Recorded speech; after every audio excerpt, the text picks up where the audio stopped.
not Pakistan's interests. The manner in which Pakistan has killed all tourism in Kashmir and hence the economic lifeline of Kashmir by the Pahalgam terror attack. Mr. Sachdeva, your quick comment. You think Pakistan has really effectively killed its all its whatever facade it used to create about thoughts for Kashmiris, about concerns for Kashmiri. It's all come undone. The facade has come undone with this targeting of Kashmiri tourism and now, in fact, physical shelling, targeting of Kashmiris by Pakistani forces.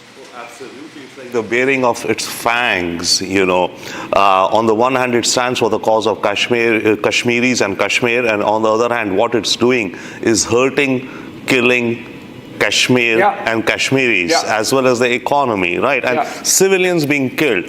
So this is complete hypocrisy. Okay, fine. Complete hypocrisy. In fact, Erawat, you were saying that Lieutenant Governor Manoj Sinha is going to be visiting those affected areas, going to meet those victim families of Pakistani shelling. When is it likely to happen, Erawat?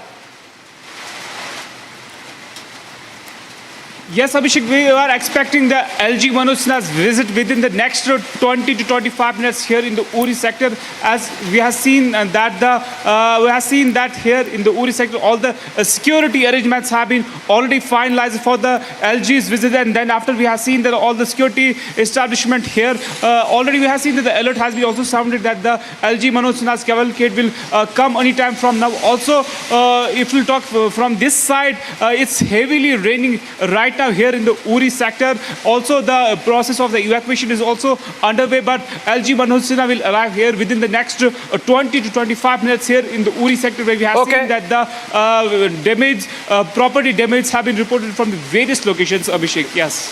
Okay, LG Manoj Sinha to visit those affected areas. Can we go to Poonch now? Poonch is in fact the worst affected, and Harsha is reporting live from there.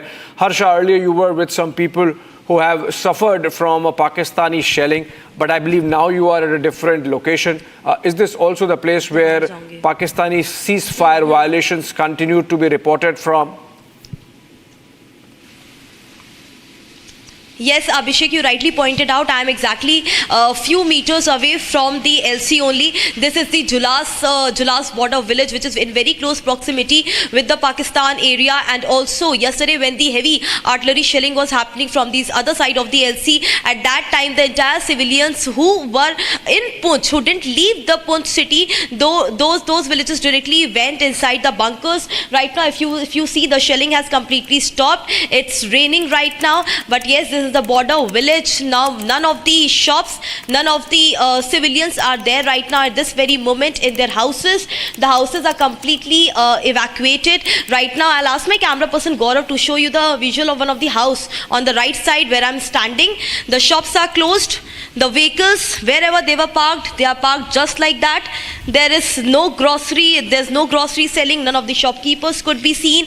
In fact, even if the 10% of people who are left in the city, they are leaving to the other location in any mode of transport. Also, we have gotten to know right now the place where I'm standing in, 20 meters ahead of this place, the army has taken over the entire route. The no vehicular movement is allowed near that near that brigade of the army, because that's the post which is very important post, which is very near to the LC. But yes, morning till 9 o'clock, we heard that the shelling was going on from the other side, and in fact the retaliation was also going on from our side. But right now, at this point of time, shelling has stopped. But yes, there is a situation where the evacuation has completely taken place by Jammu Kashmir Police and SOG. The civilians have been moved to a safer location, because yesterday night the visuals which we saw, there was barbaric shelling from the side of Pakistan. In fact, we were reporting from KG top, the Mender region, and when the LMG, there was open firing from the LMG from the other side of the Mender. At that time, the visuals were captured by us live, and we saw how the barbaric shelling was happening from the side of Pakistan. Also, some illumination bombs were also thrown at Mankot, at Surankot and Mender areas of the Poonch district. Casualties, if we speak about, 2 casualties have been reported till now, and they are not that the ones who are injured, they are not that fatal, we have been told. But if you see, the Poonch city right now looks completely deserted.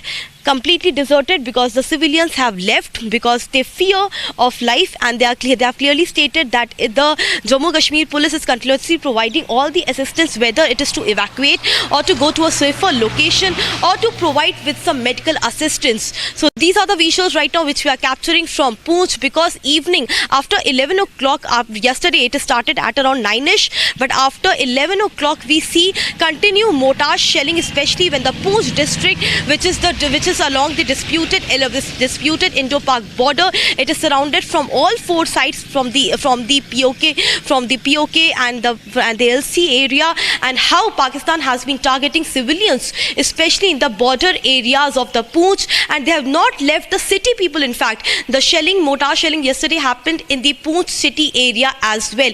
So right now we can only pray that all the civilians are at better place. All the Kashmiris are standing with the forces. They're standing tall. They have clearly stated that we are with the army, we are with our forces. The befitting reply is being given, but the safety also comes first, and therefore who are here, they have shifted to a bunker, and who had no place to go, they have evacuated to Rajouri or Naushera. Back to you. Okay, evacuations, of course, crucial to saving lives, and that's what Harsha is telling us. Harsha, you also, I would request our teams to take care of themselves, because these are high-intensity shelling areas along the line of control from where our teams are reporting.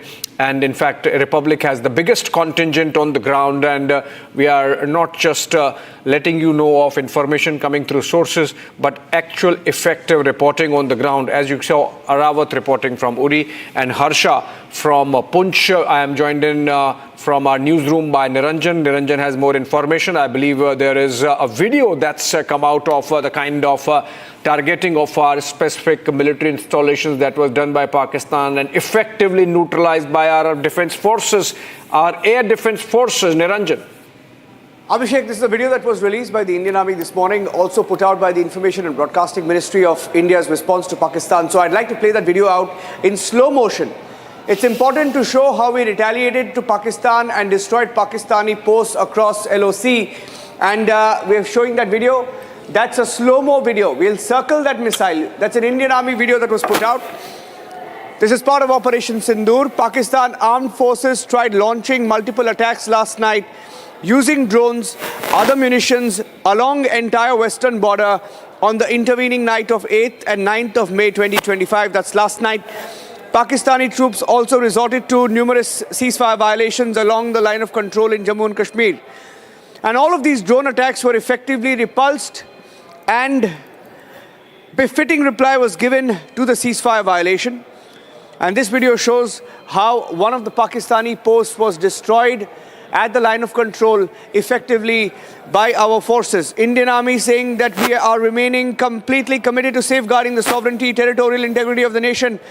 All nefarious designs will be responded with force. So it's a clear strike. You look at this video once again, a clear strike. You can see a missile going straight. That's a missile circled in red that's headed towards a Pakistani target, and that Pakistani target is completely destroyed. So while you have Chinese duds and Pakistani missiles trying to target India, we have confirmed that over 50 drones have been brought down in the last 12 hours. And this is the video that was put out by the government. And secondly, Abhishek, just wanted to give you another bit of information. We have got more videos of proof of how Pakistan has targeted civilian areas. One video that came in showing houses along the line of control, especially in Uri, Poonch, being heavily damaged in the shelling. All of these, the pictures that you are seeing are mostly of civilian areas. So on one hand, you have Indian government and the Indian Army putting out proof of how we've targeted Pakistani installations from where the attacks were launched on India. And Pakistan, which has failed to target India when all of its drones have been, countered in the skies, has tried to, in desperation, target civilian areas.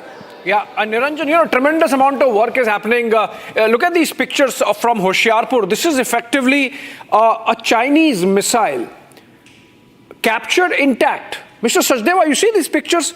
The missile has not blown. It has just landed, it has not exploded. And there would be a lot of forensics going into, and perhaps India would know a lot of details about Chinese ammunition and weapon systems also. Exactly. This is a treasure trove. Right. You dissect it, you do forensic analysis, understand, its engineering, etc. But bottom line, it seems that it is an inefficient piece of a weapon. Okay, it could not perform what it was supposed to. It felt like a dud. This is war booty. This is war booty. I mean, the kind of intelligence we would gather out of just this one weapon, failed weapon of China, loaned to Pakistan, and the Pakistanis not knowing how to fire it, and landing absolutely safe and intact for us to do reverse engineering and find out what's there in it. Absolutely, all of its electronic jamming devices, etc. I mean, this is a pure treasure, as I'm saying, and therefore there are two aspects to it with respect to China. Either China has been supplying them dud or substandard equipment, or Pakistan has used it ineffectively, as you say. In that case, China would be very upset and angry with Pakistan, because this is like letting out your state secrets, not using the ammunitions or the weapons that you have in a proper manner. So either which way, it is, I think it speaks negatively about the Pakistan Navy when they procure. Either they procure corruption, of course, in Pakistan. So either they are procuring substandard equipment from China, or what they're using, they're not being able to program it correctly or feed in the guidance sensors correctly, and it ends up as a dud. In that case, China should be very, very angry with Pakistan. Because sometime, I mean, India and... See, there are two aspects to it. One, it affects China's worldwide market for these systems. Everyone is looking to export. Your systems perform well, so the world market is there. So on the one hand, it spoils the world market. And on the other hand, it puts China at a disadvantage with India, because in some strategic future scenario, India and China could face off. So here China knows, okay, fine, I got these thousands of these missiles, but India knows exactly how to intercept them, how they work. India knows their DNA. Yeah, absolutely. And this is going to go in for tremendous amount of forensics by our agencies. Of course, they have taken it. This is war booty. It's been captured and been removed from there. These are pictures from earlier. Remember, all the pictures effectively you are seeing are deferred live pictures, just for the benefit of our viewers, telling them that except for the lives which are being done by our reporters from a safe distance from any military installation, no military movement being shown. We know a lot of pictures we have of military movement also, we don't show them. And except for those reporter lives, which are from situations from where we can safely report without compromising India's national security. Arawat, for example, is live with us from Uri. And in a while from now, we are going to have Jammu and Kashmir Lieutenant Governor Manoj Sinha visiting affected areas. And we were discussing earlier of how Pakistan indulges in crocodile tears for Kashmiris, while at the same time physically harming them and economically harming them. In this entire episode since the Pahalgam terror attack, if there is one losing side, it's Kashmiris, and the wound has been inflicted by Pakistan, and it continues to fester the wound with its physical shelling and bombing of areas like Uri and Kupwara, and Arawat in fact is reporting from there. Arawat, please tell us, overnight, how's the situation evolved? We saw a lot of shelling happening when we were reporting live at the night time. Now has the shelling sort of subsided a bit, or off and on you are hearing some boom here and there, and the Pakistanis continuing to be at it? Yes, Abhishek, we have seen the firing which started yesterday around 9:30 p.m. Then after we have seen the entire area, and we have witnessed the heavy artillery firing till morning is 8:30 a.m. But then after we have seen there is no fresh firing from the Pakistani troopers, but we have seen that the Indian Army is giving them the befitting reply. We have also been told by the security agencies to go to safer locations as of now, because the movement of the security forces is from that very place where we were reporting from the earlier for the security safety measures, for the precautionary measures. We have been told to be at this spot for some time, because the LG Manoj Sinha has arrived at the Baramulla, and in next 15 to 20 minutes he will be here, and he will meet the families here also. Then after, he will also have the interaction with the troopers at the line of control area in the Uri sector. But we have seen that all the security arrangements have been done. Also, it's raining here right now. I'll request my Vijay to show you from this very side without showing the security persons there which are guarding here as of now. And you can see it's heavily raining here, and the area that Firdaus is showing you is next to Pakistan occupied Kashmir here in the Uri sector. And you can see we have witnessed it from the yesterday late night. The firing was done from the Pakistani troopers from that very area only, but the evacuation process is still on here in the Uri. As you can see that the mini buses are still coming towards the Uri town, and they are continuously, as the administration has assured that the 100% evacuation process is going on. Also, we have been told that the LG Manoj Sinha has met the injured persons in the medical college in the Baramulla. We have been told from the sources in the Baramulla. And also, this is the entire area that you can see that civilians and other persons are on the roads as the heavy rains is here going on in the Uri sector. Also, we have seen that we have been told for the security measures to left from that very side. That's why we are reporting from inside the sort of the bunker here in the Uri sector as the precautionary measures that the LG Manoj Sinha will arrive here in some time. Yes, Abhishek.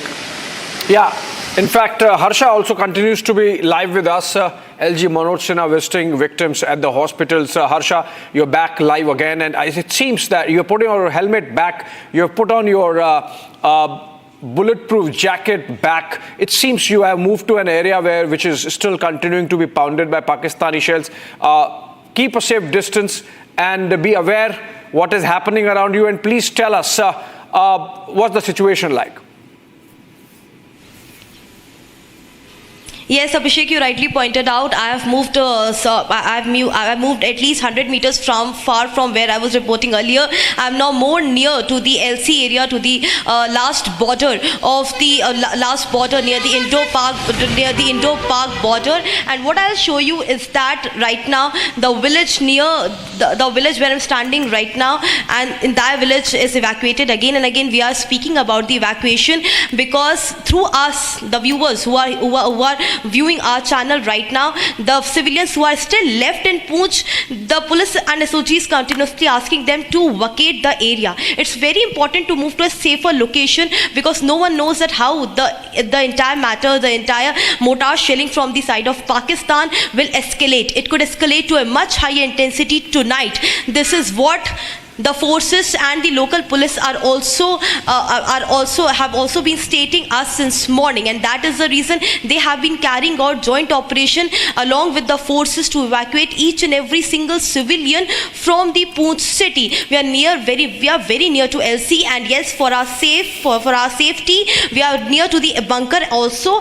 Almost 20 meters from where I am standing, there's a bunker which is made for approximately, it can accommodate 100 to 200 people. Yesterday night also 200 civilians took shelter in that area. Right now you are watching Republic TV, much more from each and every border areas as Pakistan intensifies mortar shelling on us and the retaliation response from Indian forces as well. You are watching Republic TV, much more from every place from Srinagar to Uri to Poonch, with the largest team of reporters giving you live updates on each and every movement at the LC places. You are watching Republic TV. Stay tuned. We'll be right back after a short break.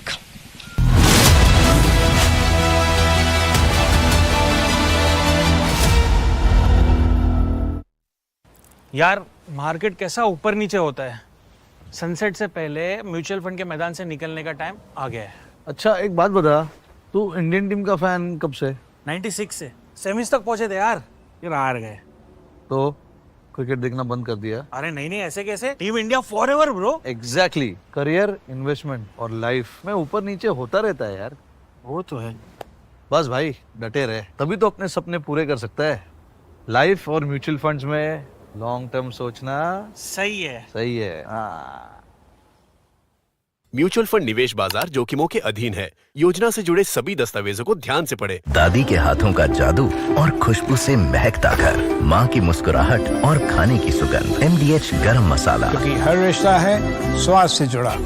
Pakistani ने शुरू कर दी है। अभी मेरे Bahawalpur city के अंदर मौलाना मसूद अजहर साहब के जो है मदरसा है उसके ऊपर 4 मिसाइल दागे गए हैं। 4 मिसाइलों के साथ हमला किया गया है मौलाना मसूद अजहर के मदरसे के ऊपर। हम अपनी अफवाज पाकिस्तान के साथ खड़े हैं, लेकिन मेरा सवाल है कि हमारी एजेंसीज कहाँ सोई हुई थी, हमारी अफवाज पाकिस्तान कहाँ सोई हुई थी जब ये हमला हुआ। मुजफ्फराबाद की भी खबर आ रही है कि मुजफ्फराबाद वाली साइड पे भी ये अटैक हुआ है, लेकिन सबसे पहले मेरे बहावलपुर सिटी के अंदर अटैक हुआ है ब्लास्टिक मिसाइल के साथ। उन्होंने हमला किया है मौलाना मसूद अजहर साहब के मदरसे के ऊपर। 4 मिसाइल मारे गए हैं। अभी ये कहना कबल वक्त है कि गोया सच्चाई है इस खबर के अंदर, किस साइड से ये मिसाइल आए हैं ये अभी कंफर्म होना बाकी है, लेकिन ये कंफर्म है कि उनके मदरसे के ऊपर 4 मिसाइल मारे गए हैं।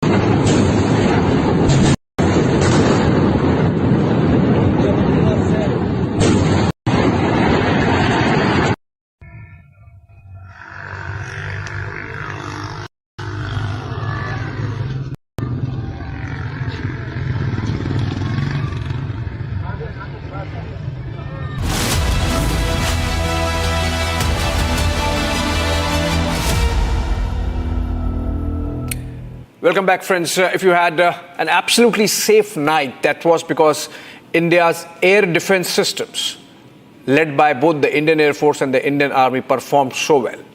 It included systems like the S-400 Triumph missiles, the Shelka, the L-70, the Indra air defense system, and the Akash defense system also.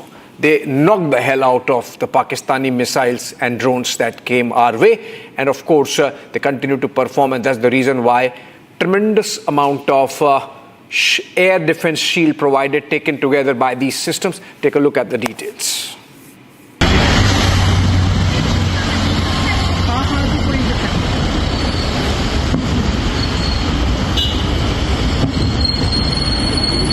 Video बना एयरपोर्ट के बहुत कम गिर रहे हैं आवाज नहीं आ रही कोई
Mahi sir, how much do you love your fans? Honestly, I love my new fans. पुराने वाले बेकार में शोर करते सर फैंस है शोर तो करेंगे ही ना नए वाले नहीं करते and they listen to what I say. The new generation Orient BLDC fans. Super silent performance with voice control. सिली में आए तो और Cricket fans. अब छोलिया हो या लोबिया, सफेद चने या काले चने, सब कुछ मजेदार बने। इसको घर पे लगाओगे तो शादी का तो पता नहीं, पर घर पक्का नहीं टूटेगा। रुंगटा नहीं तो घर स्ट्रॉन्ग नहीं। रुंगटा स्टील TMT बार एकदम सॉलिड। पहाड़ों में हाइकिंग शिप भी बन सकती है।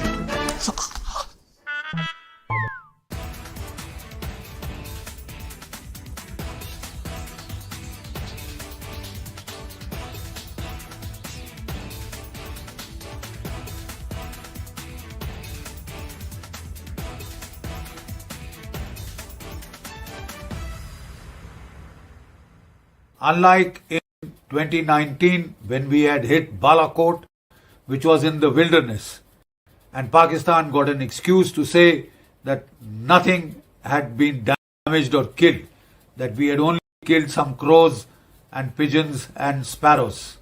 This time, we chose high visibility terrorist targets which have been around for decades.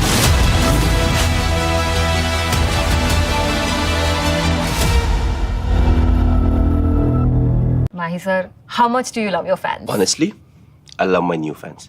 पुराने वाले बेकार में शोर करते सर फैंस है शोर तो करेंगे ही ना नए वाले नहीं करते and they listen to what I say. The new generation Orient BLDC fans. Super silent performance with voice control. सिली में आए तो और Cricket fans. MDH की हल्दी मिर्ची धनिया करे कमाल ये रंग दे ये खुशबू दे ये तीखा ये कम पड़े क्या निराला MDH मसाला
अगर उन्होंने 4 की यार्ड करेंगे डेरा मस्ती खाली करवा ली भाई हाँ देखना वाम कैसे आ रही है वहां से अभी वीडियो कैच होगी नहीं होगी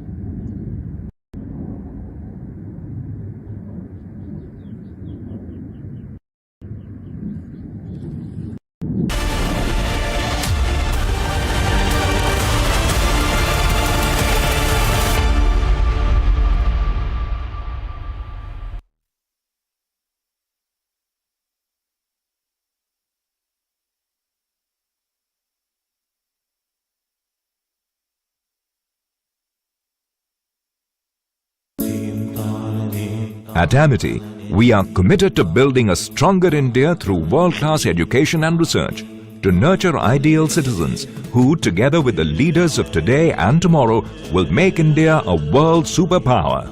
Amity University, India's leading not-for-profit private university.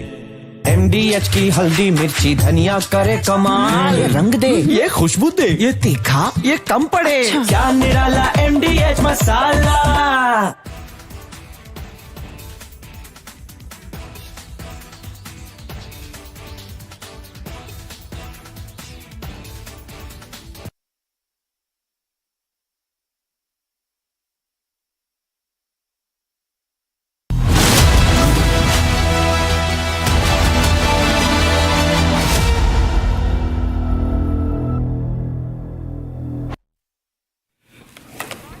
Okay, ladies and gentlemen, this afternoon there's a press briefing, and also I can share the Ministry of Information and Broadcasting is meeting various editors at around 4 o'clock. Now we have with us the breaking news. What can we expect from the MOD briefing? People are asking tonight. What can we... There is pressure building on the BCCI to cancel IPL. IPL has not made an announcement yet, but we are hearing it could be cancelled because at the end of the day it's entertainment cricket, and that is not necessary at a time like this. In any case, you have sponsors pulling out. IPL should have made this announcement earlier. I really believe they should have made this announcement earlier. That they haven't so far is really terrible. The conflict has been on, the war situation has been on, and the IPL teams should have closed it up till now, but they haven't done so yet. they have to cancel the IPL. Ladies and gentlemen, IPL cancellation news has not come yet, but it's most likely going to happen. It's most likely going to happen.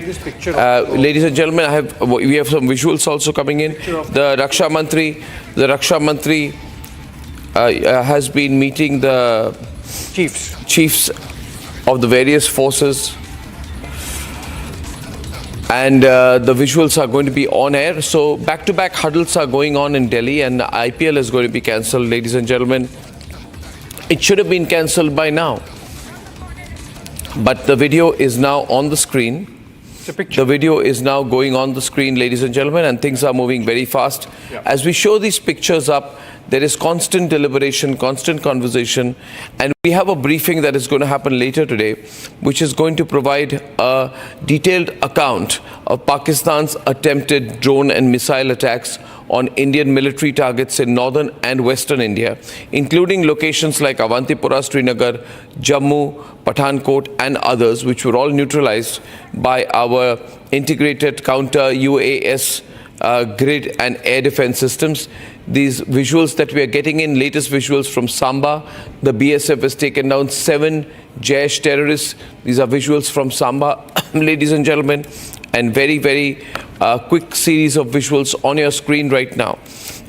Viewers, also there will be details of what at the press briefing later today.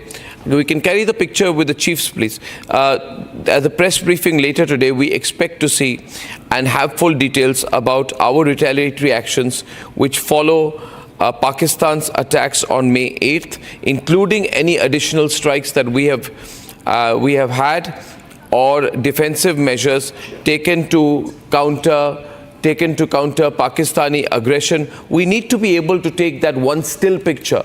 It should not be a problem. Thank you very much. Ladies and gentlemen, the Chief of Defence Staff is meeting Rajnath Singh, and we have all the 3 service chiefs also present in that meeting. If you see, can I just zoom down on that? Pan down on that visual, please. Can I pan down on that visual? I think big smiles there. Can we pan down and zoom in and pan down and zoom in? It's very easy to do. It's not really a very difficult operation to do, but we are seeing smiles all around, which means that they seem very satisfied. They're in control. They're in control of the situation. Big smiles out there. We obviously, if I were to look at the body language in this visual, this has been a good night for us. That means we have something very positive to share in today's press conference. And we're all looking forward to the press conference later today. In that press conference, which should happen soon, we should be getting updates on casualties and damage from Pakistan's cross-border shelling, particularly in civilian areas like and if we have responded, Poonch and in Kupwara, where 15 civilians were reported killed and 43 injured. And whether any Indian military personnel were affected, we should get all details of that. We should also get confirmation of whether this briefing will probably designate recent actions as Operation Sindoor 3.0 as mentioned in the posts on X, and elaboration on the scopes and objectives of this phase. So this visual, what is it telling you? We're going to go to different locations. We'll go to Uri in a bit. No, we are going to stay with this visual right now. Thank you very much. We go to Arawat in a bit. Abhishek, now, the way the operation is placed, this visual is telling a big story as far as I'm concerned. And that it shows that we are in control and we are on top of the game, and we are not going to de-escalate. Now, this bogey of de-escalating, suing for peace is essentially Pakistani agenda, is Pakistani narrative. They want an escape window. The Pindi generals, they want an escape window. They want a ramp off, which India, of course, is not going to provide. And so we build up to that press conference where we are going to be told possibly the scale of escalation that has been committed by Pakistan last night, and of course then the Indian response. Remember what Foreign Secretary Vikram Misri said in his second briefing, which is that if Pakistan escalates, it would be at its own cost. There would be consequences. So hopefully we would hear about some consequences that India has inflicted, a glimpse of which is we are getting in the body language of the service chiefs and the Chief of Defence Staff and of course the Raksha Mantri thereon. And while this is happening, Amit Shah will be holding a key meeting with the BSF and the CRPF today. Both these meetings happening exactly 20 minutes from now at 12:30. So things moving fast in Delhi. Quick key huddles. Press conference has been delayed a little bit. Media interaction. Ministry will be speaking to various channels around 4 o'clock today. That's also good. And so that there is no disinformation campaign. I mean, everybody's on board pretty much except a few, but there should be no disinformation campaign. We can take no chances. From Uri, we're going to go back for a while. From Uri, we're going to go back to Arabat. Arabat?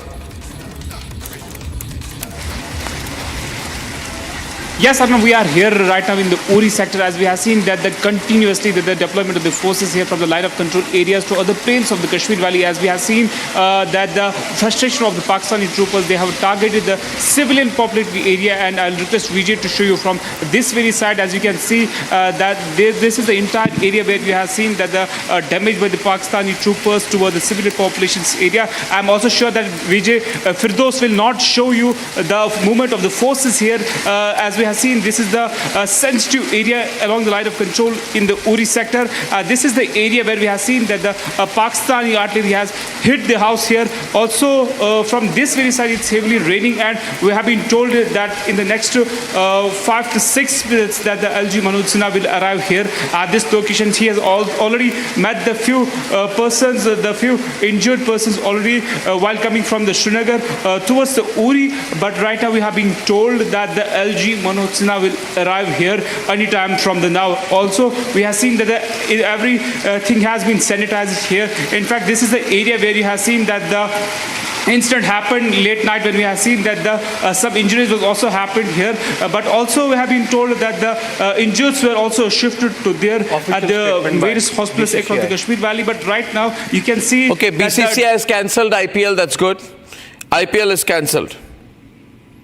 IPL has been cancelled, ladies and gentlemen, and that's big news right now.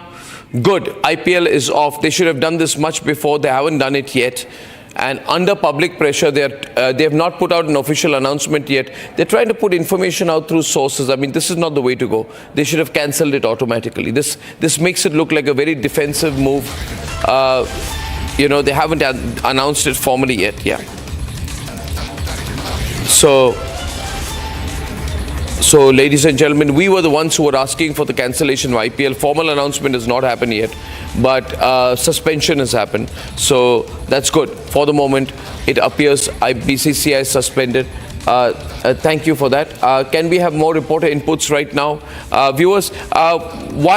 While we are bringing you this broadcast, I want to play some of what has been happening since last night. So maybe we can pull out the important news packages in case you joined us a little late. Now, viewers, it's 10 minutes past 12, but it's been a very, very busy night for us.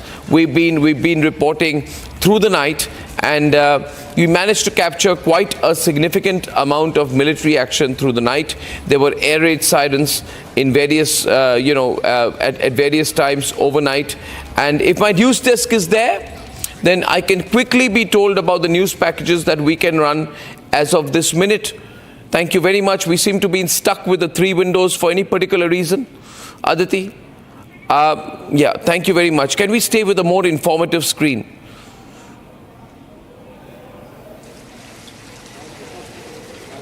Can we stay with a more information-filled screen? There is another Ministry of Defence advisory or not in the meanwhile.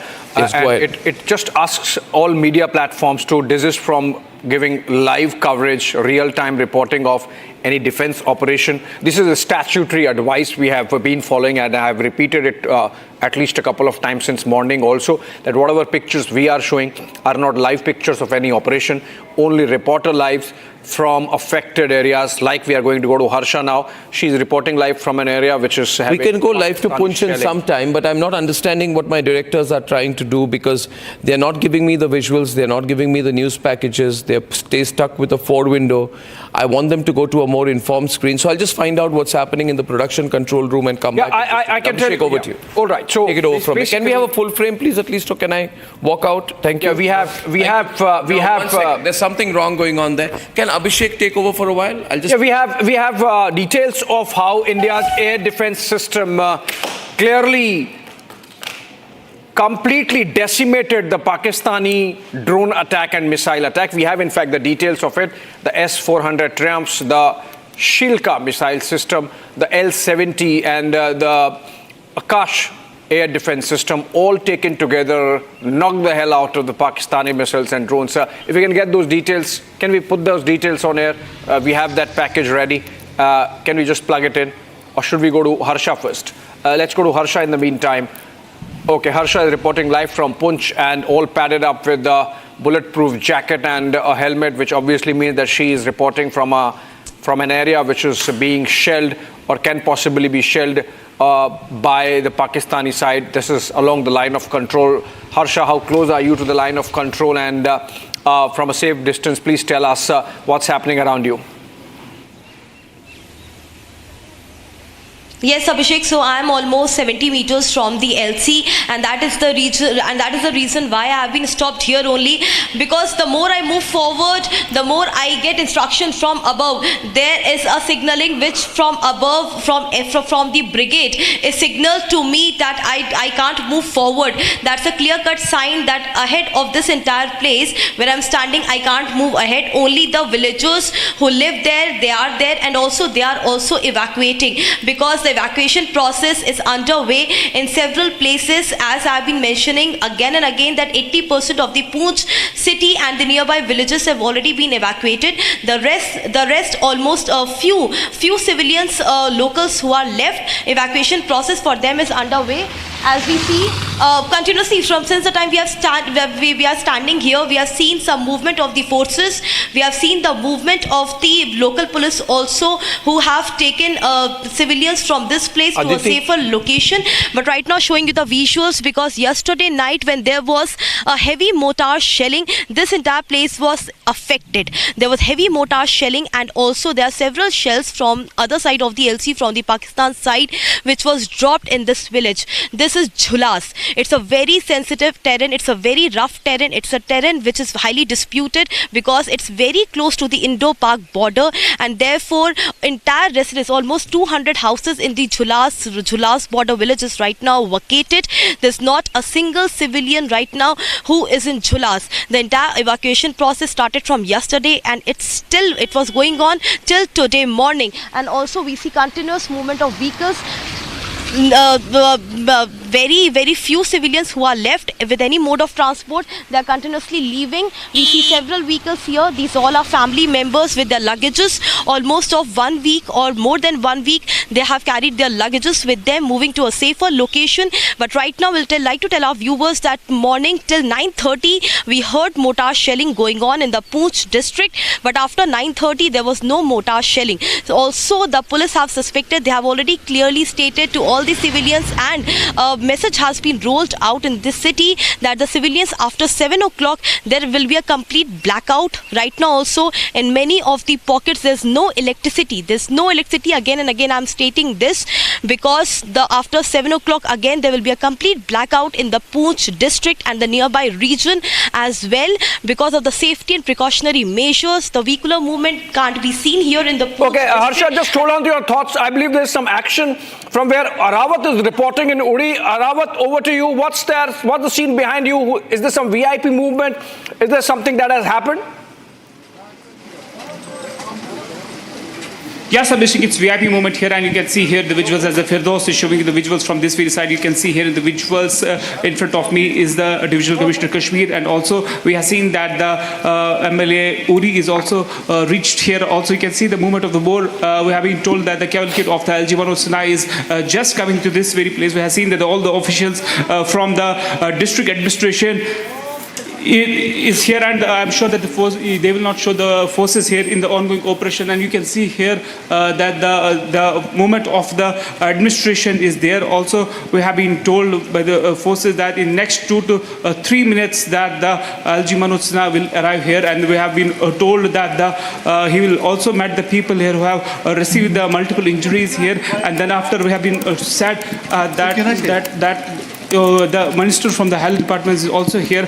Also, we have seen that the entire area is here also, and you can see here. Also, we will try to speak with the officials from the health department here, as we have seen the minister from the health department is here. Also, we will try to speak with her. Also, just follow me, please. I'm just requesting my VJ to don't show the forces here, and also just follow me. The health minister is also speaking here. As of now, we will also try to speak with her about the ongoing situation here along the line of control area in the parts of the Kashmir Valley. As of now, we have been told that the cavalcade of the LG Manoj Sinha will arrive here in just a couple of minutes now. We have seen that all the security arrangements are in place here in the various locations of the Kashmir Valley, but we have seen that all the officials from the Jammu and Kashmir administration are on toes. Also, we have seen that if we'll talk about the evacuation, 100% evacuation has been assured, and we have seen that the health department is sure about the emergency services. Also, we have seen the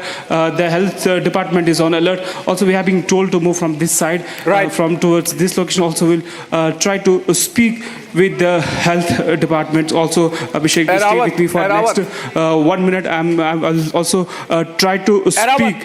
Take your time and take your position by the time the Lieutenant Governor arrives. And in the meantime, we will show our viewers a glimpse of the cowardice with which Pakistan has been shelling those forward areas, essentially because it still wants to infiltrate terrorists. Pakistan not backing off from its terror operations as a state policy. Look at these details of a mortar, live mortar that was seen in Poonch, and then I come back. बेटे ने क्या बिगाड़ा था? मेरा बेटा 13 साल का था, वो शहीद हो गया मेरा बेटा। मैं अपना बेटा कहाँ से लाऊंगी? बस ये है कि उन्होंने कुछ नहीं किया, इस वक्त तक किसी ने कुछ नहीं किया, इस वक्त किसी ने कुछ नहीं बोला हम के लिए जो मेरा बेटा मर गया। 13 years old Aditya is no more. The entire family was rushing to reach Jammu when Pakistan guided motor shelling towards the Poonch district and especially towards the city area. There are several civilians who lost their loved ones in the motor shelling from the side of Pakistan.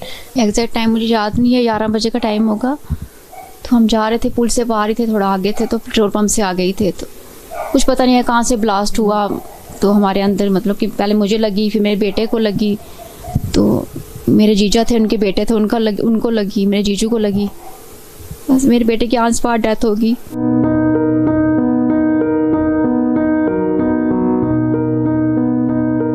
डर का माहौल बहुत ज़्यादा बन गया था कल, जिस वक्त बहुत ज़्यादा डर बन गया था, बहुत ज़्यादा बन गया था। सब कह रहे थे पुंछ बस खाली करो, पुंछ खाली करो, रात को कुछ भी हो सकता है, यहाँ फायरिंग हो सकती है, कुछ भी हो सकता है, पुंछ खाली करो। बस इस वजह से सब लोग भाग रहे थे, हम भी भाग रहे थे यहाँ से। हमें नहीं पता था कि यहाँ से जाएंगे तो रास्ते में कुछ हो जाएगा। होता ऐसे पता होता घर पे रुक जाते फिर हम। बस जो हुआ कल बहुत गलत हुआ, तो इसके लिए स्टेप उठाना चाहिए कुछ।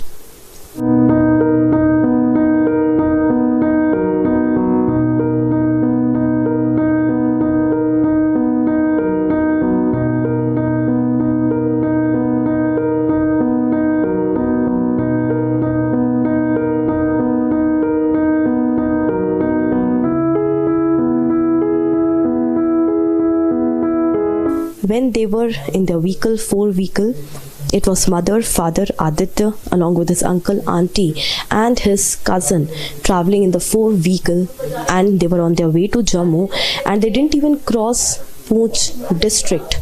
And on their way, when they crossed the main bridge, and that time there was a mortar shell which was dropped heavily on the bridge, and that mortar shell came on the top of their vehicle, and the mortar shell passed through Adit's head.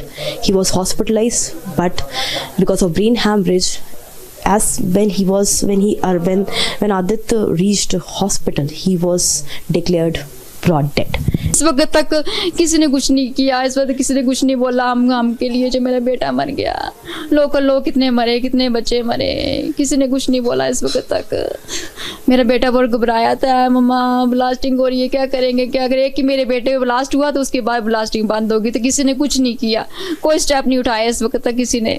मुझे इस चीज़ का बहुत दुख है। Step उठाना चाहिए तो मेरे मन को थोड़ी शांति मिले, मेरे बेटे की आत्मा को शांति मिले। मेरा बेटा बड़ा परेशान था, वो बड़ा डर गया था, मम्मा क्या हो रहा है, मम्मा क्या हो रहा है, ये मम्मा भागो यहाँ से, जम्मू चलो, मम्मा भागो यहाँ से। बस मैं कहना चाहती हूँ कोई एक्शन करनी चाहिए। गवर्नमेंट ने इस वक्त तक कोई एक्शन नहीं किया हुआ है। मुझे इस चीज़ का बहुत दुख है, बहुत दुख है मुझे इस चीज़ का। Right, we cut out of it. There is a suspicious material found in Jaisalmer. Remember, Jaisalmer was another theatre apart from Punjab and Jammu and Kashmir where Pakistanis carried out that drone attack. And now we are getting these pictures live from Jaisalmer, cordoned already by security forces. And it seems that this is some ammunition or a piece of ammunition or perhaps a neutralized armament which is being looked into. And our agencies have already reached there, the security agencies, the local law enforcement, and they are picking up the material. It seems it's not just one armament because the manner in which it is getting picked, it seems that there has been some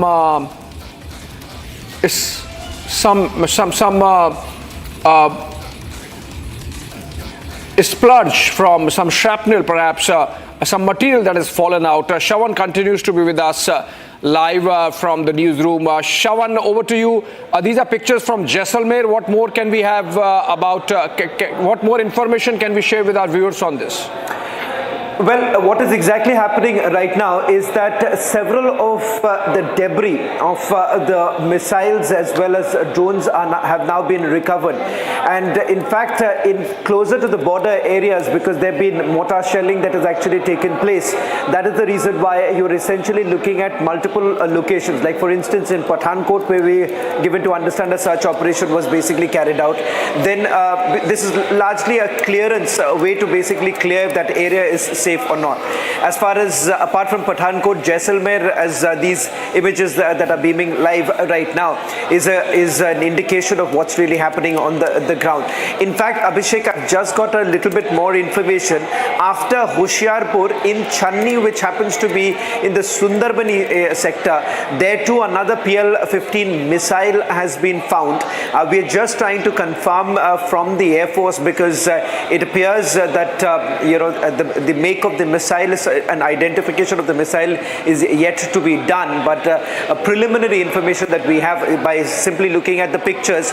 These pictures, remember, happen to be that of the PL-15, and that's what we are really looking at right now. And I'm going to share the picture in a short while from now. We're just doing a last check, but clearly right now, if you look at the debris and also if you look at what's really happening on the ground, it's a clear example of it's a clear reflection of what has happened late last night with about 50 drones that have been neutralized, and the fact that there are also missiles that have been brought down.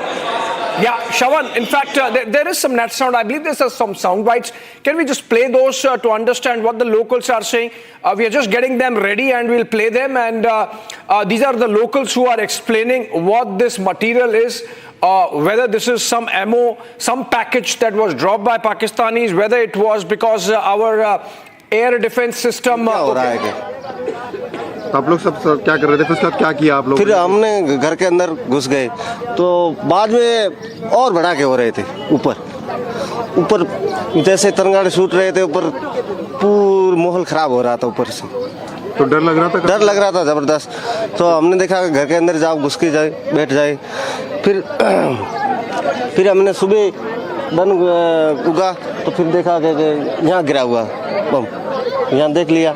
हम police वालों को इतला करी और सब लोग आए, सरपंच को इतला करी हमने, तो वो लोग आए यहाँ देखने के लिए। अच्छा, आप ही लोगों ने पुलिस को जानकारी दी? हाँ, सबको हमने दी है जानकारी। तो समय पे पहुंच गई थी पुलिस फिर क्या? हाँ, सुबह पुलिस आई, रात को नहीं आई। अच्छा, रात को जो हुआ है एकदम से देखा आपने कि किस तरह से आसमान में पाकिस्तान की तरफ से? हाँ, रात को हमने देखा कि ऊपर से भड़ाका हो रहा है, ये क्या हो रहा है, दिवाली आ गई, क्या हो रहा है ये।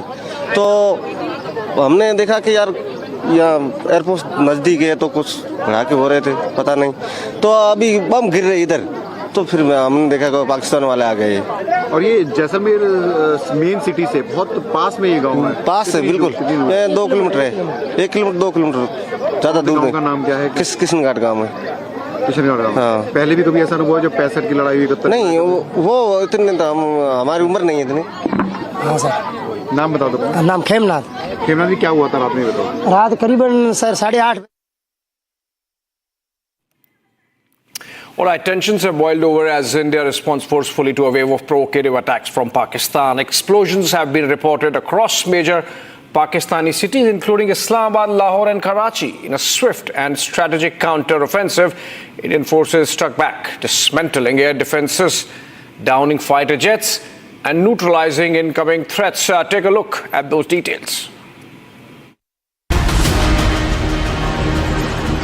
India has launched targeted counter-strikes deep into Pakistan's territory, hitting key cities like Islamabad, Lahore and Karachi just after Pakistani drones and missiles threatened Indian military. Karachi, Pakistan's vital port city, has been shaken by loud explosions. According to sources, India's Navy struck naval facilities near the port in a bold move not seen since 1971. In a dramatic turn, Pakistan Prime Minister Shehbaz Sharif was relocated after an explosion occurred just 20 kilometers from his official residence in Islamabad.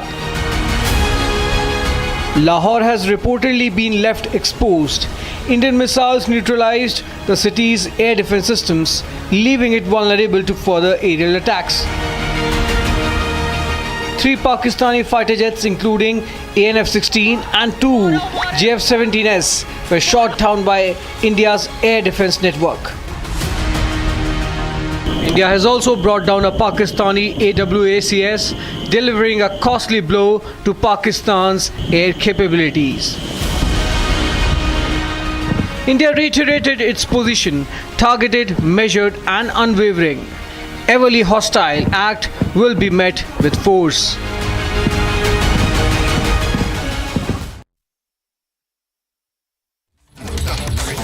Okay, breaking news development. India-Iran joint statement after talks. There the two nations have condemned terrorism of any form. And this is after the India-Iran Joint Commission meeting that took place yesterday. Shawan continues to be with us. Shawan, over to you. Any hint there in the joint statement that India and Iran, both neighbors of Pakistan, both victims of Pakistan originating terrorism, have condemned it? Okay, exclusive pictures coming in. We are clear of that. These are exclusive pictures of a controlled detonation, I believe, happening of some Pakistani ammunition which has fallen. Is it that? These are pictures.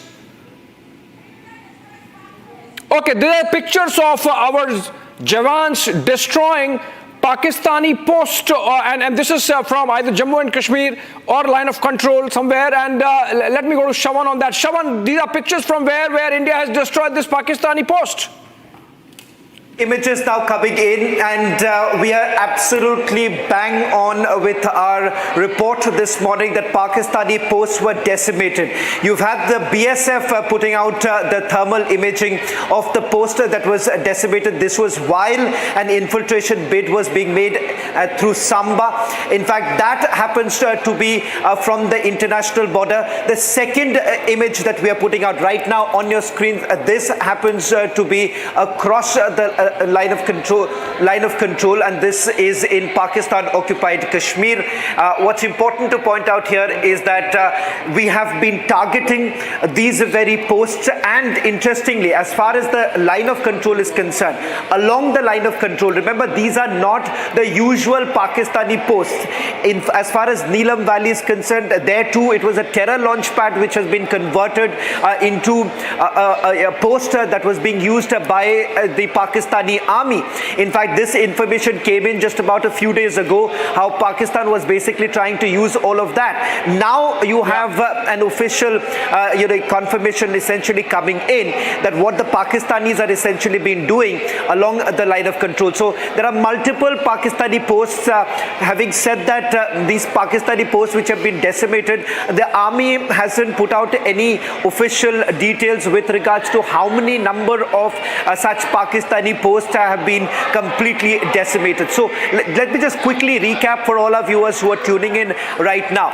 Over the last few hours, what has happened is that there's been heavy artillery firing that has been happening. There's been cross-border firing that's taking place. But it turns out in some of the areas, the Pakistanis have basically run out of ammunition. That is the reason why they had resorted to small arms firing.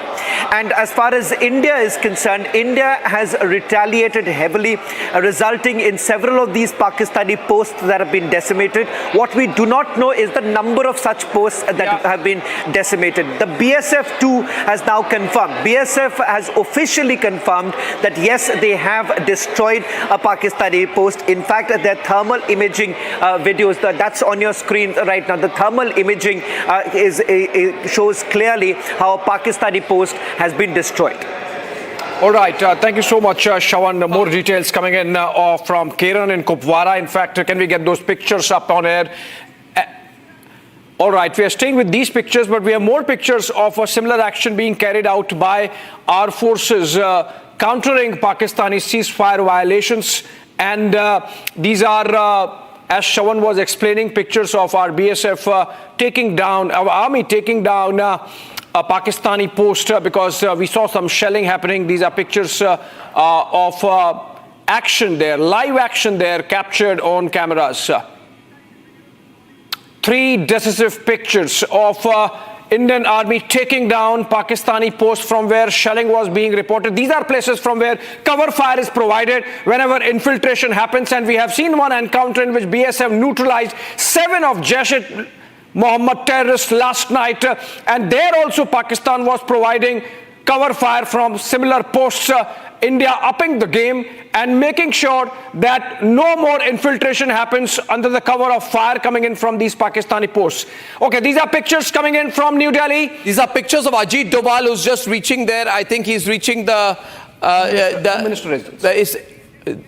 Oh, this is a big meeting at the Amit Shah's residence. The DG of the CISF, BSF are all meeting Amit Shah for internal security preparations. The National Security Advisor is also reaching. So they are keeping a very close watch. This is a day of huddles really that we've had since the morning. And on the one side, we really do not know where we stand as far as India's sophisticated approach to the escalation ladder is concerned. But while that is happening, or what the sense I get from the nature of the meetings, the nature of the information flow, is that things are being very well handled. Abhishek. Absolutely, Arnav. In fact, if you look at the matrix of meetings that are taking place, it is clear that we are not calling off Operation Sindoor yet. It's on, it's going on, it's going up the escalation ladder, and we are going to make sure that Pakistan pays the price. Now, look at these pictures. For example, the kind of pounding our forces are doing of these posts, effectively eliminating all possible launch pads for Pakistan to send in their terrorists from places from where they can provide cover fire. All these removed. So these are pictures coming in from Rajouri sector on the Jammu side of the Jammu and Kashmir Union Territory. And look at the manner in which the Pakistani post has been reduced to rubble. Now these pictures show a clear line of sight of the Pakistani post from where their soldiers were providing. We are yet to ascertain whether this pounding of the post has led to casualties on the Pakistani side of any soldiers. But if that has happened, so be it, because this is a message being sent by our forces that we are escalating on all fronts and we are going to respond. And this is preemptive strike to make sure that this particular post was never used for providing cover fire to the terrorists, which Pakistan keeps doing often. Yeah, absolutely. Viewers, there has been a lot of action since yesterday. I now want to run to some news packages that we've had. The Rajnath Singh has concluded his tri-services meeting, chief, and the army chief has briefed the Raksha Mantri on Operation Sindoor 2. We do not know the next phase. The National Security Advisor is at Amit Shah's residence. So 2 big meetings have been going on. Air raid sirens went off sometime back in Chandigarh, but that could be just to keep the fast sense of preparedness going, which is fantastic. And ladies and gentlemen, the United States position as far as the escalation is concerned is completely hands-off, which works for us at this point of time. It is integral to India's success that the US just keeps off and lets us deal with Pakistan the way they need to be dealt with.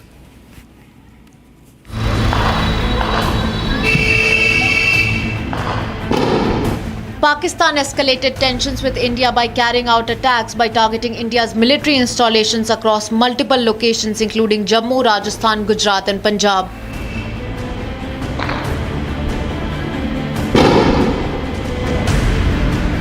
India successfully foiled these attacks, shooting down Pakistani jets along with intercepting other projectiles. As the tensions escalated after Pakistan carried out simultaneous attacks across various cities.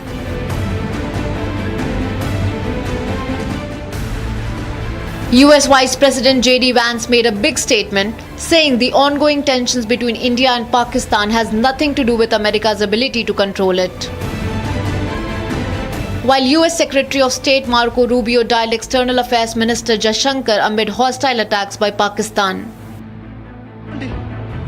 Rubio reiterated his condolences for the horrific terrorist attack in Pahalgam and reaffirmed US commitment to work with India in the fight against terrorism. The US Secretary asked Pakistan to end its support to terror groups and called for an end to the violence. And clearly, what happened in Kashmir is awful, and we've all, of course, we send our condolences. The world has rejected the nature of that kind of violence overall, of course, and certainly the President has and continues to. But at this moment in time, there's like one thing that has to stop, which is a back and forth and a continuation of this, and that is what we're focused on right now. External Affairs Minister S. Jaishankar assured that the response from India has been targeted and measured. Pakistan's attack came just hours after the MEA in its press conference exposed Pakistan's continued support for terror groups such as Lashkar-e-Taiba and proxies like the TRF.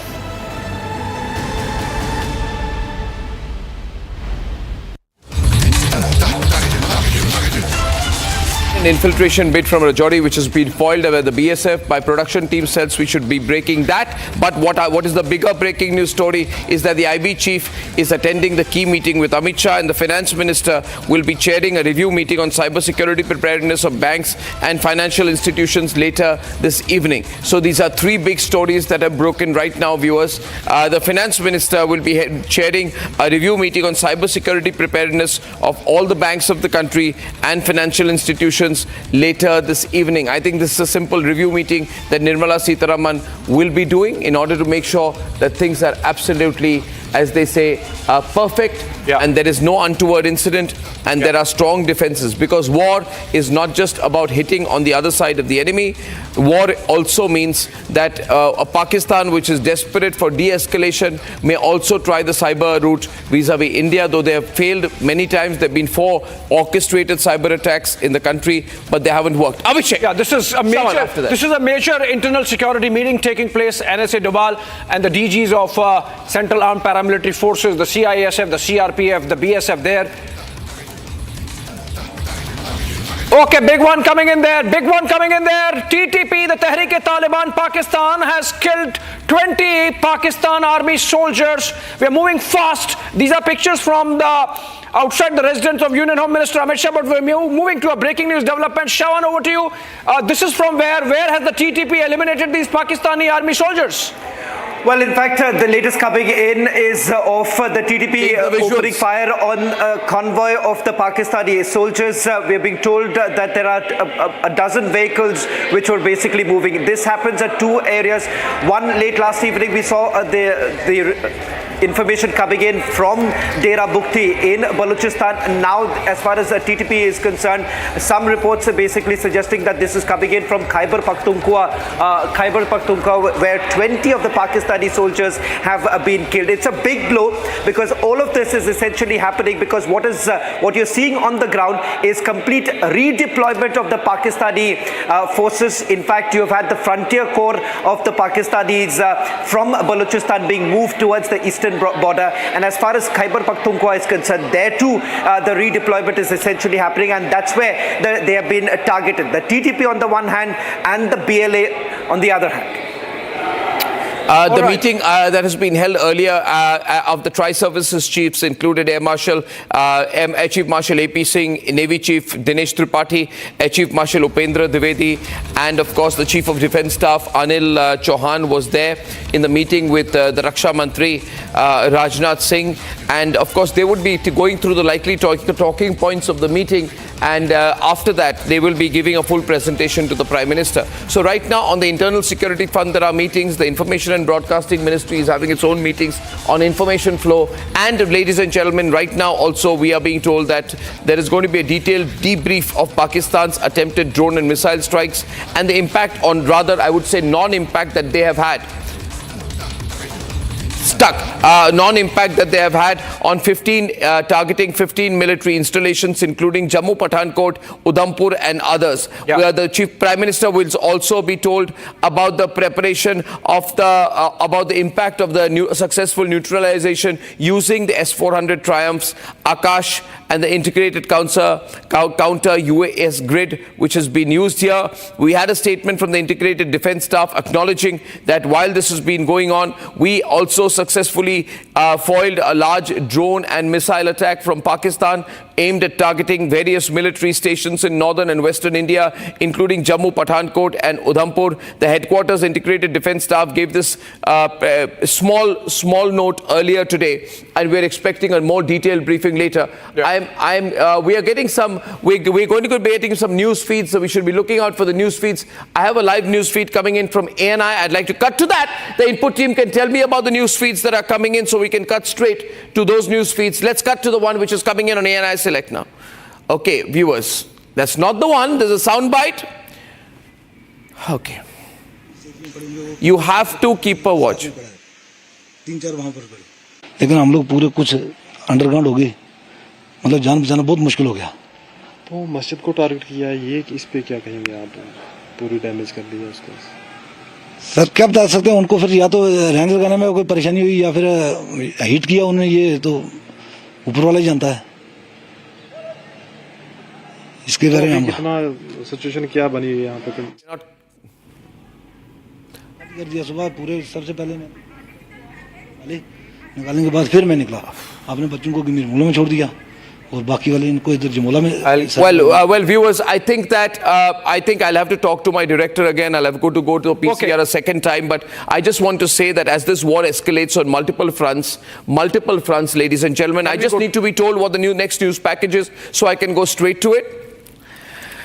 Ladies and gentlemen, we are getting information that Jammu and Kashmir Lieutenant. Why can't you? Why, Aditi? Jammu and Kashmir Lieutenant Governor Manoj Sinha is reaching Uri, and he is going to visit the affected areas where Pakistani shelling has been reported overnight, including meeting the victims. But in the meanwhile, let's look at some other details. With border areas under fire as war escalates across multiple fronts, the Indian Air Force jets are conducting continuous precision strikes on terror camps and radar sites across Pakistan-occupied Jammu and Kashmir. Artillery and missile exchanges reported across Poonch, Rajouri, Kupwara, and of course the Jammu side. Let's look at details of whatever has happened overnight in terms of India's response to Pakistani escalation.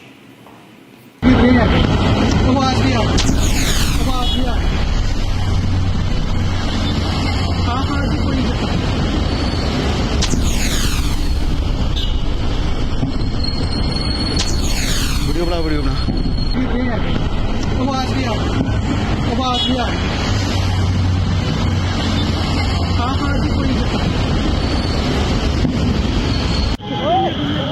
Ground पे बैठ जाओ, ground पे।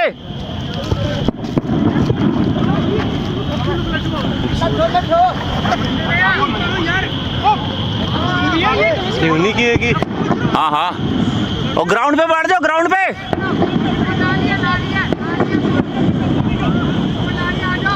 Late जाओ ground में ये कहाँ से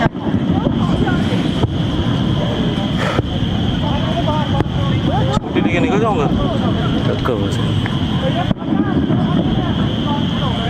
मैं जो किस साइड मार रहे हैं ग्राउंड पे लेट जाओ ग्राउंड पे कहाँ जा रहे हैं चोरी आया कहाँ से है ये अरनी साइड से गुजर नगर इधरों मारा में लगा एयरपोर्ट को साले हाँ ये मॉक ड्रिल का है यार मॉक ड्रिल घंटा इधर पड़ रहे हैं ये साइरन बज गए चलो निकलते हैं यार अभी नहीं निकल गए भी बेटर है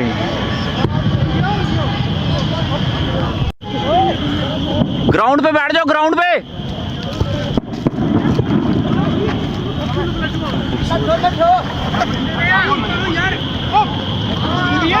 उन्हीं की है कि हाँ हाँ और ग्राउंड पे बैठ जाओ ग्राउंड पे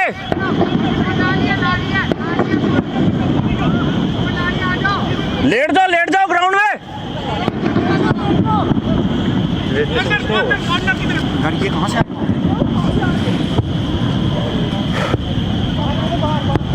छुट्टी लेके निकल जाऊंगा मैं जो किस साइड मार रहे हैं ग्राउंड पे लेट जाओ ग्राउंड पे कहाँ जा रहे हैं चोरी आया कहाँ से है ये अरनी साइड से गुजर नगर इधरों मारा में लगा एयरपोर्ट को साले हाँ ये मॉक ड्रिल का है यार मॉक ड्रिल घंटा इधर पड़ रहे हैं ये साइरन बज गए चलो निकलते हैं यार अभी नहीं निकल गए भी बेटर है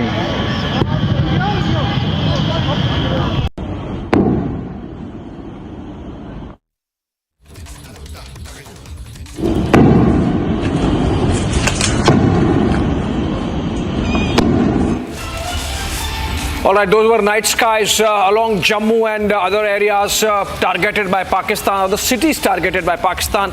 Now we are getting information that a jittery Pakistan, its leadership is showing frayed nerves. Open criticism of Pakistan Prime Minister right inside Pakistan National Assembly. This is a Pakistani member of National Assembly or Pakistani MP making a direct charge of cowardice against Shehbaz Sharif and saying that the Pakistani army is demoralized. Let's listen to the video if we can play it right away. This is a Pakistan MP and this is a video coming in from the session of Pakistan's National Assembly. We had earlier a video of a Pakistani MP crying right inside the house, and now this is another MP making a direct charge of cowardice against their own Prime Minister, Shehbaz Sharif, saying that Pakistan's Prime Minister has no courage to name Narendra Modi, and so the Pakistani forces are demoralized. Let's listen to what the Pakistani MP said in the House.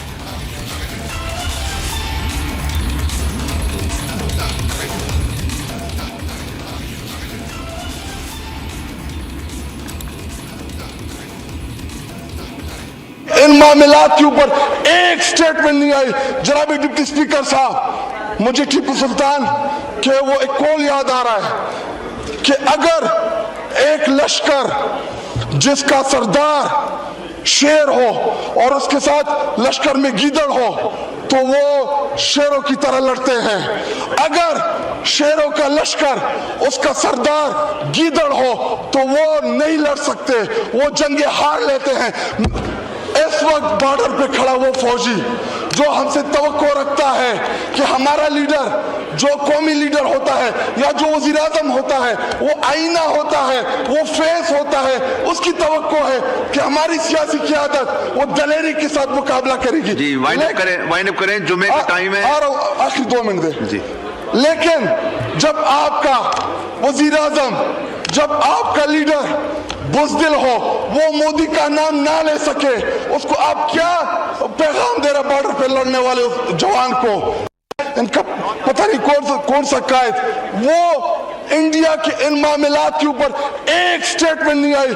जनाब deputy speaker साहब, मुझे टीपू सुल्तान के वो एक call याद आ रहा है कि अगर एक लश्कर जिसका सरदार शेर हो और उसके साथ लश्कर में गीदड़ हो तो वो शेरों की तरह लड़ते हैं। अगर शेरों का लश्कर उसका सरदार गीदड़ हो तो वो नहीं लड़ सकते, वो जंगे हार लेते हैं।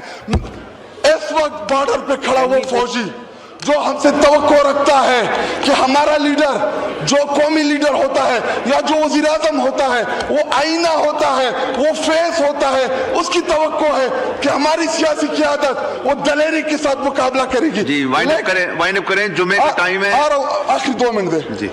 लेकिन जब आपका वज़ीर आज़म, जब आपका लीडर बुज़दिल हो वो मोदी का नाम ना ले सके, उसको आप क्या पैगाम दे रहे बॉर्डर पे लड़ने वाले उस जवान को? इनका पता नहीं कौन सा कायद।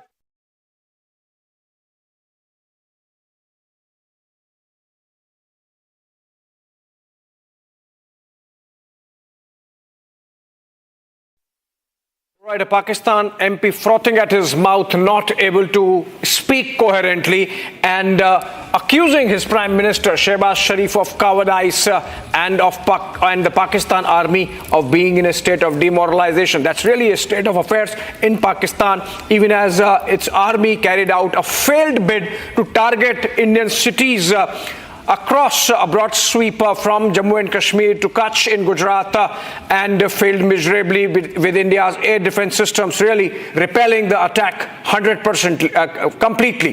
Shawan continues to be live with us from the newsroom. Shawan, this Pakistani MP today and the one yesterday who was crying clearly reflects on the state of mind of Pakistanis as their army escalates in an unwinnable war, puts Pakistan in a tight spot.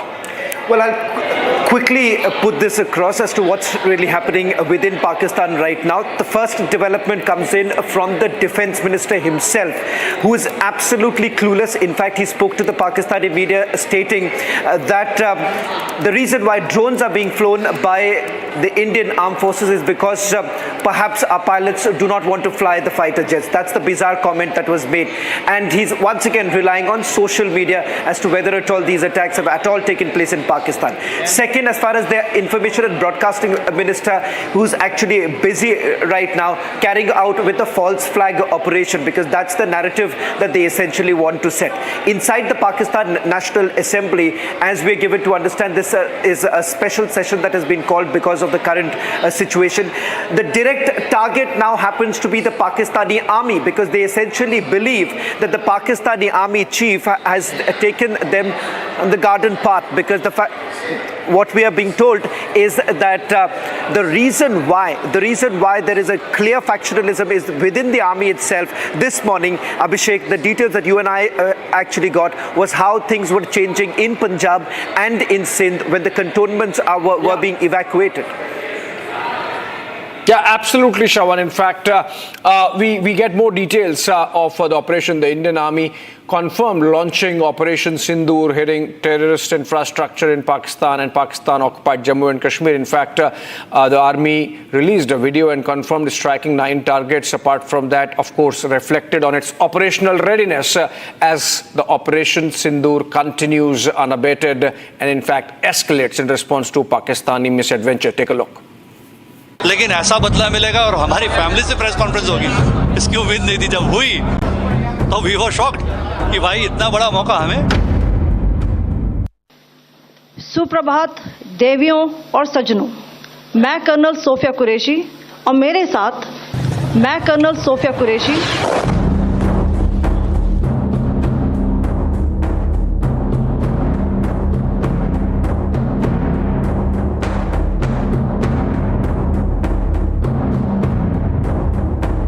ये है कि proud है चीज़ क्या कि लड़की ने हमारी एक बहुत अच्छा काम किया, ये अपने देश के लिए कुछ किया। सर आपके बारे में बताइए, आपके बारे में थोड़ा बताइए। हमारे बारे में अब हम तो उम्र हो गई, अभी क्या है, बांग्लादेश की लड़ाई लड़े, अब एज हो गई, अब दिमाग में ये आता है अगर हमको अभी मौका दिया जाए तो हम उनको खत्म करें सारों को जाकर के भी, पाकिस्तानियों को। क्या कहना चाहोगे पाकिस्तान के बारे में, जो यही है कि इसको खत्म करना चाहिए। वो ये दुनिया के अंदर रहने जो कंट्री नहीं है। नहीं भाई, प्राउड है ना कि वो गई, हमारी पैतृकता में है ये। मेरे फादर भी आर्मी में थे, ग्रैंड फादर आर्मी में थे, मैं आर्मी में था, अब वो आर्मी में गई है, वो पैतृकता में है। Okay, coming out of it, because there's a breaking news development. Defense Minister Rajnath Singh, after completing a meeting with the service chiefs, is all set to meet the Prime Minister. The meeting is going to take place in a short while from now, because the confabulations between the service chiefs and the Defense Minister are over. Going to Shawan for more details. Shawan, the meeting at the South Block has ended, we are told. What more can you share about the impending meeting between the Defense Minister and the Prime Minister? Well, let me first start with the morning meeting that took place at the South Block. You've had the service chiefs also meeting Raksha Mantri, but before that, remember there was also a meeting that took place at the Ministry of Defence with the Army, particularly looking at number one. They were assessing the damages and the report that essentially came in that none of the military installations were hit, and that was a clear success of the air defense system, the S-400 as well as the Akash missiles. The second is with regards to the ongoing operation, because we are given to understand as far as across the international border and the LC, we've had some sort of an operation that has been carried out. We do not have details, the contours of that very operation. Thereafter, the Raksha Mantri was essentially briefed by the Army Chief, the Navy Chief as well as the Air Force Chief in the presence of the Chief of Defence Staff, General Anil Chauhan, and we are being given to understand that it is part of what is being seen as Operation 3.0. Now, what is the nature, the form of it, and whether at all there was some sort of an action that was taken by the Navy in particular, that is not known at this point in time, but some clarity now emerging that sometime later this evening, roughly post 4 o'clock, is when there is a possibility that we could have a joint briefing taking place, giving us a sense of the destruction that the Pakistanis have faced and the operation that has been carried out by our armed forces. All right, thank you so much. In fact, for more on what's happening on the other front, the meeting that's taking place at the Union Home Minister Amit Shah's residence. Okay, we have a breaking news development coming in. This is coming in from the government, which has issued an advisory. In fact, the government has empowered the Army Chief for conscription, and this is specific to the Territorial Army. This is specific to the Territorial Army. We'll gather more details and come back to it. Taking a short break, coming back to this very important breaking news development. Stay with us, stay with us.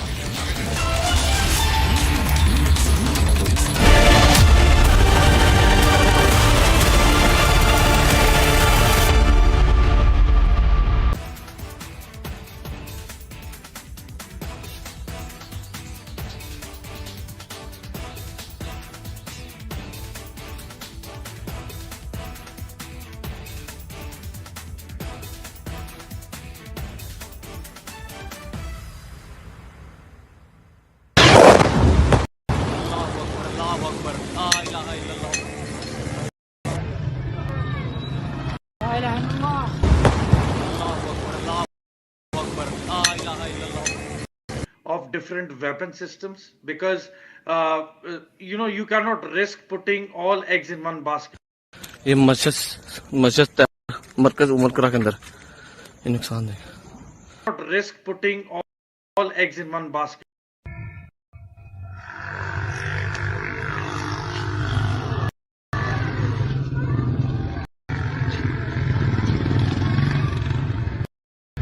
Not risk putting all eggs in one basket. Mentor here, and most some of the visuals I can see some are near the LOC. No, this is a long shot. I can see in the sky there's somebody who shot something to light.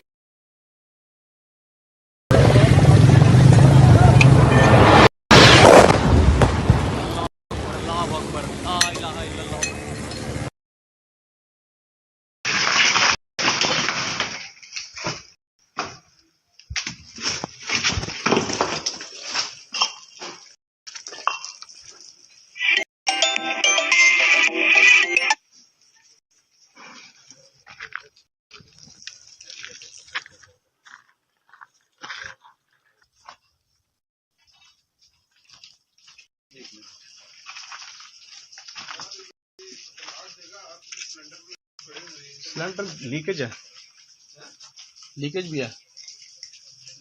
हाँ leakage है, ऊपर है।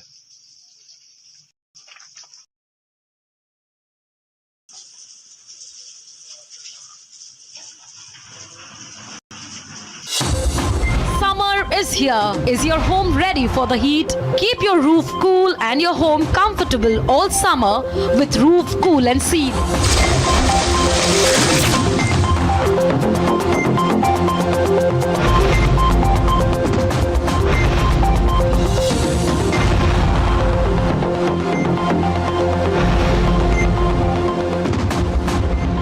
पसीना मत बहाओ, Berger roof cool and seal लगाओ।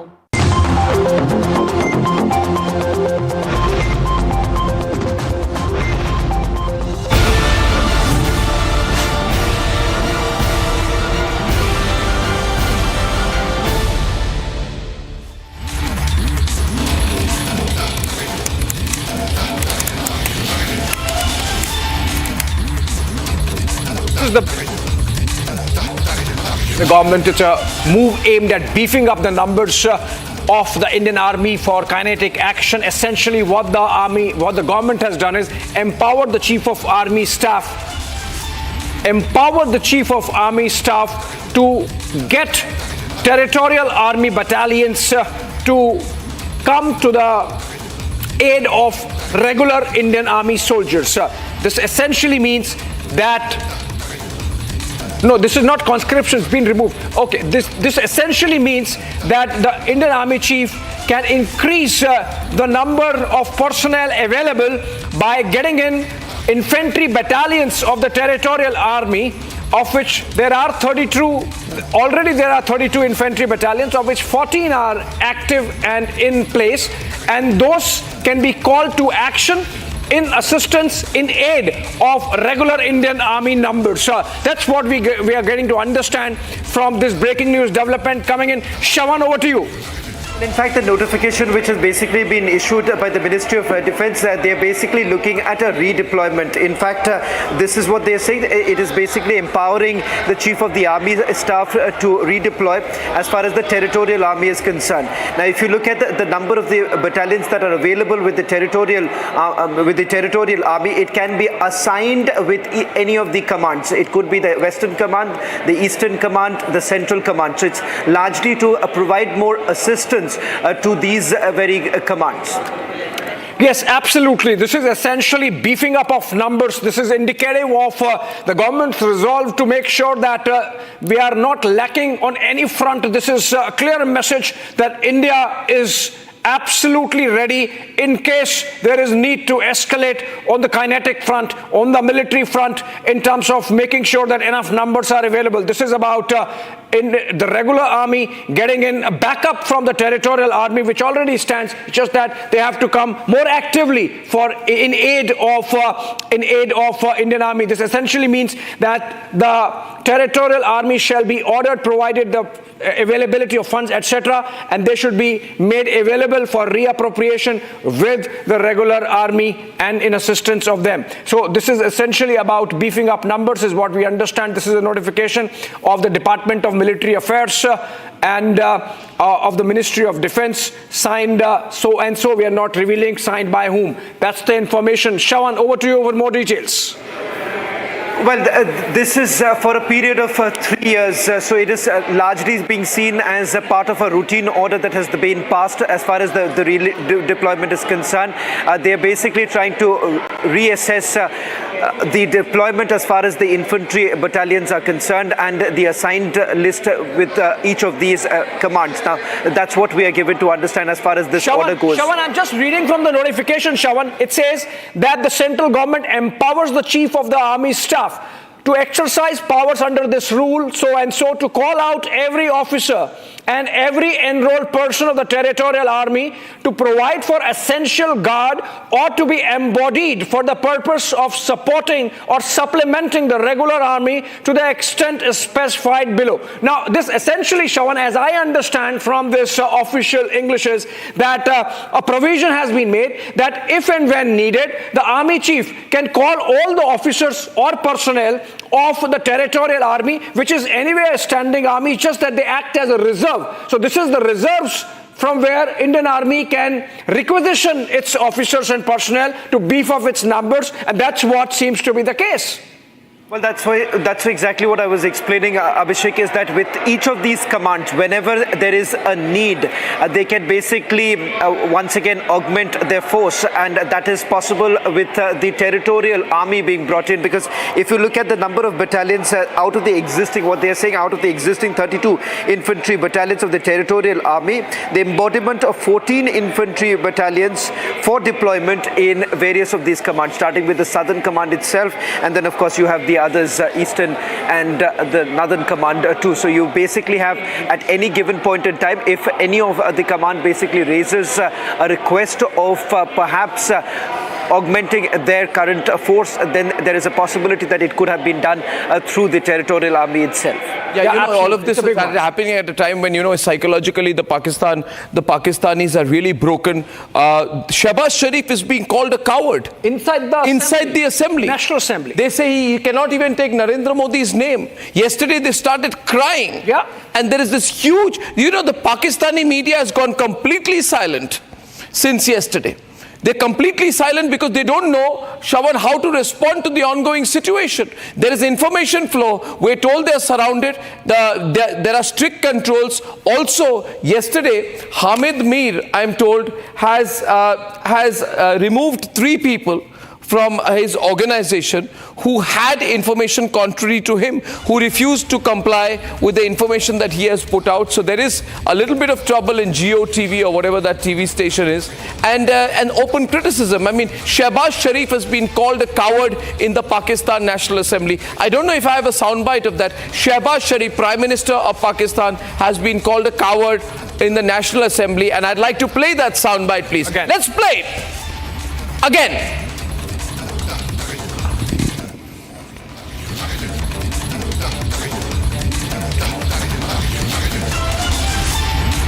पता नहीं कौन सा कायद वो इंडिया के इन मामलात के ऊपर एक स्टेटमेंट नहीं आई।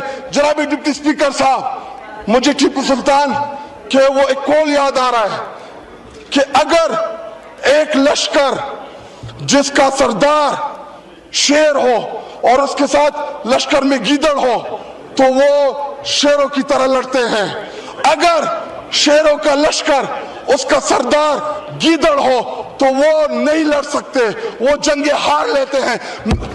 इस वक्त बॉर्डर पे खड़ा वो फौजी जो हमसे तवक्को रखता है कि हमारा लीडर, जो कौमी लीडर होता है या जो वजीर आज़म होता है, वो आईना होता है, वो फेस होता है, उसकी तवक्को है कि हमारी सियासी क़यादत वो दलेरी के साथ मुकाबला करेगी। लेकिन जब आपका वजीर आज़म, जब आपका लीडर बुज़दिल हो, वो मोदी का नाम ना ले सके, उसको आप क्या पैगाम दे रहे बॉर्डर पे लड़ने वाले जवान को? Ladies and gentlemen, he's been called a Gidar, a Kayar, a Buzdil. Ladies and gentlemen, please watch the use of words out here. He's been called in Hindi, and we can put up the Hindi words and write it down in English.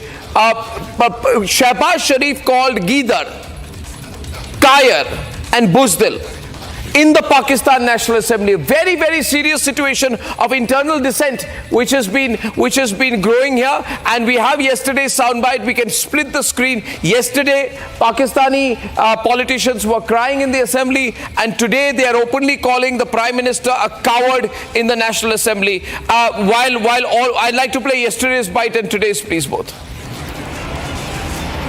तो इसलिए जनाब speaker ये बात waza कर देनी चाहिए, हमारी कौम यकजा है। मैं इन सब से कहूँगा कि मिल के चलो और अपने रब से रजू करो। रब काबा, हम तेरे आगे दरख्वास्त करते हैं, इस मुल्क की हिफाजत फरमाना जो तूने हमें अता किया है, और ये नबी सल्लल्लाहु अलैहि वसल्लम की दुआओं का है। आपने कायदे आज़म को इंग्लैंड में मुलाकात की, ख्वाब में आए और उनको कहा कि जाओ वापस और जाके पाकिस्तान का मामला हल करो। आप खान अफ़क़लात को ख्वाब में आके ये हुक्म दिया कि तुमने पाकिस्तान की सरना है, ये मुल्क बन के रहेगा, और तुमने तो ये ऐसा बड़ा मौजज़ा है कि अल्लाह पाक ने ये हमें अता किया है, और अल्लाह पाक इस मुल्क की हिफाजत फरमाएंगे। दुनिया में जहां भी देखें शायद हमारी कमी है, हम मजबूर हैं, हम गुनाहगार हैं, लेकिन रब्बे काबा हम तेरे हबीब के उम्मती हैं, खुदा का वास्ता हमसे रहम का मौला फरमा। आप चले जाएं उधर फिलिस्तीन में चले जाएं, कश्मीर में चले जाएं, जहां भी जाएंगे मुसलमानों के साथ वो ऐसे रो रहा है जो हम सोच भी नहीं सकते हैं। तो तू हमें माफ कर दे, हम तेरे आगे सर झुकाते हैं, माफी मांगते हैं। नहीं, इसमें दो राय नहीं है मौला कि हम बड़े गुनाहगार हैं, लेकिन तेरी रहमत बहुत वसी है। तू रहमत का एक जर्रा भी भेजेगा हमारी तरफ तो इंशाल्लाह हमारी कामयाबी होगी। और दुआ करते हैं रब्बे काबा कि इस मुल्क की हिफाजत फरा और हमें दुश्मनों पर जो है वो फकीरत फरा और हमें उनको सरनगू करने की ताकत अता फरमा। मैं दुआ गो हूँ आर्म फोर्सेस के लिए, पाकिस्तानियों के लिए कि अल्लाह पाक हम सब की हिफाजत फरमाए। I think I've heard here today that the Wire website has been, the Wire website, there is possible action against the Wire website. I don't know. If it is true, that will be very, very good news because it's been putting out completely Pakistani propaganda. The Wire website is like a Pakistani website, it's like the Congress party, but it's probably even worse. So I do not know if that is the case. In that case, this is very strong action by the media. I'm getting this. I don't have the source of that yet. Ladies and gentlemen, are you hearing something on this? Shawan, are you hearing something on this, Abhishek? I'll have to gather, I don't know, because a lot of action has happened in terms of countering propaganda which builds a narrative which is more like a talking point from the Pakistani side. De-escalation is one of them, by the way, or no. So, if you're talking about de-escalation, essentially you are pushing in... you're working against the army's interests. Yes, you are... This is the narrative that the Pakistanis want to push the Pakistanis to de-escalate now because they are in a cul-de-sac. We can inflict a cost of a kind where Pakistan would take years again to think about... using terror as a proxy and as a state policy, and for at this moment to be talking about de-escalation would be giving an escape window to the Pakistanis. Exactly, they're looking for an escape route right now. Yes. So not confirmed here, but we can say that there is likely action against pro-Pakistan news organizations operating in India. Exactly, and as of now, of course... Yeah, please carry on, yeah. All right, more information. Can you hold it for a minute? I mean, I'll just get some information on this. Yeah, this is about readers of Wire. So essentially, Wire sending across a message of some action having been taken against them. Yeah, the Wire claims that it has been blocked. It has been blocked. They're calling it censorship. But what I would say is that I welcome it because the Wire is an anti-India, pro-Pakistan website that always takes a very communal position on things. It supports urban Naxals, Tukre gang, Maoists, but it has worked against national interest at a time like this. And I think if this is the action, it's very, very good. And I hope the Editors Guild of India does not become the anti-national Editors Guild of India. I think this is very, very good and favorable action. Ladies and gentlemen, time to celebrate here. GD Bakshi is also with us. General GD Bakshi, good morning, sir. General GD Bakshi, good morning, sir. Good morning, Arnab. Good to hear you. Morning, your voice loud and clear. Lot of news since we last spoke, sir. You are seeing here that three big things are happening, sir. Yes. That there's a full assessment going on. The press briefing did not happen this morning. It has been delayed to a little later in the day today. There are a lot of huddles that have happened in the morning between the CDS, the Raksha Mantri, the three service chiefs. Then you have the BSF and the other paramilitary, and along with Ajit Doval at the residence of Home Minister Amit Shah. And then I think they will be doing a combined debriefing of the Prime Minister. The calling of support of the Territorial Army. The government has entrusted the government as per a notification that the Territorial Army can be called into support at any point of time. Yeah. It seems to be the preparation for full-scale war, but I'd like your analysis to it on what has happened in the last 60 minutes, please. Yes, sir. Over to you, sir. Yes, Arnab, as you are aware, yesterday Pakistan, instead of taking the off-ramp, we had given Pakistan a clear off-ramp after the strike on the 9 terror camps. We told them we only struck terror targets and we would like to call it off providing you have had enough. right? Pakistan's Asim Munir decided in a very grandiose fashion to attack 15 targets in India, right? And these were basically the airfields or our headquarters like Bhatinda, 10 Corps, etc. Right? This is where our air defense network has proved to be spectacular performance, Arnab. Not a single Pakistani missile or rocket got through the shield. This combination of S-400s, Russian Triumph missiles, which can pick up targets at 600 kilometers, blast them out of the sky at 400 kilometers and downwards, right? Combined with our Akash, combined with our MR SAMs, combined with our Barracks, they have proved to be fantastic. Not a single missile got through. Arnab, for comparison, air defenses are becoming very lethal. In Ukraine, they managed to shoot down 70% incoming targets. Russia, 85%. Israel, 97 to 98% they did with the Israeli missiles and drones. India has achieved a full-on 100%.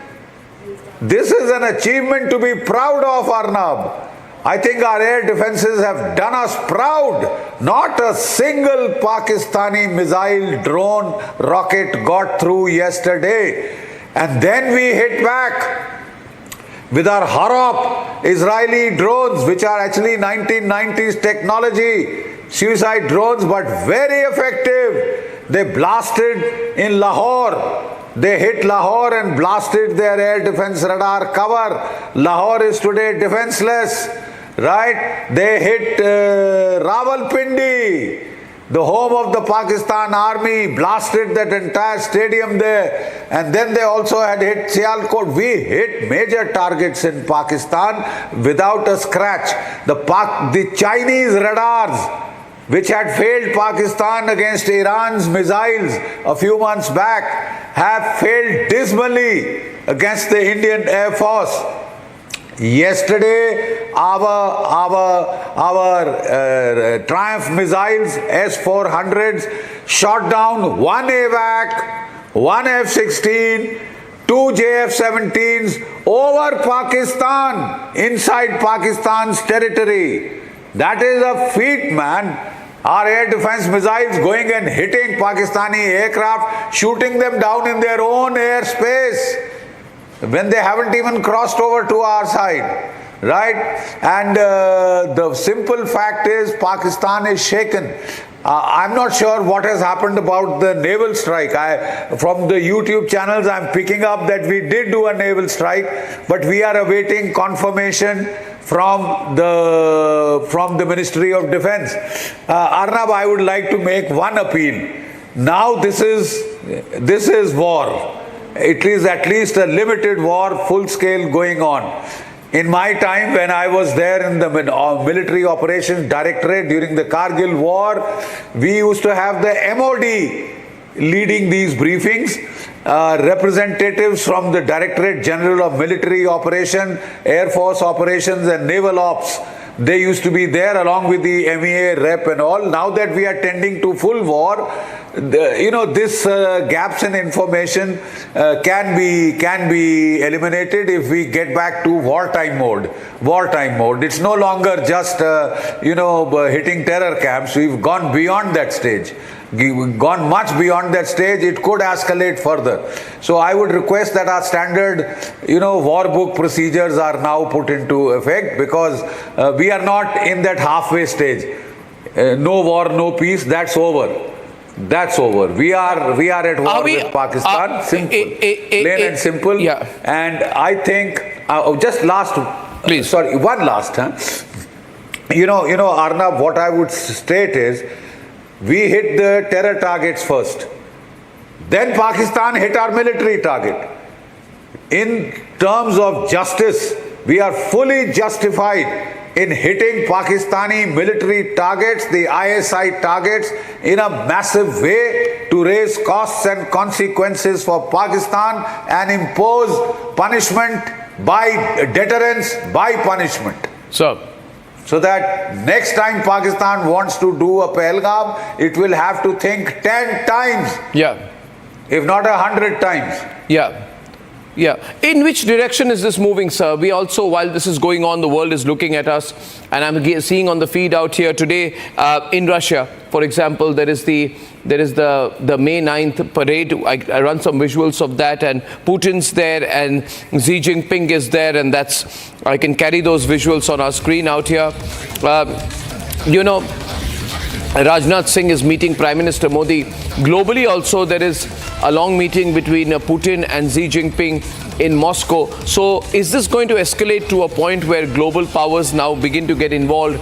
How are you viewing it? You know, the Prime Minister was himself scheduled to be at that big event in Moscow. He's not there because he's monitoring the situation in India. This should be full frame, not mixed up with the breaking news plates which we are running right now. So my question is to you, sir, as you see these visuals of the May 9th parade in Moscow, right? We are working very closely with the Russians. How is the world viewing it? Just using these pictures as a backdrop, how is the world viewing it in your view? Except Turkey, any other country that's inimical to our interest? You know, China has also seems to have backed down, watered down its response. Turkey can do nothing. They can at best send some aircraft with some drones, some ammunition. That's about all. No country will dare put boots on the ground. Not China, not Turkey. That's very clear. Now, Arnab, the simple fact is, we have a very, very, empirical factor. How much ammunition has Pakistan got? How much can it push? It cannot fight without ammunition. It cannot fight without aviation turbine fuel, right? So there is a practical limitation to how far Pakistan can continue this, right? And if the people in Pakistan are sensible, if the Pakistan army sense prevails even now, there could be a coup against General Mullah Munir, right? There could be a coup because he is the man who's brought Pakistan into this soup and hot water shamelessly just for his extension. He's already been given one extension earlier, right? Otherwise he would have retired in October this year. He wants, like Ziaul Haq and like General Pervez Musharraf, to hang on for 11 years till he's either assassinated by bursting mangoes, or driven out of the country. So therefore, there is an upper limit to how far this can go on. The countries all over the world are now getting concerned, but they are actually, I think, secretly quite enjoying the kind of soup that Pakistan is in. Here's an arrogant country which, because of its 160 odd nuclear weapons, was feeling that it has got India exactly where it wants. That India will not dare do a conventional response, and therefore he can escalate terrorism to whatever level he wants. Yeah. He's got his reality check, and some reality check, Arnab. This conventional, no conventional response. Just wait and watch. Just wait and watch how conventional responses are going. Arnab, I think the world will now start putting pressure, especially America, perhaps even the Chinese, because our NSA spoke to China also, right? Yeah. You better tell your protege to back off or else. Yeah. Otherwise, he'll get wiped off the face of the earth. Yeah. So I would reckon that I wouldn't be too surprised if there is a coup against Asif Munir. His corps commanders are het up. As far as Arnab, you heard that senator, former army man. As an army man, I could sympathize for him because his country is getting it in the neck. He was almost weeping, crying. He was saying, हमने क्या गुनाह किए हैं मौला कि हमारी ये हालत हुई है. अरे बड़े भारी गुनाह किए हैं तुमने. अरे तुमने औरतें बच्चे मारे हैं, तुमने लोगों को मजा पूछ के मारा है. जो अनार्म्ड बगैर हथियारों के लोगों को मारने में तो बड़ा मजा आ रहा था, अब करो ना। You know what the Afghans are saying, Arnab? They are challenging the Pakistani Air Force कि हमारी एयरफोर्स नहीं थी तो तुमने बड़े धड़ल्ले से हम पे F-16 भेजे थे, हमारे 52 औरतें बच्चे मारे हैं तुमने, अब लड़ो ना हिंदुस्तान की एयरफोर्स से, अब लड़के दिखाओ। Exactly. This cowardly air force, कायर है पाकिस्तान की air force Arnab. They are bloody cowards. They are daring not to rise. They haven't dared to rise. उनके देश में जाके हमने वहां पे ठोक दिए हैं पाकिस्तान के अंदर इनके F-16, इनके JF-17. I would request that the Ministry of Defence now give more frequent press conferences so that rumors don't swill around. Information, we must not lose the information war. We are winning on the ground. We won't. So We will never setup lose as the we set up information in war, every sir. But I think the traitors in the Indian media should be taught a lesson. As long as you are there, Arnab. No, but sir, we are all there. We are working in national interest. But traitors like The Wire, I call them traitors in the Indian media. Yesterday, this Pakistan propagandist linked to the ISI, Najam Sethi, this man was given a full platform by another person. I consider him also pro-Pakistan. I don't want to go into his family history, Karan Thapar. I don't want to go into the family history of Karan Thapar. I don't want to reveal a lot of things about that. It's not my concern, not my matter, and not something to be discussed. But we all know, but what Karan Thapar has done over the years is, unforgivable. But what he has done by giving this platform to Najam Sethi, and Najam Sethi has been putting out the complete ISI argument, and therefore it's an indirect way, General Bakshi, in which people like Karan Thapar are offering this platform and saying to Indians, under the camouflage of being an Indian news organization, they are not an Indian news organization, Siddharth Varadarajan has to declare his citizenship. Is Siddharth Varadarajan an Indian citizen? And if he's the editor and he's not an Indian citizen, then how is he an editor without being an Indian citizen? There have to be some limits. And then you are saying that I am going to provide a cover. Pakistani media may get banned in India, but we will say we are Indian media and tell Najam Sethi and all the Pakistani generals and all the others, come do your propaganda through us. And Karan Thapar provided a platform where he... Karan Thapar's history is known.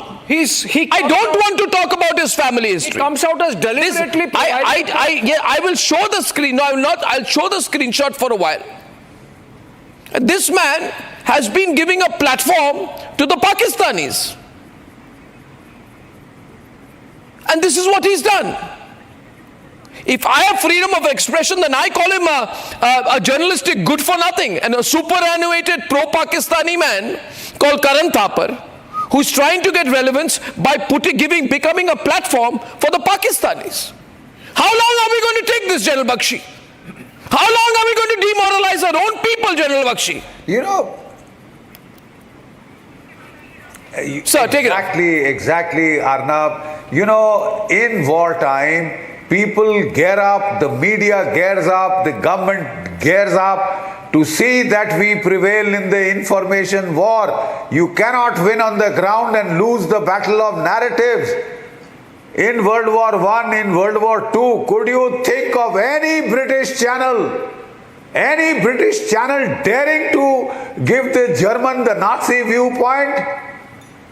I mean, this is amazing. Chalo, theek hai, if you want to do it in normal times, you want to permit such people to flourish, and carry out the biddings of the Pakistani state. The Pakistani state is failing in its information war, but you are letting them get in by the back door. And it is dangerous narratives like 5 Rafale shot down, like hell. You see, this kind of a narrative puts question marks on our own, and that is why our information feed-in has to be very, very timely. I'm still not clear as a military analyst whether the Indian Navy has struck Karachi or not. That is a major development, the exploitation of the sea flank. True. But this has to come from our Ministry of Defence, please. I would remind them That I am not saying that the army takes charge of the state. For God's sake, the Ministry of Defence is a civilian organization. General Bakshi sir, we have been banning Pakistani websites. We have banned one more. But there, General Bakshi, what is probably going on? I'm as hungry as you for information about Karachi, because as you know, we were reporting this last night, and the government told us that aggressive postures are being taken, and that's where it stopped. We'll have the breaking news plates continue to go on. Yeah. Now, they were told aggressive postures are being taken, and we were told aircraft carrier involved, which was obviously a euphemism for INS Vikrant, and we were told 26 warships were in the sea, but we can't speculate beyond that. Like it happens every day. Pakistan DG ISPR is to do a press conference at 3:30 p.m. Now remember the sequence. Every day the DG ISPR does a press conference, and we do it to debunk the Pakistani propaganda and the false claims that they make. So expect India's press conference to happen after that. I was told after 3 p.m., after 4 p.m. and now when you're getting to hear that the DG ISPR is going to do a press conference at 3:30 p.m., you can expect India coming out full force, calling that could be the reason for the timing, in which case it's good. Yes. But then, you know, I want to go back to the point that General Bakshi has raised here. And General Bakshi, if you don't mind, can I make a request to you and to our news and production teams that there are a lot of people calling saying they want to speak to you. I want to use the next 15 to 20 minutes to get the information narrative right. And who better than you? We'll get a couple of others along with you, if we can, please, so that we get the information right. And a lot of people hungry. Right now, we have lakhs of people on streaming, lakhs of people watching on streaming and YouTube right now. They would love to connect on streaming devices as well as elsewhere. So within this high information screen, we'll also put one more number where you can call right now and ask your questions on the present situation. You can ask your question directly, and we'll have General Bakshi answer it. We have Abhishek Kapoor there. If it's within my canvas, then I will try and give some kind of an answer to your question. A lot of people calling and basically asking, where do you think this will go? Will this escalate? Which way is it going to go? And I think it would be responsible journalism to spend 15 minutes to answer those questions. Yes. What do you think, Abhishek? Absolutely. You're game for that? Yeah, absolutely. And can we put that on very quickly, please? On. Those who know our numbers can put it on. Let's put the number up, and let's use the existing screens and also that wonderful split screen on which the last 60 minutes information was being given to put out the numbers, ladies and gentlemen.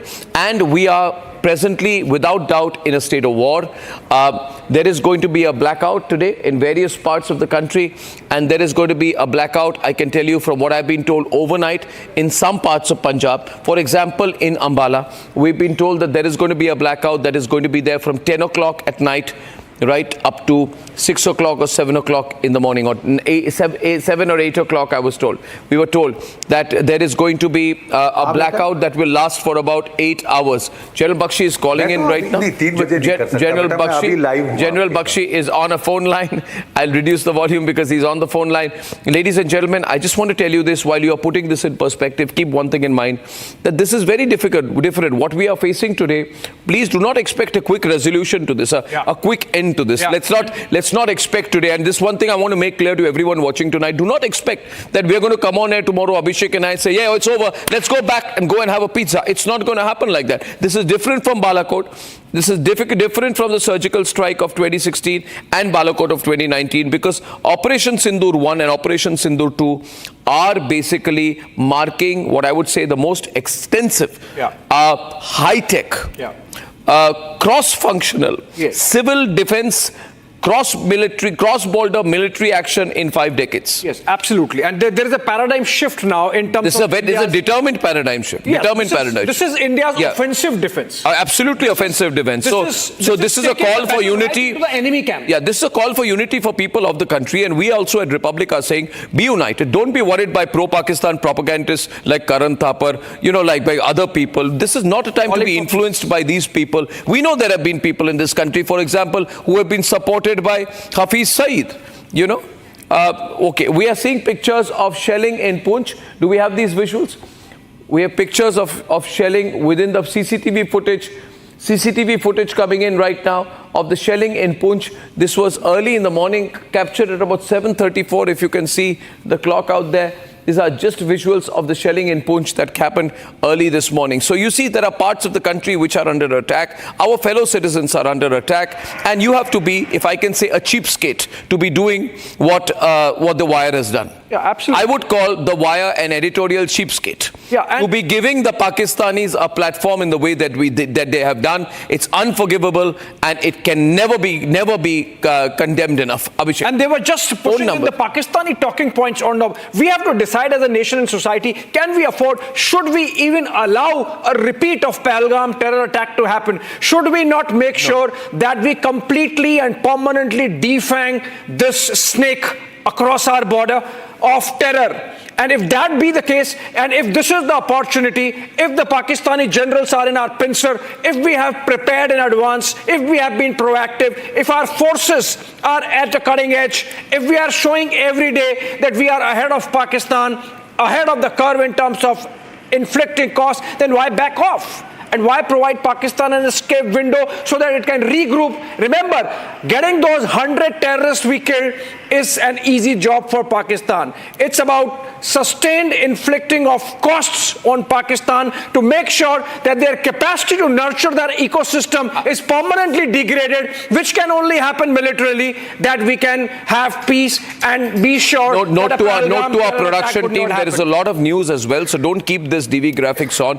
Please continue to run our existing graphic plates which have a lot of information, the special graphic plates which have been made, and run this within the ambit of that, as I had just said, because I do not want to take away at any point of time from the newsworthiness of the present situation. I just want to put as much news out. It is my national duty, it is my national purpose, it is our resolve. That is what we need to do as a country, and we have no better person we can get than General Bakshi to take your questions. But it will take just 30 seconds for my desk, maybe 10 seconds to put the number within the existing grid, and if they can do that, it'll be fantastic. Can they please do that? Thank you very much. Okay, now viewers, I was just saying, while I managed to get that number up on the screen and get the calls in, I'm saying here that these have been strikes on multiple high-value targets across a wide area.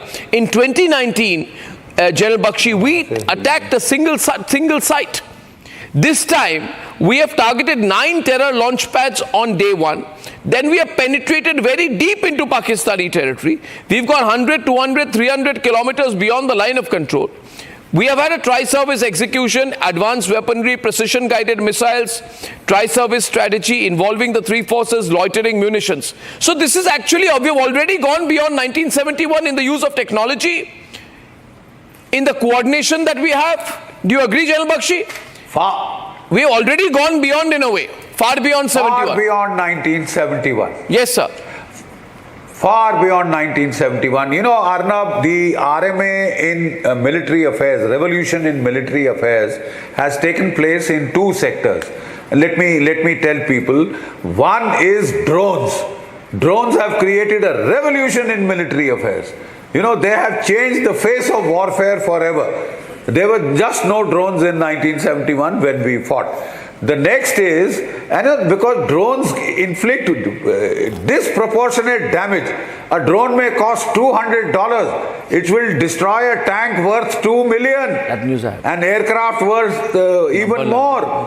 So there is that disproportionality that has come in because of drones, right?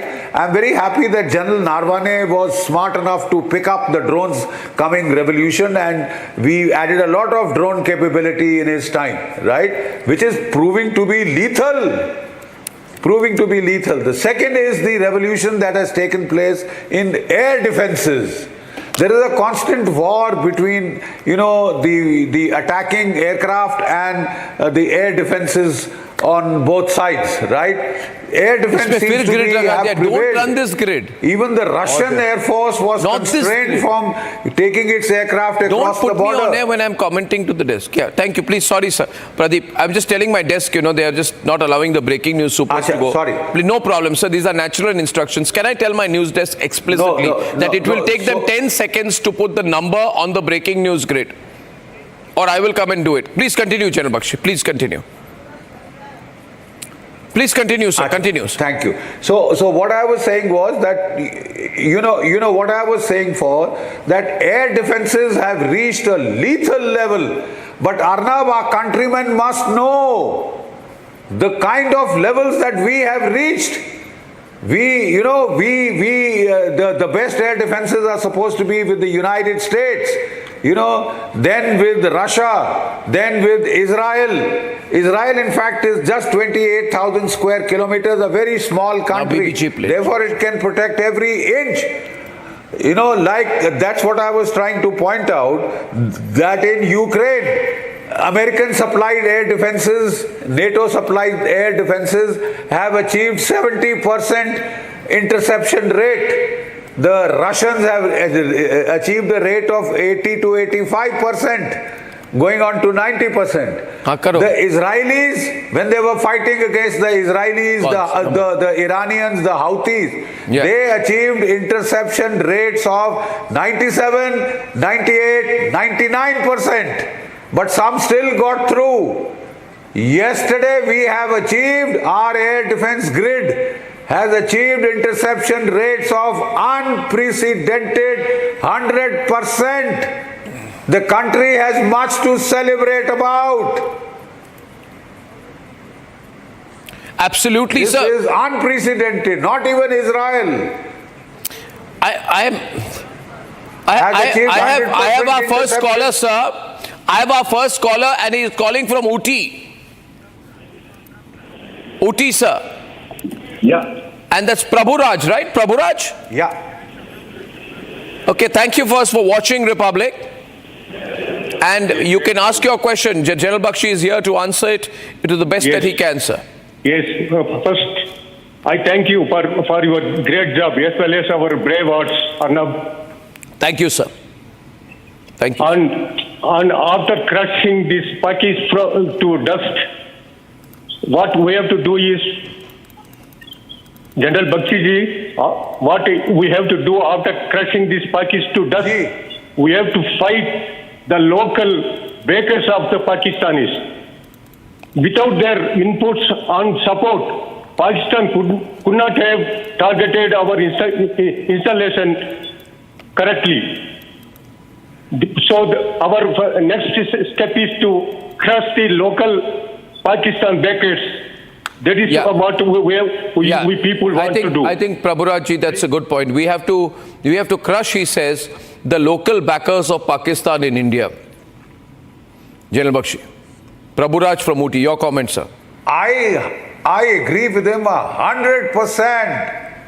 I agree with you 100%. My brother, the simple fact is, in 2611, there were local people who supplied the Maulis to David Coleman Headley to give to the Pakistani attackers, so that when their dead bodies were found, it would be claimed they are radical Hindus, right? Some of our own people were releasing books on how 2611 was a Hindu radical conspiracy. They were people who helped them carry out reconnaissance, who gave them shelter in their house, feted them, dined them, wined David Coleman Headley. There are people like that. In Pahalgam, there were people who were posing as muleteers, as people ponywalas, and they were openly talking of this forthcoming strike. The tourists who were there, they recorded these, right? The simple fact is that there is an ecosystem here working. India has a set of genes which we could call the Jai Chand gene. And every time there is a conflict, that gene comes up, manifests itself. So now first we are dealing with the external enemy. We'll focus hard on that. But once that is over, and it may not take very long, the way how well this war is progressing, then we will have to focus very hard on these moles, on these rats inside our system who try and nibble away at the foundation of our country. The Jai Chands, the Mir Jafars of the world, of India, we have to take care of them, because otherwise they ghar ka bhedi, lanka dhaye. Absolutely. We have a lot of callers for you, sir. In fact, we have Akhil from Hyderabad. I'll take 5 quick callers. Akhil, hi, from Hyderabad. Yeah, hi. Hi. Yeah, just trying to understand. This could be a generic question, which are the the perspective of experts. It could have been addressed earlier, but just trying to understand. Always that Pakistanis get the first hand in terms of explaining, and then Indians go ahead and try to support it in the international forum. Is there any workaround for this? Why is it always that it happens in this way? I didn't get that first part. Akhil, what did you say? What was your first part? The audio line was not very clear. Yeah, always in the international forum, Pakistanis get the way of claiming either misinformation or they get the first-hand information out. Hello. Whether it is falsified or it is the correct information, they have a way out of passing the information to the international forum. Why is that Indians do not have a way? Do they have an edge? Abhishek is a good person to answer that, Akhil. Abhishek and General Bakshi, do the Pakistanis have an edge in terms of in international forums? No, they have no edge. They stand absolutely discredited. The only problem is because of their geography. Traditionally, for the last about 4 decades, they have taken advantage of being where world powers have wanted to be at the cusp of Central Asia. And that is the reason from the time of Soviets coming into Afghanistan, Pakistan became geostrategically relevant, which they have milked to their advantage, unfortunately for India. But that's really run the course. Taliban is back in Afghanistan. They hate Pakistan. The Americans know they have been double-crossed. Chinese know that Pakistans are good for nothing. Chinese citizens are getting killed. Russians never played ball with them. And of course, now we have them in our pencil. So absolutely no advantage to Pakistan whatsoever. Okay, we have a big setback for Balochistan. Balochistan, we've been told out there, huge setback. I think Shawan can give us more details on Niranjan. I don't know who's live with us right now. But we've been told that a convoy carrying minerals, there are 6 Pakistani vehicles which have been blown up in this latest attack by the Baloch Liberation Army against the Pakistani army in Balochistan. This is happening at a time when Quetta has almost been emptied by them, and the Prime Minister of Pakistan is being called a coward in his assembly. I've also been analyzing here the way the Pakistani media has gone into a freeze frame since yesterday. Okay, Shawan, you have details of this BLA attack? This attack that has taken place, and we are being told that this is again in Quetta where the fresh attack has taken place. Since yesterday, this is the 10th such attack that has taken place in various parts of Balochistan. One, it was on the convoy in Quetta, and now we are being told that there was some movement of minerals that were taking place, and remember that happens to be the biggest flashpoint at this point, at this stage. But clearly the target is right now the movement of any Pakistani army convoy. Okay, we have one more input. This is coming in from, can Alisha come live with us and share that with us? Alisha, just go to where Shawan is and share it live so that you can do that. And General Bakshi, while you're on, I have more callers. Bedi from Chennai, Dhruv Sharma from Delhi, and Sanjeev Malhotra from Faridabad are lined up. First from Chennai, Bedi ji, are you there? Okay, we don't have Bedi ji out there with us yet. Jay. Bedi ji, you're there. Akhil, is that? I am there. Arnab, Bharat Mata ki Jai. Bharat Mata ki Jai. Vande Mataram. Vande Mataram. Vande Mataram. Thank you, sir. Please go ahead and ask your question, sir. What a way of reporting from your war front, Arnab. What a kind of job you people are doing. Sir, thank you, and sir. I really love the way one of your reporters, Rakshata, called, Pakistan attack, made in China toy. That was a good one by Rakshata, I must admit. That was a wonderful job that she used. And General Bakshi Saab, you have been, virtually leading, the Indian war front, sitting in the studios of, Republic TV. No, he is a Bharat. He is a Bharat Ratna for all of us. General Bakshi, absolutely, we are so proud of him. He deserves it. His knowledge also. Even the people in Pakistan, Bedi, they love him and they hate him.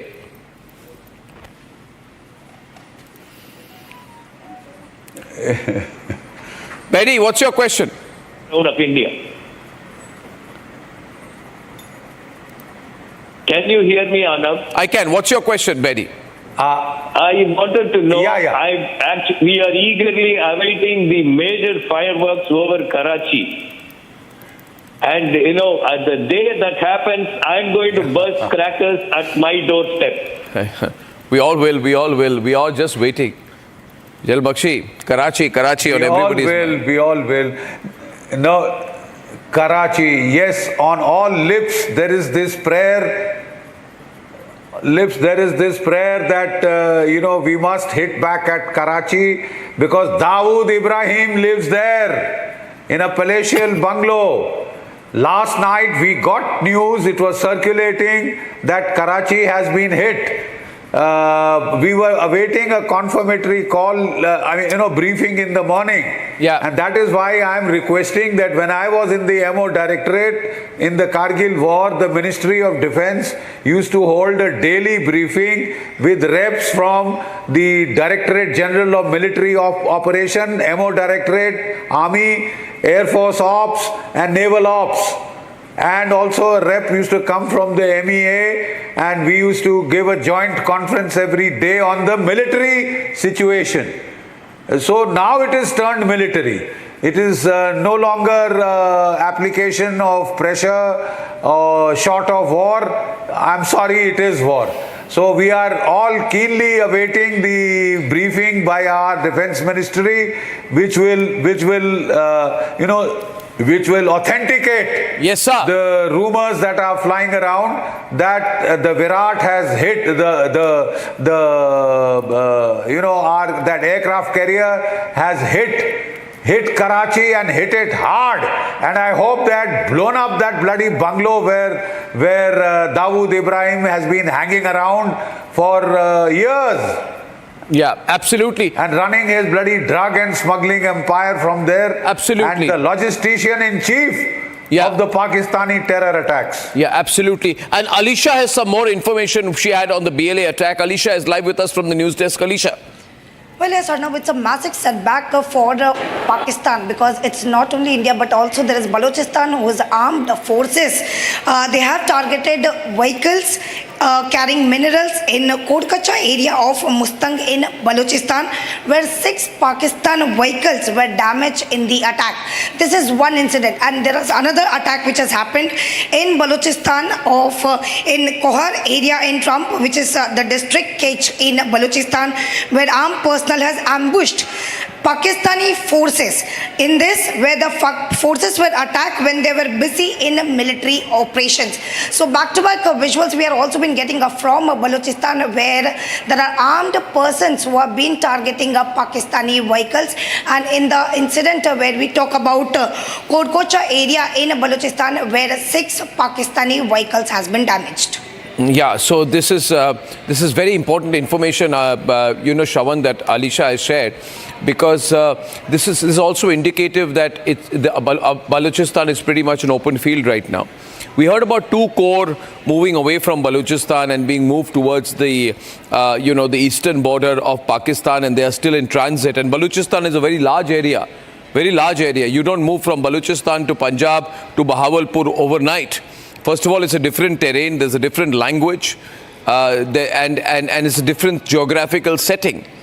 So to acclimatize troops, to move them, is a huge operation. I mean, we say troop movement is not an overnight thing. That itself is treacherous. The terrain is treacherous, and the troops will get demotivated in this process because the conditions of movement are not very good, not very easy, and they also become more vulnerable, Abhishek, right? Shravan, in that period. So the whole Balochistan area is very volatile now.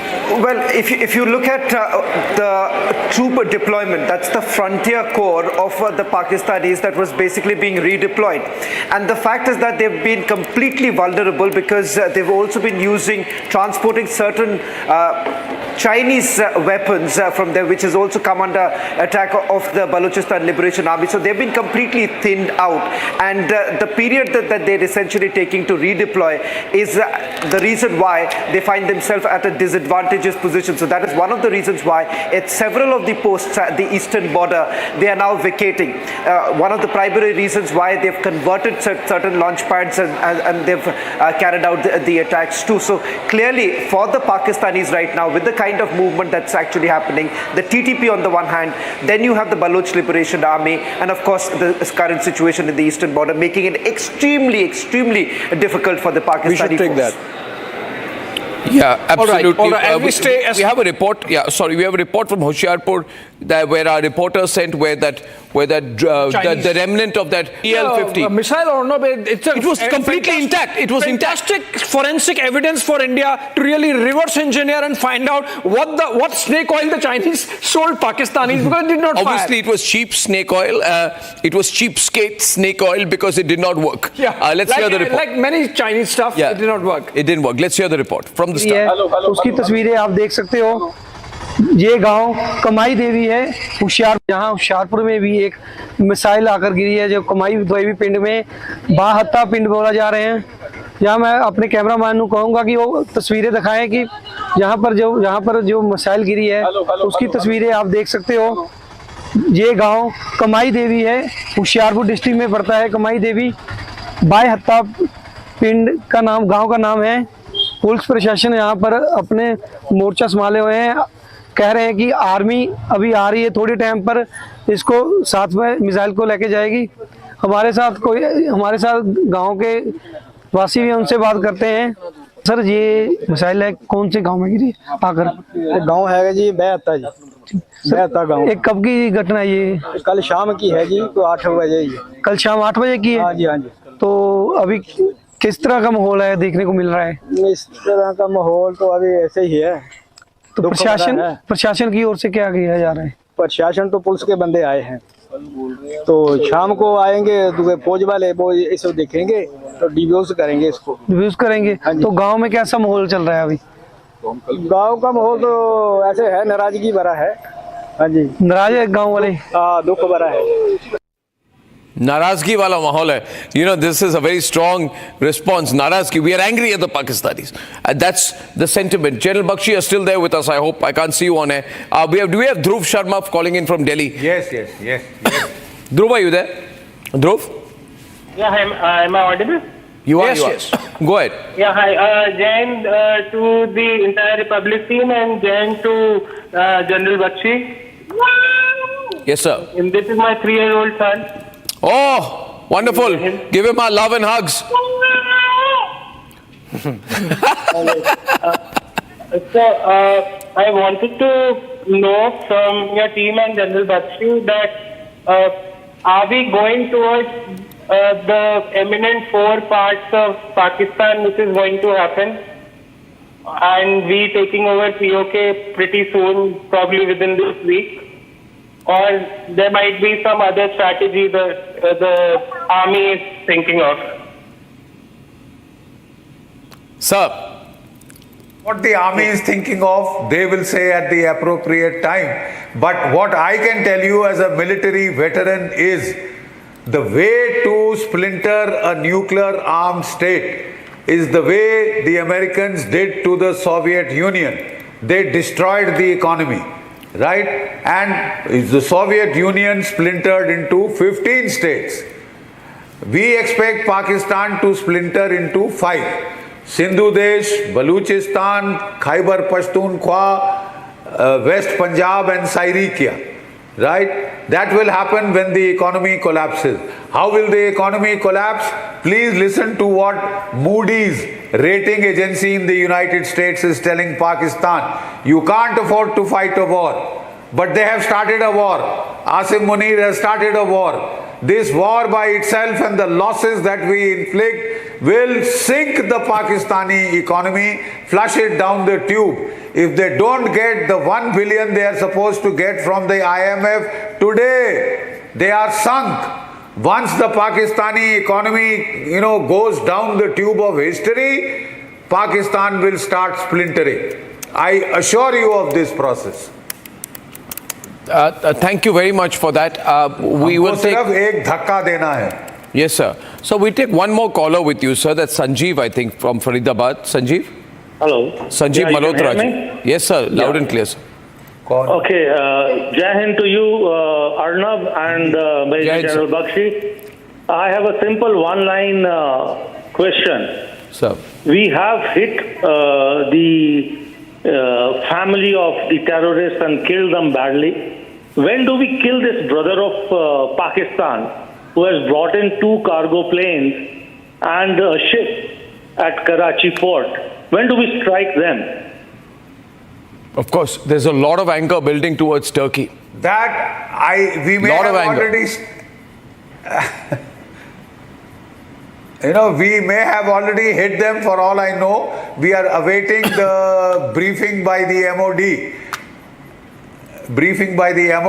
I'm sure we'll have good news. Absolutely. There's so much anger. I'm told that one ground handling company of the Turkish has almost got a very strong control over ground handling, cargo handling at airports in India. I think they're a big security threat. I think they should be thrown out. I would, General Bakshi, you've held on so well for us. You're getting a lot of calls. You're a man in big demand. So maybe you have to go for a while, but I'm going to be analyzing this situation. A couple of points I want to ask you, General Bakshi. This has also fortified our air defense and offensive capabilities. Because each one of our missiles of theirs was intercepted or neutralized. Not one reached its intended target, or we would have known by now.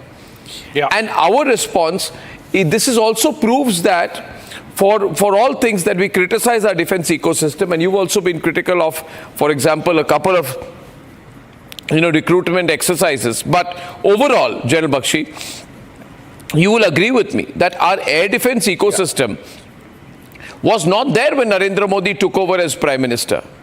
Our air defense ecosystem has been built painstakingly over the last 11 years under the leadership of Prime Minister Narendra Modi. This was not there in 2014, sir.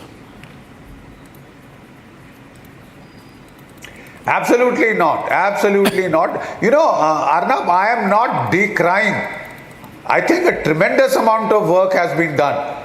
Had the 36 Rafales not come in, we would have been in serious trouble. Had the air-to-air missiles not come in, BVRs, we would have been in trouble today. Had the Russian S-400s, they have proved to be a war-winning factor. They came in the Modi era. I'm not saying that. I'm saying when you were about to get a perfect 10, the perfect 10 would have been if we had the Rafales, 120 of them. If we had 5th generation fighters, if we had far more artillery, today we would have finished Pakistan for good by now. Now it will take a little longer. Now it will take a little longer. That is why we were hollering in the veterans community. And for if you want to fight defensively, I'm afraid there is no option but to go in for manpower. We have just ordered the TA officers to be called up. So manpower is vital. That is what the Russian war, Russia-Ukraine war has shown. Because losses are very high, entire units can get wiped out in a total war, in a full-scale war. You need manpower. We have no dearth of manpower, youthful manpower looking for jobs. So I think after this is over, we can talk about it in more detail. Yeah, after this is over. More detail because we always learn. The visual. Learning organizations are winning organizations. Okay, we have visuals of an unexploded missile being investigated by the army. Yeah. I have those visuals. If I can go full frame to those visuals. No, these are the visuals of, can we go back to the earlier visuals? They were just rolling. In the meantime, what you are seeing here appears to be another PL-15. The PL-15 are duds. But now these are visuals of a projectile, unexploded projectile surrounded by the army. This could be a gold mine for the armed forces because it will, as Abhishek you said, when you have an unexploded PL-15 around you, then you can go back, you have to just neutralize it and they can back engineer it and understand what this whole projectile was all about. Absolutely. But this is expensive equipment that the Chinese gave to Pakistan. Why has the Chinese armory failed so badly? I mean, are the Chinese not answerable, or were they giving them second grade stuff? This is definitely a second grade equipment, or in fact, it is marked second grade because it says PL-15E, meant for exports. The actual one, they keep it for themselves, which they have hardly used, by the way. But this is called PL-15E, which is for exports to poor countries like Pakistan, which obviously just feel happy to get a toy.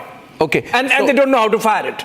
So when we get these visuals out here, and they have been, now the army surrounds it, what are they going to be doing with it, Abhishek? Now, they've got this PL-15E unexploded missile.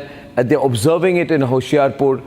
There are about 8 people there. They're going to move this away and probably put it under the radar of our own ordnance forces. Absolutely. So if you look at it, even an exploded weapon has its ballistics. Now in this case, this is the entire thing. It has not exploded. So you have ballistics plus forensics plus of course reverse engineering, as I said, and tremendous amount of intelligence and information in terms of the weapon integration with the platform, in terms of the weapon firing, in terms of its chemistry and the whole mechanics of it. So I think this is going to be a landmine in terms of information gathering on the Chinese weapon system that PL-15 is. For whatever worth it is, at least we would know what the Chinese have and what they have been selling and what version of their original equipment. Okay, we have more breaking news inputs with Tanisha now from the news desk.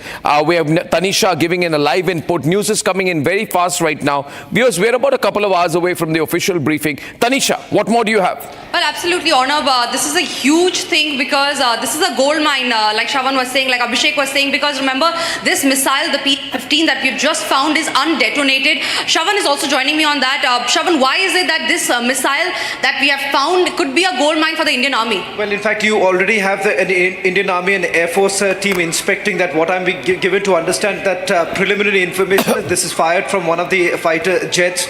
Once it is basically investigated, remember this helps them in future. It's a big advantage for the Indian Air Force because it gives them advantage way ahead in the future too of the nature of the weapon that is being used by the Chinese and that has been given to the Pakistanis. Well, absolutely, Arnab. So there you have it. It could be a gold mine because it could then give out several revelations, which we are looking at. Back to the studios. Yeah, so this is important information. Welcome here. Thank you, Tanisha and Shravan, for that. We'll keep coming back to you as we get more news inputs. Good afternoon. How are you doing, sir? Fine, fine. How's it looking, sir? What is the army doing with all those PL-15s and all these Chinese armory that is lying around right now? See, I can only comment in the other way, like you have discussed, it is a data landmine and it could be a knowledge bank and what all thing you can suspect it, but what I feel that our technology, what we have acquired and what we are building at our home, that is much more advanced in what Chinese are been using and exporting to the poor countries. This definitely is going to be a good asset for us, that we will be able to understand how and what technology they are using, but definitely we are not going to replicate the same, and we have no use of these kind of technologies. We have got our own. Anyway, the Air Force and Army team has reached Hoshiarpur. Also, we are told that Khwaja Yusuf Khwaja Asif has admitted, Abhishek, that their air defenses have been completely ineffective. I'm going to run a small soundbite if you can hear that, Abhishek. Yeah, let's hear the admission. I believe apparently in that soundbite, Khwaja Asif is effectively explaining the ineffectiveness of their air defenses. He's suggesting that we did not stop the Indian drones coming in because those were spy drones, and had we targeted them, they would have revealed and captured the information about our weapon systems, and so we let them cause mayhem in Pakistan. That's the kind of madness. I mean, for someone to say that we did not bring down the Indian drone because they were spy drones. Yeah, and if we had brought them down, then the drone, after being devastated, would have spied on us and walked on its own feet, and got into an Indian military jeep, come back to the raw headquarters and given the information to India. That's what I think this is certification from my side that Khwaja Asif has lost his mental balance completely. By the way, here is what he said. Hear this. कल का जो drone हमला हुआ वो drone हमला basically हमारी जो locations हैं उसको डिटेक्ट करने के लिए जो है किया गया। वो एक टेक्निकल चीज़ है जिसको मैं उस तरह एक्सप्लेन नहीं कर सकता, और इसलिए उनको इंटरसेप्ट ना किया गया ताकि हमारी लोकेशंस जो हैं वो लीक ना हो या वो लोकेट ना हो। कल का जो ड्रोन हमला हुआ वो ड्रोन हमला बेसिकली हमारी जो लोकेशंस हैं उसको डिटेक्ट करने के लिए जो है किया गया। वो एक टेक्निकल चीज़ है जिसको मैं उस तरह एक्सप्लेन नहीं कर सकता, और इसलिए उनको इंटरसेप्ट ना किया गया ताकि हमारी लोकेशंस जो हैं वो लीक ना हो या वो लोकेट ना हो। Okay, now this is mad logic. General Bakshi, you heard him? Yeah, Arnab, they are getting hilarious, but very curiously, partially he is right. When we hit back at Lahore, we had used the Israeli Horop, which homes in onto whenever any air defense radar opens up, when it lights up, that homes in onto that radar, and that is how we blasted that Lahore radar facility. Air defense radar was blasted to smithereens, और ये इतने डर गए कि हमारे attack drone दूसरे सबको intercept करना बंद कर दिया. So he is unable to distinguish between, you see, there are different levels of interceptive drones. There are semi-interceptive drones, there are surveillance drones, there are precision strike drones, there are collateral simultaneous drones which also carry out both the functions together. Then there are drones simply to watch over the particular area. And then there are the drones which project power with a surgical precision. Yeah. The fact of the matter is that we have got a range of drones. Yeah. Now these idiots have got confused Samar with what drone it is in the sky.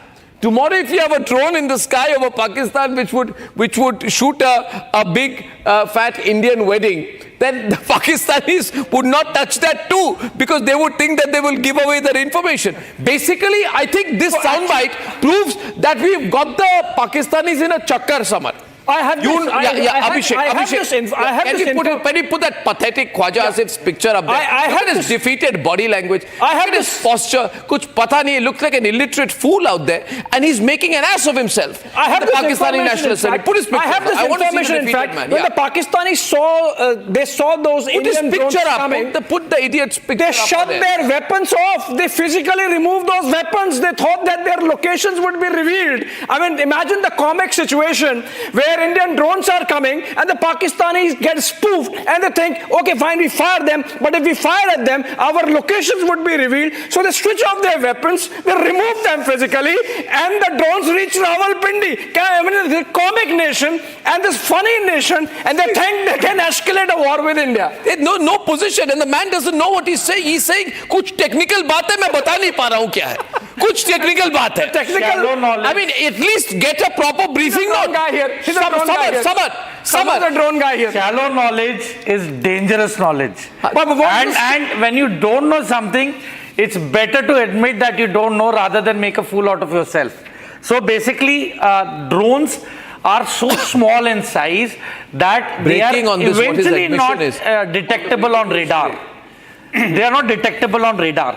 And as per the latest that is there in technology, only the fiber optic drones are detectable from the place of the origin of the controller. Why? Because the fiber optic has a heat signature and frequency band which can only be detected with a certain set of sensors which is basically going to recce and survey that area.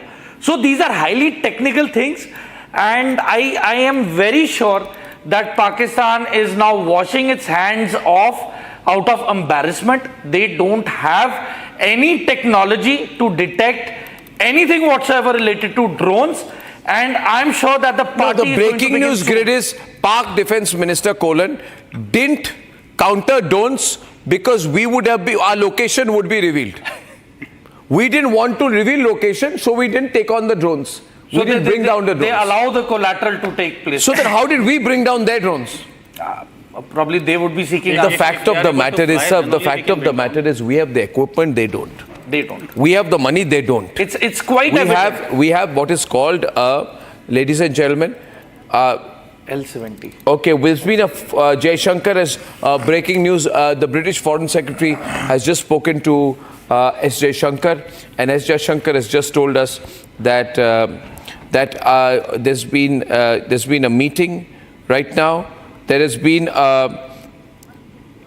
Yeah. I mean, this is important because we have just signed a trade deal with them. He said that we've spoken together on how to counter terrorism. So a multi-nation effort that's going on right now, and it's only the the bankrupt Turkey which is going out to help Pakistan. So I call this, as it's said in English, this is called blind leading the blind.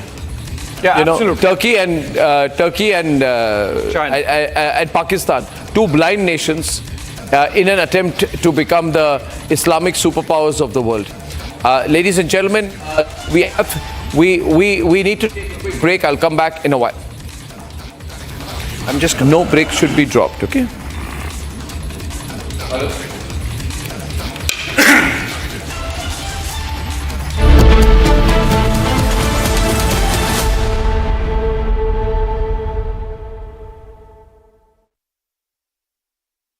आधे bowl दही में 4 चम्मच MDH चटनी पुदीना मसाला डाला, stir करो, पुदीना चटनी तैयार। MDH चटनी पुदीना मसाला।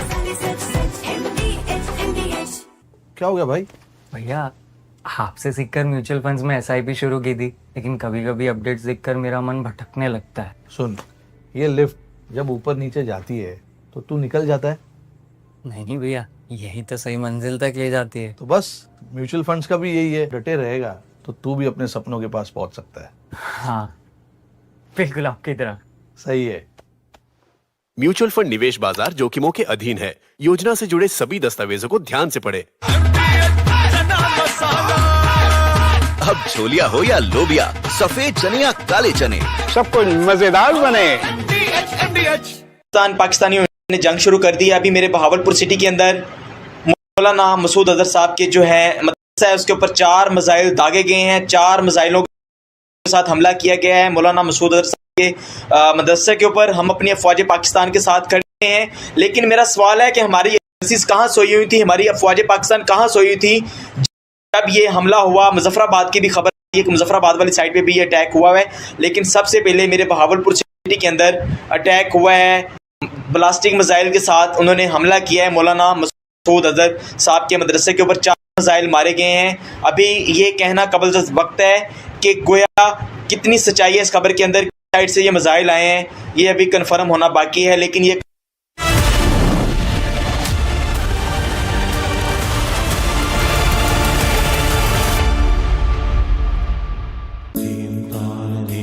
At Amity, we are committed to building a stronger India through world-class education and research, to nurture ideal citizens who, together with the leaders of today and tomorrow, will make India a world superpower. Amity University, India's leading not-for-profit private university. दादी के हाथों का जादू और खुशबू से महकता घर, माँ की मुस्कुराहट और खाने की सुगंध। MDH गरम मसाला, क्योंकि हर रिश्ता है स्वाद से जुड़ा। इसको घर पे लगाओगे तो शादी का तो पता नहीं, पर घर पक्का नहीं टूटेगा। रुंगटा नहीं तो घर स्ट्रॉन्ग नहीं। रुंगटा स्टील TMT बार एकदम सॉलिड। पहाड़ों में हाइकिंग शिप भी बन सकती है।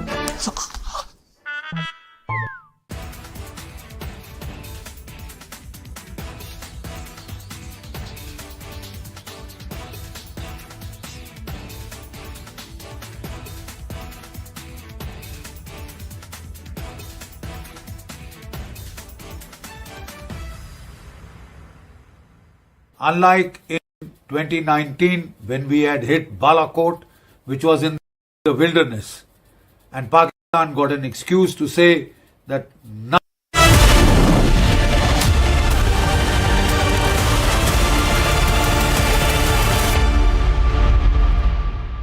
Mahi sir, how much do you love your fans? Honestly, I love my new fans. पुराने वाले बेकार में शोर करते सर फैंस हैं, शोर तो करेंगे ही ना। नए वाले नहीं करते and they listen to what I say. The new generation Orient BLDC fans, super silent performance with voice control. सिली में आए तो और Cricket fans. MDH की देगी मिर्च, देगी मिर्च का तड़का, अंग अंग फड़का। MDH की देगी मिर्च।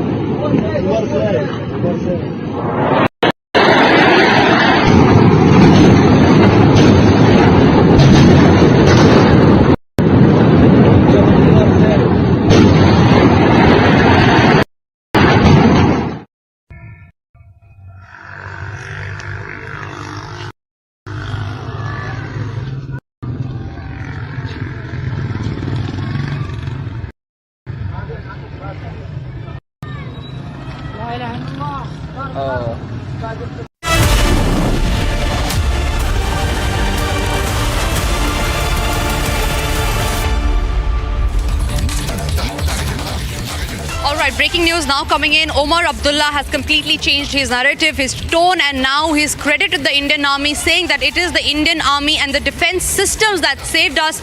This is the same Omar Abdullah who had once upon a time doubted the Indian Army, and today he says that it is the Indian Army and the air defense system that saved us. Shavan is joining me more on that. Shavan, a completely changed narrative of Omar Abdullah. Well, in fact, there have been several civilian deaths that have taken place. According to the Ministry of External Affairs, about 16 civilian deaths have been reported so far.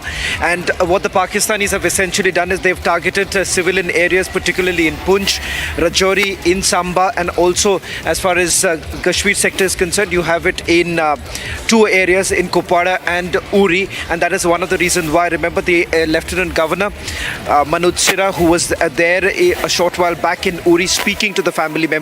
The Chief Minister of Jammu and Kashmir also now essentially crediting the Indian Armed Forces for being able to save the lives of many. Right, absolutely. In fact, we'll just listen into that bite of the Jammu and Kashmir Chief Minister Omar Abdullah.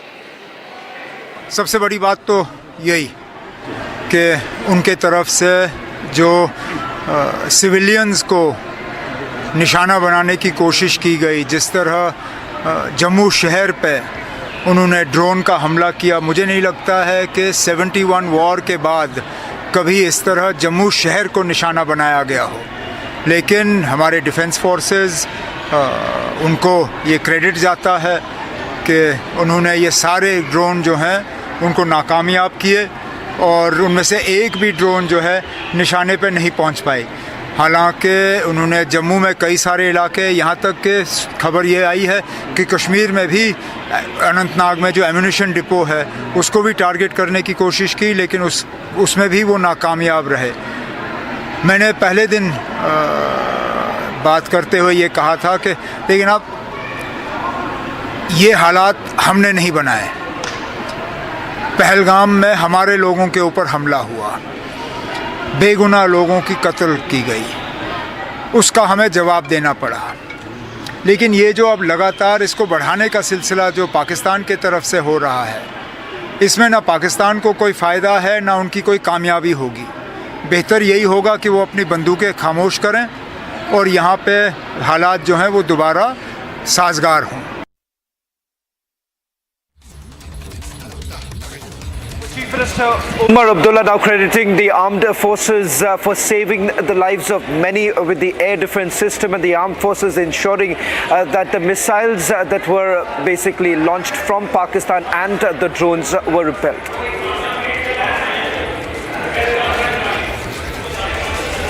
I think that's fantastic reporting by you and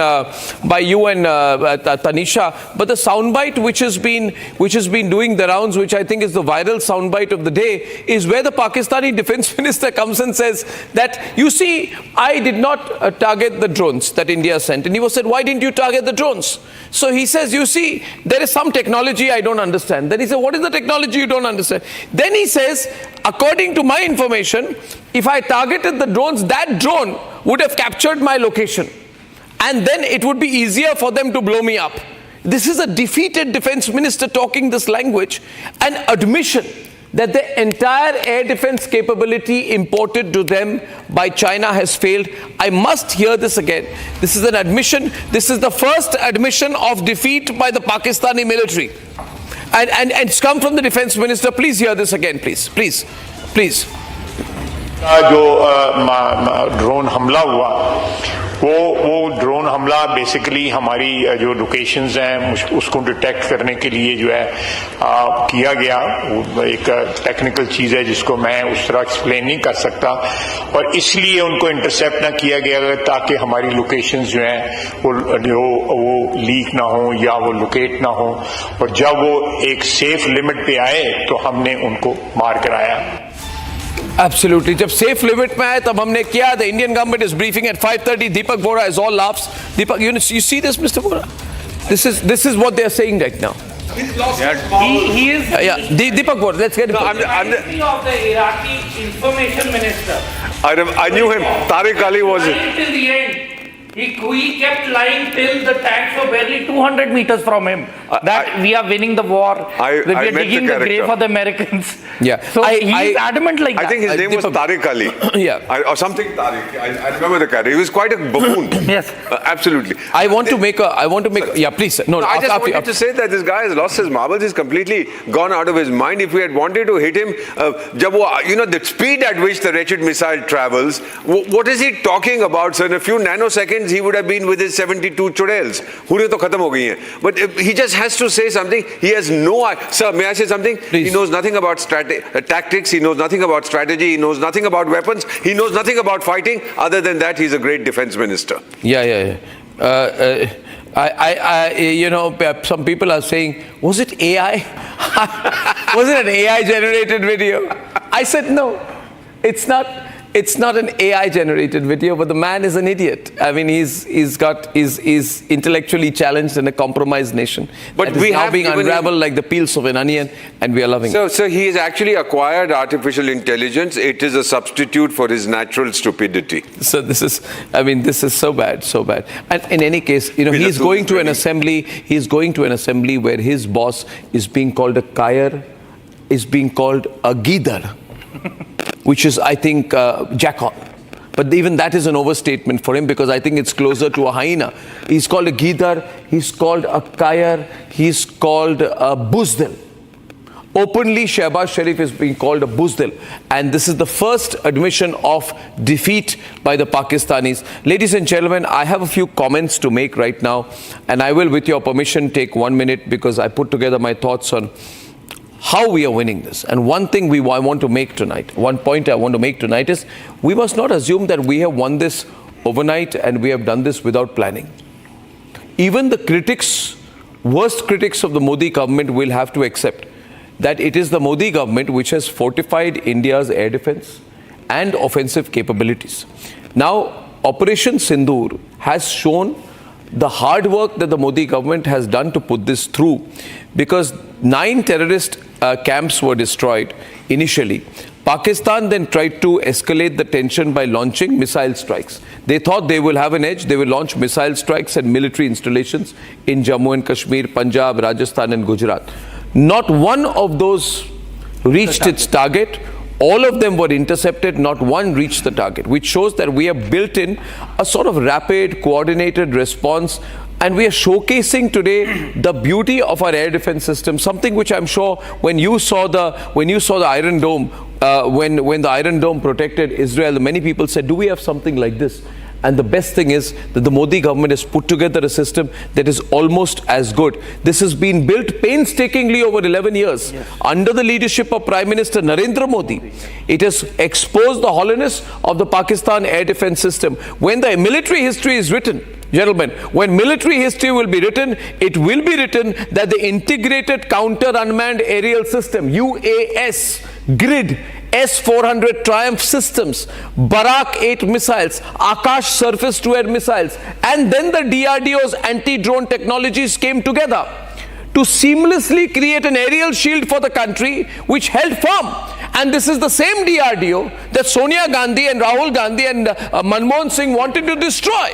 And when the Prime Minister said, do not give up on the DRDO, I have faith in them. And it is very important that we did not stop at defending. We retaliated then after that with speed and precision. Operation Sindoor has seen a very deep dive into Pakistani territory. We have destroyed the Chinese capability with an indigenous capability. When we put together DRDO's anti-drone technologies, we have that. It was a direct fight between them and the HQ-9 Air Defense Unit, which is in Lahore. HQ-9 Air Defense Unit in Lahore has been destroyed. Radar infrastructure has been destroyed, which proves that our defense capability, our manufacturing ability is superior to the Chinese. This is showing the strengths of our indigenous hard work, and this is not overnight. This is a decade and more. This is not materialized overnight. If you think this has happened overnight, some people would say, we've done it over 75 years. We have not, sir. No. We have done it since 2014. Yes. We have systematically spent money upgrading our air defense architecture. We have made key acquisitions. We have put together key developments. When Pradhan Mantri Narendra Modi says, Viksit Bharat, it means a lot. It means that you invest money in a 35,000 crore deal for 5 S-400 Triumph squadrons, which are being blessed in every house of this country today. 3 squadrons are operational on the borders of China and Pakistan. 3 and a 4th is about to come. This is hard work. When you say, why do I pay my taxes? You pay your taxes because this government is transparently giving the poor sustenance and giving the army what it needs. It has a Barak 8 medium-range surface-to-air missile, MR-SAMs. Then there is a $2.5 billion deal with Israel. All of this is today guarding our border baselines at Bhatinda. When you are seeing this PL-15 fall, for example, when you are seeing them fall from the sky, please remember, they have not fallen from the sky. They have been intercepted. Indigenous Akash missile batteries. Atmanirbhar Bharat is being seen today. This is Atmanirbhar Bharat. This is DRDO developed counter drone systems. Be proud today. Be proud. If a young Indian is watching this, what do you want to be? If you say, I want to be a drone scientist, this is reason. If you want to be a space scientist, this is reason. If you want to be a defense technologist, this is reason, because you will make the man-portable counter drone systems, the MPCDS, which is being used today, which is totally disabling the hostile UAVs. This has been installed last year in 2024. So when we speak about the leadership of Prime Minister Narendra Modi, what has Narendra Modi done for the nation? Of course, it is the effort of the forces. Salute the forces completely. But the forces are ineffective without proper political leadership. You need a leader in this country who says there has to be technology in warfare. Yeah. There has to be Indian technology in warfare. And we have seen the combat debut of loitering munitions this time. What are loitering munitions? Loitering munitions. Loitering munitions are very dangerous, suicidal kamikaze drones ordered in 2021, and I'm not taking names of the company, but these are manufactured in India, somewhere in India. Somewhere in India, you don't know where, but somewhere in India, I know we are manufacturing these kamikaze drones, and these are the ones which are executing these precision strikes across sectors. The Pakistanis don't know what they are dealing with. This is a country for sale. Whatever left they had, they gave it to the Ukrainians. They have no artillery left right now. And now, additionally, on top of that, here's where diplomacy comes in. Here's where diplomacy comes in. We've seen Prime Minister Narendra Modi build a relationship with several world leaders, and he has this habit. Prime Minister Modi, he's together with people through thick and thin. Look at the number of ups and downs that Netanyahu has been in his political career. But the incredible thing about Narendra Modi is that friendship holds. It is on that basis of that friendship, that strategic understanding with our brother nation, with our friends, with our fraternity, with a country we love and stand with, which is Israel, that we have got the Harab drones. These people don't know what has hit them. These Israel origin Harab drones are now locally built as well. These are Israeli drones, but put together in India. These have been deployed. This has destroyed the air defense systems of Karachi. This has destroyed the air defense systems of Lahore. These are very important platforms. These are combined. Now you combine that with the Rafale fighter jets. You combine it with Scalp missiles, Hammer missiles. This shows our ability to project power with surgical precision. It's not only power. How will we become a great power? We become a great power when we use what we have, and when we are proud of what we have. And if you can secure your airspace, then you are fine. In today's day of non-combat warfare, you have to secure your airspace. This is a resilient, multi-layered Bharatiya Atmanirbhar ecosystem. So all I wanted to make is one point tonight. I know I'm making a long speech, that we tend to assume that we are a great nation. We've always been a great nation. Civilizationally, we are a great nation.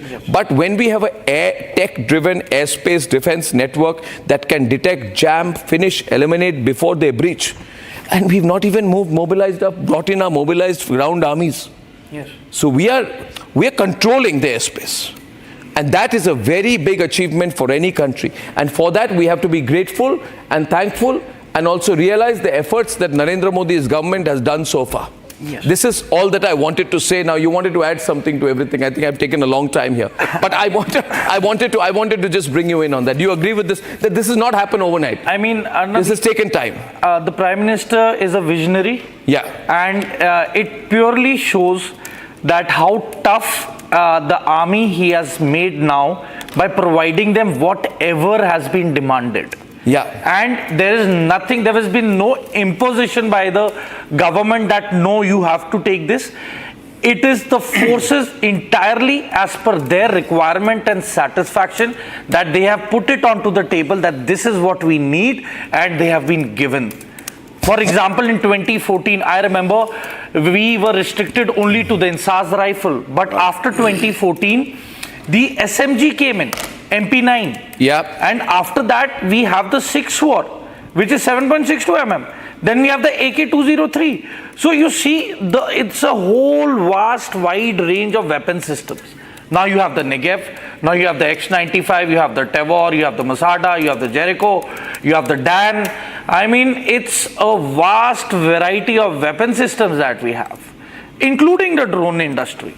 I too have connection with the drone industry, but I don't want to name anything. No. But you see, it is the future. The future wars are going to be decided by this.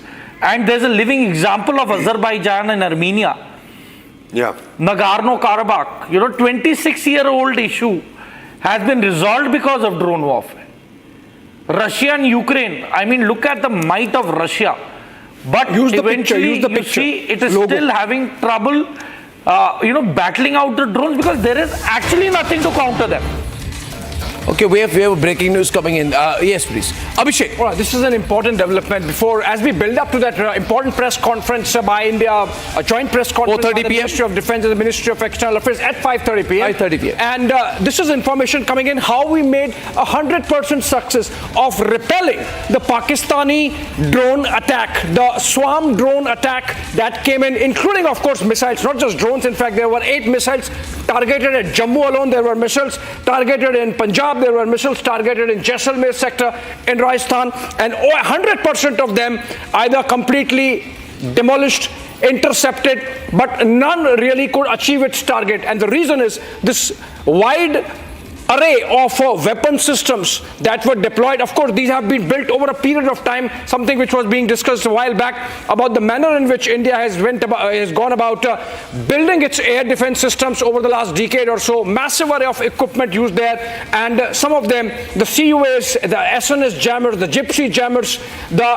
ECG NNS jammers, soft and hard kill CUAs. These are all equipment. You would know some of this. These jamming rifles which were used, these long-range LM, the long-range LMs that were used. Is it the LM-70 we were talking about?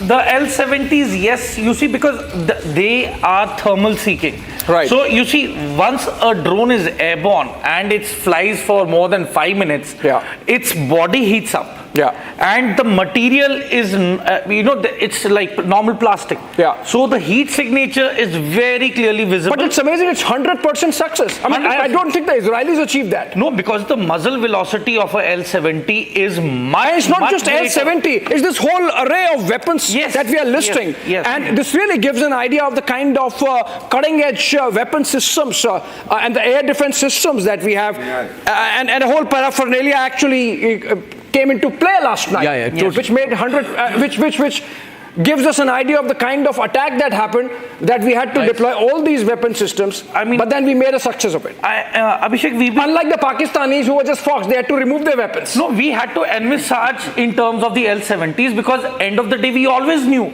that the Pakistanis have F-16s compared to a MiG-21s. Absolutely. So it was, 10-year-old plan that we have to upgrade this weapon system to counter F-16s, and by the grace of God and the present government, now we have the Rafales, we have the Sukhois. Just imagine if we did not upgrade. I just want to put it this way. Yes. Just imagine today, Abhishek, if we had been left in the hands of a Congress government.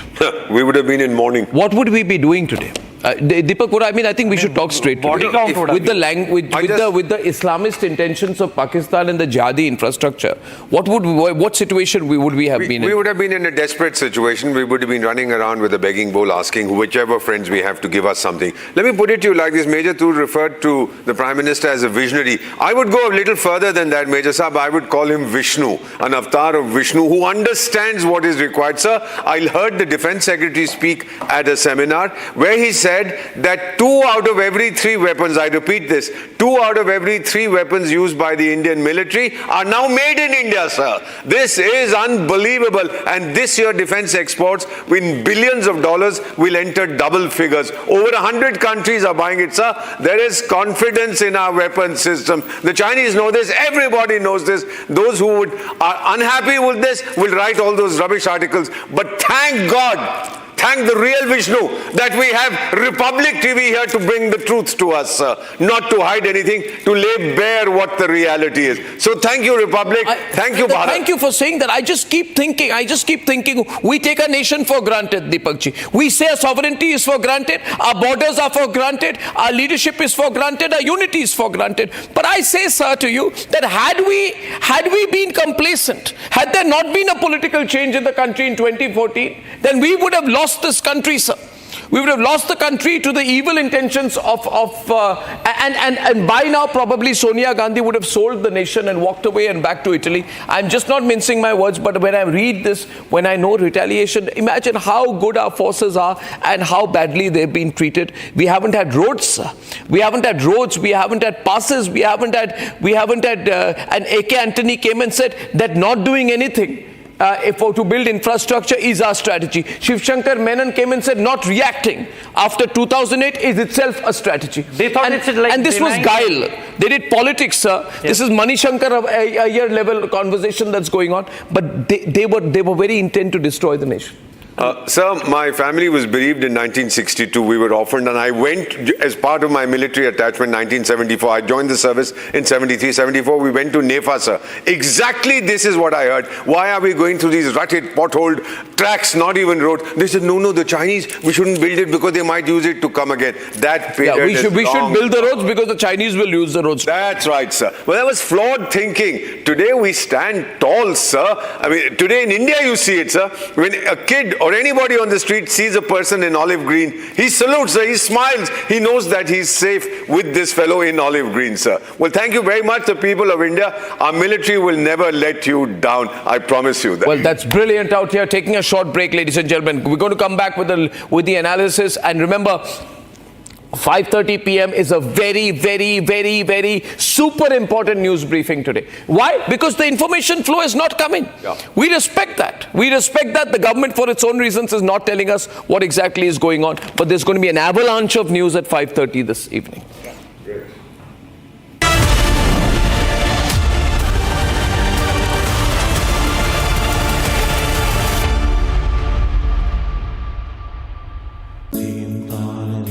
At Amity, we are committed to building a stronger India through world-class education and research, to nurture ideal citizens who, together with the leaders of today and tomorrow, will make India a world superpower. Amity University, India's leading not-for-profit private university. ये है secret recipe MDH का जीरा SIP जल जीरा मसाला SIP जीरा SIP MDH का जल जीरा सिप MDH का जल जीरा SIP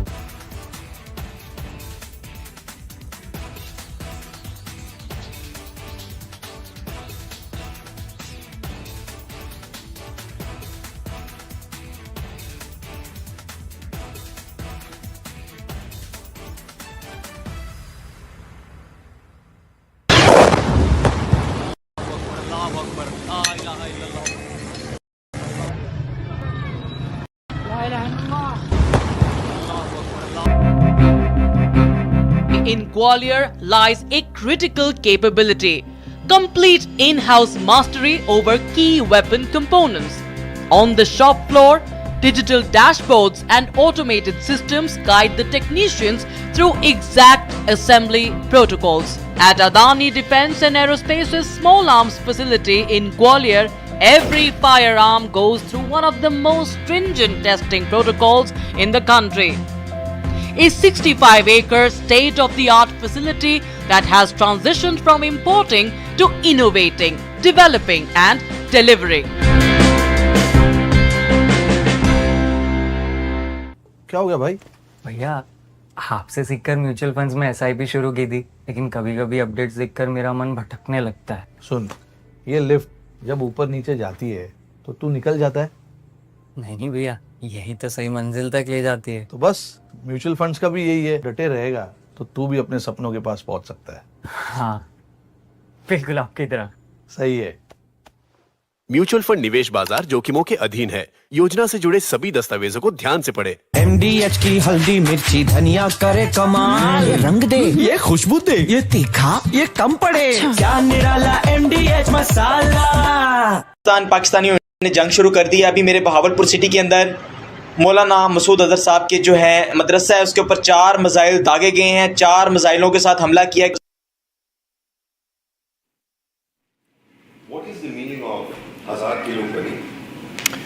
All right, welcome back. We continue our build-up to that very important press conference by the Government of India, the Ministry of Defence and the Ministry of External Affairs, like it has been happening over the last few days.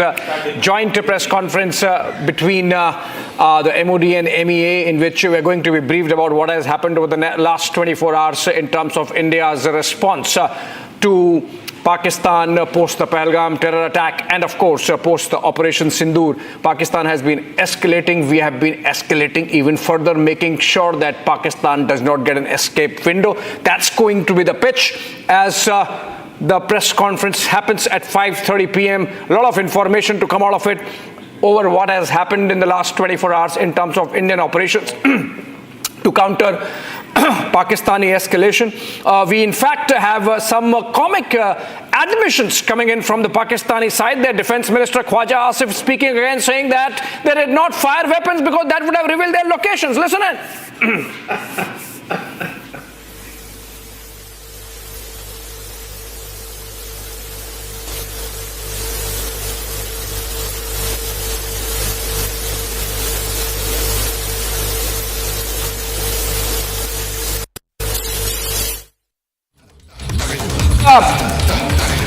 Coming to the aid of India narrative effectively again by saying that or claiming that they did not fire their weapons because it would have revealed the location of the Pakistani air defense, and so let the Indian drones come in and play havoc.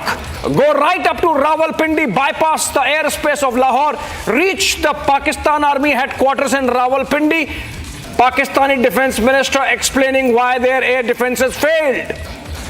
Let's listen to him. He's also there saying that Pakistan is talking to friendly nations and trying to de-escalate the situation. Can we go to that Khwaja Asif soundbite? Yes.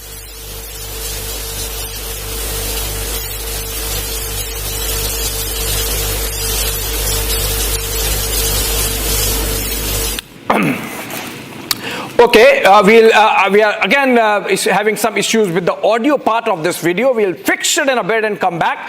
Essentially, this is Khwaja Asif speaking inside the Pakistan National Assembly, and he was explaining to concerned members that why the Indian drones could come right inside the Pakistani territory, right up to places like Rawalpindi, which hosts the headquarters of the Pakistan Army. How could Indian missiles reach Bahawalpur 100 kilometers inside the Pakistan territory? What was Pakistani air defense doing? And while explaining that, Khwaja Asif gives a comic explanation, trying to shield the ineffectiveness of its air defenses, saying, oh, only that we shut them off.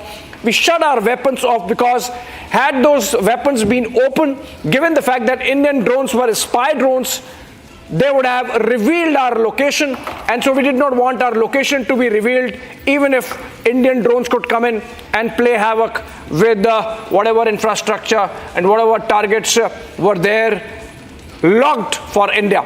And the technical explanation, of course, is that these spy drones, if you lock them and if there is a missile coming, they capture the heat signals and locate that particular weapon system and in real time transfer the location to IAF situation room, the Indian Air Force's situation room, where then of course you know where exactly Pakistan's weapon systems are, and then of course our Rafales and Sukhois can really target them with missiles. And that's why the Pakistanis really got scared and shut their weapons off and physically removed them from the location because they realized some of their places have already been revealed. Let's listen to Khwaja Asif.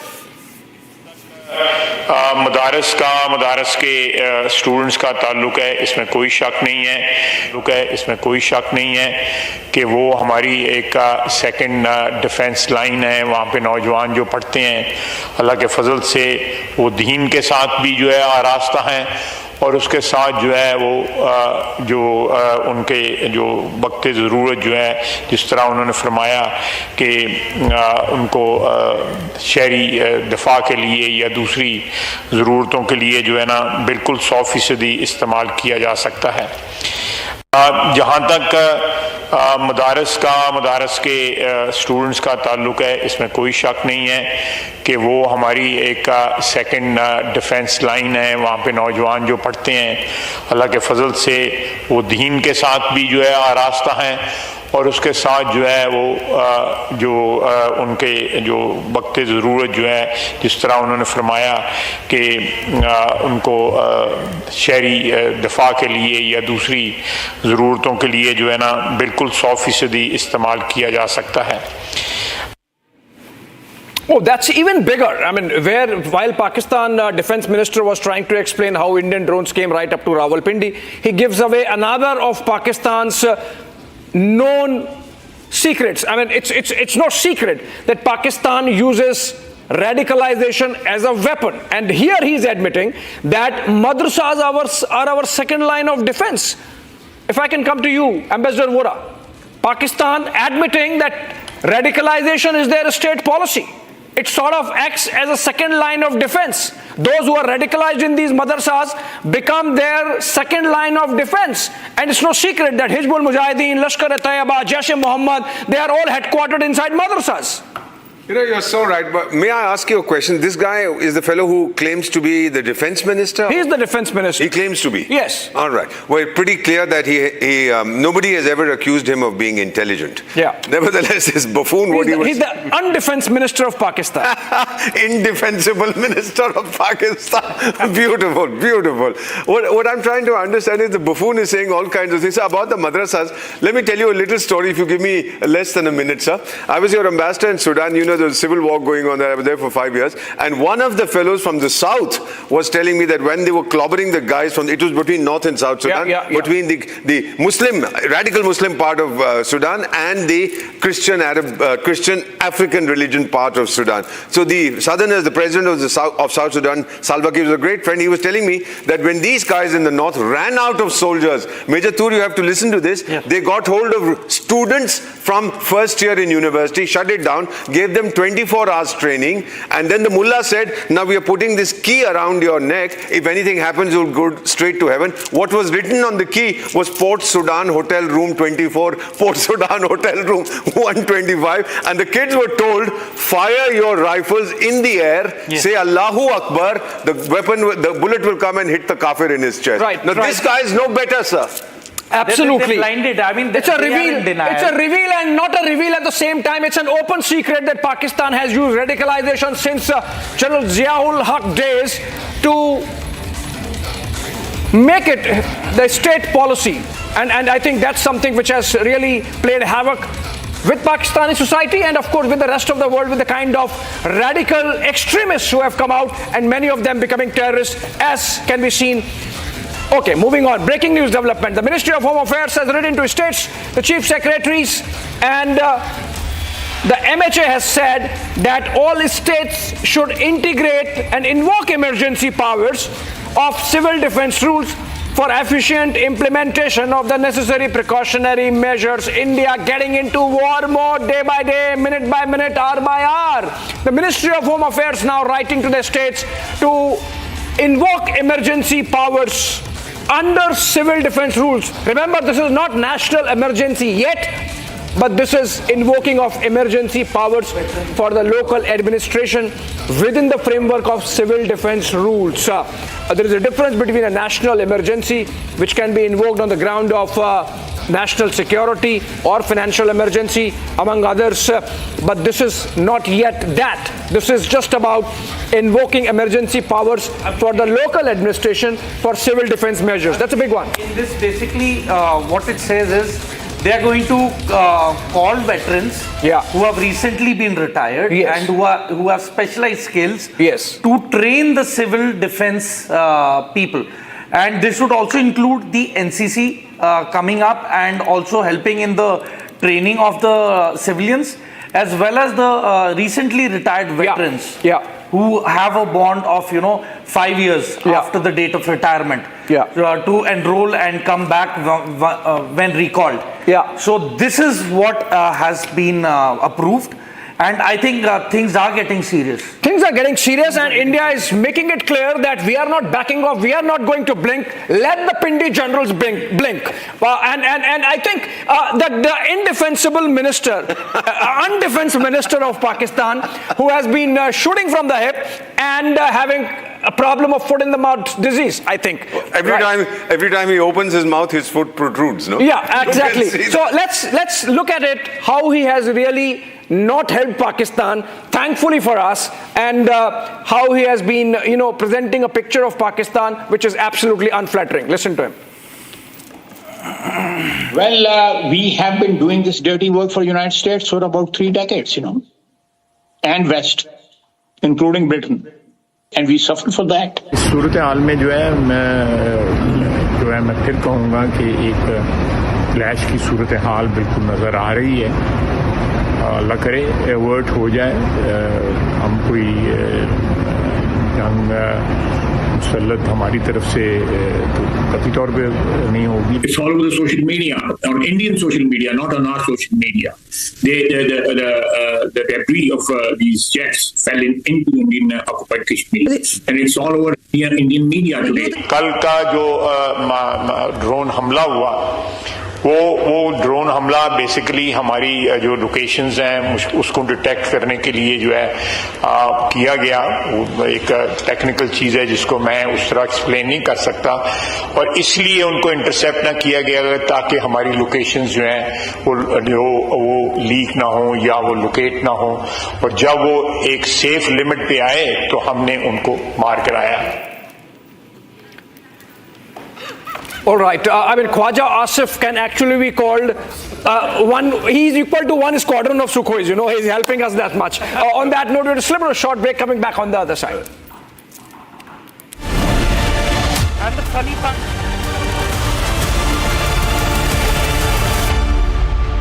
Mahi sir, how much do you love your fans? Honestly, I love my new fans. पुराने वाले बेकार में शोर करते। Sir fans हैं, शोर तो करेंगे ही ना। नए वाले नहीं करते। And they listen to what I say. The new generation Orient BLDC fans. Super silent performance with voice control. सिली में आए तो और Cricket fans. आधे बाउल दही में 4 चम्मच MDH चटनी पुदीना मसाला डाला, स्टर करो, पुदीना चटनी तैयार। MDH चटनी पुदीना मसाला।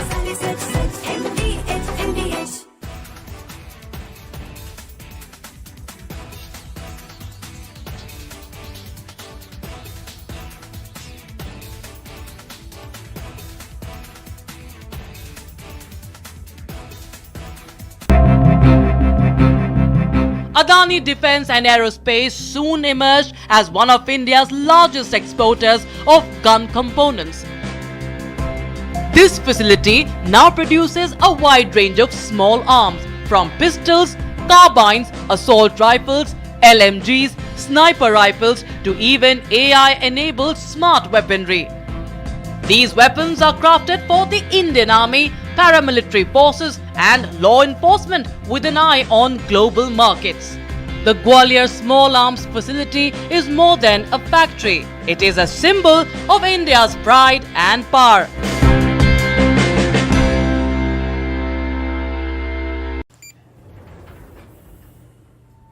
क्या हो गया भाई? भैया आपसे सीखकर म्यूचुअल फंड्स में एसआईपी शुरू की थी, लेकिन कभी कभी अपडेट्स देखकर मेरा मन भटकने लगता है। अरे अपने मन को बोल, म्यूचुअल फंड्स टिके रहने का गेम है। मतलब एसआईपी चालू रखूं? सुन, ये लिफ्ट जब ऊपर नीचे जाती है तो तू निकल जाता है।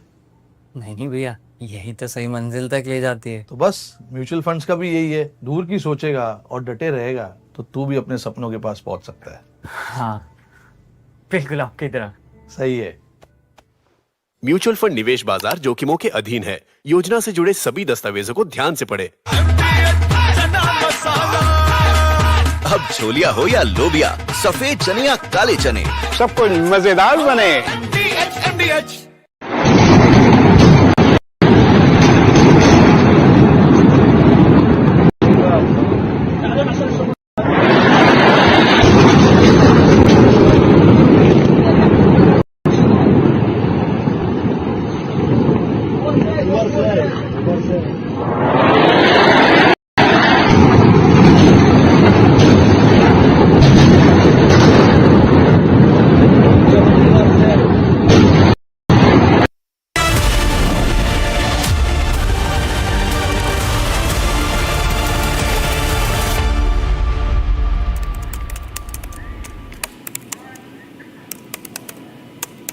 All right, welcome back. We are building up to that very big press conference to be addressed jointly by the Ministry of Defence and the Ministry of External Affairs.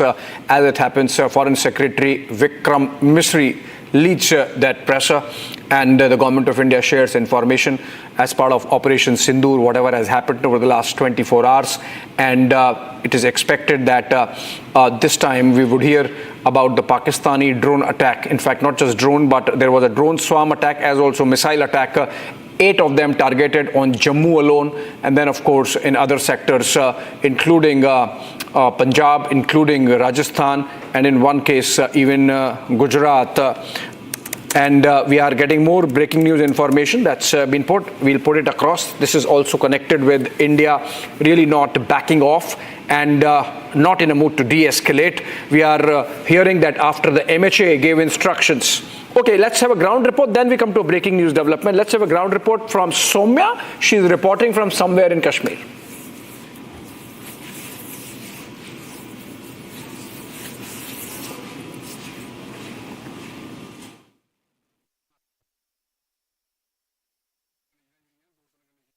Several areas of Kupwara were severely affected, and Dolipura being one of them. As for the locals and as for the officials, it has happened for the first time in so many years that Dolipura was affected to this level by the shelling from the POK side. And today we are reporting from one such house which got affected because the constant shelling from POK's side last night. It happened around 10:30 p.m. last night when one of the shelling from the POK's side struck this house here in Dolipura. You can see the visuals up there. This is the point from where the shelling struck inside this particular house, and this is the very place where the remains of the shelling got here. And it was later on, after the army was informed about this incident, that this house has been struck by the shelling from the POK side. Later on, the army came here and collected all the remains of the shelling and took it with them. However, this is one such house. You can see the visuals here, how everything has been destructed. This house was under construction. However, because of the shelling, how the woods have been cut down in parts, and how this structure has been destructed. All right, another breaking news development as we promised. Big move by the Jaisalmer administration there, and which is that the administration has imposed daily blackouts. Daily blackouts, markets to be shut post 6 p.m. It's not 5 p.m. Can we make it 6 p.m.? And normal traffic has been stopped at about 50 kilometers ahead of the border areas. and any defense installation 5 kilometers around that, there is a security ring, people cannot go, and which means that we are really beefing up security as a build up to something. This is a big one. And remember, Jaisalmer was a theater, very active live theater last evening, with Pakistan focusing its second biggest attack of drones apart from the Jammu area. And now the Jaisalmer administration, even as we get those pictures of some Pakistani package that has dropped there, Major Toor, can you just explain to us the importance of Jaisalmer, why this administration should be doing this? You see, Abhishek, if you see the terrain of Jaisalmer and the enemy opposite Jaisalmer, so this is the same area where the Battle of Longewala was fought. Right. And this is a crucial area because why? Both the forces are in depth. Yeah. So there is a vast stretch of land from the international border on both the sides, which is usually vacant and manned by a very less strength of BSF. Why? Because it's an open desert. Yeah. So tactically it is suicidal to move openly in this area. Right. And that is one of the reasons how the sabers in 1971, the Indian sabers took out the Patton tanks. Yeah. So basically it is suicidal for any armor to move through this place. Right. And it's a very tactical battle. Right. Preferably battles to be fought at night rather than day. Yeah. And that is one of the reasons why it I think the administration is basically making sure that there are no leakages. Yes. The administration is making sure that the people also understand the seriousness of the situation. And they are ready. That's why the markets are to be shut post 6 p.m. till 6 a.m. in the morning. The blackouts are properly implemented so that there are no signals available, no signages available for the enemy to see through their radars, through their satellites. I don't think Pakistan has satellites, but still, for whatever way they can, snoop down in an open condition. So that's just to take care of that. Perhaps Abhishek, the administration is making those measures. But for the record, taking those measures. But for the record, the blackout drill for Jaisalmer/Jaipur were not up to the mark. I mean, that is what I have heard about it. Okay, so they might be trying to perfect it, and that's why this. They need to be more careful in the blackout All right. drill. Moving on, we have reports filed from Srinagar. Can we get to those pictures from the LOC? Our reporters, Rakshita, I believe, has sent some report. Are we going to that? All right. Before we go to the Rakshita report from Srinagar, let's go to the Hoshiarpur report with our correspondent there on the ground, showing us the details of that Chinese missile misfired by the Pakistanis and which completely went to dud. यहाँ होशियारपुर में भी एक missile आकर गिरी है जो कमाई द्वीपी पिंड में बाहत्ता पिंड बोला जा रहे हैं। यहाँ मैं अपने कैमरामैन को कहूँगा कि वो तस्वीरें दिखाएं कि यहाँ पर जो मिसाइल गिरी है उसकी तस्वीरें आप देख सकते हो। ये गांव कमाई देवी है, होशियारपुर डिस्ट्रिक्ट में पड़ता है। कमाई देवी बाहत्ता पिंड का नाम, गांव का नाम है। पुलिस प्रशासन यहाँ पर अपने मोर्चा संभाले हुए हैं। कह रहे हैं कि आर्मी अभी आ रही है, थोड़ी टाइम पर इसको साथ में मिसाइल को लेके जाएगी। हमारे साथ गांव के वासी भी, उनसे बात करते हैं। सर, ये मिसाइल है कौन से गांव में गिरी आकर? गांव है जी बेहत्ता जी, बेहत्ता गांव। एक कब की घटना ये? कल शाम की है जी, तो 8 बजे ही। कल शाम 8 बजे की है? हाँ जी, हाँ जी। तो अभी किस तरह का माहौल है देखने को मिल रहा है? इस तरह का माहौल तो अभी ऐसे ही है। तो प्रशासन की ओर से क्या किया जा रहा है? प्रशासन तो पुलिस के बंदे आए हैं, तो शाम को आएंगे तो फौज वाले वो इसको देखेंगे तो डिब्यूज करेंगे, इसको डिब्यूज करेंगे। तो गांव में कैसा माहौल चल रहा है अभी? गांव का माहौल तो ऐसे है, नाराजगी भरा है। हाँ जी, नाराज है गांव वाले? हाँ, दुख भरा है।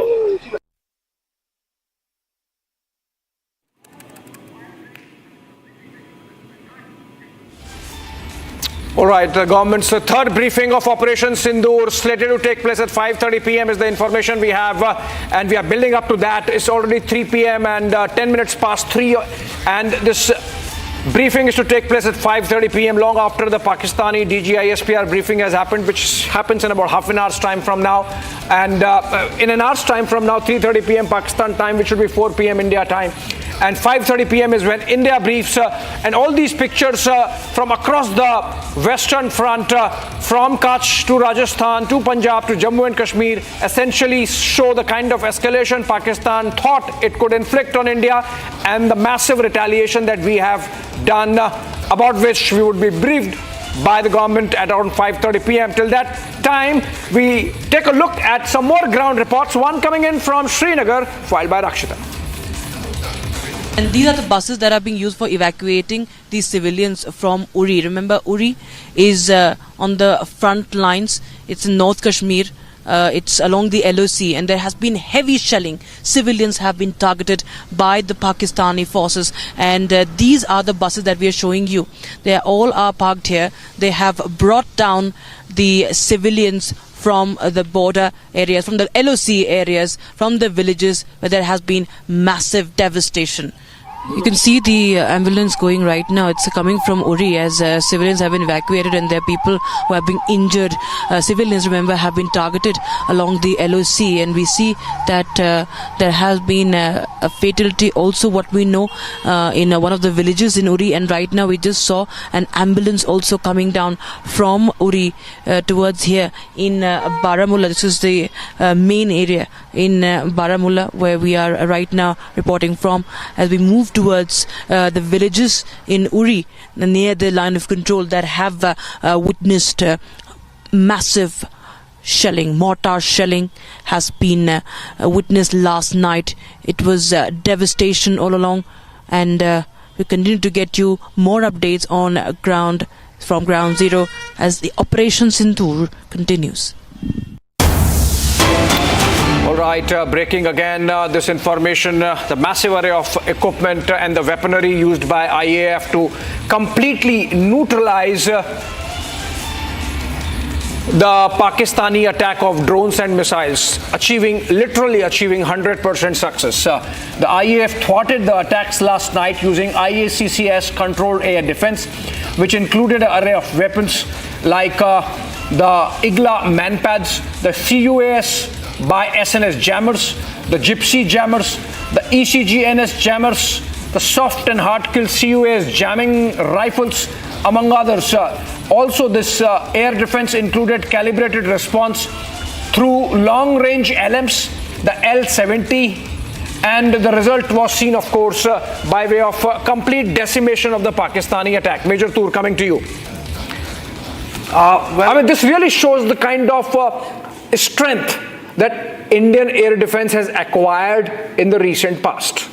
I mean, Abhishek, the priority which was given was UCAVs, unmanned combat aerial vehicles. And there has been extensive training in this aspect and these weapon systems. And it's not that it's happened overnight. It was a vision that the Indian Army adopted, and Atmanirbhar Bharat is one of the key factors that propelled this program to come into effect. And I am so happy that it's born light. And trust me, this is just the beginning. There are more stealth, and they cannot be detected on radar, and they are they travel at speeds of more than 250 kilometers per hour. So even if you have something which is going to be anti-jamming, which work on the principles of line of sight, it will be so difficult to home onto a drone which is flying at almost 250 kilometers per hour of speed. How are you going to match up with the line of sight? No, but when was this integrated command for unidentified aerial systems? Like there is a specific command of air defense now called integrated command for unidentified aerial systems, and all these this array of weapon systems are integrated within that command. So this is a work of recent past. Yes. India has in a focused manner worked on air defense, the result of which we are seeing tonight. We saw it last night. See, Abhishek, the David Sling, Arrow, and the Iron Dome, these are very, very expensive weapon systems. And no, I'm sure even S-400 is a very expensive weapon system. It is, but and S-400 is integral to India's air defense. But then our Akash missiles, our Prithvi missiles, then you have the Barak, then we have the L-70 and the upgraded Zeus. So, there has been a lot of upgradation as well. Yeah. So, the amalgamation or the nirvana of the old weapon systems along with the new observation equipments and target acquisition systems has almost created something like an Iron Dome for us. Yeah, okay. Let's go to the next story coming in, and the information is that like in the case of Jaisalmer, so in the case of Gujarat, we are seeing complete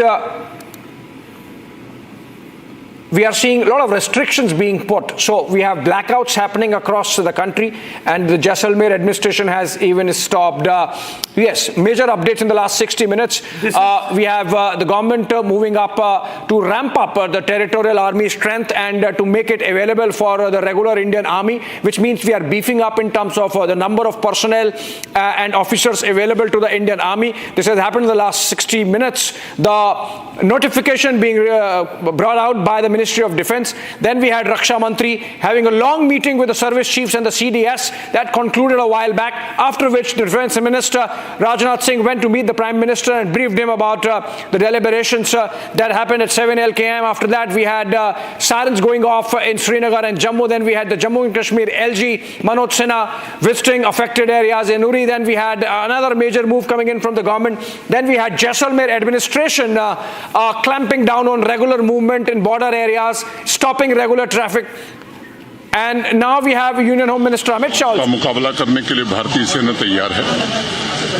Jammu Kashmir प्रशासन भी पूरी मुस्तैदी से यहाँ के आम नागरिकों को कोई सुविधा न हो इसकी व्यवस्था में लगा है। मैं गया था बॉर्डर तक गाँव में जहाँ नुकसान हुआ है। जो लोग घायल हैं या जिनकी मृत्यु हुई है उनको तुरंत ही आर्थिक सहायता दे दी गई है। जो नुकसान हुआ उसका असेसमेंट किया जा रहा है, उन्हें भी सहायता दी जाएगी। एक बात ध्यान में आई कि नए बंकर्स की जरूरत है, आने वाले दिनों में उसे भी बनाया जाएगा।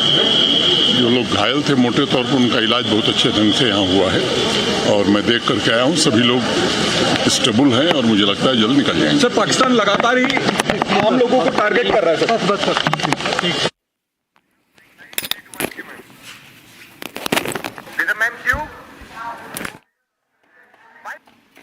Home Minister Amit Shah holds meeting with DG, BSF, DG, CISF, IB chief. Very crucial. Take 1 minute because I put together my thoughts on how we are winning this. And one thing I want to make tonight, one point I want to make tonight is we must not assume that we have won this overnight and we have done this without planning. Even the critics, worst critics of the Modi government will have to accept that it is the Modi government which has fortified India's air defense and offensive capabilities. Now, Operation Sindoor has shown the hard work that the Modi government has done to put this through, because 9 terrorist camps were destroyed initially. Pakistan then tried to escalate the tension by launching missile strikes. They thought they will have an edge. They will launch missile strikes and military installations in Jammu and Kashmir, Punjab, Rajasthan and Gujarat.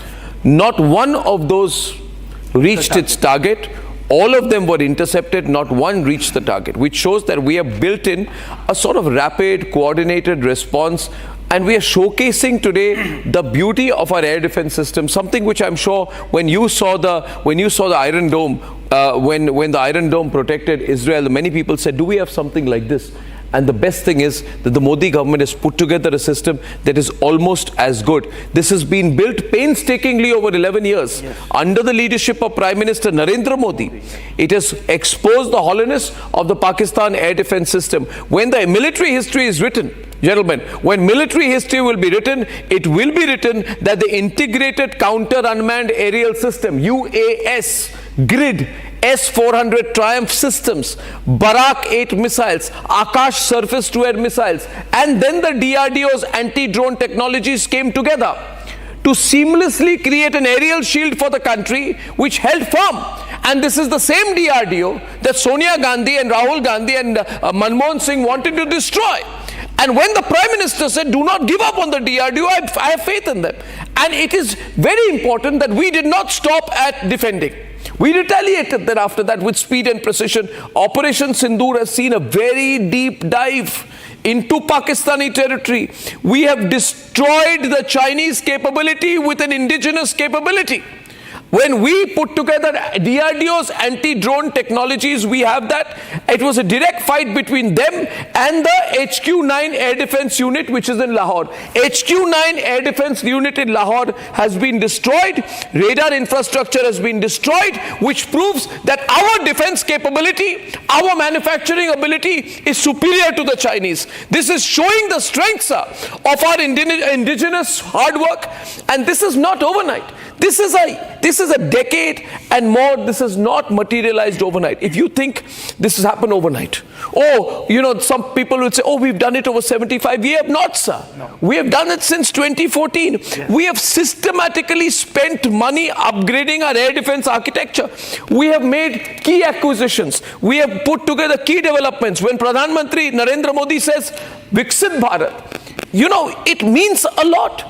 It means that you invest money in a 35,000 crore deal for 5 S-400 Triumph squadrons, which are being blessed in every house of this country today. 3 squadrons are operational on the borders of China and Pakistan. 3 and a 4th is about to come. This is hard work. When you say, why do I pay my taxes? You pay your taxes because this government is transparently giving the poor sustenance and giving the army what it needs. It has a Barak 8 medium-range surface-to-air missile, MR SAMs. Then there is a $2.5 billion deal with Israel. All of this is today guarding our border baselines at Bhatinda. When you are seeing this PL-15 fall, for example, when you are seeing them fall from the sky, please remember, they have not fallen from the sky. They have been intercepted. Indigenous Akash missile batteries. Atmanirbhar Bharat is being seen today. This is Atmanirbhar Bharat. This is DRDO developed counter drone systems. Be proud today. Be proud. If a young Indian is watching this, what do you want to be? If you say, I want to be a drone scientist, this is reason. If you want to be a space scientist, this is reason. If you want to be a defense technologist, this is reason, because you will make the man-portable counter drone systems, the MPCDS, which is being used today, which is totally disabling the hostile UAVs. This has been installed last year in 2024. So when we speak about the leadership of Prime Minister Narendra Modi, what has Narendra Modi done for the nation? Of course, it is the effort of the forces. Salute the forces completely. But the forces are ineffective without proper political leadership. You need a leader in this country who says there has to be technology in warfare. Yeah. There has to be Indian technology in warfare. And we have seen the combat debut of loitering munitions this time. What are loitering munitions? Loitering munitions. Loitering munitions are very dangerous, suicidal kamikaze drones ordered in 2021, and I'm not taking names of the company, but these are manufactured in India, somewhere in India. Somewhere in India, you don't know where, but somewhere in India, I know we are manufacturing these kamikaze drones, and these are the ones which are executing these precision strikes across sectors. The Pakistanis don't know what they are dealing with. This is a country for sale. Whatever left they had, they gave it to the Ukrainians. They have no artillery left right now. And now, additionally, on top of that, here's where diplomacy comes in.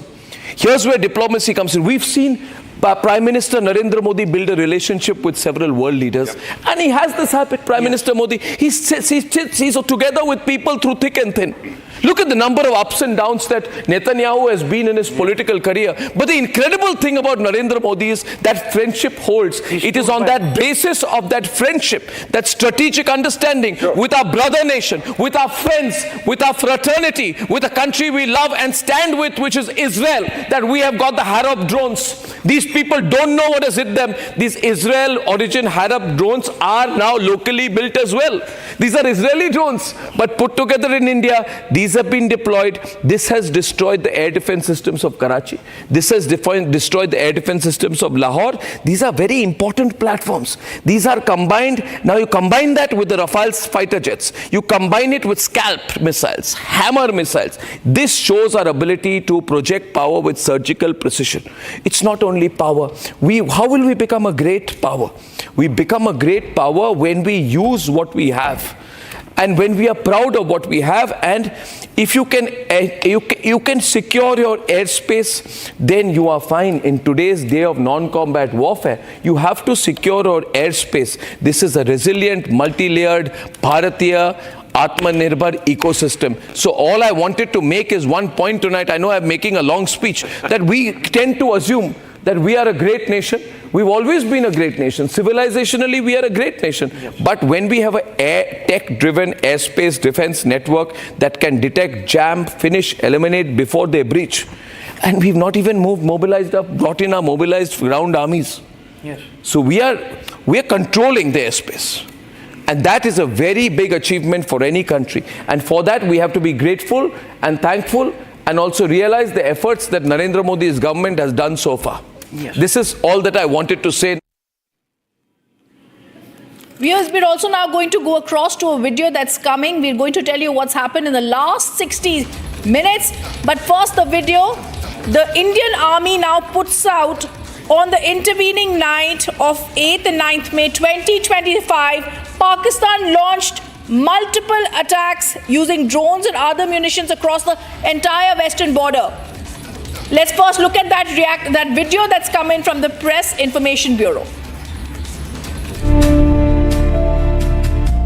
On the intervening night of 8th and 9th May 2025, Pakistan launched multiple attacks using drones and other munitions across the entire western border. Pakistani troops carried out numerous ceasefire violations along with the line of control in Jammu and Kashmir. Indian forces effectively repulsed the drone attacks and delivered a befitting reply to the ceasefire violations. India stands firmly committed to safeguarding the sovereignty and territorial integrity of the nation. Our forces will meet all nefarious designs with force. On the intervening night of 8th and 9th May 2025, Pakistan launched multiple attacks using drones and other munitions across the entire western border.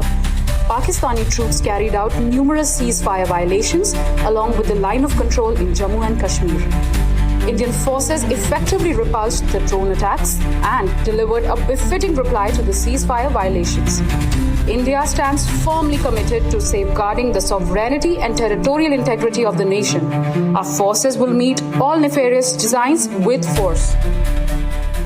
And that is all that we've been doing. We have been meeting with force what has been coming our way. We're also now going to show you how Pakistan in jitters is not able to react to this. Whether it's their invisible Prime Minister or even more invisible Army Chief Asif Munir, they're not reacting. Let's first go to a reaction that's coming where a Pakistan MP is criticizing their own Prime Minister for his completely inaction. इनका पता नहीं कौन सा कायद वो India के इन मामलात के ऊपर एक स्टेटमेंट नहीं आई। जनाब डिप्टी स्पीकर साहब, मुझे टीपू सुल्तान के वो एक कॉल याद आ रहा है कि अगर एक लश्कर जिसका सरदार शेर हो और उसके साथ लश्कर में गीदड़ हो तो वो शेरों की तरह लड़ते हैं। अगर शेरों का लश्कर उसका सरदार गीदड़ हो तो वो नहीं लड़ सकते, वो जंगे हार लेते हैं। इस वक्त बॉर्डर पे खड़ा वो फौजी जो हमसे तवक्को रखता है कि हमारा लीडर जो कौमी लीडर होता है या जो वजीर आज़म होता है वो आईना होता है, वो फेस होता है, उसकी तवक्को है कि हमारी सियासी क़यादत वो दलेरी के साथ मुकाबला करेगी। लेकिन जब आपका वजीर आज़म, जब आपका लीडर बुज़दिल हो, वो मोदी का नाम ना ले सके, उसको आप क्या पैगाम दे रहे बॉर्डर पे लड़ने वाले उस जवान को? Where is Shehbaz Sharif, the Prime Minister of Pakistan, and where is Asif Munir, Major Samar Paltur? It's clear that they're not there. They're not going to be there with the calm of Pakistan. They're not there. They're just simply not going to be giving any direction to anyone other than their families, whom sources tell us have already gone into their VIP jets and have gone off to London, to America with dollars that they had packed in their briefcases. Rhythm, last night, two aircrafts of Air Arabia, A320s, took off from Karachi and they have flown towards Oman. So this is what the intel is telling us. And you see, as per logic, I'm very sure that these are the family members of the top brass military leadership of the Pakistan military regime. So you see, there are many things happening, and the military general is underground. He's not even probably, there's a total blackout in Pakistan. I'm just going to interrupt you, Major Samar Paltur, because I'm going to go across to a breaking on which you would like to contribute. We're getting exclusive information, and I'm also going to go across to senior editor Shavan Sen, getting us that exclusive. India carries out precision strikes on Pakistan military bases. It is massive that India has struck Pakistan military bases. Shavan, the last time yesterday when the army statement came out, we said don't strike our military bases. We're not going to get into an escalation with you. What is the news that you have now with you? Well, this is not an escalatory move that India has essentially made. It is a response to the drone attacks that have essentially taken place. Now, important to point out here that the drones strikes that have taken place from the Pakistani side was also launched from Pakistan-occupied Kashmir. We are given to understand the very places from where the drones were basically launched. They have been struck back. In fact, I'm given to understand that explosions have taken place just opposite Uri, Poonch, Naushera and Arispura, and they've been targeting the artillery and mortar firings on the own side.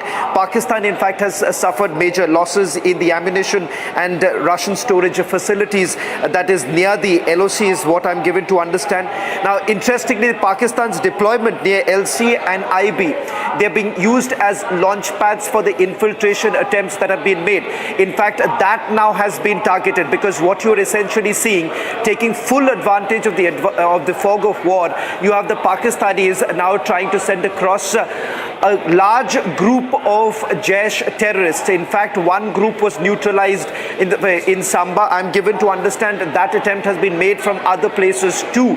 And the fact that these very infiltration routes have now been targeted. In fact, images have already come to our newsroom with regards to Pakistani posts. But I'm also given to understand some of these Pakistani posts have been completely razed to ground. So there have been precision strikes that have basically taken place at the military bases, which have largely been used to carry out attacks on us. And these were drone strikes that had taken place as far as we are concerned.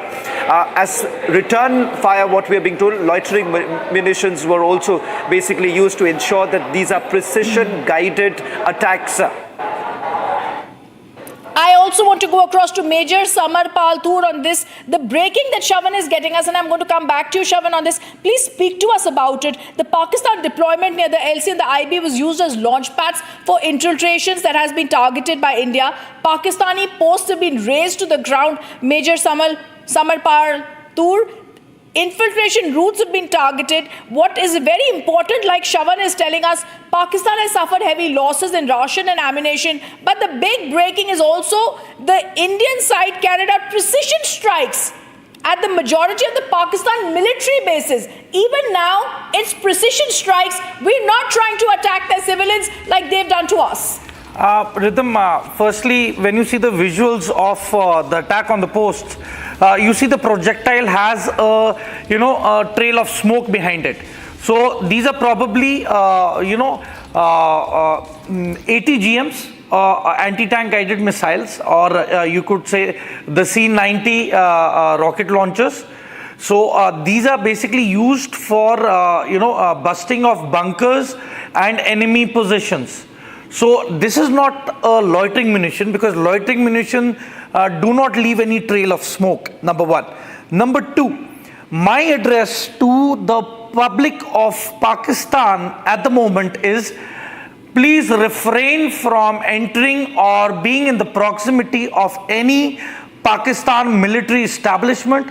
I repeat my words again, please refrain and please avoid going within the proximity of any Pakistan military establishment at the moment, because these are the basic targets which the Indian Army is targeting. the Indian forces are not targeting the Pakistani civilians. I say again, the Indian Army is not targeting Pakistani civilians. So it is a request that they move away from these locations to safer places. And our main objective is fight against terror, fight against terrorists and their backers.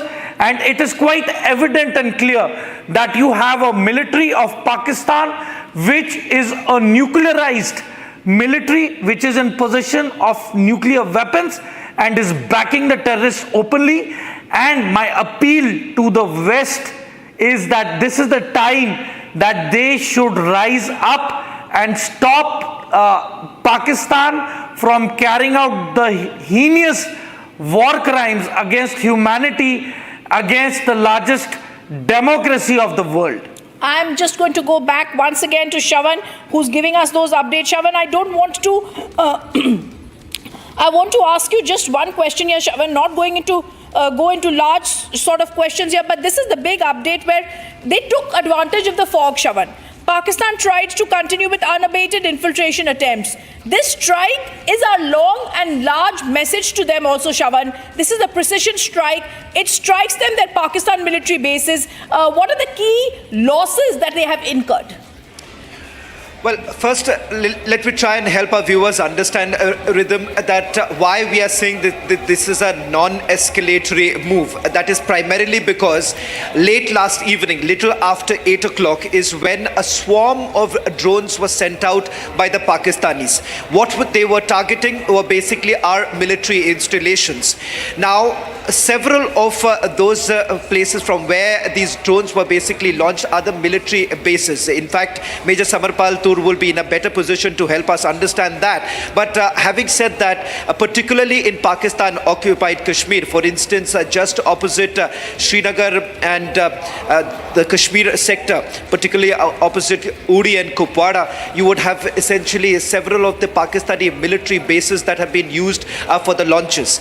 Then if you go down, that is basically the Akhnur sector, Samba sector, as well as Poonch sector. There too, remember, it's coming in from Pakistan occupied Kashmir, and of course thereafter Punjab, Pakistan Punjab basically being used. Now we have multiple ways to basically identify from where these strikes are basically taking place. The gun loading machines which are basically used, this is basically to identify the very location from where these missiles are essentially being launched, and once the coordinates are basically available, and thereafter there is a retribution from our side.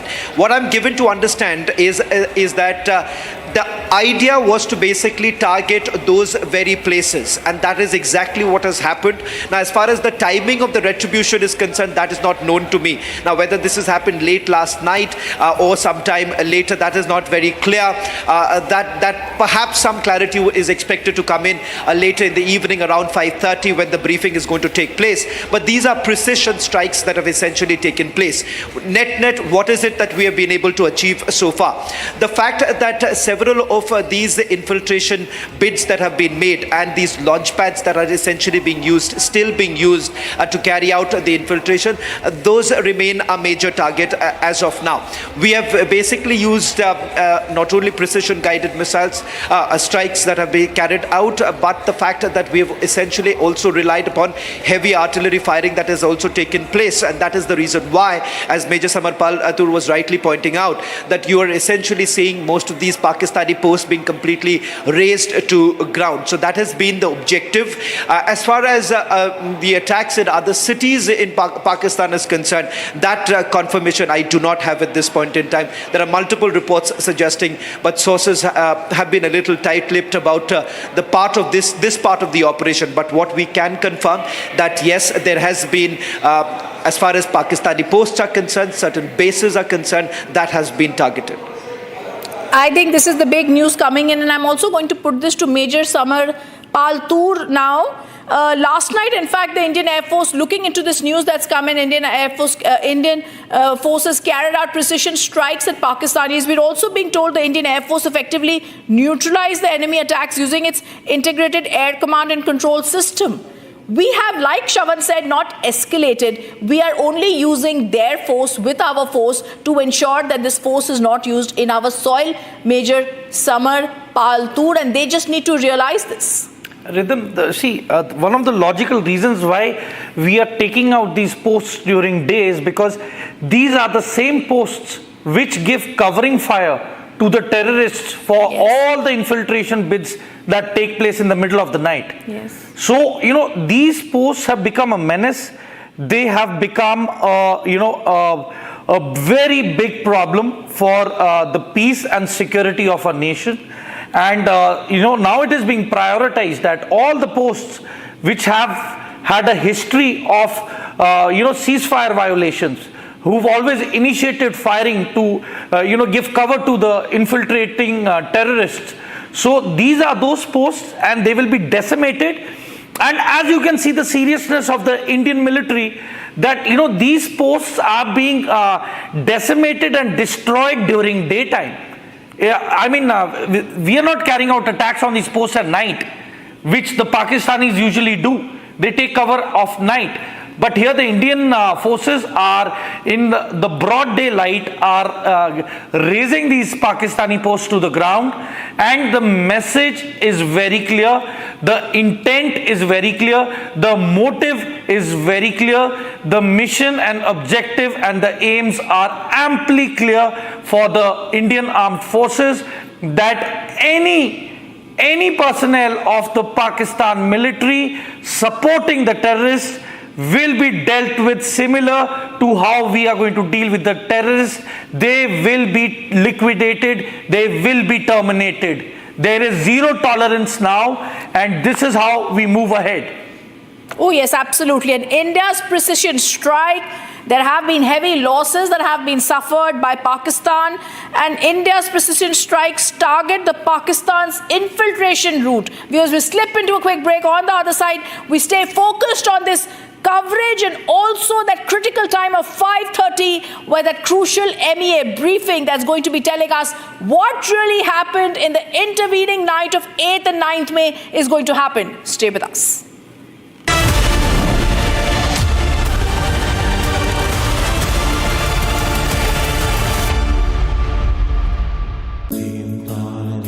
At Amity, we are committed to building a stronger India through world-class education and research, to nurture ideal citizens who, together with the leaders of today and tomorrow, will make India a world superpower. Amity University, India's leading not-for-profit private university. दादी के हाथों का जादू और खुशबू से महकता घर, माँ की मुस्कुराहट और खाने की सुगंध, MDH गरम मसाला, क्योंकि हर रिश्ता है स्वाद से जुड़ा।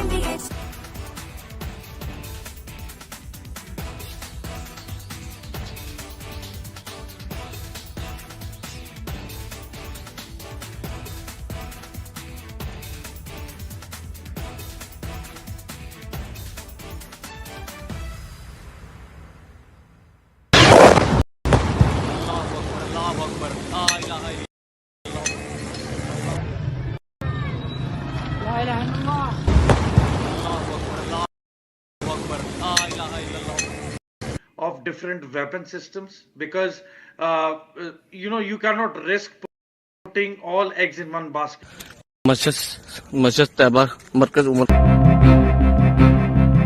Adani Defence and Aerospace soon emerged as one of India's largest exporters of gun components. This facility now produces a wide range of small arms, from pistols, carbines, assault rifles, LMGs, sniper rifles to even AI-enabled smart weaponry. These weapons are crafted for the Indian Army, paramilitary forces and law enforcement with an eye on global markets. The Gwalior Small Arms Facility is more than a factory. It is a symbol of India's pride and power. MDH की हल्दी मिर्ची धनिया करे कमाल, ये रंग दे, ये खुशबू दे, ये तीखा, ये कम पड़े, क्या निराला MDH masala.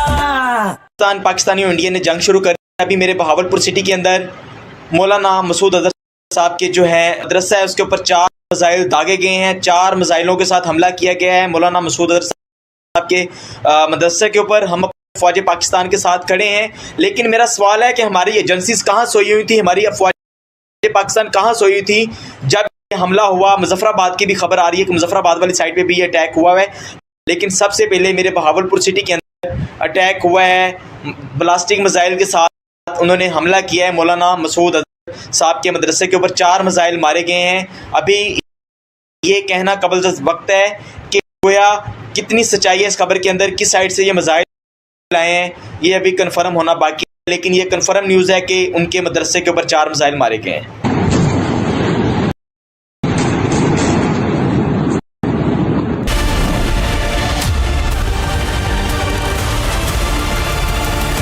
Mahi sir, how much do you love your fans? Honestly, I love my new fans. पुराने वाले बेकार में शोर करते सर फैंस हैं, शोर तो करेंगे ही ना। नए वाले नहीं करते and they listen to what I say. The new generation Orient BLDC fans. Super silent performance with voice control. सिली में आए तो और Cricket fans. ये है सीक्रेट रेसिपी MDH का जीरा सिर्फ जल जीरा मसाला। जीरा सिर्फ MDH का जल जीरा सिर्फ MDH का जल जीरा सिर्फ।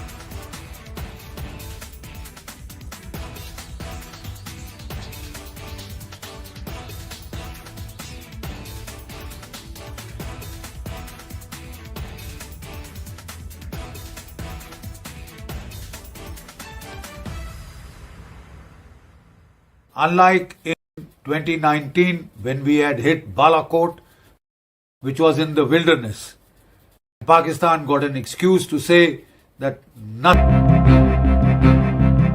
Adani Defence and Aerospace soon emerged as one of India's largest exporters of gun components. This facility now produces a wide range of small arms, from pistols, carbines, assault rifles, LMGs, sniper rifles to even AI-enabled smart weaponry.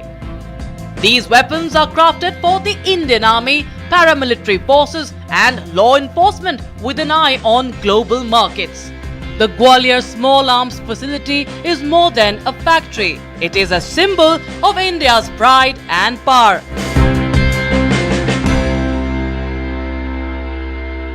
यार market कैसा ऊपर नीचे होता है। याद रख, career, investment और life में ऊपर नीचे होता रहता है यार। वो तो है। बस भाई डटे रहे, तभी तो अपने सपने पूरे कर सकता है। सही है। लाइफ और म्यूचुअल फंड्स में लॉन्ग टर्म सोचना सही है। सही है। हाँ। म्यूचुअल फंड निवेश बाजार जोखिमों के अधीन है। योजना से जुड़े सभी दस्तावेजों को ध्यान से पढ़ें। MDH की देगी मिर्च का तड़का, अंग अंग फड़का। MDH की देगी मिर्च।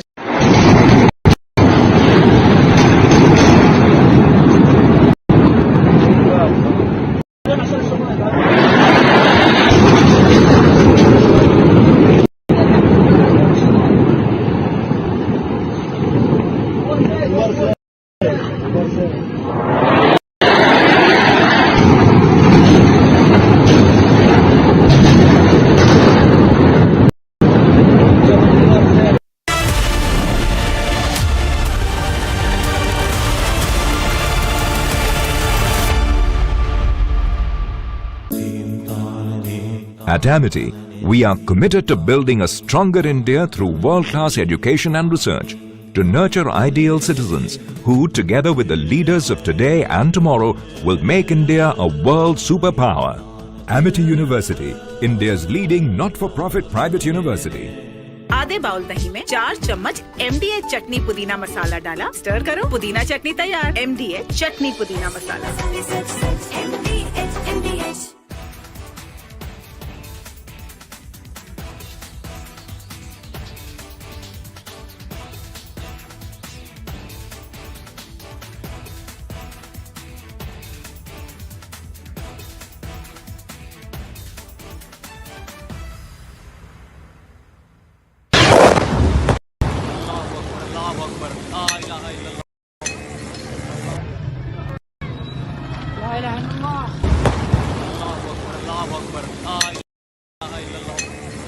Of different weapon systems, because you cannot risk putting all eggs in one basket. ये मस्जिद तैयबा मरकज उमर करा के अंदर ये नुकसान है। Not risk putting all eggs in one basket.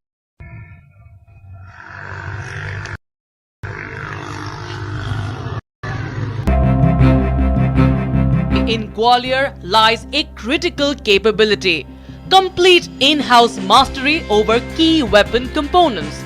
On the shop floor, digital dashboards and automated systems guide the technicians through exact assembly protocols. At Adani Defence and Aerospace's small arms facility in Gwalior, every firearm goes through one of the most stringent testing protocols in the country.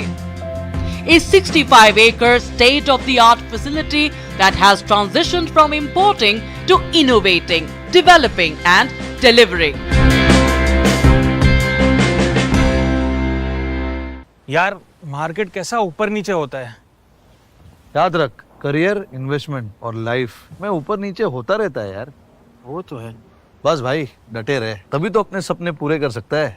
सही है। Life और mutual funds में long term सोचना सही है। सही है। हाँ। म्यूचुअल फंड निवेश बाजार जोखिमों के अधीन है। योजना से जुड़े सभी दस्तावेजों को ध्यान से पढ़ें। अब छोलिया हो या लोबिया, सफेद चने या काले चने, सब कुछ मजेदार बने।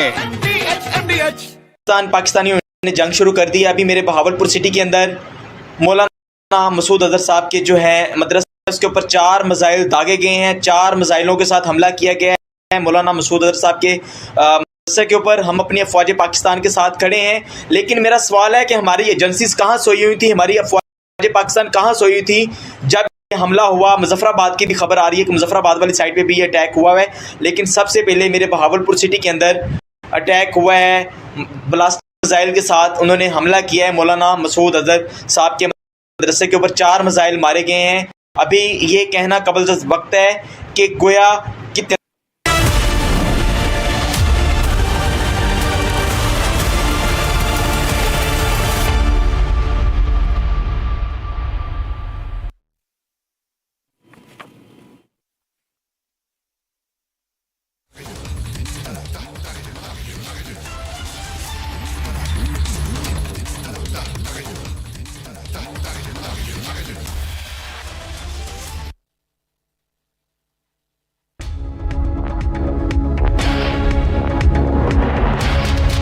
across to visuals that are coming in, viewers, of what happened last night, a major move by the government to ramp up the Territorial Army, and the breaking news that's also coming in on the intervening end. Now the Press Information Bureau has released this.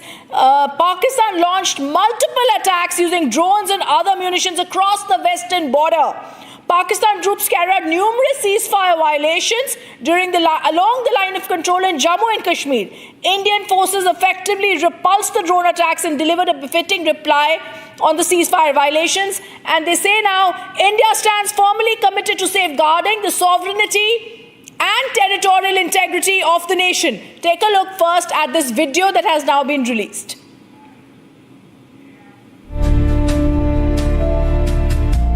On the intervening night of 8th and 9th May 2025, Pakistan launched multiple attacks using drones and other munitions across the entire western border.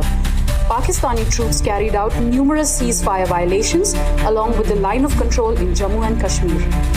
Indian forces effectively repulsed the drone attacks and delivered a befitting reply to the ceasefire violations. India stands firmly committed to safeguarding the sovereignty and territorial integrity of the nation. Our forces will meet all nefarious designs with force.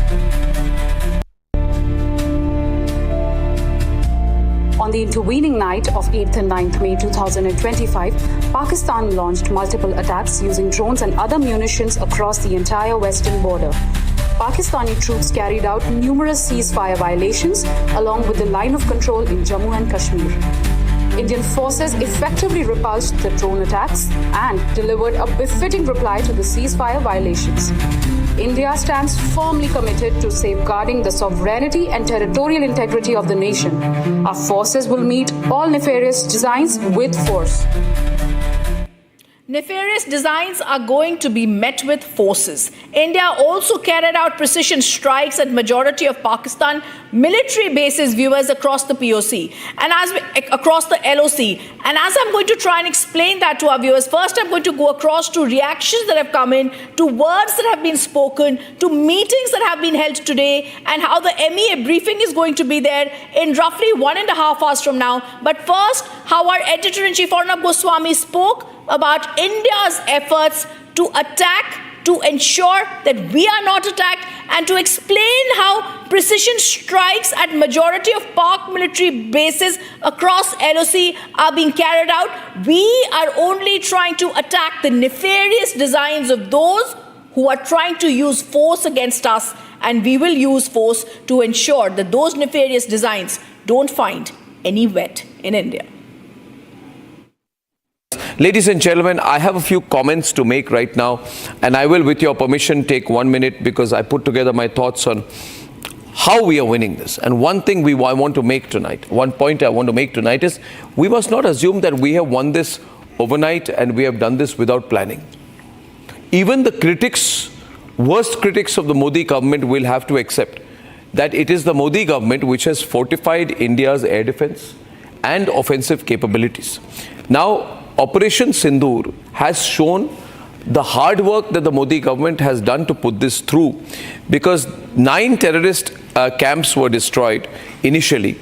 Pakistan then tried to escalate the tension by launching missile strikes. They thought they will have an edge. They will launch missile strikes and military installations in Jammu and Kashmir, Punjab, Rajasthan and Gujarat. Not one of those reached its target. All of them were intercepted, not one reached the target, which shows that we have built in a sort of rapid, coordinated response, and we are showcasing today the beauty of our air defense system, something which I'm sure when you saw the Iron Dome, when the Iron Dome protected Israel, many people said, do we have something like this? And the best thing is that the Modi government has put together a system that is almost as good. This has been built painstakingly over 11 years under the leadership of Prime Minister Narendra Modi.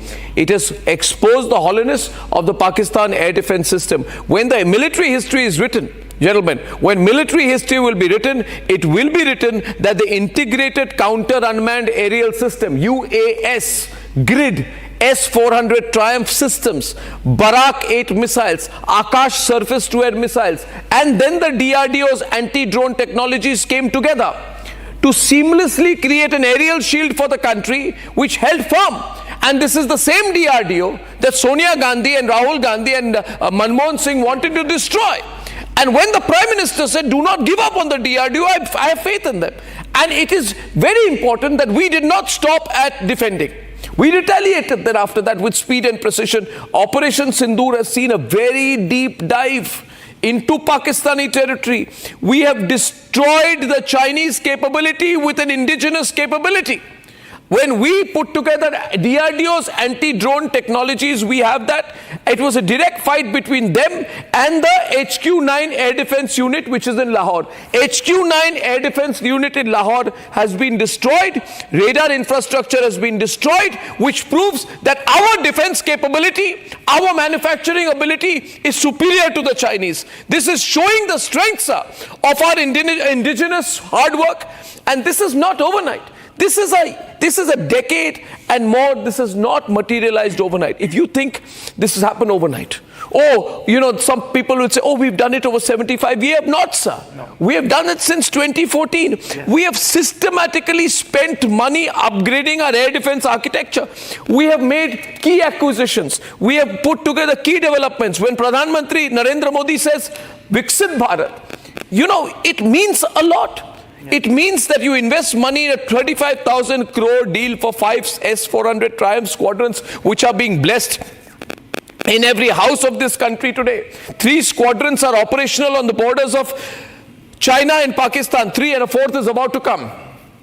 This is hard work. When you say, why do I pay my taxes? You pay your taxes because this government is transparently giving the poor sustenance and giving the army what it needs. It has a Barak 8 medium range surface to air missile, MR SAMs.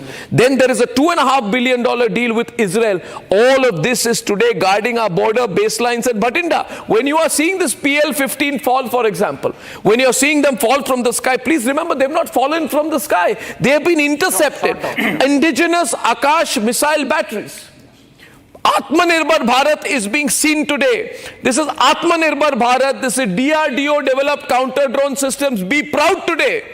Be proud. If a young Indian is watching this, what do you want to be? If you say, I want to be a drone scientist, this is reason. If you want to be a space scientist, this is reason. If you want to be a defense technologist, this is reason, because you will make the man-portable counter-drone systems, the MPCDS, which is being used today, which is totally disabling the hostile UAVs. This has been installed last year in 2024.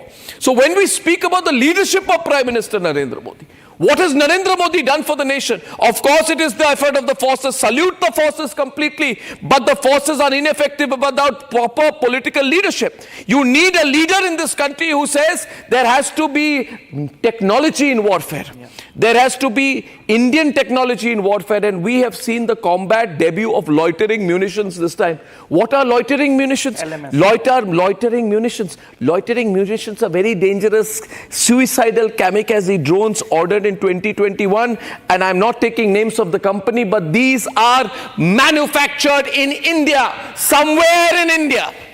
Somewhere in India, you don't know where, but somewhere in India, I know we are manufacturing these kamikaze drones, and these are the ones which are executing these precision strikes across sectors. The Pakistanis don't know what they are dealing with. This is a country for sale. Whatever left they had, they gave it to the Ukrainians. They have no artillery left right now. And now, additionally, on top of that, here's where diplomacy comes in. Here's where diplomacy comes in. We've seen Prime Minister Narendra Modi build a relationship with several world leaders. And he has this habit, Prime Minister Modi. He's together with people through thick and thin. Look at the number of ups and downs that Netanyahu has been in his political career. But the incredible thing about Narendra Modi is that friendship holds. It is on that basis of that friendship, that strategic understanding with our brother nation, with our friends, with our fraternity, with a country we love and stand with, which is Israel, that we have got the Harab drones. These people don't know what has hit them. These Israel origin Harab drones are now locally built as well. These are Israeli drones, but put together in India. These have been deployed. This has destroyed the air defense systems of Karachi. This has destroyed the air defense systems of Lahore.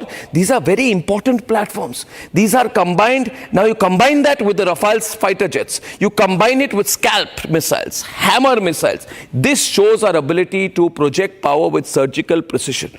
It's not only power. How will we become a great power?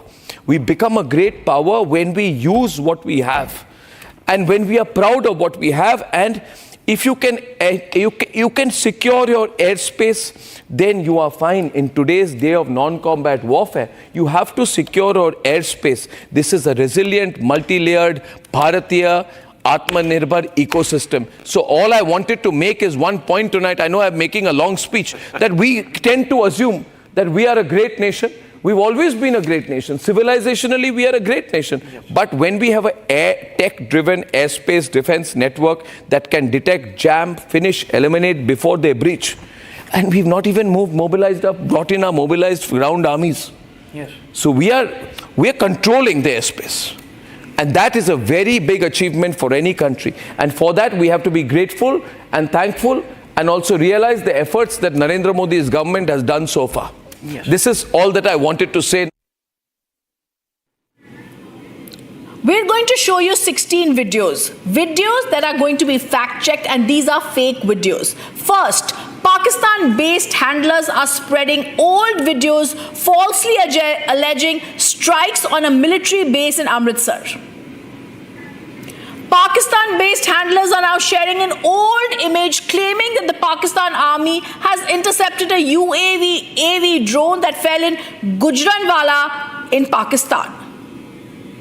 The third video is a viral video alert, truth behind the aircraft crash linked to Operation Sindoor, a fake one. An old video, fourthly, is being shared to show a Pakistani attack on an Indian military colony. Absolutely fake. A fifth one is a Pakistan-based handles are circulating a video claiming that the Pakistani army strikes posts in Batal sector, Jammu and Kashmir, eliminating at least 12 Indian soldiers. False, false. A sixth post. Several Pakistani-based handlers are circulating an old image that claims that a Pakistani missile has hit an Indian S-400. Absolutely false. A seventh video shows social media posts falsely claiming India targeted the Neelam Jhelum hydropower project in Pakistan. False. An eighth video shows a social media post falsely claiming that the Indian military used Ambala Air Base to attack Amritsar and its own citizens. Absolutely false. And these are the videos that are false, viewers. A ninth video shows an old image being circulated with false claims of multiple explosions at the Jammu Air Force Base in India.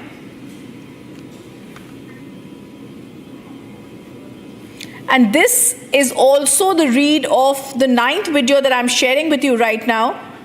An old image is being circulated with false claims of multiple explosions at the Jammu Air Force Base in India. Absolutely false. Frivolous, vexatious, false images.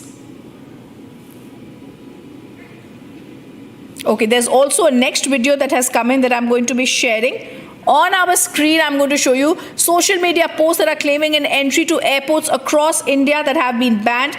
This is also fake news. Another video shows, viral video that shows an old video is being shared in the social media with the claims that Pakistan has launched a missile attack on India in retaliation. Absolutely fake. Okay, a 13th video, viewers, which I'm going to show to you now. A fake video is being circulated by Pakistan handlers alleging that an Indian post was destroyed by the Pakistan army. This is absolutely false. And viewers, like we've been showing you, Pakistan handlers are making false claims. The truth of the matter, like my colleague was breaking down much earlier, is just the opposite. Last video that I'm going to show you, this is the drone strike video from Jalandhar, which is widely being circulated on social media. This too is absolutely false. Now there are two more videos I'm going to show you. This video that's widely being circulated on social media and claims that the Hazira port in Gujarat has been attacked is false. Don't fall for such false news, fake news. And a last video, a warning to all those fake news posters. An old image being circulated with false claims of multiple explosions in the Jammu Air Force Base in India. And viewers, this is all false, false, false. I'm also going to come now and give you some advice on fake news that has to be remembered, that has to be worked on. This is false, and we are going to tell you that these videos are circulated with false claims of multiple attacks which are all false. They are spreading this because they're trying to create panic and instability. It only helps these motivated people in Pakistan to try and create this thing. However, this is all false. I also want to go across to breaking news that's coming in. Some Pakistan posts have been razed to the ground, and that's the breaking news that's coming in. And also Pakistan admits the air defense failed. India has carried out precision strikes in Pakistan. In fact, that's the breaking news that I would like to get my colleague Shavan Sen on, because that breaking news is very critical. I also want to go across to Gursimran live from Jammu. Gursimran, we just showed you 16 to 17 fake videos. You were in Jammu. There was no explosion, no blast to the Jammu airport and or any airbase. These are false videos being circulated to only create false panic. And we tell India, stay calm, India, because there is nothing that's going to be happening that is going to create panic. Gursimran, I also want to ask you about the Pakistan strikes that happened in Uri, Poonch, Naushera, Arispura, targeting the artillery and mortars firing on own side. Pakistan has now suffered heavy losses, Gursimran, after India carried out precision strikes at majority of Pakistan military bases across the LOC. See, the way Pakistan is being hit on a daily basis by the Indian Army, now the Pakistan is left with no option than to peddle lies, and that is what they are doing. The 16 videos that you have shown, these are all the videos that the Pakistan is now using to cover up their losses that they have suffered, starting from the Uri to this Kathua and the Samba, that is their Shakargarh and Sialkot districts. All the districts have been hit really hard by the Indian Army and the Indian Armed Forces in the precision strikes, the details of which the Shavan is accessing, the exclusive pinpoint details that from where and to which place Pakistan has been hit in last 24 to 48 hours, how the precision strikes have been carried out at the locations of the Pakistani felicitators of the terrorism and also those who were trying to disrupt peace and target the civilians in the India. It's important to mention that in the area of the international border as well, BSF has also carried out the precision strikes on the Pakistani posts that were felicitating the infiltration of the terrorists into the Indian territory, and there have been heavy losses to the Pakistani side. We have witnessed that what the step came from the Pakistan's yesterday evening, that is the Swarm drone attack that Pakistan launched, that was out of frustration because their air defense system in Lahore was hit yesterday afternoon by India in a precision strike that was taken on the source of the attackers that carried out the targeting of key bases of the Indian Army day before yesterday, that night when Pakistan attempted, but all the attempts failed, and except the Burj and the Amritsar, even their flying objects, be it the drones or the rocket launchers, they did not even manage to reach the hinterland area. So Pakistan failed completely and rattled Pakistan yesterday evening, or tried to carry out a swarm attack, first wave and second wave this morning, but all the attempts have been failed by the might of the Indian Army and the armed forces. Absolutely. Gursimran, I want you to stay with us. There is more breaking news that you're going to give us, but we're just going to slip into a short break. On the other side of that, we get you all the latest updates from Gursimran and our other reporters and colleagues across, standing by near the line of control.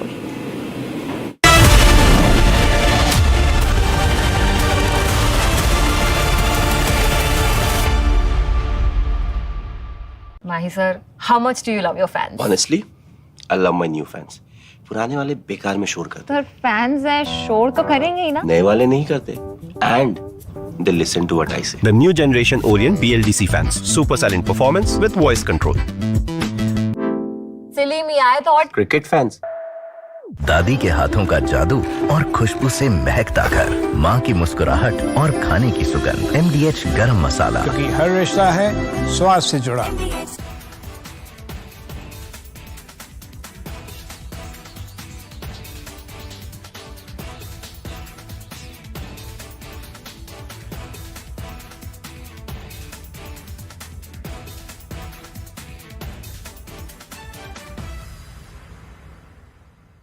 Unlike in 2019 when we had hit Balakot, which was in the wilderness, and Pakistan got an excuse to say that nothing had been damaged or killed, that we had only killed some crows and pigeons and sparrows.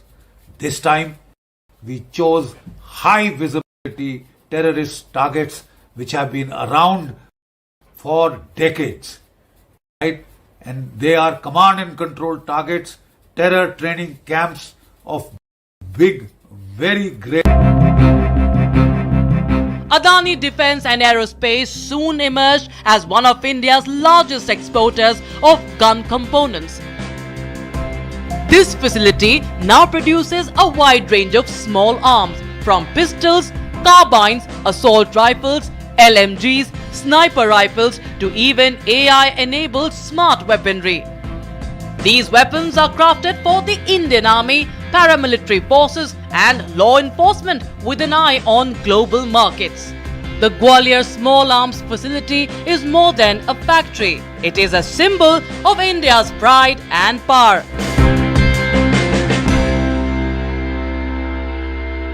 MDH की हल्दी मिर्ची धनिया करे कमाल, ये रंग दे, ये खुशबू दे, ये तीखा, ये कम पड़े, क्या निराला MDH masala.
Viewers, we're going to get you now a report, and that's exactly what we're doing. We're going to be reporting factually what's happening. This is a critical time to understand what's really taking place. Rakshita, our colleague, is joining us, giving us this report from the Jingla village near the LOC. Take a look.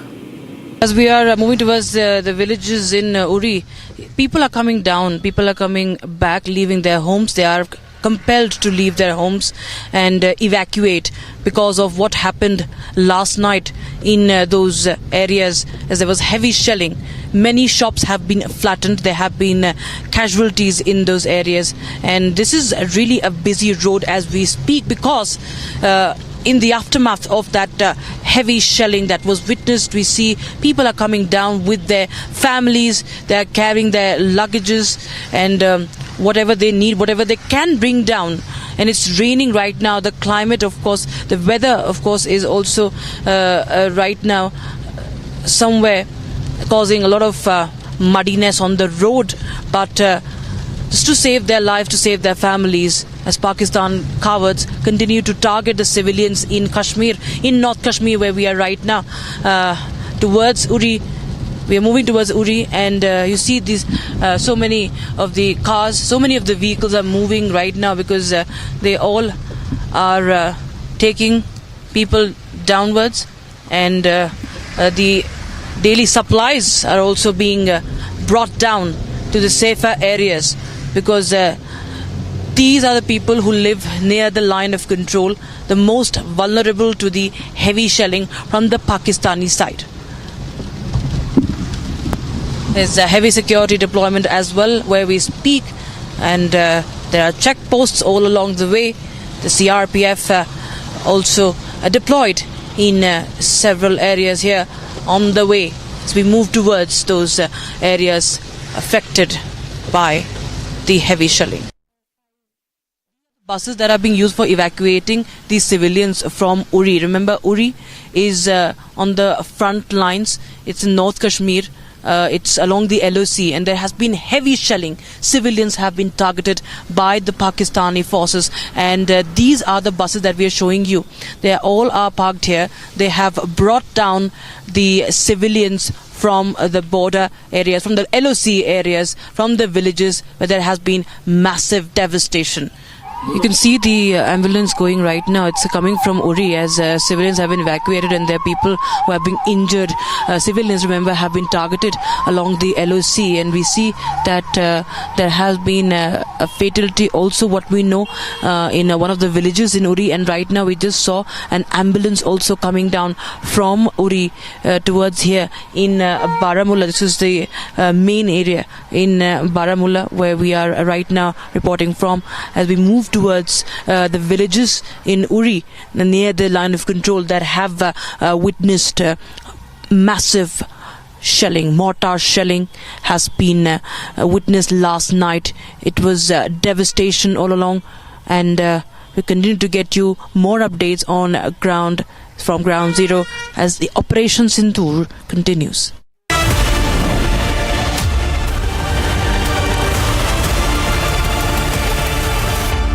Mahi sir, how much do you love your fans? Honestly, I love my new fans. पुराने वाले बेकार में शोर करते sir fans हैं, शोर तो करेंगे ही ना? नए वाले नहीं करते. And they listen to what I say. The new generation Orient BLDC fans. Super silent performance with voice control. Silly me, I thought. Cricket fans. ये है सीक्रेट रेसिपी MDH का जीरा सिप जल जीरा मसाला. जीरा सिप MDH का जल्दी और जीरा सिप MDH का जल्दी और जीरा सिप.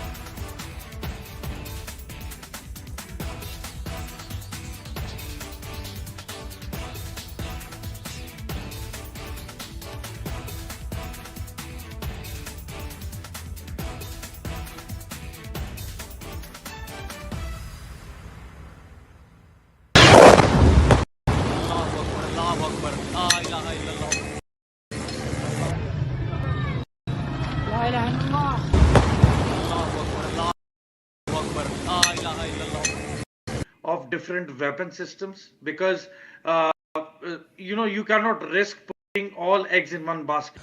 ये मस्जिद मरकज उमर करा के अंदर. Adani Pakistani defense and aerospace soon emerged as one of India's largest exporters of gun components. This facility now produces a wide range of small arms, from pistols, carbines, assault rifles, LMGs, sniper rifles to even AI-enabled smart weaponry. These weapons are crafted for the Indian Army, paramilitary forces and law enforcement with an eye on global markets. The Gwalior Small Arms Facility is more than a factory. It is a symbol of India's pride and power.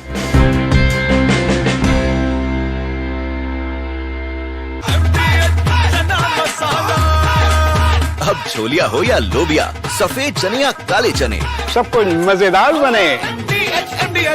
Pakistani और India ने जंग शुरू कर दी है। मेरे Bahawalpur city के अंदर मौलाना मसूद अजहर साहब के जो है मदरसा है, उसके ऊपर 4 मिसाइल दागे गए हैं। 4 मिसाइलों के साथ हमला किया गया है मौलाना मसूद अजहर साहब के मदरसे के ऊपर। हम अपनी अफवाज पाकिस्तान के साथ खड़े हैं, लेकिन मेरा सवाल है कि हमारी एजेंसीज कहाँ सोई हुई थी, हमारी अफवाज पाकिस्तान कहाँ सोई हुई थी जब ये हमला हुआ। मुजफ्फराबाद की भी खबर आ रही है, मुजफ्फराबाद वाली साइड पे भी ये अटैक हुआ है, लेकिन सबसे पहले मेरे बहावलपुर सिटी के अंदर अटैक हुआ है। ब्लास्टिक मिसाइल के साथ उन्होंने हमला किया है। मौलाना मसूद अजहर साहब के मदरसे के ऊपर 4 मिसाइल मारे गए हैं। अभी ये कहना कबल वक्त है कि गोया कितनी सच्चाई है इस खबर के अंदर, किस साइड से ये मिसाइल आए हैं, ये अभी कन्फर्म होना बाकी है। लेकिन ये कन्फर्म न्यूज़ है कि इनके मदरसे के ऊपर 4 मिसाइल मारे गए हैं।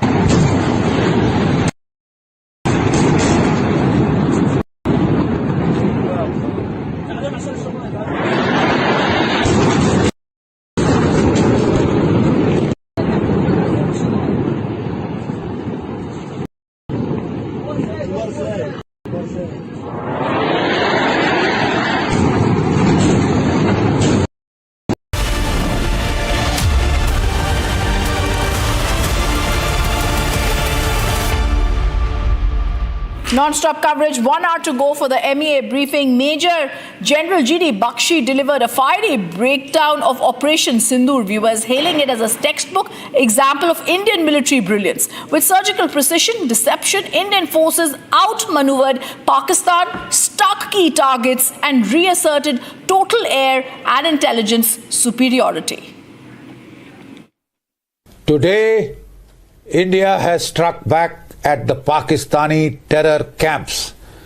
9 of them have been blasted to smithereens. India has struck and struck hard.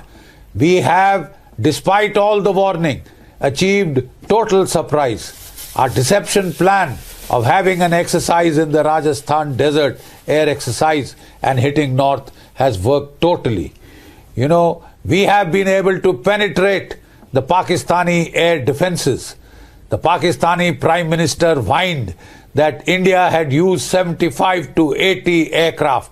How come your Chinese radars failed to pick up even a single? Your air defenses, mostly Chinese, failed to shoot down even one aircraft, though you made all kind of woolly-headed claims, right? The simple fact is we have hit 9 terrorist camps, 5 in POK, 4 in Pakistan proper, including Murid-Ke, head of Lashkar-e-Toiba, and Bawalpur, head of the Jaish Mohammed, as also the main camp of the Hizbul Mujahideen. They've all been struck. They've all been struck and obliterated.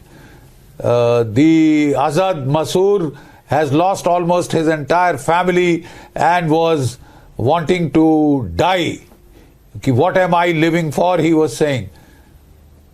You know, I hope he now realizes the pain he has inflicted on the families here. I hope he realizes. Now, the Pakistani ISPR was first off the mark and they threatened India with retaliation, with strong retaliation, right? Then it is Pakistan's Prime Minister who was seen, giving a free hand to Asim Munir. And Asim Munir, the man who installed him in office, who put Imran Khan in jail, was vigorously nodding his head up and down, right? What are Pakistan's options? What can Pakistan do? Look, our response was proportional. Our response was calculated and responsible. It was non-escalatory. We had given Pakistan a clear off-ramp that we are calling it off here, providing you behave. But it does not look like Asim Munir is in a mood to act rational, right? He wants to show calculated irrationality and scare the world. The only people he's scaring are the people in Pakistan. Like I said, what is the matrix of Asim Munir's, Mullah Munir's response options? He can fire his ridiculous Hataf series, his Abdali, Shaheen, etc., this series of, cartoon missiles with cartoon names. And let me assure him that we have the S-400. We have one of the best layered air defenses outside of America and Russia and Israel, right? We have the best layered air defenses with the S-400s that can shoot up to 400 kilometers, look up to 600 kilometers, right? We'll shoot these down. We have the Prithvi interceptors, PADs, which can knock out your missiles. And what else can Asim Munir do? He's already hidden his crown jewels well in depth areas to keep them safe from the S-400s. So he is left with the J-10Cs and he is left with the J-17s. Half the radars on the J-17s are not working. The missile interception radars as it is were not functional. And we penetrated their air defenses. 75 to 80 jets as per Pakistan's Prime Minister penetrated their air defenses. So you have a hope in hell of trying to penetrate India's air defenses.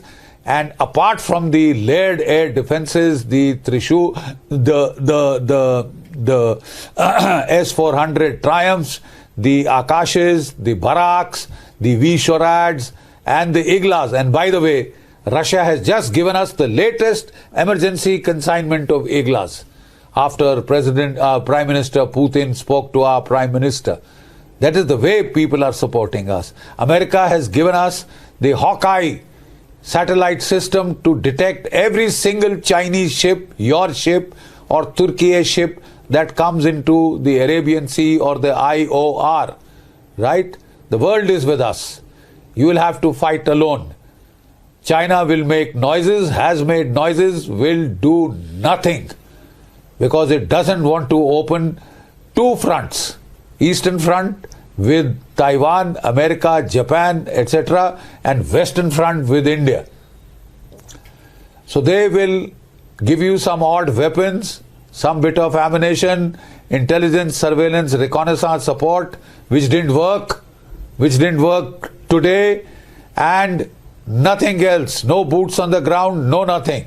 You'll have to face the wrath of the Indian Armed Forces alone. So you will use your JF-17s and they will be shot out of the sky like flies with our air defense network, with our Rafales, with our Su-30s, all with beyond visual range missiles. There will be a turkey shoot of your ridiculous, untested Chinese jet fighters, untested in combat. The Rafale is combat tested. The Su-30 is combat tested in Ukraine, right? And ours are better. Ours are better. You'll get shot out of the skies. They've started, the ISPR said, they have opened artillery fire on the line of control. They claim to have hit one of our brigade headquarters. They claim to have hit one of our posts. It's all arrant nonsense. Mostly they have hit our civilians. That itself is a transgression for which you will be made to pay. We warned you, don't touch, don't dare try anything with the Indian military or the Indian civilian population. Then all bets will be off. We have given you an off-ramp. Take it. It is to your safety and your continued existence as a nation state. You mess with us and all bets will be off.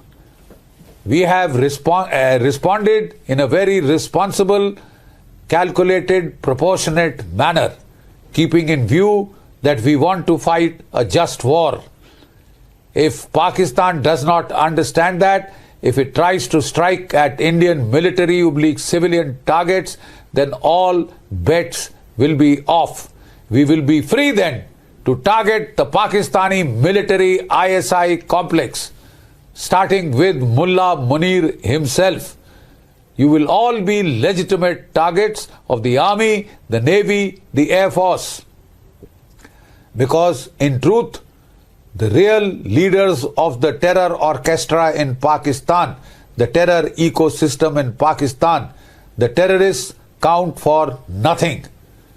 They are expendable cannon fodder, totally expendable for the Pakistan army. That is why they call it a low-cost, no-cost war.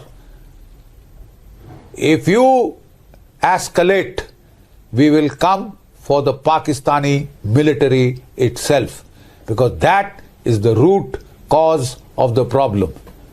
So think 10 times before you decide to do anything stupid. Jai Bharat, Jai Hind.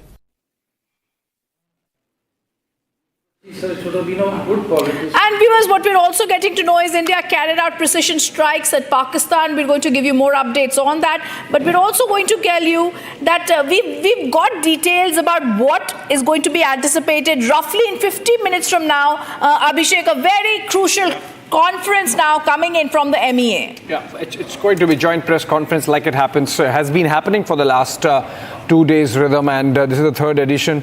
Remember, Pakistan escalated yesterday, crossed a certain threshold by targeting Indian cities, civilian areas apart from military infrastructure, and 50 of their drones neutralized, including missiles. More of those details would be coming in this press conference, fronted by Foreign Secretary Vikram Misri, and then of course the two lady officers of the Army and Air Force respectively, Colonel Qureshi and Wing Commander Vyomika Singh. Okay, these are pictures from outside South Block, the Ministry of External Affairs, and I believe there is some movement there of diplomats. India continuing with its briefings. I can see a diplomatic plate number car, but from here not very clear which country. That seems like a military official also, but of course there would be many.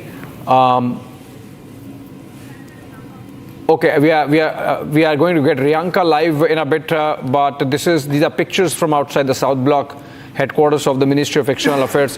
That's where, yes, these are the pictures, Ministry of External Affairs. That's where our Foreign Minister S. Jaishankar sits. That's where his office is, and we are connecting with Riyanka. Are we getting Riyanka live so that we can tell our viewers what's happening there, what's up with the MEA? Of course, the briefing takes place at a different place, at the Jawaharlal Nehru Bhavan, and the joint briefing to be done by Foreign Secretary Vikram Misri and the two officers I was mentioning. Okay, Riyanka is with us. Before we go to the JNB, Riyanka, to you first. Riyanka, what's happening there? We saw some diplomatic plate number cars, some diplomats arriving from countries. Can you tell us what's happening at the MEA? Well, at the moment, what we can tell our viewers that there is movement outside the Ministry of External Affairs, and at this moment, ambassadors of several countries are seen to be arriving at the Ministry of External Affairs. We also know that there is going to be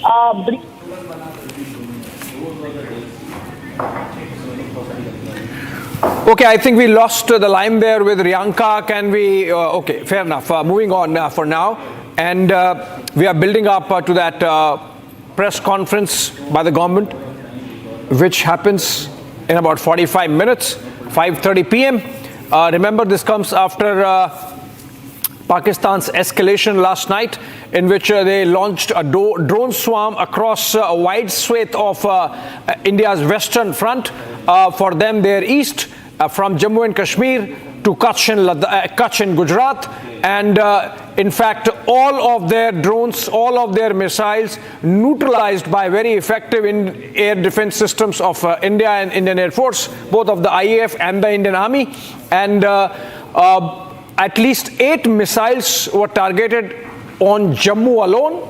And then we had Jaisalmer as other theater where Pakistan focused.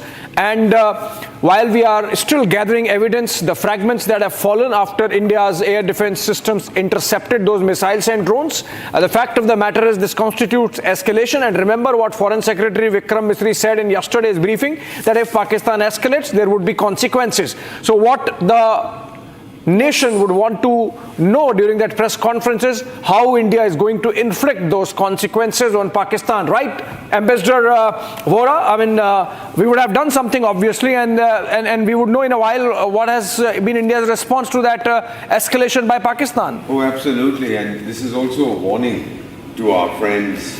I use the word friends advisedly in inverted commas across the border.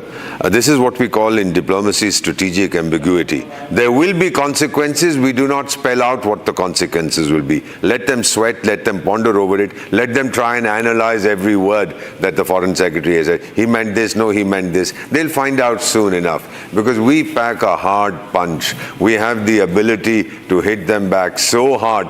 As Prime Minister himself said, wo kalpana bhi nahi kar sakte. They can't even imagine what kind of a response we will give. So yes, at the moment, I'm quite sure in their Foreign Office, if they have one, because the military runs everything, they would be working overtime trying to figure out what is the Indian Foreign Secretary going to say now, what are the defense guys going to say now, what are they planning. That's how they try and get clues about our thought process. I simply repeat, sir, that we are the children of Chanakya. Even the clues that we give them will be such that they'll get trapped in their own thought processes. And the Pakistanis did get trapped, like in the case of the first strikes, where they had to switch off their weapon systems because they realized, oh, these were spy drones.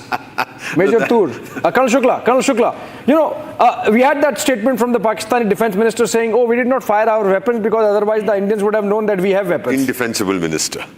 Like, what's the point of having weapons when you can fire them? He is indirectly admitting that when our drone went inside, they were able to destroy each and one air defense system equipment which are there en route. So there was nothing to stop. Indirectly, he is admitting the same. Exactly.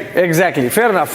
So we are building up to. Can we have some packages going? And I believe we have a sound bite, not a sound bite. In fact, we have an address by Jammu and Kashmir's Lieutenant Governor Manoj Sinha speaking to soldiers in Uri, where he had gone visiting. Can we play that out? That video where the Lieutenant Governor is speaking to the soldiers.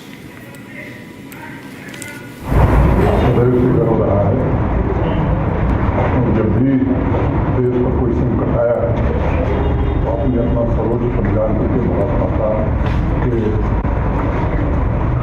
गौरव को बढ़ाने का काम किया है। आपका इतिहास शौर्य और पराक्रम से भरा हुआ है। बात बड़े से स्पष्ट, भारत को युद्ध नहीं चाहता, आतंकवादी ठिकानों को नष्ट किया जाए, यही मुख्य उद्देश्य था। लेकिन ये भी तय था कि अगर दुश्मन की ओर से हमारे मिलिट्री इंस्टॉलेशंस को या हमारे सिविलियंस को निशाना बनाया गया तो उसका मुंहतोड़ जवाब दिया जाए। अभी मैं बातचीत में कह रहा था, भारत के बड़े महान कवि हुए हिंदी के रामधारी सिंह दिनकर, उनकी एक किताब है रसी, उन्होंने उसमें लिखा कि जब नाश मनुष्य पर छाता है पहले विवेक मर जाता है। तो दुश्मन का विवेक मर गया है। तो उसने कुछ जड़ियाँ छोड़ने का प्रयास किया जिसको हमारी तीनों सेनाओं ने मिलकर के ध्वस्त नहीं किया। आज पूरे पाकिस्तान के बड़े बड़े शहरों में तबाही का मंजर लोग देख रहे हैं। मुझे बड़ी प्रसन्नता है। मैं गर्व से कह सकता हूँ कि आप सबके भरोसे पूरा देश और पूरा जम्मू कश्मीर चैन की नींद सोता है। और मुझे इसमें कोई संदेह नहीं है कि जो भी हरकत उनकी तरफ से होगी वो उस हरकत का जवाब भी आप देंगे। और भारत इसलिए एक जिम्मेदार राष्ट्र कहा जाता है कि भारत ने कभी युद्ध को प्रश्रय नहीं किया। हम मानते हैं कि हम बुद्ध के देश हैं और शांति हम चाहते हैं सब, लेकिन अगर कोई हमारी शांति में बार बार व्यवधान करने की कोशिश करेगा तो फिर उसको ऐसी सबक सिखाई जाएगी कि आने वाली 10 पीढ़ियाँ उसकी याद रखें। ये भारत का मन है। पूरा 140 करोड़ हिंदुस्तानी आज आपके साथ खड़ा है और जम्मू कश्मीर का प्रशासन भी पूरी मुस्तैदी से आपके साथ है। ये कहते हुए मैं ईश्वर से प्रार्थना करता हूँ कि ईश्वर आपको शक्ति दे ताकि भारत के शौर्य की गाथा फिर से आप देख सकें। We're seeing at Uri, Abhishek, how we're seeing India is carrying out precision strikes at Pakistan, something we're going to go to roughly 41 minutes from now, that crucial conference. We're already in There's another video rhythm in which the LG is asking soldiers how's the Josh. Let's listen to it. Let's listen to that. Manoj Sinha.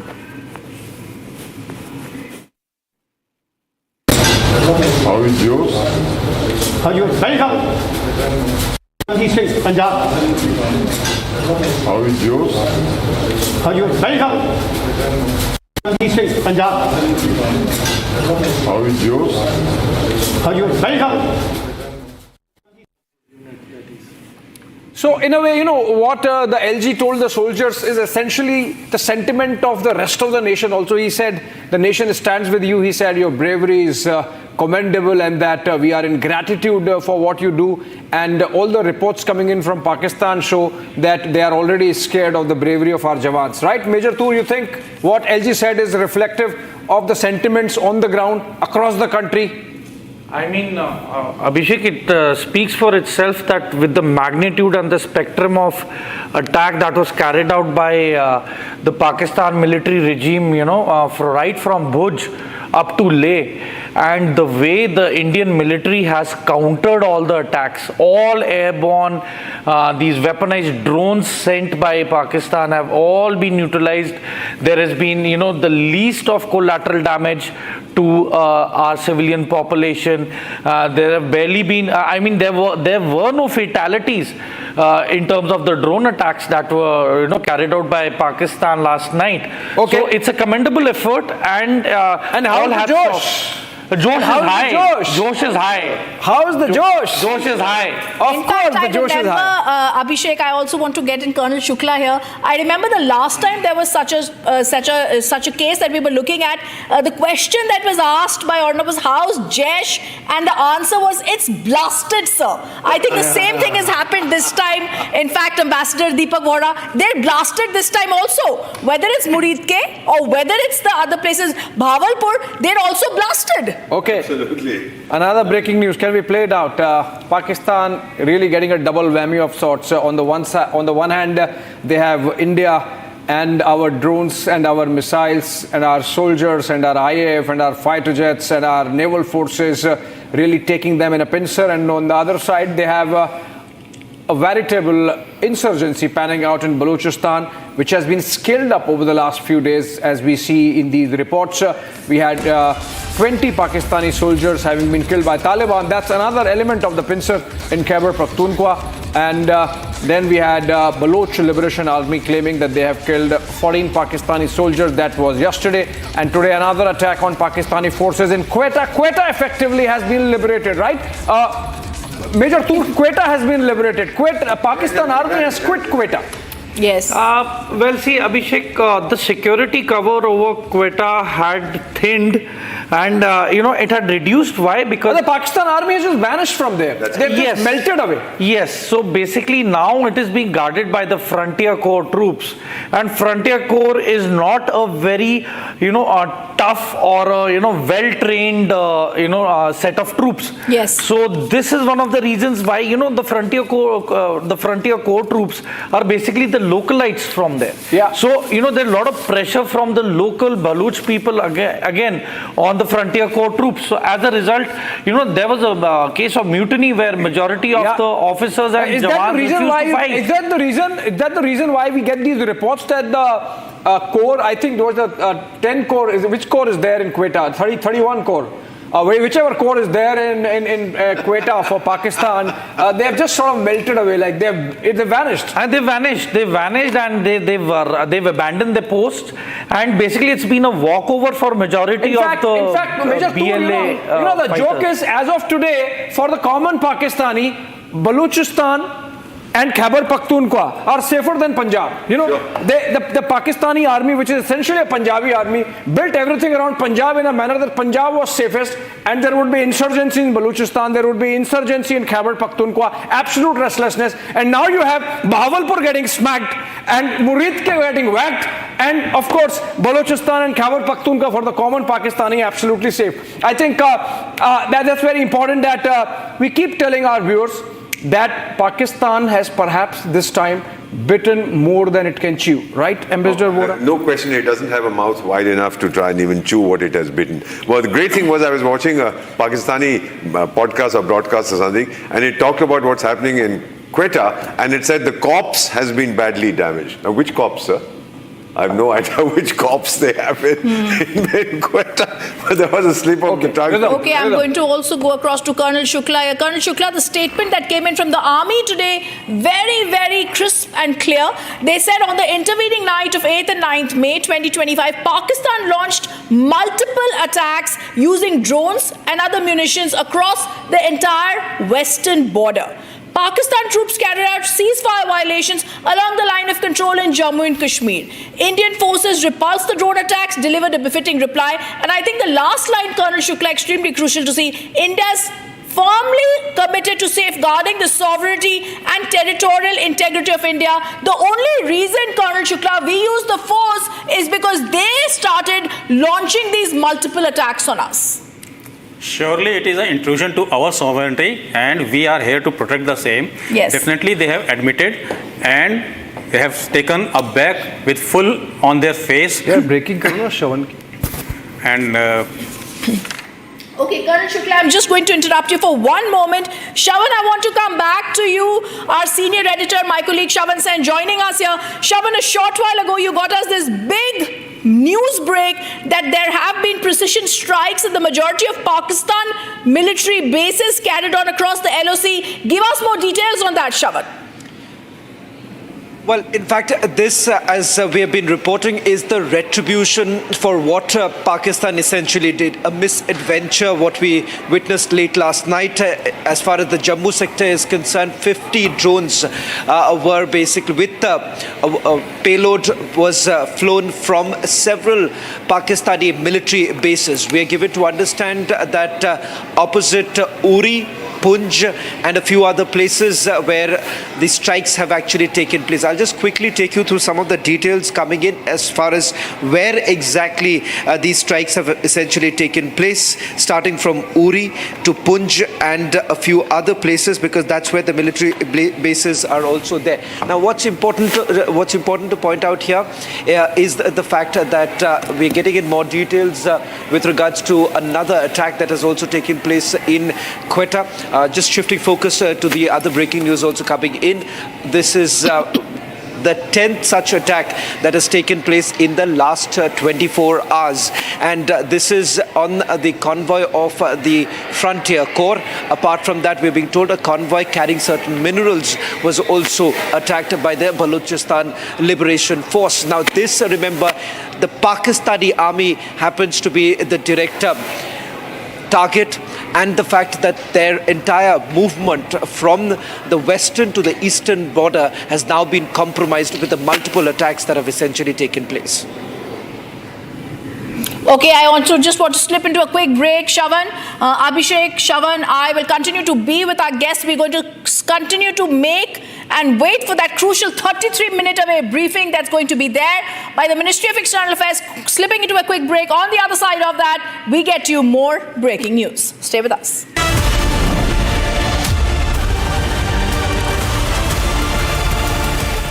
इसको घर पे लगाओगे तो शादी का तो पता नहीं, पर घर पक्का नहीं टूटेगा। रुंगटा नहीं तो घर स्ट्रॉन्ग नहीं। रुंगटा स्टील TMT बार एकदम सॉलिड। पहाड़ों में एक हाइकिंग स्टिक भी बन सकती है। आधे बाउल दही में 4 चम्मच MDH चटनी पुदीना मसाला डाला, स्टर करो, पुदीना चटनी तैयार। MDH चटनी पुदीना मसाला।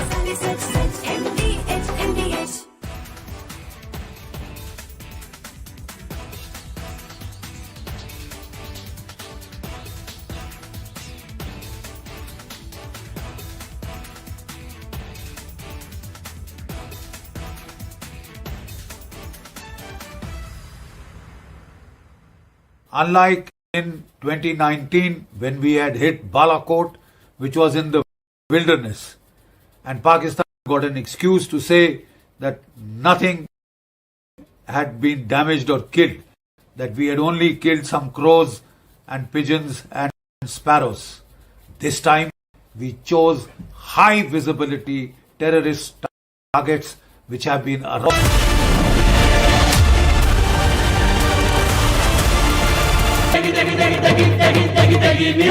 MDH की देगी मिर्च का तड़का, अंग अंग फड़का। MDH की देगी मिर्च।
अगर उन्होंने 4 की यार्ड करेंगे, डेरा मस्ती खाली करवा ली भाई। हाँ देखना आवाम कैसे आ रही है वहां से।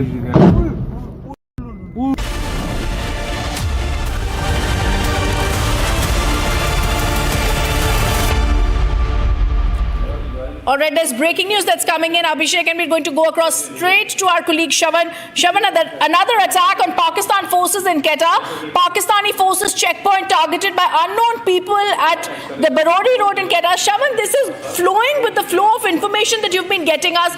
Balochistan soon to be outside the hands of the rattled, nervous Pakistanis who continue going with their begging bowl everywhere. I think even Balochistan very soon going to fall away. Abhishek, if you can actually help us with that as I try and get across to Shavan. Okay, I think what we are getting in these pictures, these are pictures of the POJK where BSF has taken, Indian Army in fact has taken down at least 3 Pakistani posts from where they were firing on our civilians. And remember, this is the same Pakistan which claims rather stupidly that they are doing all this for Kashmiris. And at the first opportunity, they have no shame in targeting the same Kashmiris. These are pictures from POJK where these posts were being used for carrying out shelling and ceasefire violations with even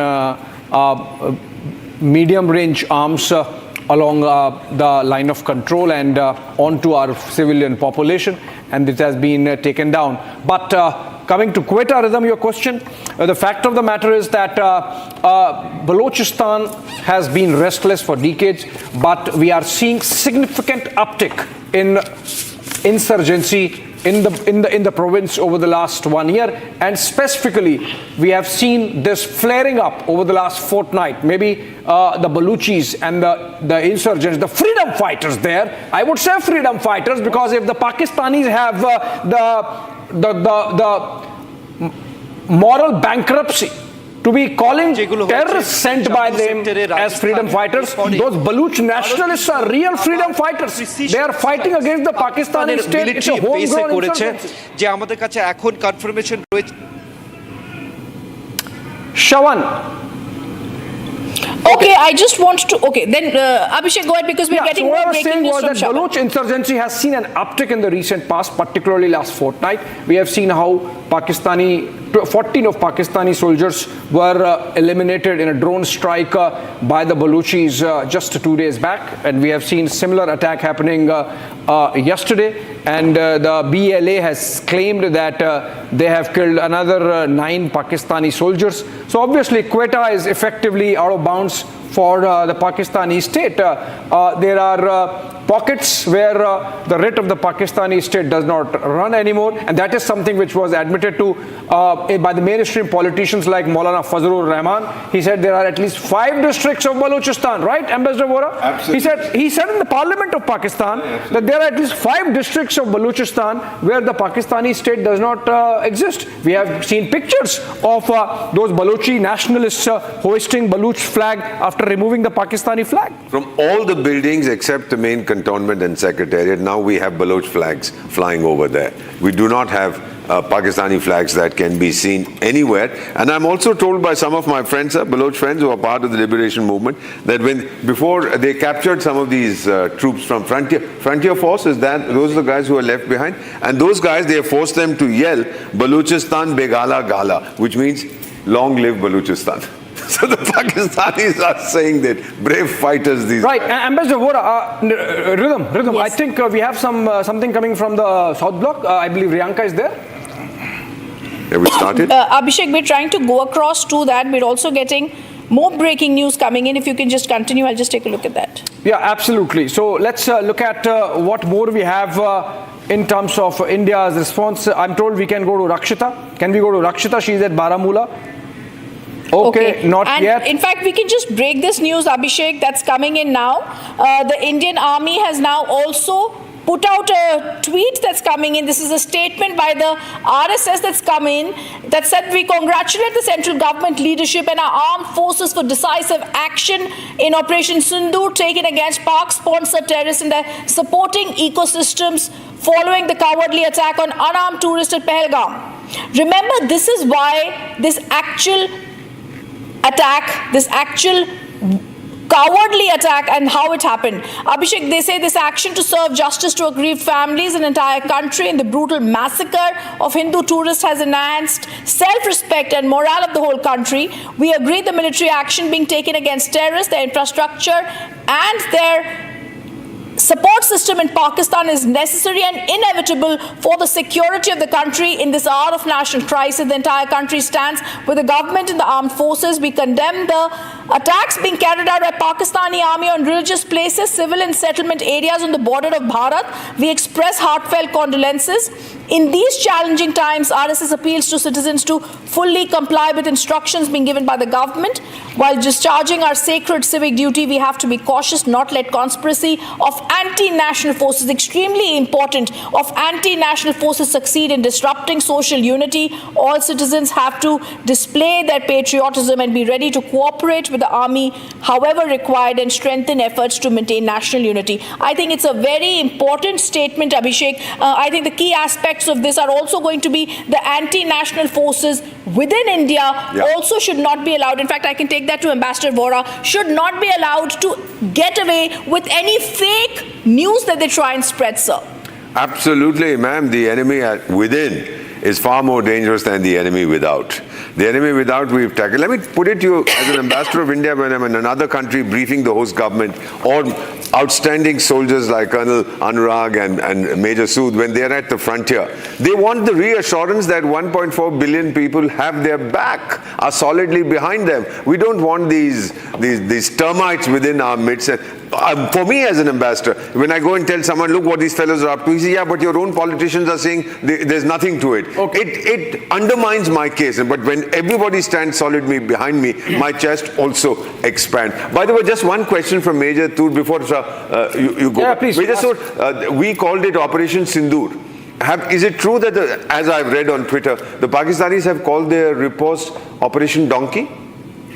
I'm sure they would have. They would have, sir. They would have. I mean, they are already hysterical. I was being facetious. Yeah, absolutely. Let's go to Riyanka. She's live now. She's reporting from outside South Block, where we saw some activity happening. Riyanka, over to you. Can you tell us what was the activity behind you at the South Block? Or if you have moved location, please tell us where you are reporting from and what details can you share?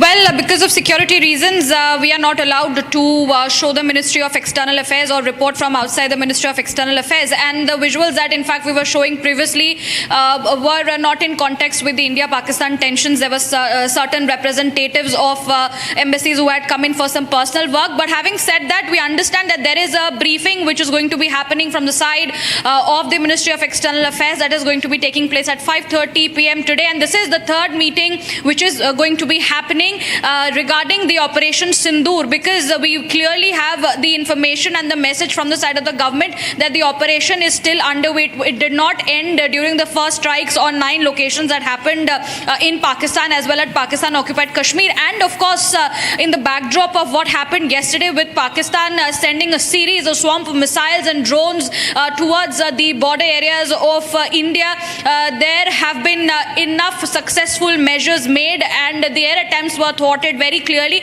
So on that, there is going to be a briefing by the Ministry of External Affairs that will be taking place today at 5:30 p.m. and we will be keeping a very, very close eye on each and every details that is being mentioned by the ministry in today's briefing. Let me also, Riyanka, stay with us, go across to Rakshita, joining us from Baramulla. Now she's joining us from, yes, Rakshita, what's happening around you? I've seen you shifting from where you were in the night to a different location now. Tell us what's happening around you. What have you encountered and seen through the night and now?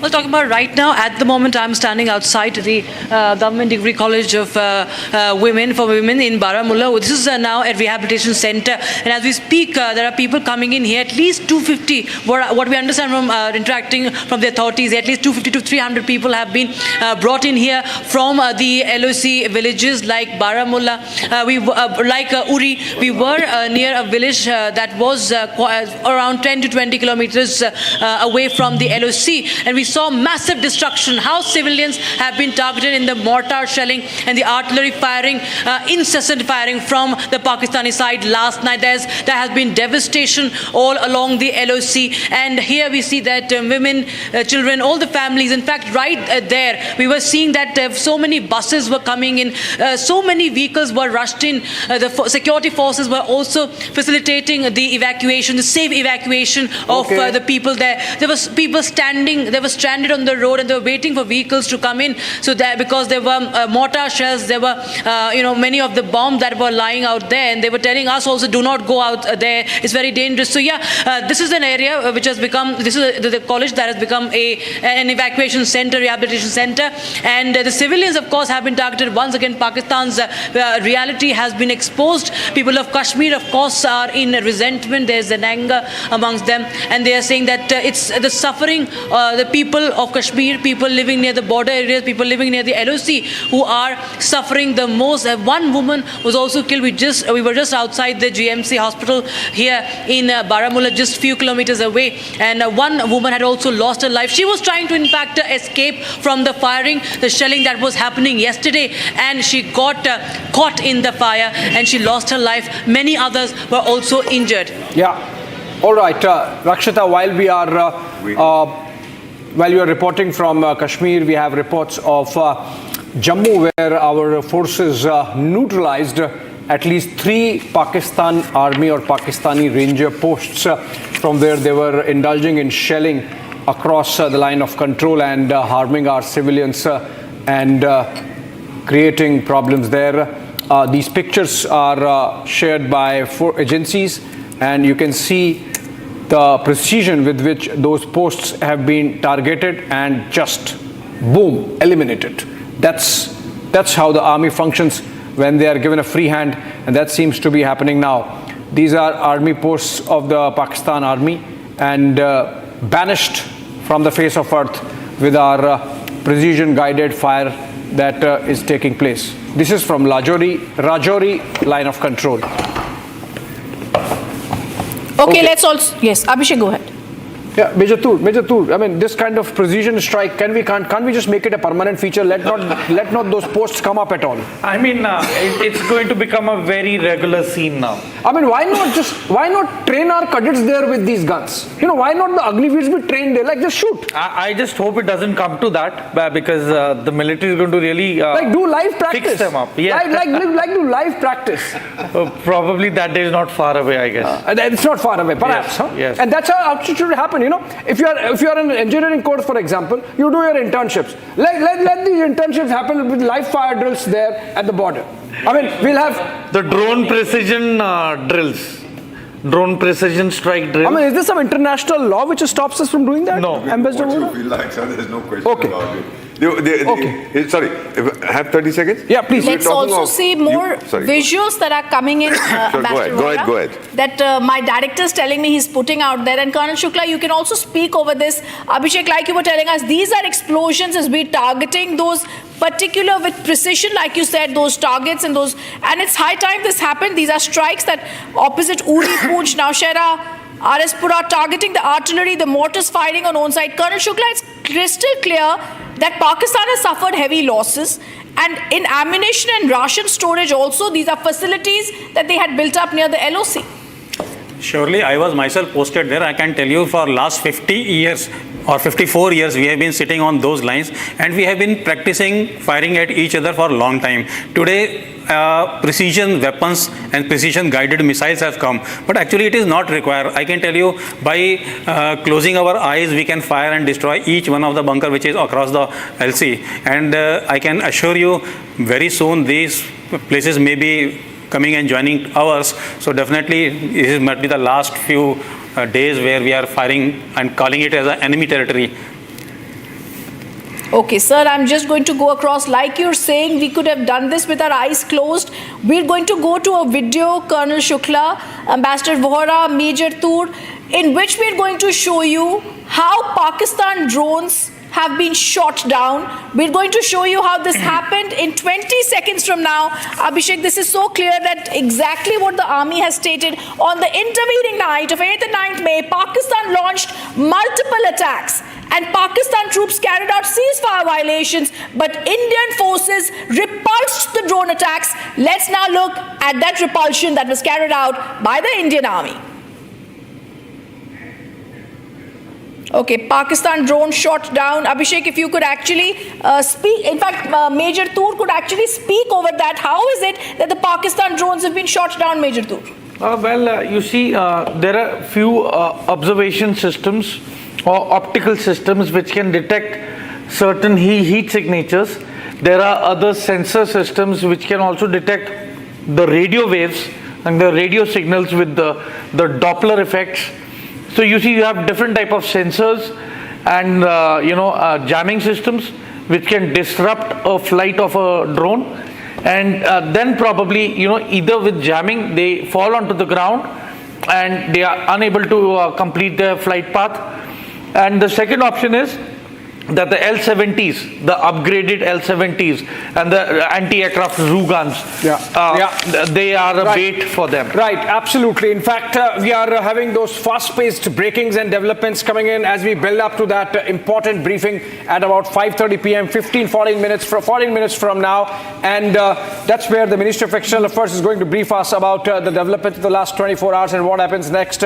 We will try and get you some exclusive information before that also, Rhythm. And just 14 minutes left. Shall we take a quick break and come back so that we can cover the breaks? All right, let's take a short break. Short break, coming back on the other side.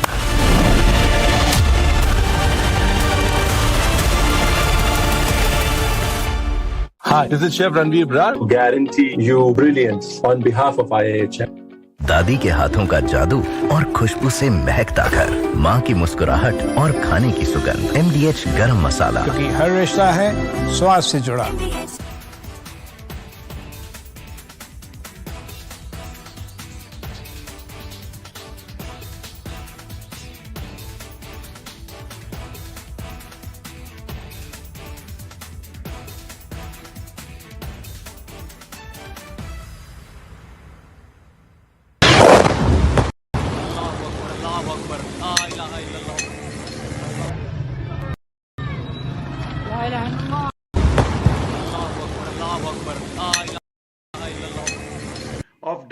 weapon systems because you cannot risk putting all eggs in one basket.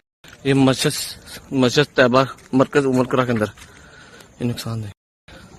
Not risk putting all eggs in one basket.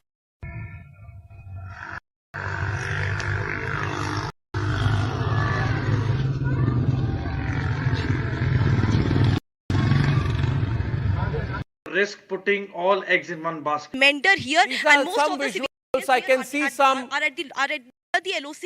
No. This is a long shot. I can see in the sky there's somebody who shot something to light.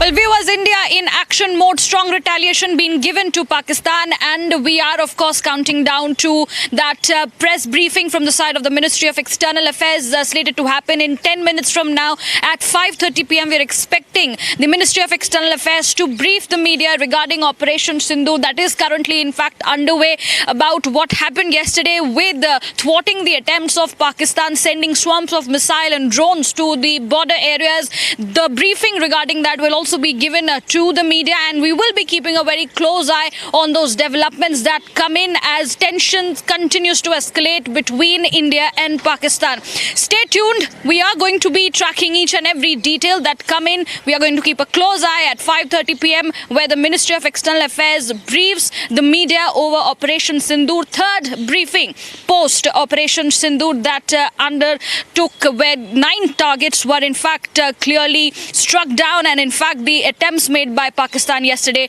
were also very successfully thwarted. Stay tuned. We will be coming right back after this short break.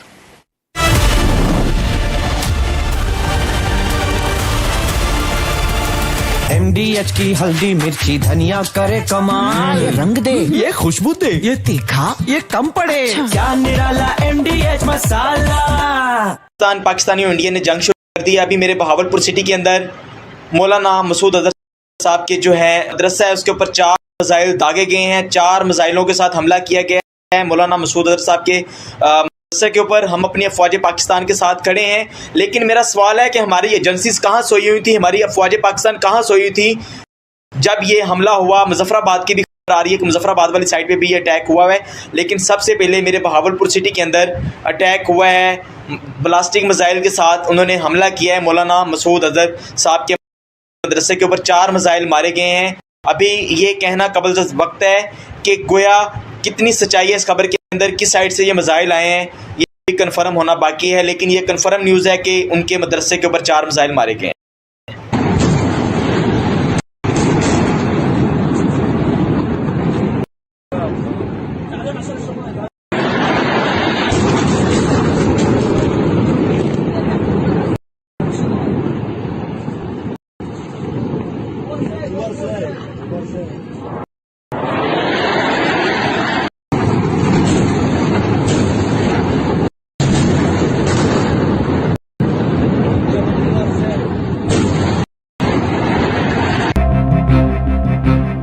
In Gwalior lies a critical capability, complete in-house mastery over key weapon components. On the shop floor, digital dashboards and automated systems guide the technicians through exact assembly protocols. At Adani Defence and Aerospace's small arms facility in Gwalior, every firearm goes through one of the most stringent testing protocols in the country. A 65-acre state-of-the-art facility that has transitioned from importing to innovating, developing and delivering. ये है secret recipe MDH का जीरा सिर्फ जल जीरा मसाला. MDH का जल जीरा सिर्फ.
back. Just about 10 minutes to go for that press conference where India would know what escalation Pakistan did yesterday and how India responded. We are hearing already that about 500 drones were sent India's way, essentially information gathering drones, and we shot down directly about 100 of them and the rest were ineffective.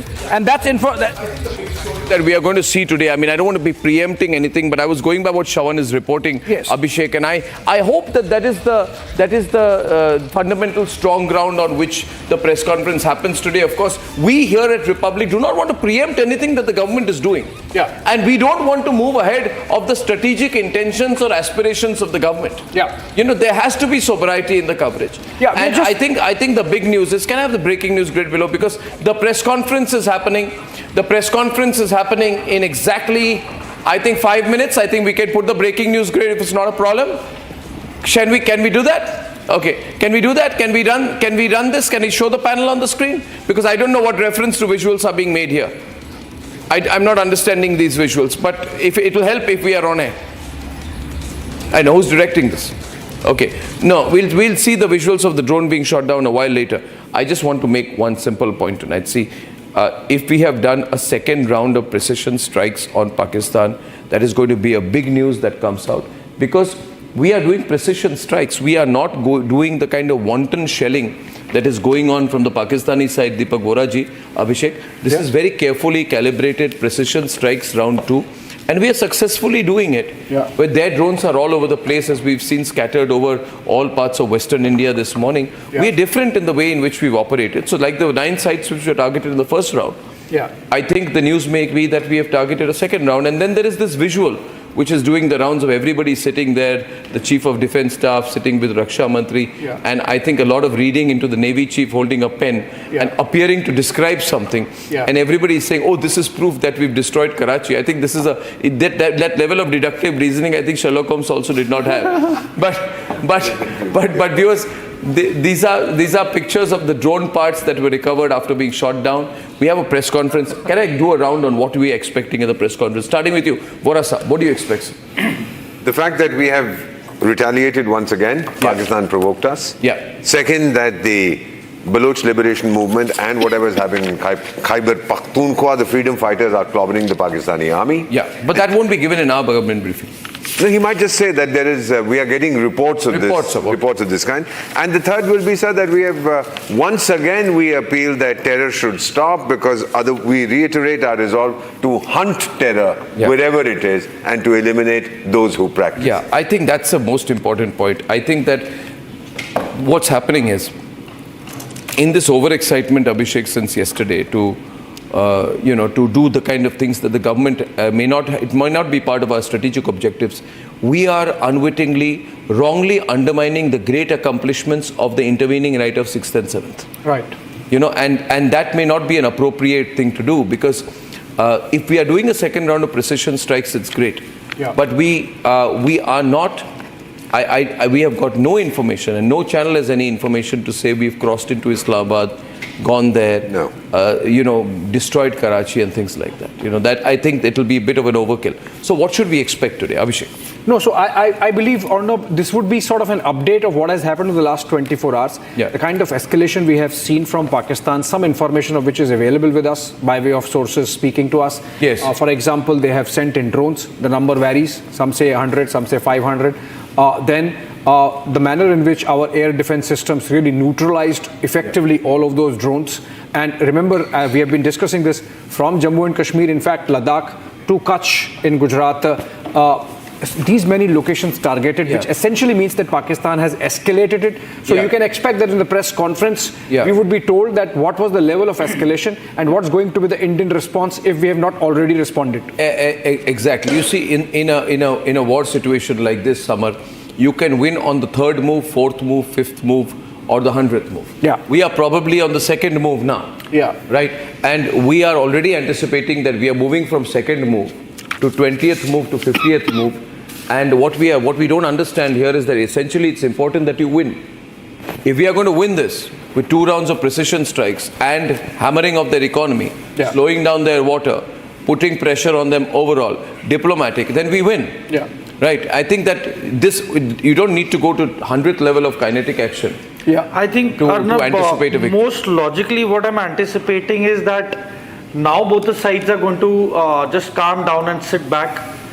Messages have been given to one another very amply, clearly, that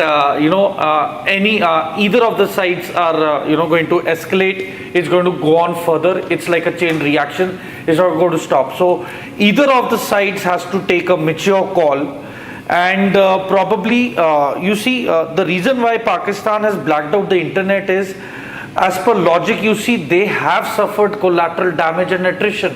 Yeah. And at such a scale that, they have to save face in front of the world. Yeah. Because, amongst all the nations that they boast about in, all the Islamic countries, that they are the nuclear power, probably they are embarrassed right now that they couldn't deter the attacks. Yeah. And I think this is going to be, drawing the line kind of a statement right now, which is going to take place. And I strongly feel that the escalations from both the sides will, lessen or would stop immediately because of the pressure from the West and from the United Nations as well. There are many countries who are, into negotiating on both the sides. But let's see what is the stance of the Indian government and how they are going to proceed ahead, because we definitely do not want another Pahalgam happening at all, ever. Yeah. And also, Major Tour, our tone will be very measured and balanced. Sure. We will not be triumphal. When we have done briefings, we are trained. They don't go around saying, "Humne mar diya, hum jeet gaye," etc. It will be very balanced, very measured, very restrained, very refined, very dignified. And sir, at the same time, they will be assuring our citizens there's nothing to worry, and they will also be hinting that what is they are planning next. For example, Territorial Army, all personnel has been called back. There's another news which has come that all the persons be ready for the civil defense. So there's something they are building up. No, see, I think that's because, Colonel Anurag Shukla, that is because, as I said, you may be on the second round, but you have to prepare for the 50th. Yes, definitely. So, we cannot anticipate the enemy's response. If they are going to be foolhardy, then they will go into a deeper conflict with us. But we have to be ready for it. I guess that's the point. And moreover, Arnab, the kind of, the amount of drones that they've sent in, 500. Yeah. So what I presume, as per the debris being collected, is most of these drones were equipped with LiDAR. So LiDAR is basically going to be used for ground mapping.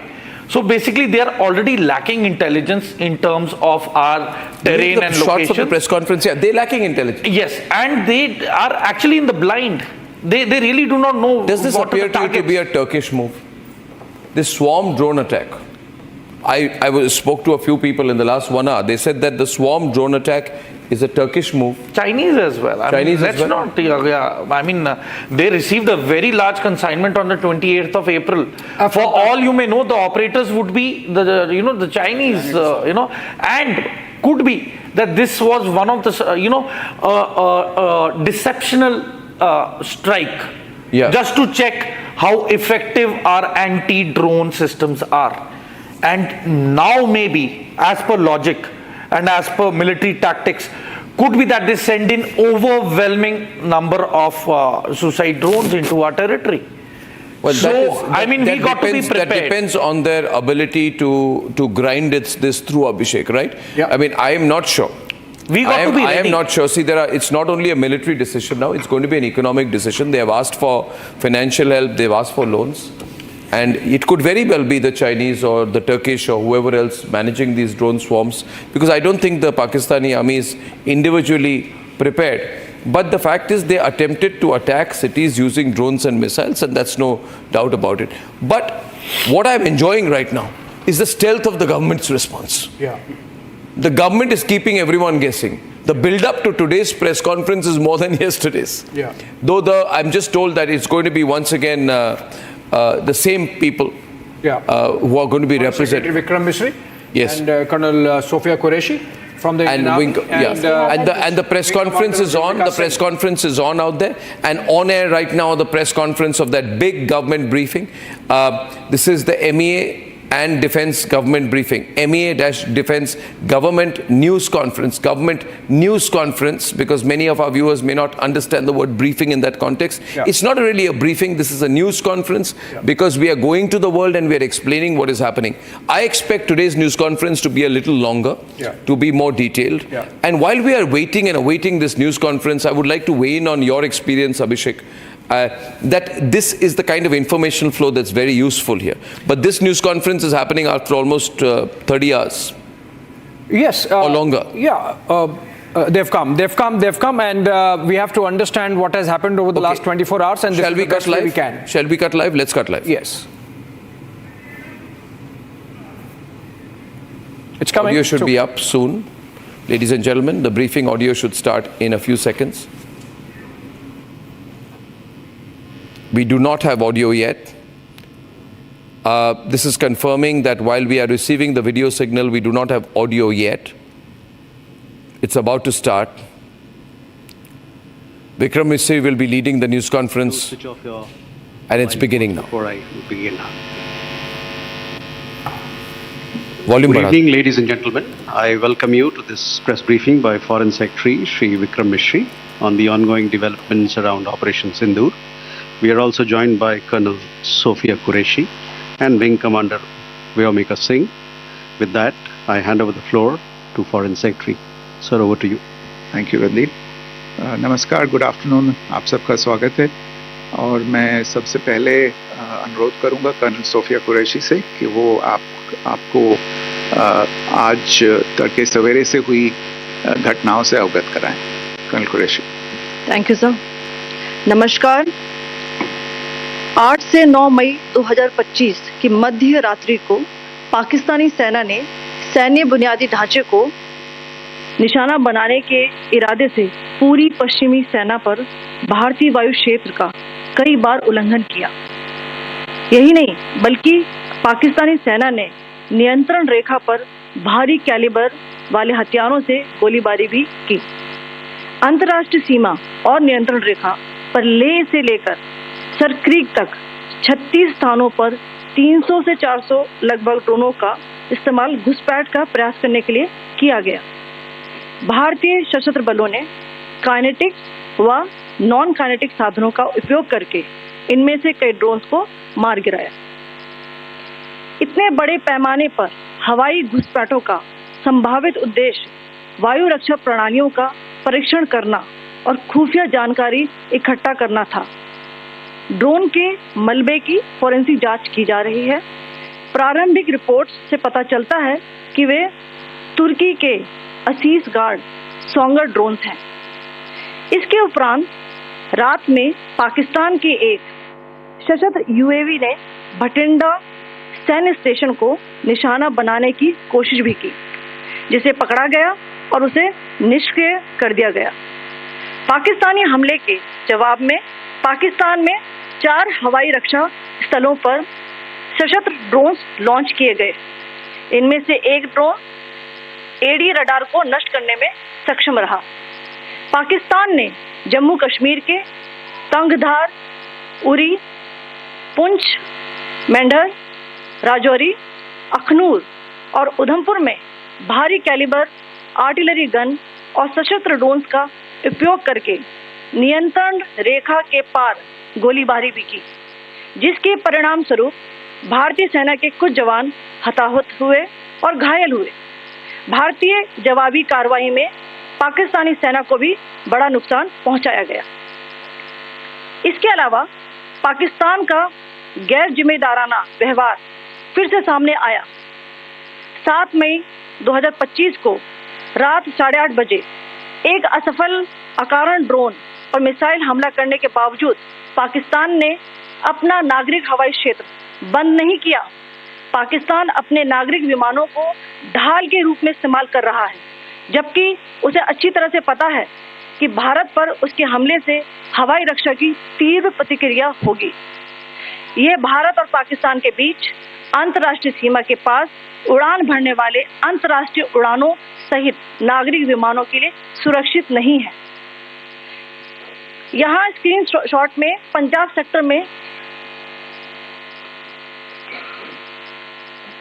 Punjab sector में high air defence alert स्थिति के दौरान application flight radar 24 का data दिखाया गया है, जैसा कि आप देख रहे हैं यहाँ पर। भारतीय पक्ष का हवाई क्षेत्र घोषित बंद के कारण नागरिक हवाई यातायात से पूरी तरह से रहित है। कराची और लाहौर के बीच के हवाई अड्डे मार्ग पर नागरिक एयरलाइंस उड़ान भर रही है। हाई अलर्ट किया गया है विमान फ्लाइनेस एविएशन का एयरबस 320, जैसा कि आप यहाँ देख रहे हैं, जो कि शाम को 5:50 बजे दमम से शुरू हुआ और रात को 9:10 बजे लाहौर में उतरा। ये सारा डिटेल्स आप यहाँ देख रहे हैं, ये डिटेल्स यहाँ लिखा हुआ है। Can you see this?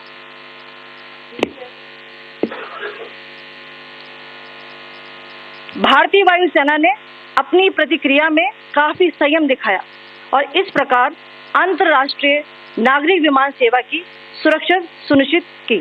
धन्यवाद। जय Hind.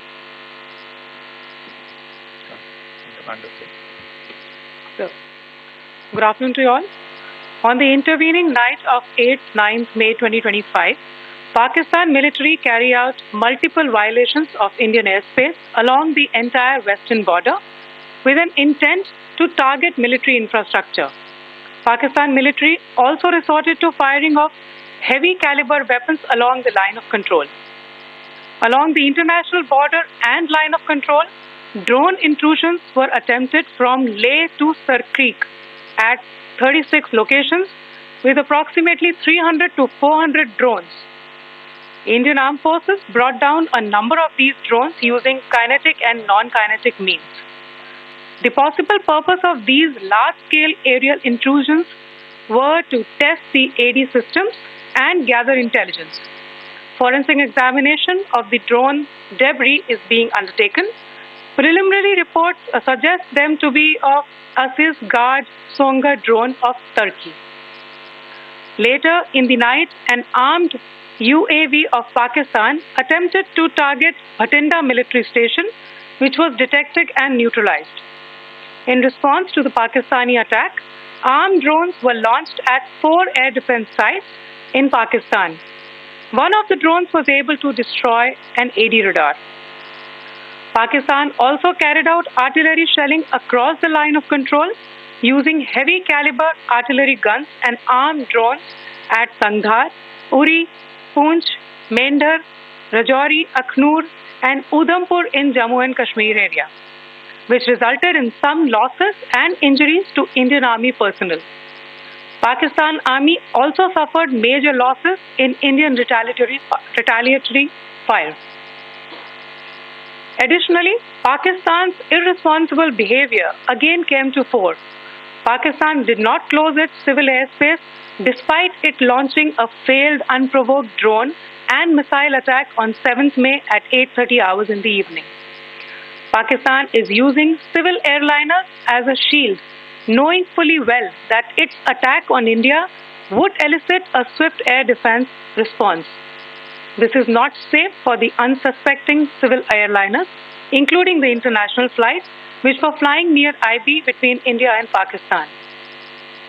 The screenshot we just showed and we shall share with you, it shows the data of the application Flight Radar 24 during a high air defense alert situation in the Punjab sector. As you have seen, the airspace on the Indian side is absolutely devoid of civil air traffic due to our declared closure.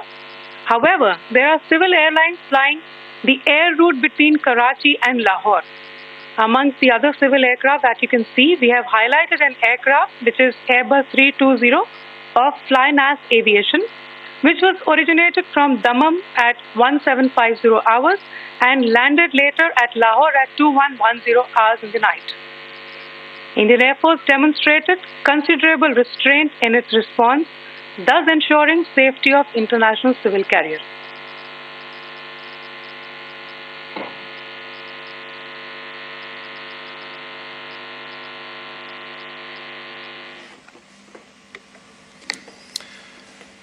Thank you, Colonel Qureshi, Wing Commander Singh. I have just a few points to share in addition. कल रात की पाकिस्तानी सेना की कायरतापूर्ण गतिविधियों से आपको colonel Qureshi और विंग कमांडर सिंह ने पहले ही अवगत करा दिया गया है. These provocative and escalatory actions that were taken by Pakistan last night were targeted at Indian cities and civilian infrastructure, in addition to some military targets. The Indian armed forces responded proportionately, adequately and responsibly. ये जो हमले हुए कल रात को भारतीय सैन्य इकाइयों ने पर्याप्त रूप से और एक जिम्मेदाराना रुख अपनाते हुए इन हरकतों का उत्तर दिया. What I want to underline is that the official and blatantly farcical denial of these attacks that Pakistan carried out by the Pakistani state machinery is yet another example of their duplicity and the new depths that they are plumbing in their quest for disinformation. The other point in the same vein is Pakistani claims that they did not target or attack any religious places. You would recall that yesterday I shared with you an incident related to the attack on a Gurdwara in Poonch. Instead of owning up to these attacks, Pakistan made the preposterous and outrageous claim that it was the Indian Armed Forces and the Indian Air Force that was targeting cities like Amritsar and trying to put the blame on Pakistan. This is nothing but a desperate attempt by Pakistan to disown its acts of aggression, but it is also true to type in its effort to deceive and mislead the world. It will not succeed. The Gurdwara in Poonch in particular was attacked by Pakistan, and some local members of the Sikh community, including a Ragi of the Gurdwara, lost their lives in this incident, as I shared yesterday. TV पर आप इस हमले के चित्र देख सकते हैं. In addition, that we would attack our own cities is the kind of deranged fantasy that only the Pakistani state can come up with. Perhaps they do it because they are well versed in such action, as their history would show. The last point I wanted to make this evening is again this disinformation that is coming from Pakistan about India targeting the Nankana Sahib Gurdwara through a drone attack. This is again yet another blatant lie and part of Pakistan's disinformation campaign. As we saw in the Pahalgam attack, Pakistan is again trying desperately to impart a communal hue to the situation with an intention to create discord. Again, we are not surprised. India's steadfast unity in itself is a challenge to Pakistan. Let me stop there. I have time only for a few questions and be happy to try and answer them. First, I call Siddhant. Siddhant, please. Hi, sir. I'm Siddhant from Beyond. So this is Siddhant, behind, please. The other Siddhant. Yes. Hi, sir. I'm Siddhant from CNN News 18. Sir, I only want to know from you the status of Kartarpur corridor. Is it open or not? You can. I think you're all aware of the situation along the entire India-Pakistan border and the areas around the line of control. In view of the existing security scenario, the services of the Kartarpur Sahib corridor have been suspended till further directions. We'll update you as and when there is a change in the situation. You have a question here, Rishabh? So, good evening, Kishan from Times Now. So, you spoke about religious places being hit in Jammu. There's another religious place which is Caroline Nun Church that has been hit. What do you have to say about it? If you can explain it. Yeah, actually, we do have some information about this extremely regrettable and condemnable incident during heavy shelling across the line of control in the early morning of 7th May. A shell fired from Pakistan landed just behind the Christ School run by the Carmelites of Mary Immaculate congregation in Poonch. Tragically, the shell fired from Pakistan hit the home of 2 students of the Christ School. Both students unfortunately lost their lives and their parents were severely injured. Another Pakistani shell struck a Christian convent of nuns belonging to the congregation of the Mother of Carmel, damaging water tanks and destroying solar panel infrastructure. Several priests, nuns, school staff, and local residents took refuge in an underground hall beneath the Christ School during the shelling by Pakistan. The school happened to be closed at the time, fortunately. Otherwise, more losses would have occurred. Again, we have seen the Pakistani side targeting and shelling places of worship with a particular design. This includes gurdwaras, these convents and temples. This is a new low even for Pakistan.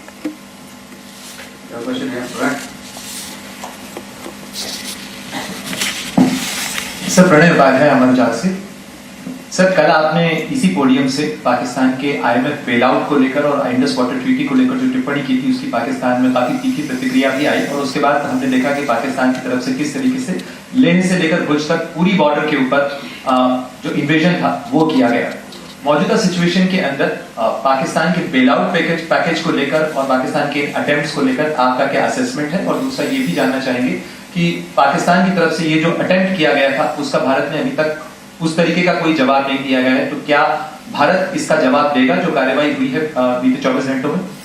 देखिए प्रणय, जहाँ तक Indus waters treaty का सवाल है, मैंने कल विस्तार से उसके बारे में इसकी चर्चा की है. Indus waters treaty is in abeyance and as such I have nothing further to add to the decision that was announced by the Cabinet Committee on Security. जहाँ तक IMF bailout का सवाल है, आपको ज्ञान होगा कि IMF की आज मीटिंग हो रही है. हम वहाँ पे अपना पक्ष रखेंगे और जो हमारा मत है इन चीज़ों को लेके वहाँ पे साझा करेंगे दूसरे मेंबर्स के साथ.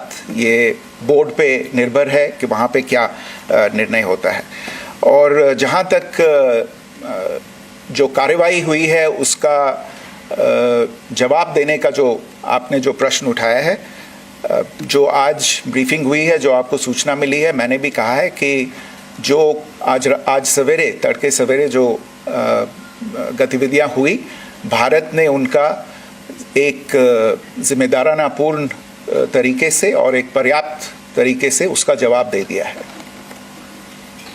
सिद्धांत. Hi sir, Siddhant from Beyond. Sir, the External Affairs Minister has spoken to many of his counterparts around the world. Yesterday he spoke to the US Secretary of State Marco Rubio. So what were the key areas of conversations during that call? Yes, the minister had a conversation with the US Secretary of State. As you can imagine, the focus of discussions was the terrorist attack in Pahalgam and the response that India mounted after that on the 7th of May. The Secretary of State shared his thoughts on these developments with the minister. The minister deeply appreciated the US's commitment to work with India in the fight against terrorism, and he also underlined the targeted measures that India had taken in connection with Op Sindoor. The minister also underlined that India would firmly counter any attempts at escalation from there. But in follow-up to that, as you are aware, there have been a number of other conversations. The Minister had a conversation with the UK Foreign Secretary, David Lammy, today. There too, the discussion centered around countering terrorism, for which there must be zero tolerance. And I understand just a short while ago, the External Affairs Minister has also spoken to the Foreign Minister of Norway, Espen Barth Eide, which was also focused on recent developments stemming from the terrorist act in Pahalgam. One last question, Sudhi. Sir, Foreign Secretary, thank you for doing this. Shri Ranjan from Bloomberg. Foreign Secretary, India had struck Bahawalpur the other day, which is also connected with the murder of one of us journalists, Daniel Pearl. If you could give us an understanding of what exactly are the reports that you're getting. Well, you're right. Bahawalpur is the headquarters of the Jaish-e-Mohammed terrorist group that is proscribed by the United Nations. Its leader, Maulana Masood Azhar, is a proscribed individual. It is, you brought up the connection with the tragic death or killing of Daniel Pearl of the Wall Street Journal. The Jaish-e-Mohammed was in some way directly or indirectly responsible for the death of Daniel Pearl. But the real connection is through Ahmed Omar Saeed Sheikh, the British Pakistani jihadi who was held in India but was finally released in 2000, and he was the person who lured Daniel Pearl to his eventually leading to his murder. So these are all obviously connected figures, connected individuals, connected institutions, and the attack on Bahawalpur, on that facility of the Jaish-e-Mohammed in Bahawalpur is, I would imagine, a fitting part of this unfortunate incident. Thank you all. Thank you, sir. With that, we come to the closure of this press briefing. Thank you very much. Is that there have been targeted, what you would call, as we said, precision strikes on 4 locations. What we do not know, we also know that one of those targeted drone attacks by India, similar to the first round, did destroy an air defense radar, one more from Pakistan. What we do not know is what are the 4 locations which were targeted, and what is the location of the air defense radar which has been destroyed by us. So we do not know about that.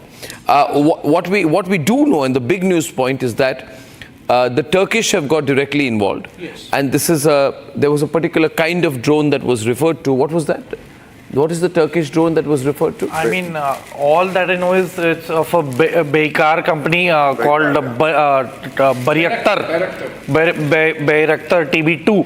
But this is another company. This is another company with the kamikaze drones. So I think as time passes, we'll get to know better about that company, because that's not very popular, which they just. Okay, so it's a Turkish drone which has been used. Company that we called this out. This obviously means that Erdogan has got involved into this, and Erdogan has openly joined forces with Pakistan. So I think it would be clear to say that Turkish joined forces with Pakistan by supplying the drones which have been sent across, and that is what we know. The rest of the information which we have put out, more or less, we have already had with us, which is that Tangdar, Uri, Poonch, Mendhar, there's been firing from this side, and we've hit back. We also got to know that the forensic examination of the drones is being done, yes. And that will also let us know whether they were being used for surveillance. But now comes the point here, Abhishek, which we need to focus on. What we are being told is that the government of India believes that this was, this huge 500 drones across 36 locations from Sir Creek to Leh, targeting military installations, was a recce. It was a reconnaissance move to check the capabilities of our air defense artillery, which means we can expect more of such, and we'll have to be prepared for responding as such. 100%, and I believe we are prepared, or no, and that is proven by the fact that our air defenses worked fantastic. Yes, please continue. Yeah. And also on the fact that military installations have been targeted, that constitutes an escalation. Now, I was expecting that the Foreign Secretary would, mention that we have clearly told Pakistan that escalation would have consequences. So, if in this case military installations have been targeted, and that's an escalation, so what's the government response? Has the government decided that there are going to be consequences? And if yes, what are those escalatory responses? So this is a second round of precision strikes that we've had on Pakistan. 9 in the first time, 4 this time, but this time targeting the air defense radars. This is actually the third. The Pakistanis targeted this time. They had 36 specific targets, correct. Of which 4 no, I'm talking about our retaliation. Yes. We first retaliated to Pahalgam by doing 9 precision strikes. Yes. Right? And then we did a second round destroying their air defense radars. Yes. And then we did a third round targeting another air defense radar and using precision strikes on 4 locations. No, the Pakistanis did that this time. Now we have to respond. No, I think the confirmation came there that there was 1 air defense radar. I'll get that confirmed from Shawan. I'm pretty sure that is what he said, right? Aircraft was taken He has said that 1 air defense system, Abhishek, maybe you missed it. One air defense system of theirs has been targeted, and we used precision strike at 4 locations. But that was not the emphasis of the press conference. The emphasis of the press conference was to show that Pakistani is trying to escalate. I think that's what they're trying to prove, Deepak Vora. The focus here is Pakistan is continuing to try to escalate. And for the first and that they've done this more as a surveillance reconnaissance mission. And for the first time, I've heard at this level another country being named with which we are not directly, so to speak, in confrontation. He has called out Turkey. The world knows now what Turkey is up to, and this is not going to help the Turks at all as far as their international reputation is concerned. It's going to damage it pretty substantially, and I think the Greeks will do whatever they have to, because they don't have very good relations with Turkey. This will also have repercussions, sir, as far as Turkey's membership of NATO is concerned. For example, if a non-NATO member attacks a NATO member, then all the other Article 5 kicks in and all the other NATO fellows have to rally to the defense of the NATO member. But if a NATO member country attacks a non-NATO member, then the Article 5 doesn't kick in. So this is something that has to be brought home, and I think they would have understood this. Turkey is playing games, Turkey stands exposed, and Turkey is going to lose a lot of goodwill even amongst the Organization of Islamic Cooperation. So Turkey has got fundamentally clearly locked into this with Pakistan. And it has become identified with terrorism, with support to terrorism, which is a very powerful indictment. Yeah, it's a very powerful indictment indeed. Can I have some silence on camera 4, please? Thank you so much. And the question here is therefore that we are playing this very smooth. Abhishek, if I were to say this, we are playing it very smooth. Pakistan is in a trap. It's riding a tiger it can't get out of. Yeah, it is moving up in escalation metrics on its own. And look at the cowardice. They are using civilian international flight, that to a Saudi origin, Saudi airline, of course, flying from Dammam in UAE and Dammam in Saudi to Lahore. So they are using a Saudi civilian aircraft as a human shield while they carry out this massive military escalation. So they're so scared of an Indian response, presumably, Samar, that they feel that once they have carried out this, these multiple swarm of drone attacks, at that time, if you notice, we'll have to find out what is the time when they open the airspace. Because they open the airspace around that time. When we can go back and check what was the time they opened the airspace, and that's where the host, when they opened the airspace, one reading in India was, things are going to be fine now. And Pakistan wants to pull back. Pakistan was not pulling back. Correct. Pakistan was using all its domestic and international air travelers traveling over its airspace as possible victims. This tells you the demonic nature of the country. They wanted an incident where a heat-seeking Indian missile would probably hit a civilian target, and then they would blame India. All hell would break loose. They wanted Saudi citizens to be killed. Shawan join us right now, because I would like his analysis as well on this ongoing situation out here. But they were drawing in civilians into this. That's correct. This has never happened in international combat. This is absolute cowardice. Absolute cowardice. This shows the moral bankruptcy of the Pakistani state. It's a deracinated terrorist state which is so habituated of using human shields for its terror operations that in this scenario they are using a Saudi international airline as a human shield. Yeah, and I can show that radar system. I think that information is there with us. I'll show it to you. They also mentioned, I'll just share that. They also mentioned here that there's a specific plane which took off from Dammam in I think A320 Saudi, and a Learjet as well, the smaller version. Okay, so I have confirmed that the 4 air bases targeted were by Indian Air Force in Pakistan. We targeted their 4 air bases. I'll get the information exactly which ones in a while. And we took down another air defense radar of Pakistan apart from Lahore. Exactly, that's what I said. So do you have the locations? I'll get the locations in a bit. We targeted what? 4? We targeted their 4 air bases in response. Their air defense radars. Their air bases. Air bases. And in one case, we have neutralized their entire air defense system and one of the air bases. The confirmation of those 4 air bases, I'll get in a bit. And how was the strike on the other 3? Was it successful? It was successful because obviously they have taken a hit. But they've not given the location out. We are going to get the location. So 4 Pakistani air bases hit by India. 1 Pakistani air defense system has been destroyed. Right? Yeah. Abhishek, so that's where the news is. So we right responded, which means while the Pakistanis send those reconnaissance drones, we hit back at targeting their air bases. We targeted 4 of them, and in one case we neutralized their air defense system completely, like we dismantled in the case of Lahore. So in this case, the details of which 4 air bases were targeted. All right, let's go across to Rakshita. She's at a camp in Baramulla where people has been displaced. People who had to move because of the shelling, they've been displaced there. We have visuals from there. Rakshita, over to you. You can give us a nice ground report while we continue to get details. So which are the air bases where we were? Rakshita.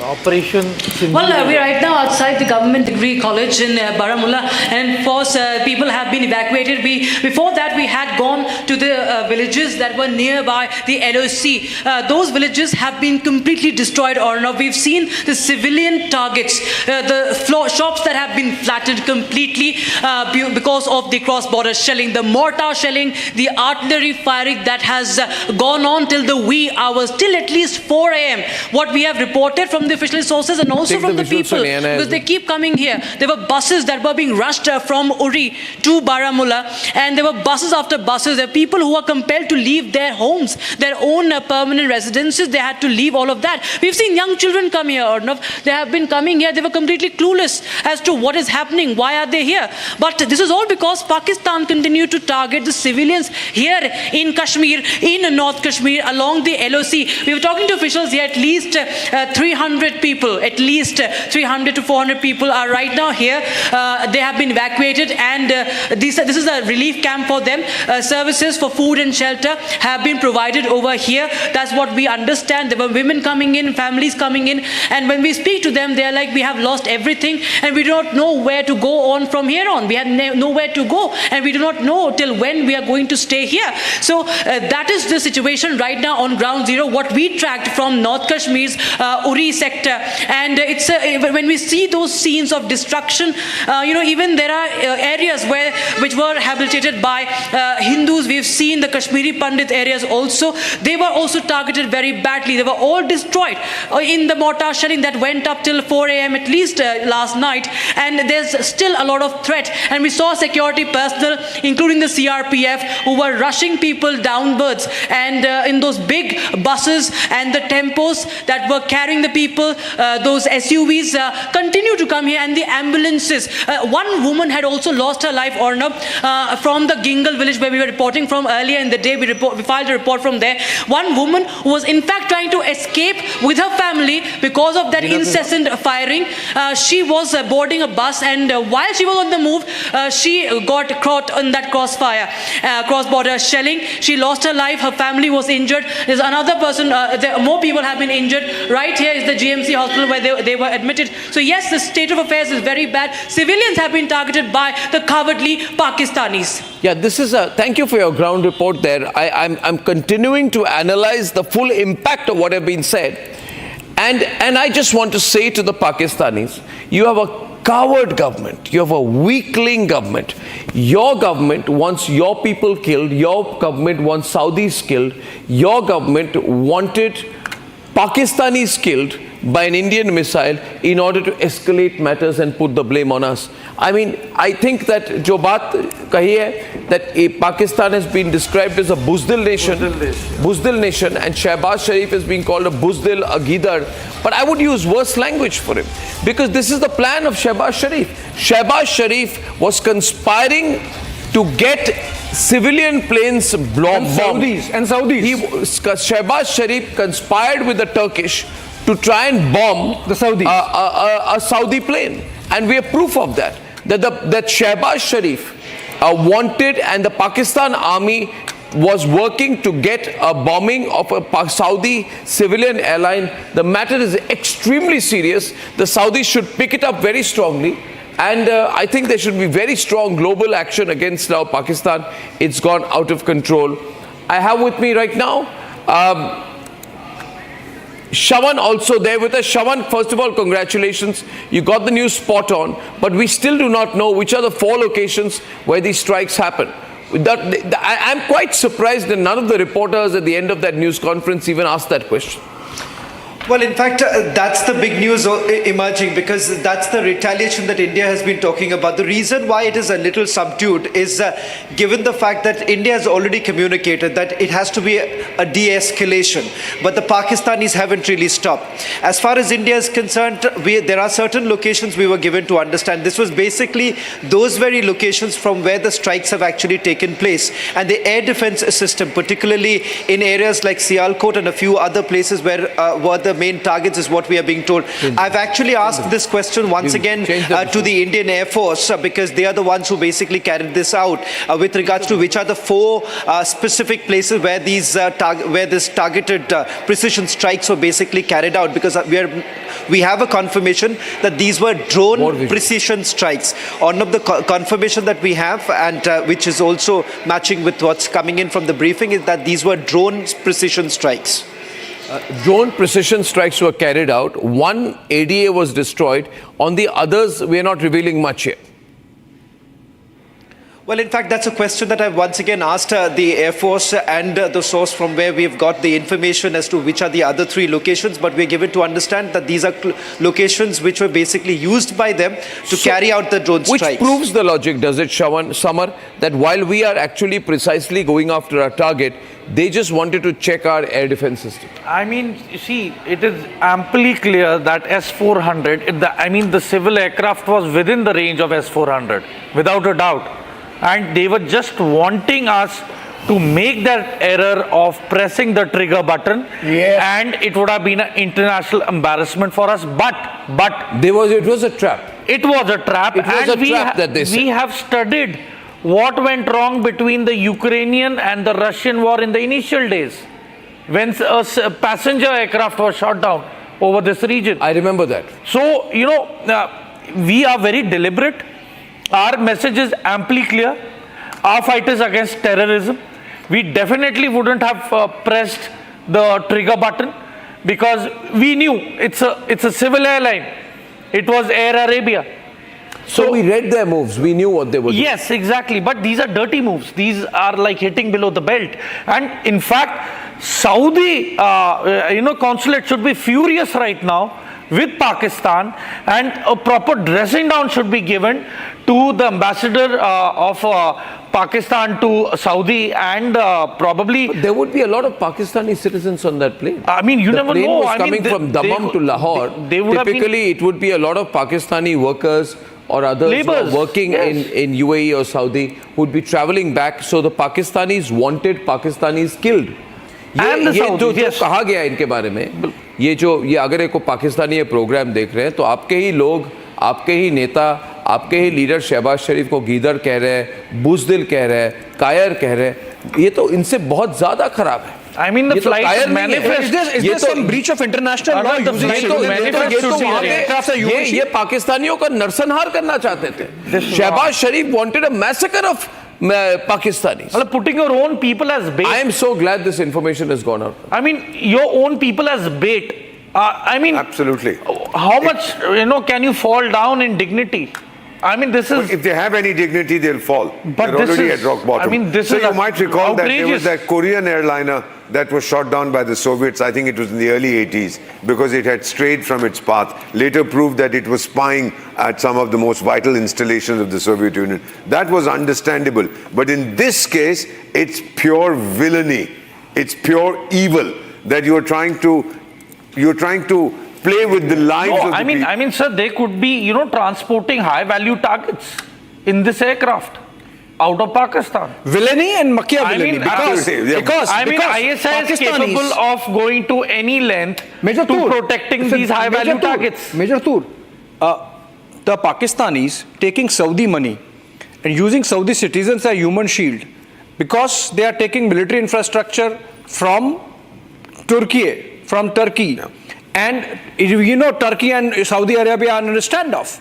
So obviously Pakistan is double crossing, like they have double crossed the Americans, they are double crossing the Saudis. And the Saudis have to see it for what it is. The Pakistanis effectively using Saudis as human shield, even as they beg before them for rollover of their debt, and using Turkish weapons. The game plan has been exposed. Yeah, I have Zeenat with me, and Zeenat is from Baramulla. She is reporting tonight, and she has a whole ground situation report with her. Over to you, Zeenat.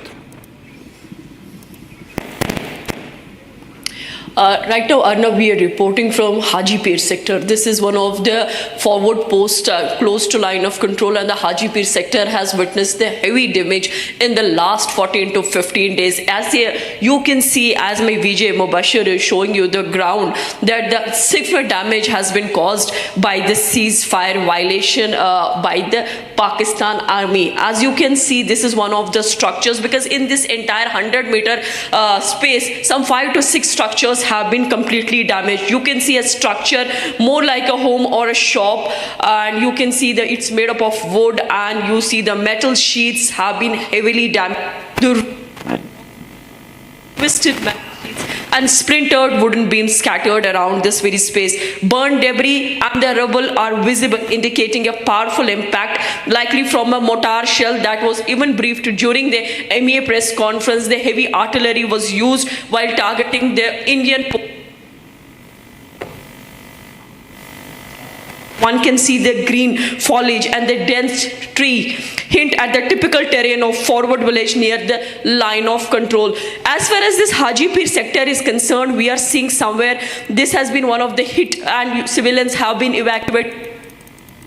Bunkers that will be coming up in the days. More has been shifted to Baramulla town. Some are being treated at the GMC Baramulla. Some are being treated at the GMC Baramulla. LG has himself visited at this place, but this only exposed the Pakistan and also the breach of agreement, the ceasefire agreement that was between the two countries.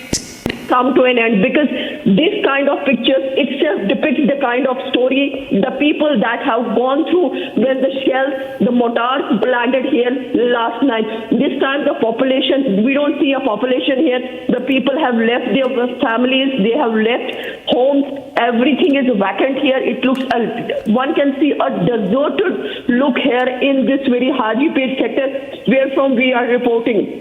Because this is something which we are seeing, that the soil that appears disturbed with small craters at the center. You see the metal pieces that tells you that this is one of the metal pieces that this is from the mortar. This how much damage it must have caused on the ground. These are the metals, and also the kind of impact it has left. Because now you see the soil here that has been completely crater at the center, and that you see, and the debris has turned completely black. and you see the broken plastic pieces, the metal pieces, the wooden structure, splinters of the wood, even the rocks and the bits of concrete are spread just around. As we'll go forward and show you more of the damage that has been caused in this entire area, as I said, that in this 100 stretch, at least 5 to 6 stretch, at least 5 to 6 structures have been damaged. The administration have called for the machinery to clean the debris, because not only the search is going on, also the combing operations are going on, because in case there is any leftover material like the explosive, the mortar or anything, so that can be confiscated and it should not carry any further damage in the area. This is another structure that my Vijay Mubashir is showing you, and you see the glass that has been completely shattered on the ground. This is the impact of the artillery that was used by the Pakistan Army while targeting the civilian area. You see the smoke that is still coming out from this very place. Yes. The complete debris that this place has turned into now, and this also, the image supports all the evidences of the structural destruction caused by the shelling, the Pakistan shelling in the civilian areas. The impact site, as we are, is close to habitation, endangering lives and disrupting essential services. The presence of all these things hits at direct damage to the domestic infrastructure. Yes, Pakistan trying to target the civilian areas, infrastructural damage. People have left their homes, their hard-earned money. You can see it's lying on the ground, and even the people who have been living here, now they are getting treated at Baramulla district, the North Kashmir, that has been the North Kashmir, that has been the worst hit, be it the village of Lamar, Salamabad, Uri, Tangdar, Gingal, or even this Hajipir, the entire sector in the Tilsari, all these places, these villages, the forward post around this very stretch along the line of control has witnessed the heavy dent on the ground, and the population around, as you see, that everybody has left now. Seeing the situation on ground, it has created a fearful atmosphere.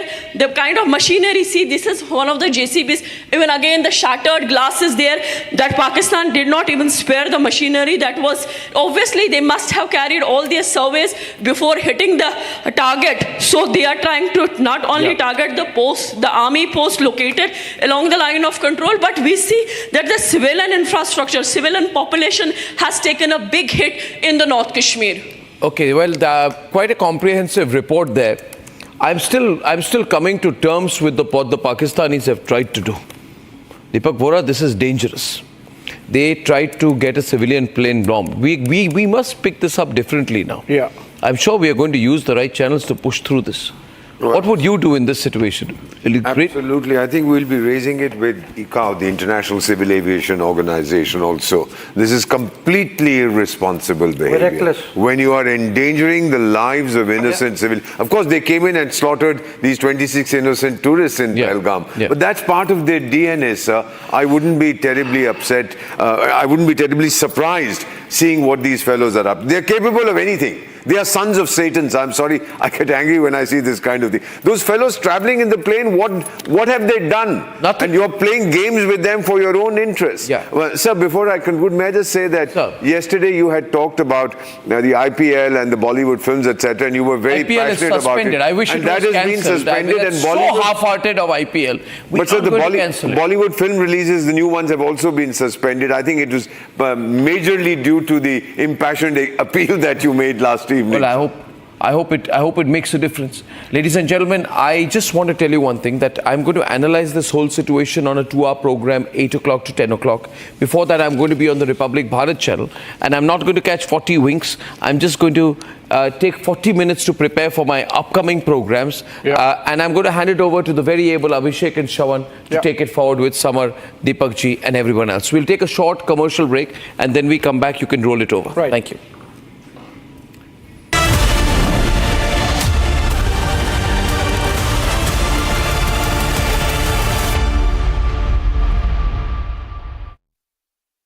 Hi, this is Chef Ranveer Brar. Guarantee you brilliance on behalf of IIHM. अब छोलिया हो या लोबिया, सफेद चने या काले चने, सब कुछ मजेदार बने।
अगर उन्होंने 4 की यार्ड करेंगे, डेरा मस्ती खाली करवा ली भाई।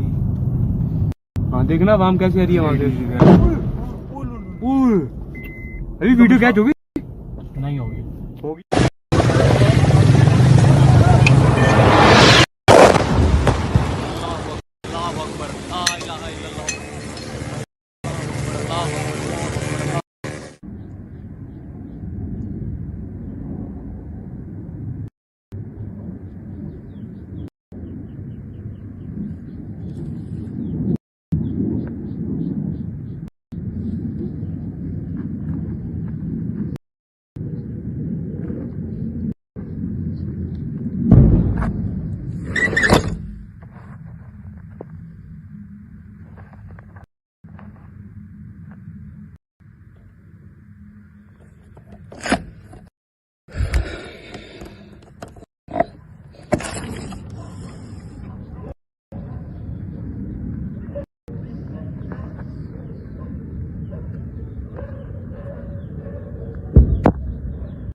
I think we can see an explosion. We hear an explosion. Jets here, jets ring. Here right now in Srinagar, and we can actually smell some smoke, and the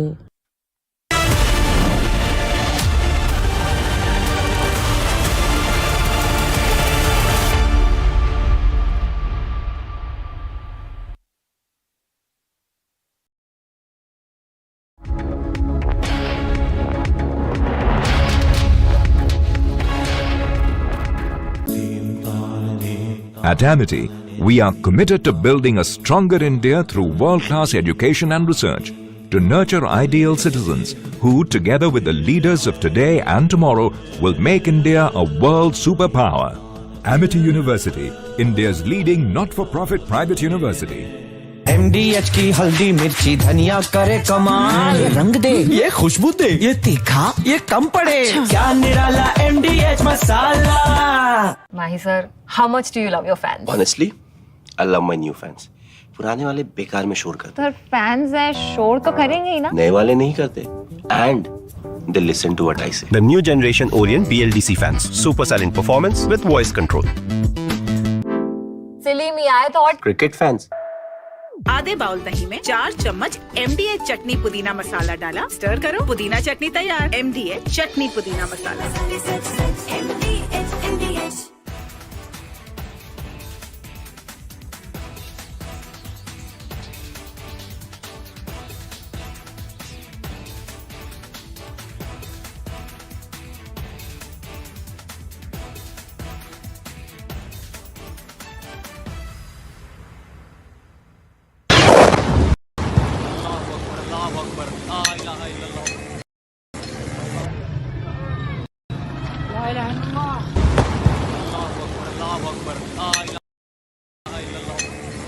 Of different weapon systems, because you cannot risk putting all eggs in one basket.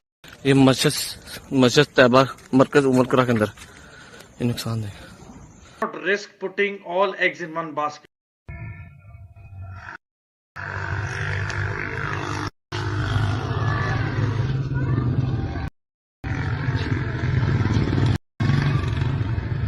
Not risk putting all eggs in one basket. Mender here, These and are most some of the visuals I can see. are at near the LOC. No. This is a long shot. I can see in the sky there's somebody who shot something to light.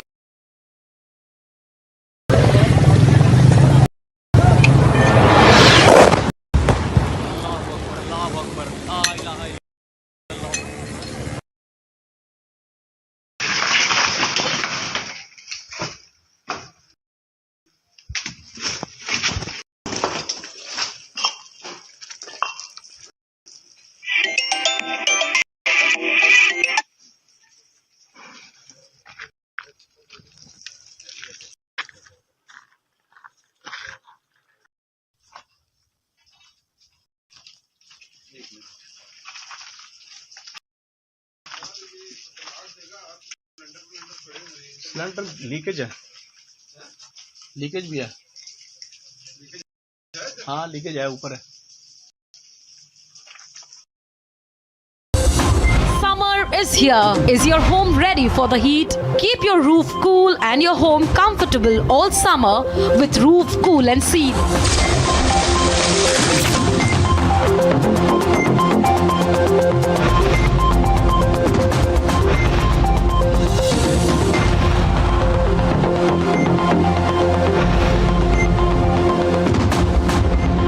पसीना मत बहाओ, Berger roof cool and seal लगाओ।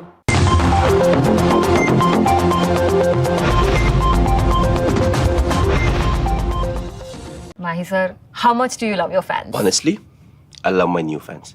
पुराने वाले बेकार में शोर करते Sir, fans हैं, शोर तो करेंगे ही ना? नए वाले नहीं करते and they listen to what I say. The new generation Orient BLDC fans, super silent performance with voice control. Silly me आए तो और Cricket fans.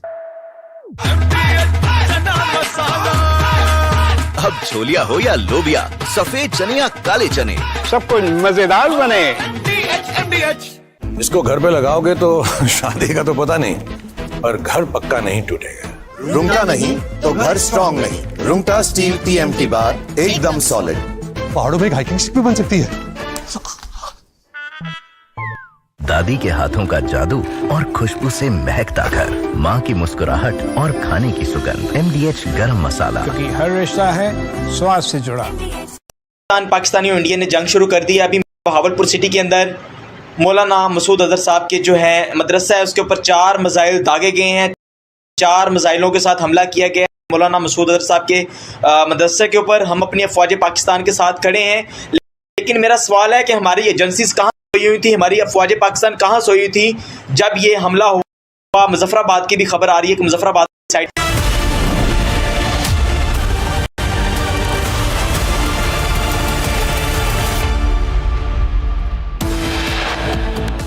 Pakistan is using civil airliners as a shield, knowing fully well that its attack on India would elicit a swift air defense response.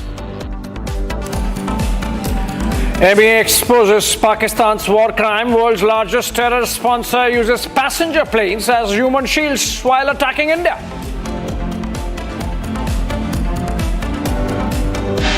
In response to the Pakistani attack, armed drones were launched at 4 air defense sites in Pakistan. One of the drones was able to destroy an AD radar. India shows extreme restraint, targets only terror.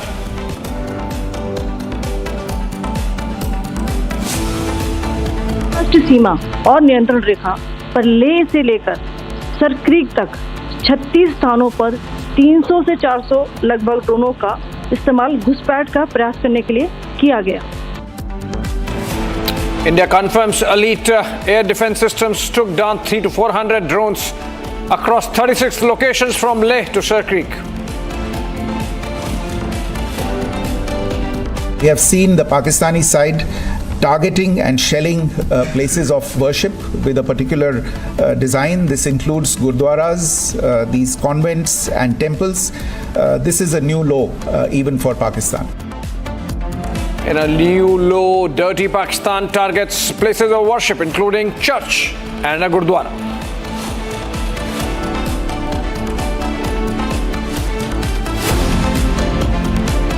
Pakistan में 4 हवाई रक्षा स्थलों पर सशस्त्र drones launch किए गए। इनमें से एक ड्रोन एडी रडार को नष्ट करने में सक्षम रहा। MA confirms India hammers Pakistan attacks 4 air bases on Pak soil, 1 air defense system decimated.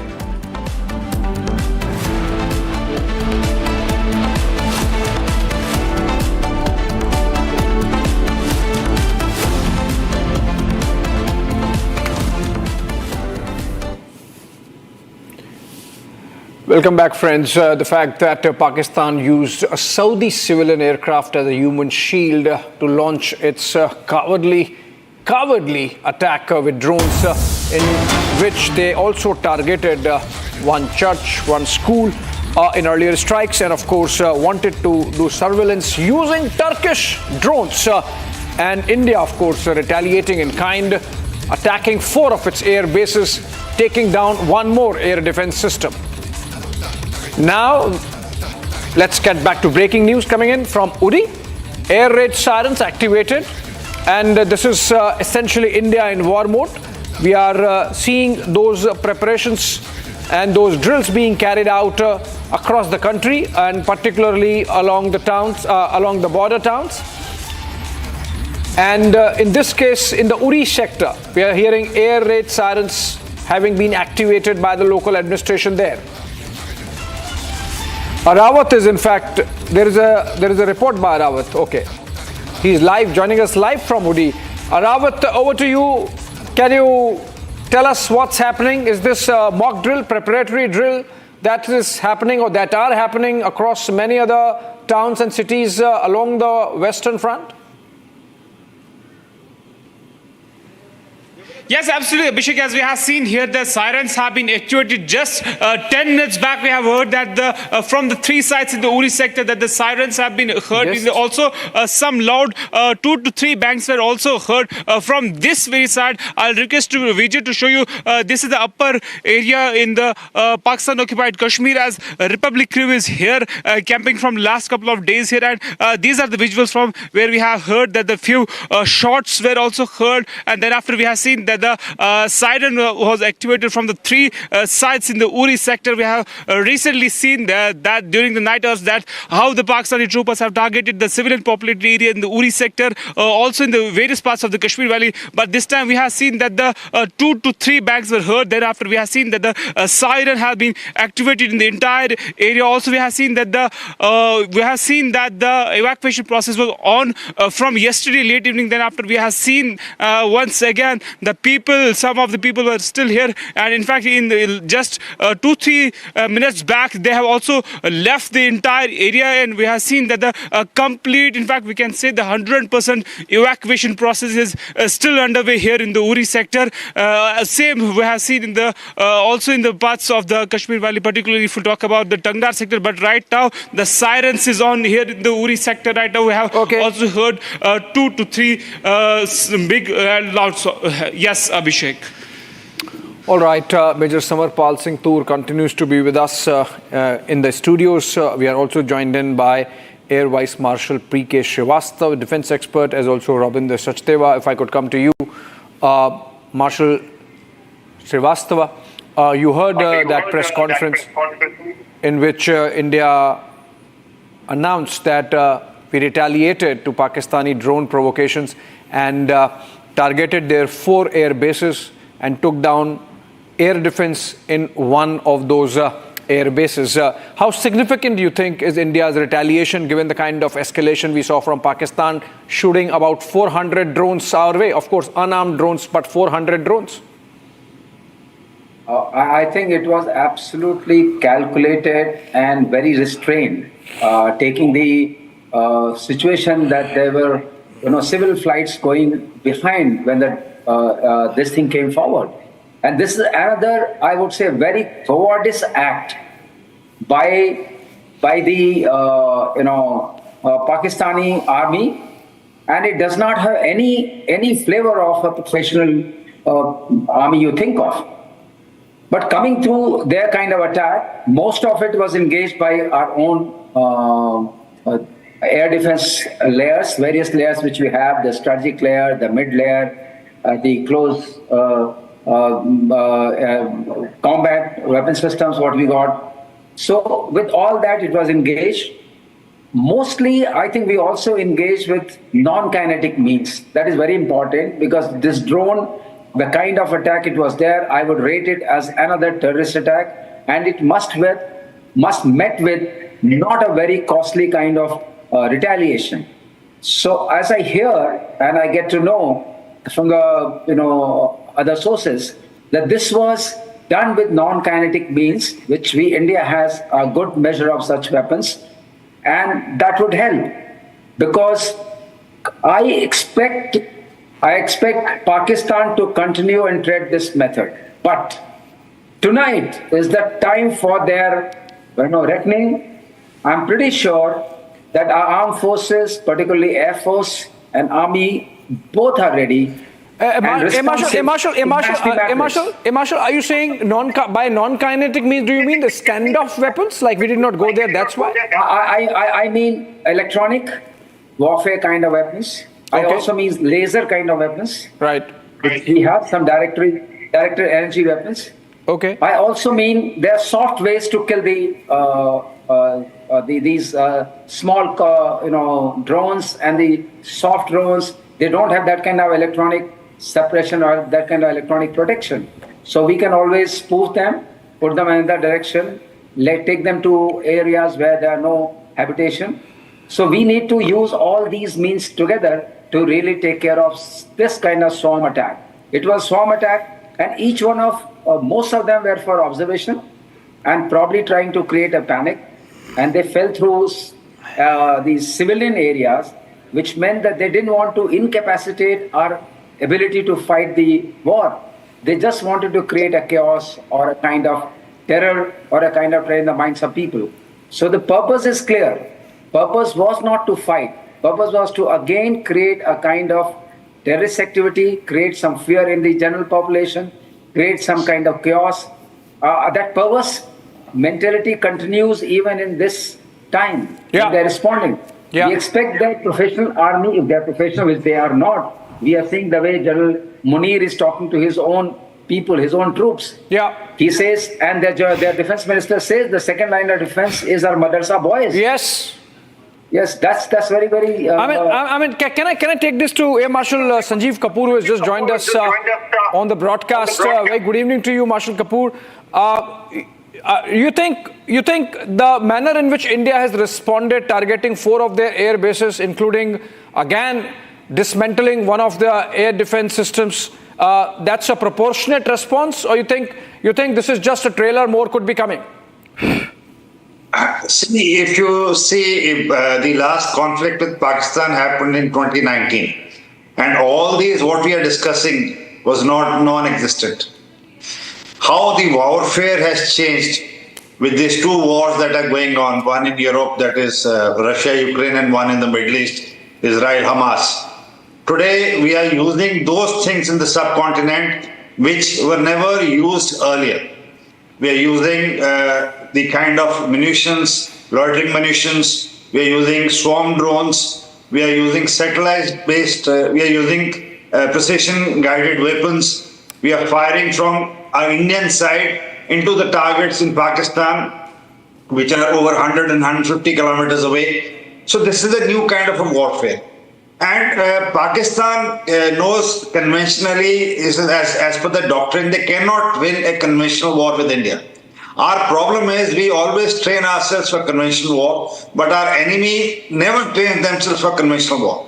In which country have you seen the serving army personnel in uniform and the paramilitary standing and giving their obedience for the last rites of a terrorist? A terrorist's last rites were performed by the army, and there was a wreath laid on behalf of the chief of army staff. Yeah. So these things should tell our countrymen that what Marshal Srivastava just said, that there is hardly any difference between uniform people and the Mujahideen and the terrorists. The sad part, which the common Pakistani does not understand, that they leave the soldiers behind. After Kargil, they didn't give them burial. The Jafar Expressway just took place in February this year. A large number of the troops, the bodies were lying unclaimed for days together. So their own brethren in uniform, the army and the other people who matter, do not pay much attention. But to the terrorists, so the terrorists' way of doing engagement is nothing new. But what changed now is the use of technology. We have taken out their air defense systems in Lahore, and the Pakistani Punjab, which was never touched from 1971. Marshal Kapoor. This has rattled them. Yeah, absolutely. I mean, technology is one aspect, but the moral basis of war is another, in which Pakistan seems to be completely lacking. I am being joined in by Ambassador Vora on that. And the fact that they used a civilian aircraft as a human shield, the fact that Pakistan targeted religious structures and places like churches and gurudwaras, the fact that Pakistan targeted schools, it clearly shows that Pakistan as a state does not bother about morality, even if they are in a state of war, even otherwise. Okay, Ambassador Vora is just getting mic'd up. Marshal Kapoor will take that question. I couldn't take you, Abhishek. Yeah, my question was, Marshal Kapoor, that Pakistan has no moral compunctions in targeting churches and gurudwaras and schools and using civilian flights as human shields. I have told you, they are non-ethical people. The attack at Pahalgam was on religious lines. They targeted Hindus by name. They asked everything. They somehow felt that after this incident, there will be backlash in India and they will be able to divide people on communal lines. When the borders were closed, what did Pakistan say? Pakistan just said that the borders are closed but open for Sikhs to go to the Gurudwara. So again, they tried somewhere to have the divide. Okay, Marshal Kapoor, just hold on to your thoughts. Sorry to be interjecting, but we are getting a breaking news development, which is that Prime Minister Modi, as we speak, is meeting Navy Chief at his official 7 LKM residence, along with the National Security Advisor Ajit Doval. That's interesting. That's second one-on-one meeting that the Prime Minister is having with the Navy Chief, and that's really a marker of things to come, perhaps. And if I can get, yes, sir. I really don't think that the subsequent denial by the Karachi Port Authority that it was misinformation, that their website had been hacked. That is not true, sir. They have been hit. I know that Karachi Harbour is in trouble. I know the system there is down, the communication system. But now, having first acknowledged it on Twitter, I believe the chairman of the Karachi Port Trust would have got a very solid whatever on his rear. And so he said, oh, sorry, everything is normal. Our website was hacked. That is arrant nonsense. If it was, I was just checking the satellite imagery about lights in different cities. There is darkness there apart except for the oil containers or whatever you call them, which are burning, sir. So what is this that it was hacked and this is not true that we Karachi? You'd go a step further than that. Yeah, please go ahead. Because today we are seeing we are going up the escalation ladder. We are always waiting for Pakistan to hit us and then we are reacting. One scenario I just want to paint here is when the Pakistani drones and missiles came into our 21 or 24 cities and military installations, supposing a few of them had hit the military installations, you should have been kept quiet, because right now people are telling me that koi damage nahi hua hai, so then why should we escalate? What are we waiting for? I want to know this. We have a strategic forces command. We have the strategic weapon systems on our disposal. We have the Prithvis. Why don't we strike at their Karachi port and totally destroy it? We have the aircraft carrier. We have the means of the delivery system. Why don't we strike at their logistic areas, at their ammunition dumps, at their engineer stores, and their command and control structure, Rawalpindi. So I'm just painting a scenario right now because in the first 3-4 days of the fog of war. Now, General Kocha, are you suggesting that we need to escalate further? Yes, because he is going to escalate further. So then, why are we waiting for him to escalate and then to react? Okay. Because, see, the battle indicators, what I'm getting is, he is moving his armored columns, he is moving his infantry, he is moving everything closer to the border. Yeah. Then what are your intentions? Yeah. So you're saying we should be preemptive? We shouldn't be waiting for them to gather everything and be in a position to defend themselves? We are too much bothered. What will the world, think of us? Sir, that's not true, sir.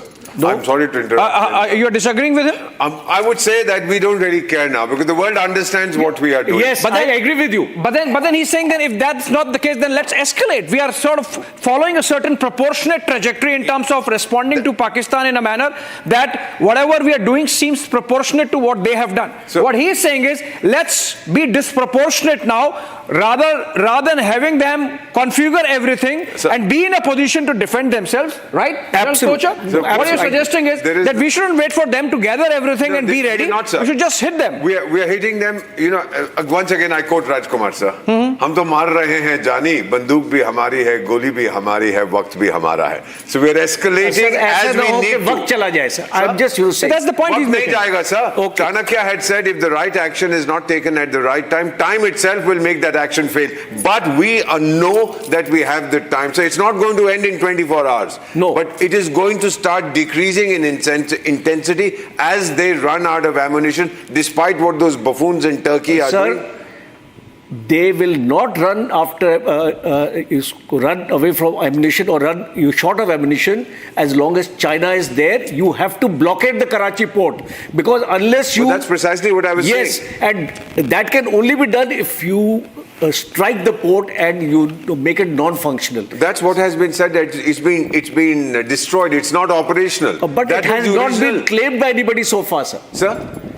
It hasn't actually come out in our press briefing. No, it was on the Karachi port, whatever the port authority's website. Then they said the website has been hacked. So I don't know what the truth is. Let me take this to Ravindra Sachdeva. I have a fresh input. Yeah, please go ahead. There is a cyber group called from India called Team White Lotus, and this hackers group called White Lotus has just now attacked the National Defence University website of Pakistan, Pakistan Rangers website, and Suparco website. Let me get in Robin Sachdeva comment also. Robin, you were hearing the difference of opinion here in the studio between General Kocher and Ambassador Vora. General Kocher believes that we should not bother about world opinion, just escalate now to a level where Pakistan just can't be here. You think that this is the time now we should be doing that? I think, these are two both finest of the finest minds of our country, so I would never be able to sit as a jury of them. But I think probably where the path lies. I thought Ambassador Vora was a diplomat. I think Robin Sachdeva is proving to be a better one. We'll change places. I think where the path lies is between maybe what Ambassador Vora is saying and what General Kocher is saying. I think what's playing out is actually an amalgam or a mixture of the two. Both of these things are happening. I absolutely agree with General Kocher, not only Karachi port. I was thinking today morning with you that why not? Okay, that's a bigger question. CPEC corridor, the Karakoram highway through which China is going to send its weaponry into Pakistan, that should be, bombed out. No, okay, Balochistan goes, CPEC is dead, sir. It's already dying.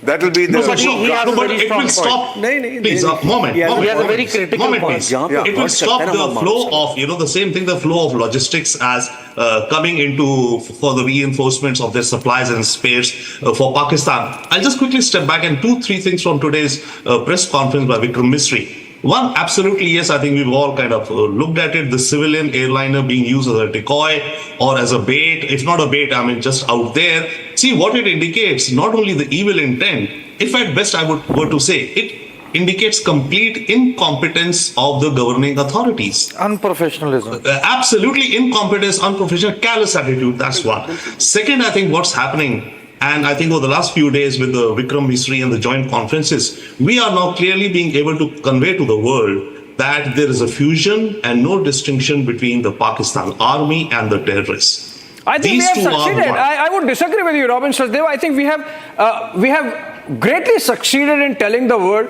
the true nature or true face of a Pakistani state. The manner in which, for example, our High Commissioner in London, in that interview to Sky News, showed those pictures of a designated terrorist and the Pakistani army general standing behind that designated terrorist while those funeral prayers are going on. I think we have really called out the bluff of Pakistan. It's just that the point is whether we should really now bother about the world opinion at all and escalate it further is the question that we need to answer as a nation society. I am running out of time on this just because those viewers who might have joined just now, look at the fantastic air defense response of India over the last 24 hours, some of which was profiled by in that press conference with the kind of success we achieved in neutralizing all those drones. These live pictures, I believe, can we cut to those live pictures? These are from 7 LKM before we go to that package.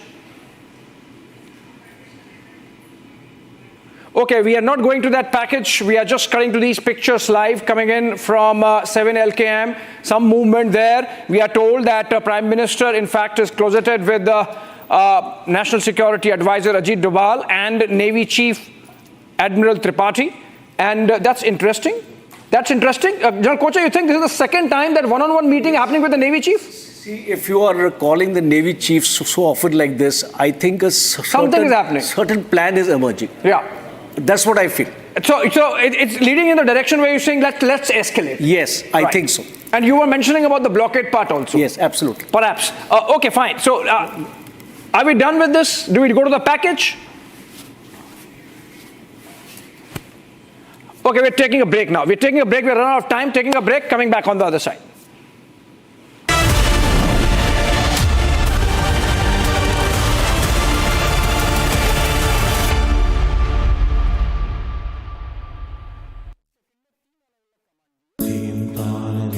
At Amity, we are committed to building a stronger India through world-class education and research to nurture ideal citizens who, together with the leaders of today and tomorrow, will make India a world superpower.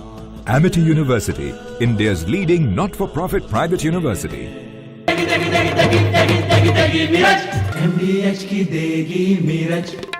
देगी मिर्च का तड़का अंग अंग फड़का MDH की देगी मिर्च इसको घर पे लगाओगे तो शादी का तो पता नहीं पर घर पक्का नहीं टूटेगा रुंगटा नहीं तो घर स्ट्रॉन्ग नहीं रुंगटा स्टील TMT बार एकदम सॉलिड पहाड़ों में एक हाइकिंग स्टिक भी बन सकती है ये है सीक्रेट रेसिपी MDH का जीरा सिर्फ जल जीरा मसाला MDH का जल्दी और जीरा सिर्फ MDH का जल्दी और जीरा सिर्फ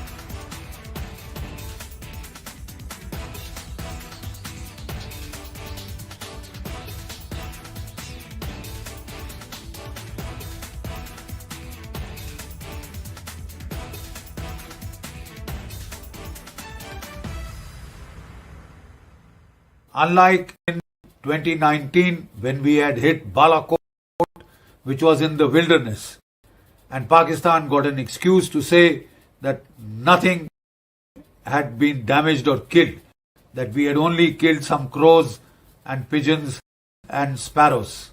This time we chose high visibility terrorist targets which have been around for decades, right? And they are command and control targets, terror training camps of big, very great magnitude, so that they cannot be missed by the people of Pakistan or the whole world per se.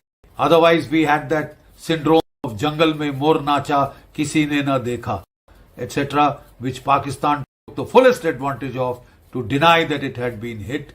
and that was taken advantage of by some unscrupulous people in India. This has been a very calibrated, very calculated, meticulously planned and executed strike. Right? It is non-escalatory in nature because it is proportionate, because it targets precisely the terror training camps. We have not hit the Pakistan armed forces, the army or the ISI.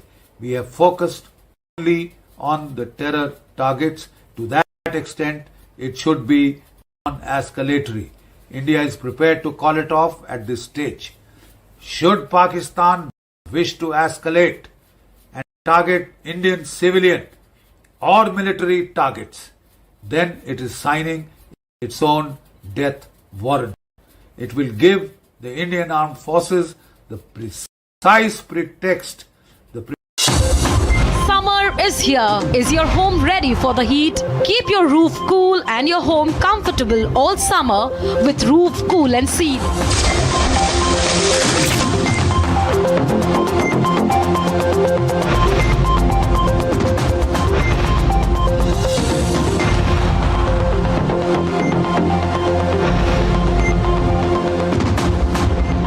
पसीना मत बहाओ, Berger roof cool and seal लगाओ।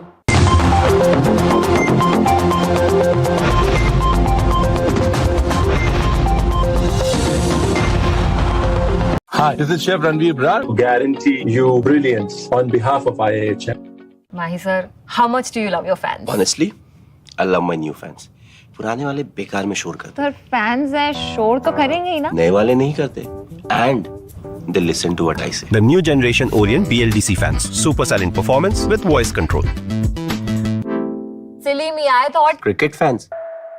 MDH की हल्दी मिर्ची धनिया करे कमाल, ये रंग दे, ये खुशबू दे, ये तीखा, ये कम पड़े, क्या निराला MDH मसाला।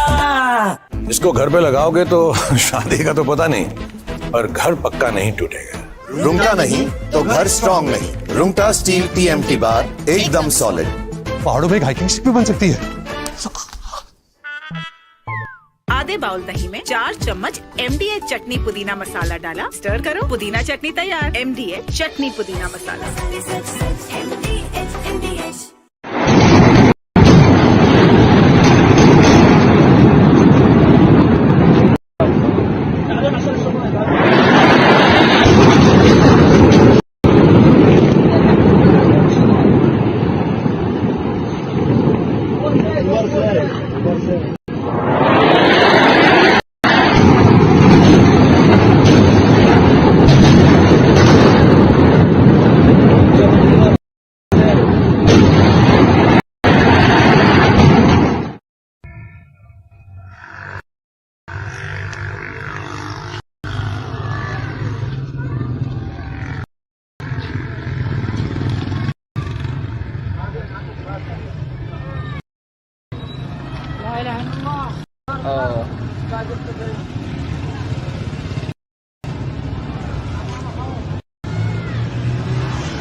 अगर उन्होंने 4 की याद करेंगे, डेरा मस्ती खाली करवा ली भाई। हाँ देखना वाम कर रही है वहां से। अभी वीडियो कैच होगी? नहीं होगी।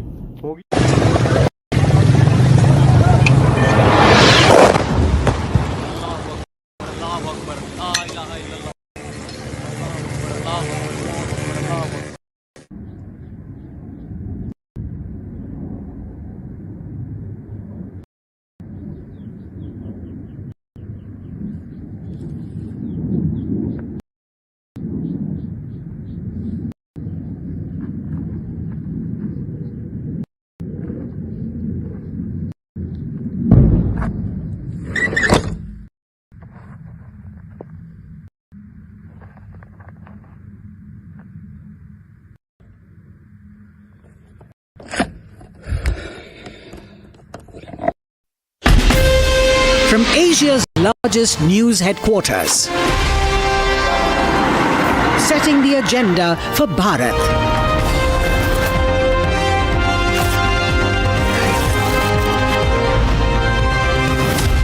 You're watching Republic.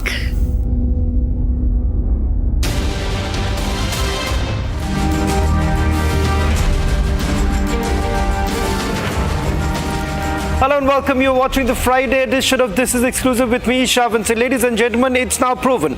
It's, after all, the immoral Pakistani army. They've used civilians as a human shield. Not just that. Tonight on This Is Exclusive, we also get you details of the retribution that the Pakistani army has faced for the uncalled misadventure. All this and much more on this edition of This Is Exclusive. But up first, let's take you through the headlines we're tracking at this hour. Pakistan is using civil airliners as a shield, knowing fully well that its attack on India would elicit a swift air defense response.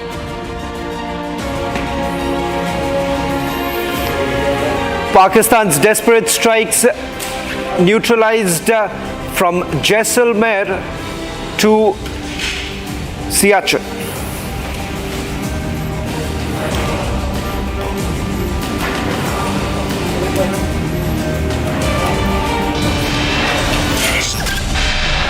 We have seen the Pakistani side targeting and shelling places of worship with a particular design. This includes gurdwaras, these convents and temples.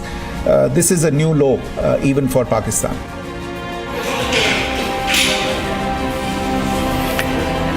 Ministry of External Affairs exposes Pakistan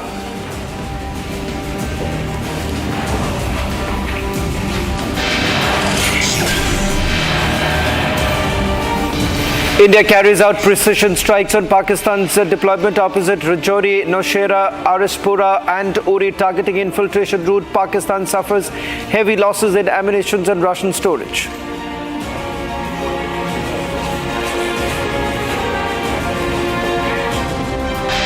Pakistani हमले के जवाब में पाकिस्तान में 4 हवाई रक्षा स्थलों पर सशस्त्र drone launch किए गए। इनमें से एक ड्रोन एडी रडार को नष्ट करने में सक्षम रहा। Ministry of External Affairs confirms India hammers Pakistan, attacks 4 air bases on Pakistani soil, 1 decimated during retaliation.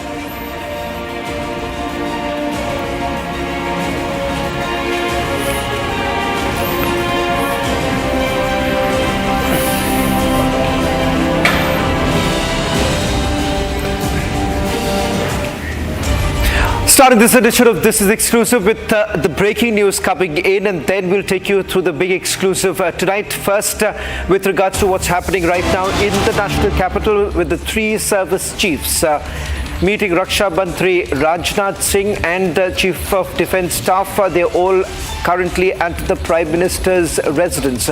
Remember, this has been perhaps the 4th meeting that the Prime Minister has had with the 3 service chiefs.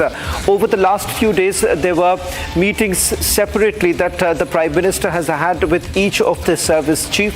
This comes after the briefing that has just taken place, where there has been an official confirmation as to how Pakistan has been using civilians as a shield. Let me also go across to my colleague Riyanka, who's joining us from outside the Prime Minister's residence. Riyanka, this happens to be the 4th such meeting that the Prime Minister is having with the service chiefs along with the Raksha Mantri. Any more details that you're picking up? Well, this morning, as we saw, there was a similar meeting that happened at the Ministry of Defence, where all the chiefs of the 3 services and the CDS, along with Defence Minister Rajnath Singh, held a meeting. There was a review that went on in that particular meeting, and that same briefing is now going to be given to Prime Minister Narendra Modi, with the presence of the Chief of Defence Staff, as well as the 3 chiefs of the Defence Forces, as well as Defence Minister Rajnath Singh, who are all present at 7 LK km at the Prime Minister's residence at this hour. We have seen in the past as well, whenever there has been some action that has been taken against Pakistan, whether it was the first attack which had taken place at 9 spots in Pakistan as well as in Pakistan occupied Kashmir. Then also there was a briefing which was given to Prime Minister Narendra Modi by Defence Minister Rajnath Singh as well as the chiefs of the 3 services. Even today, when there has been already a briefing from the side of the Ministry of External Affairs as well as the Ministry of Defence, it is now the time to brief the Prime Minister, and the Prime Minister is also, as per sources, reviewing the situation and undertaking further information from the side of the army at this point to understand what strategies is the army following in order to guard the nation, because there has been several escalations that we have seen from the side of Pakistan, which India has very successfully thwarted, very successfully done last night as well. Well, thank you very much, Riyanka, for getting us the latest details. We are also getting a confirmation that the National Security Advisor was also present in the meeting. Now, let's take you through the retribution that Pakistan is facing for its misadventure. In fact, 3 Pakistani posts have been decimated by our forces. Tonight on This Is Exclusive, we'll take you through all the images of how these Pakistani posts have been decimated. This is after heavy artillery firing was actually going on along the line of control as well as the international border. In fact, on your screens right now, these are the images that we have accessed from the Rajouri sector, where we are given to understand that the infiltration routes have been completely destroyed. We'll try and see if we can also go across to Gursimran, who's getting us the latest details coming in from Rajouri. On your screens, let me take you through the precision strikes that have essentially taken place. And what we are given to understand is that as a result of the heavy artillery firing along the line of control, we are seeing how India has basically targeted and decimated the Pakistani posts. In fact, there are also reports basically coming in that some of these posts have been deserted by the Pakistanis. Also, interestingly, late last night, we are given to understand that in some areas, the Pakistanis have moved away from heavy artillery firing to small arms firing. Perhaps an indication that they may have run out of ammunition, while there is no official confirmation really coming in. But that's the sense that many are getting as to why suddenly would the Pakistanis really change their tact. And that too, when over the last few days, almost for over 10 days now, you've essentially had Pakistanis violating the ceasefire.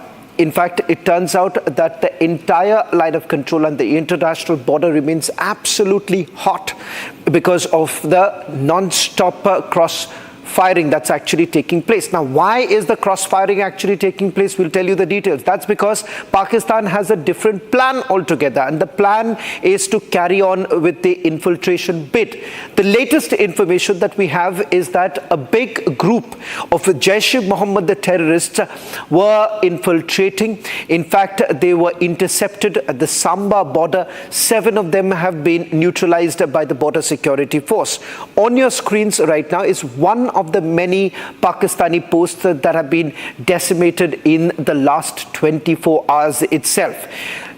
We're going to take you through the other pictures that we have also got. In fact, the next picture that we're going to put out is of Samba. In Samba, remember the Jaish-e-Mohammed, the terrorists, they were basically eliminated, and at least 7 of them were eliminated. Now, let me also quickly recap before I go across to the BSF visuals that we have accessed. Now, what has happened since the Pahalgam attack actually took place? One, for a very long time, Pakistan did not know how would India really respond. They were absolutely confused. They did not know whether at all there's going to be a strong retaliation on our part, or will we just let this pass. But India has its response ready.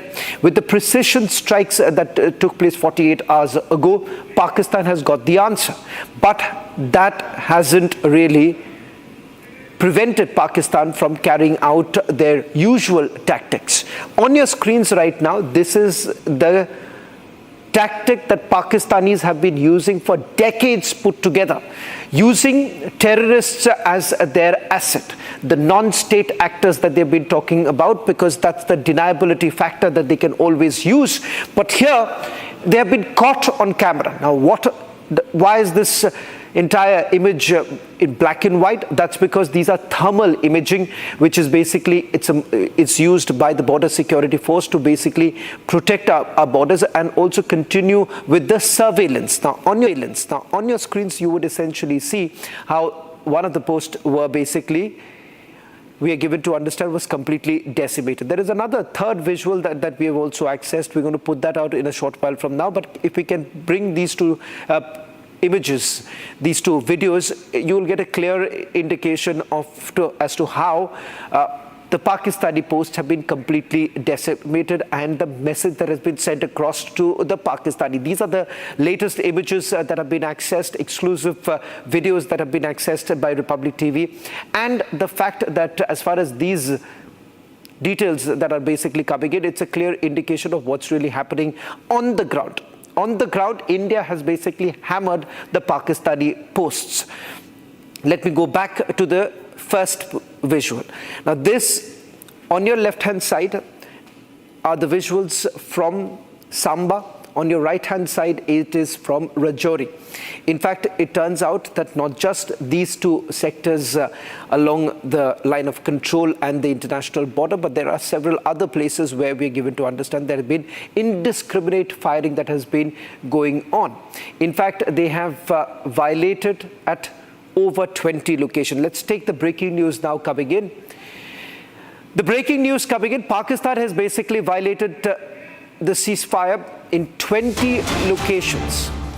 Pakistani shelling has been aimed at multiple locations. Pakistan has violated ceasefire in 20 locations. At least 13 civilians have been killed. Over 56 Indian civilians have been injured in the shelling that has taken place. We'll go back to those visuals while I bring in my colleague Gursimran, who is getting us the latest details. Gursimran, first we will tell our viewers about the images that have been accessed, one by you and the other that we have just got a short while back. Those two images clearly show that the Pakistani posts have been completely decimated. What's the story behind? What's really happening? Sishavan, we have seen that yesterday Pakistan started using heavy artillery on the civilian population first in the Nowshera sector and then in the Poonch sector. The Pakistan has targeted the innocent civilian, after which the Indian Army has retaliated effectively. Indian Army has used the heavy artillery to target the positions of the Pakistan, those positions that were targeting the civilians on the Indian side. And as four locations in the Rajouri is one sector and one location at another sector. So a total of 5 positions of the Pakistani Army on the line of control and one location on the international border has been decimated by the Indian security forces. The Indian Army has decimated 4 posts that were in they were very near to the first and the second post. That is, they were in a line that all have 4 have been completely destroyed in the retaliation by the Indian Army. The visual of which are also there. This is a bunker buster missile that was used by the Indian Army to decimate the post of the Pakistani side. Because what these posts have been doing, that they were while other posts they were resorting to the post-to-post firing on the Indian Army's positions in the forward area. They were not only targeting the Indian Army positions but also the civilian population that lives way beyond the positions of the Indian Army. So it was decided that the civilians won't be allowed to be the standing for the Pakistani side, that they will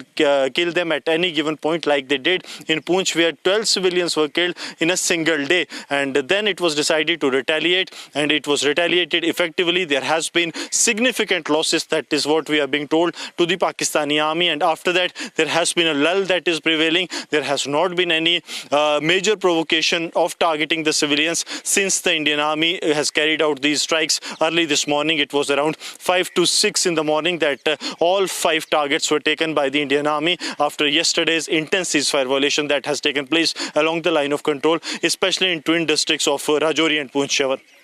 Well, good, Simran, I'll request you to stay on with us, because what we are essentially going to do is take our viewers through what happened late last evening after 8 o'clock, when we saw a swarm of drones coming in. Over 300 to 400 drones were basically fired by the Pakistanis. Now, how exactly was that attack of the Pakistanis really looked into, and how did India really retaliate? We're going to take you through some of the weaponry system that was basically used by the Indian Air Force as well as the Indian Army to thwart this. 300 plus drones that have been used by the Pakistanis across 24 locations. Now, whether at all this was as part of a reconnaissance and something big perhaps is now being planned by the Pakistanis is something that one is going to wait and watch. But having said that, each of these drones were basically targeted and were brought down by the air defense system and the other weapons that we have used. I'm going to take you through each of India's military arsenal that was basically used and how it has helped to carry out Operation Sindoor. So part of the Operation Sindoor was a wide array of the arsenal that was basically used. Let's begin with some of the missile that we are being told that was used as part of Operation Sindoor right in the beginning. That's the Scalp cruise missile, long-range air-launched cruise missile. This is basically fitted with our fighter jets and is basically used for precision strikes against high-value targets. Let's take you through the others. 100% combat ready and mostly used to destroy fortified bunkers. Now, that is the reason why you've seen for most of these kind of operations, Scalp happens to be one of the favorite have been used by the Indian Air Force. Let's take you through the next weapon that is part of our arsenal, the Hammer. It's an air-to-ground precision-guided missile system, and the Hammer too has been used in Operation Sindoor. It delivers high-accuracy strikes against both stationary as well as mobile targets. Now, important to point out here that the Hammer has a very narrow precision strike. When I say narrow, it essentially indicates that the value that it has, there is very little room for maneuvering, and that is the reason why it's precise. It's perhaps quite a difficult task to ensure that it locks the target at the same time with a very small maneuvering time. Integrated with GPS, infrared imaging and laser targeting. So it enables the armed forces to basically use it at any point in time, and whether at all it is during the day or during the night. It can be used at any point in time. Now, these drones, the kamikaze drones that has been used, they are used for surveillance and target identification. Now, there are some reports which is essentially suggesting that part of Operation Sindoor was the kamikaze drones that was used by India, and the strike rate almost 100%. Can engage threats autonomously or under remote control, so it's perhaps far more easier to use, and looking at long distance targets too. These drones, which have basically come in from the Israelis, and the Israelis have also used this in various operations that have been carried out, and particularly during the Israel-Gaza war, we're given to understand the Harab drones have been of great utility for the Israelis, and now it's turning out to be an asset for the Indians. Known for their radar-seeking capability, so it's not very easy for this kind of a drone to be detected by the air defense system. It uses an electro-optic seeker to locate, identify and then strike targets. So it makes, as I said, the precision at which it basically targets, and in the manner it basically demolishes the enemy. This strongly immune to satellite jamming. So remember, the moment drones are essentially used along with the air defense system, you have the jamming systems that are brought in, so that it basically compromises the communications strategy. It can be deployed from mobile, ground or naval platforms. So again, the maneuverability becomes far more easier because it is adaptable to any sort of platform. Now, Akash missile. So a lot has been spoken about the S-400, but as far as our indigenously built air defense systems are concerned, Akash missile basically plays a very, very important role because it is a short-range surface-to-air missile defense system. So it basically helps several other air defense systems, and it makes the grid far more stronger and robust. It can engage multiple threats simultaneously in group or automation mode. So that's the Akash missile. It operates at a range of about 4.5 to about 25 kilometers. It engages targets from as low as 100 meters to as high as 20 kilometers. So if you can see the wide range that it has, fully automatic, it deploys a detection to kill cycle. So that is the reason why the detection becomes far more easier and the target is clear. The last, one of the last that has been used is the L-70 guns. Now, L-70 guns was actually used yesterday as part of an effort to bring down the drones that were launched by the Pakistanis. The L-70 guns, these are basically 40 mm anti-aircraft military pieces, and they've been used as part of the security grid, known for their high rate of fire. So that's the firepower. It's capable of engaging fast-moving aerial targets at low altitudes, which makes it easier when you're dealing with drones because of the range they are at. The Zu-23mm system, it's a twin-barrel anti-aircraft gun. Here, also part of that entire grid, whenever there is a drone warfare, this is all put together. You have all the defense systems being brought together. You have the twin barrel anti-aircraft used to defend static installations against low flying threats. Now that's the Zu-23mm system, which was also used late last night after the drone attacks took place.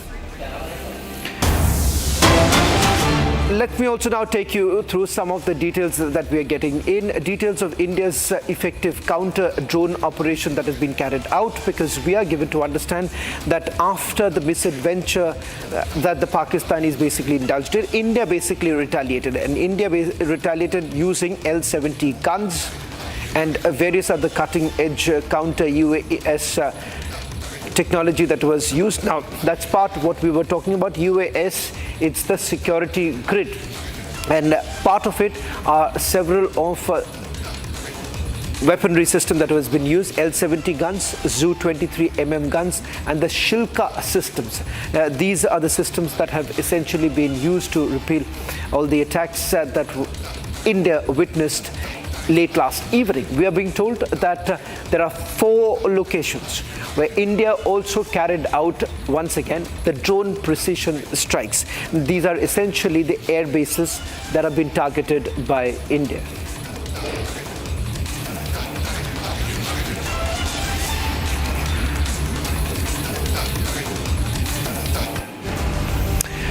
But ladies and gentlemen, this is far from over. Now, since the last 3 days, what we have essentially seen is an elaborate plan that has been put together by our security forces. And it is also time to perhaps recognize the effort that our soldiers have put in making this one of the most successful operation ever conducted by any military. Not just the Indian military, by any military, keeping in mind that this isn't an escalatory move that has been made by India, and also not basically compromising the sovereignty of another country. What we are going to show you is a snapshot of all that has happened from the time those precision strikes were carried out.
It started on the 7th with about 9 precision strikes that were carried out, dismantling the entire terror ecosystem operating from Pakistan.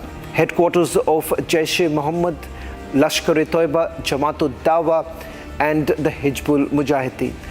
Their headquarters were dismantled by the strike that was carried out. As a response, on 8th, also remember, the Pakistani air defense systems were basically neutralized in Rawalpindi and Sialkot and Lahore. We give it to understand that this was part of another retribution that India wanted.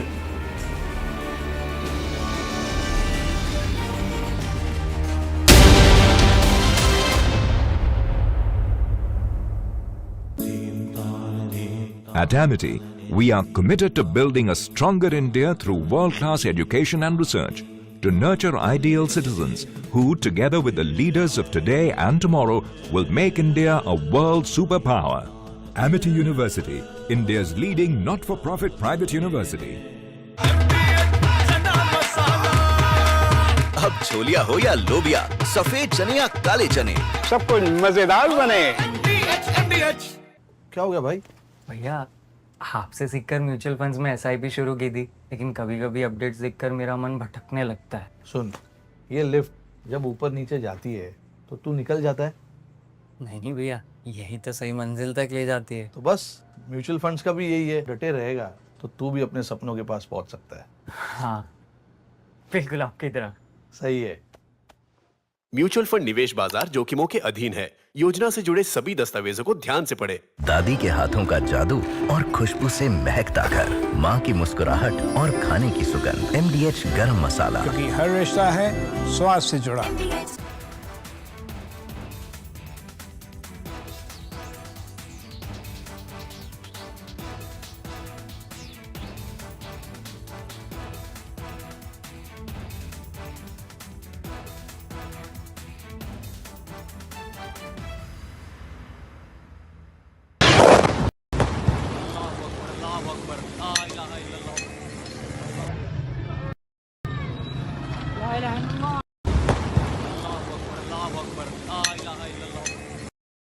Of different weapon systems, because you cannot risk putting all eggs in one basket. ये मस्जिद तैयबा मरकज उमर करा के अंदर ये नुकसान है। Not risk putting all eggs in one basket.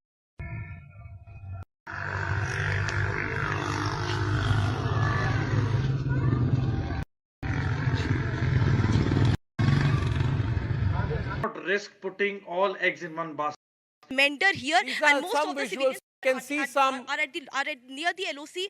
No. This is a long shot. I can see in the sky there's somebody who shot something to light.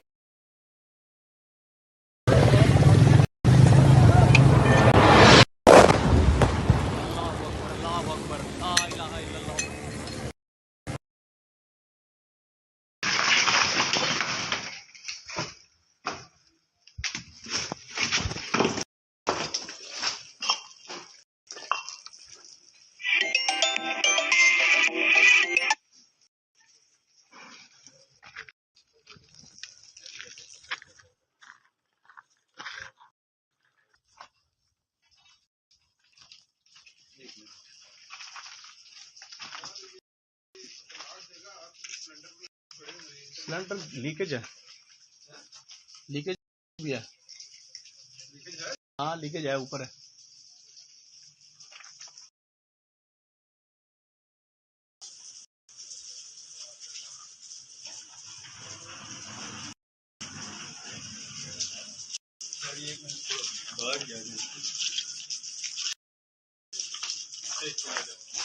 आ गया,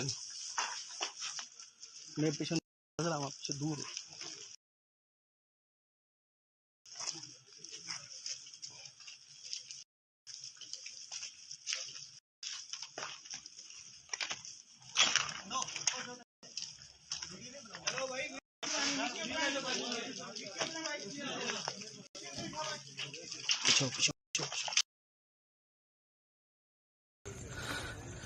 ये नुकसान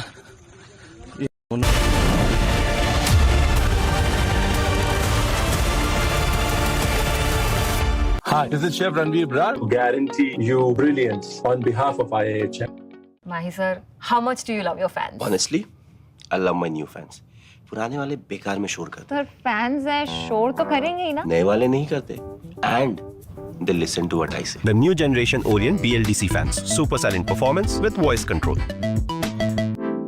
सिली में आए तो और Cricket fans. MDH की हल्दी मिर्ची धनिया करे कमाल ये रंग दे ये खुशबू दे ये तीखा ये कम पड़े क्या निराला MDH मसाला। क्या हो गया भाई? वो भैया आपसे सीखकर म्यूचुअल फंड्स में SIP शुरू की थी, लेकिन कभी-कभी अपडेट्स देखकर मेरा मन भटकने लगता है। अरे अपने मन को बोल, म्यूचुअल फंड्स टिके रहने का गेम है। मतलब SIP चालू रखूं? सुन, ये लिफ्ट जब ऊपर नीचे जाती है तो तू निकल जाता है। नहीं भैया, यही तो सही मंजिल तक ले जाती है। तो बस म्यूचुअल फंड्स का भी यही है, दूर की सोचेगा और डटे रहेगा तो तू भी अपने सपनों के पास पहुंच सकता है। हाँ, बिल्कुल आपकी तरह। सही है। म्यूचुअल फंड निवेश बाजार जोखिमों के अधीन है। योजना से जुड़े सभी दस्तावेजों को ध्यान से पढ़ें। ये है सीक्रेट रेसिपी MDH का जीरा सिर्फ जल जीरा मसाला।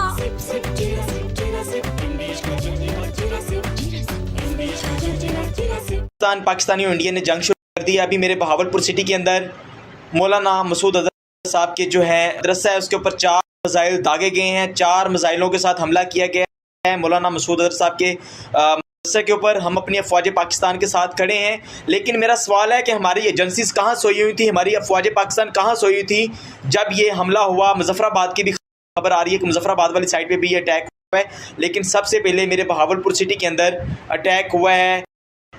ब्लास्टिक मिसाइल के साथ उन्होंने हमला किया है मौलाना मसूद अजहर साहब के मदरसे के ऊपर। 4 मिसाइल मारे गए हैं। अभी ये कहना कबल ज़ब्त है कि गोया कितनी सच्चाई है इस खबर के अंदर, किस साइड से ये मिसाइल आए हैं, ये अभी कंफर्म होना बाकी है, लेकिन ये कंफर्म न्यूज़ है कि उनके मदरसे के ऊपर 4 मिसाइल मारे गए हैं।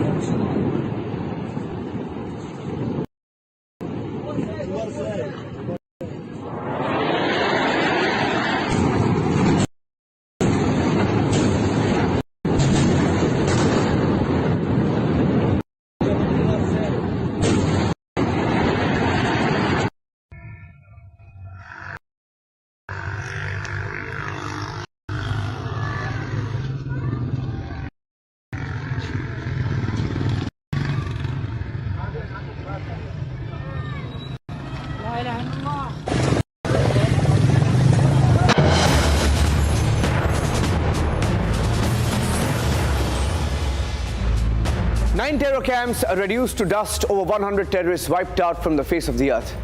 And yet Pakistan just doesn't seem to learn its lesson.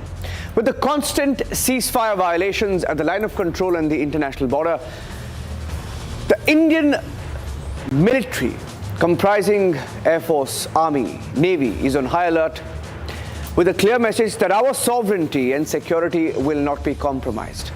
Colonel Sophia Qureshi, the face of Operation Sindoor, embodies India's unwavering resolve against cross-border terror. Meanwhile, global powers are keeping their distance, with China urging calm and the US refusing to intervene militarily. Pakistan's isolation on the global stage deepens, and on the other hand, India's defense systems, including the S-400 missile systems, are proving their mettle. The Harab drones have unleashed precision fury on Pakistan's terror camps, obliterating enemy strongholds with pinpoint accuracy. Now, the era of impunity is over, and India's response is swift and decisive. I'm Niranjan, and you're watching Forces First.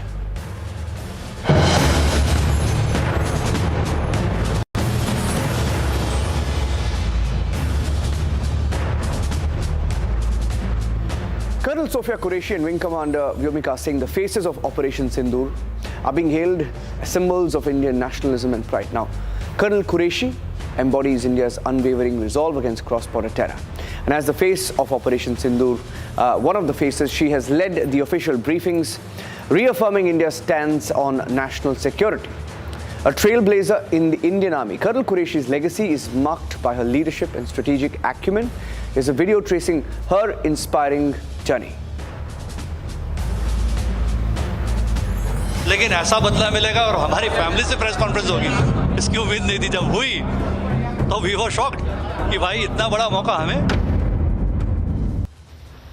सुप्रभात देवियों और सज्जनों, मैं colonel Sophia Qureshi और मेरे साथ मैं colonel Sophia Qureshi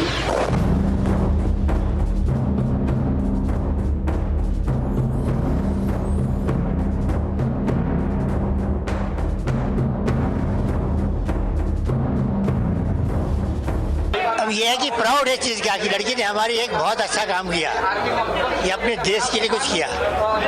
sir आपके बारे में बताइए, आपके बारे में थोड़ा बताइए। हमारे बारे में अब हम तो उम्र हो गई, ये भी क्या है, बांग्लादेश की लड़ाई लड़े, अब एज हो गई। अब दिमाग में ये आता है अगर हमको अभी मौका दिया जाए तो हम उनको ख़त्म करें सारों को, जा करके भी पाकिस्तानियों को। क्या कहना चाहोगे पाकिस्तान के बारे में, जो यही है कि इसको ख़त्म करना चाहिए।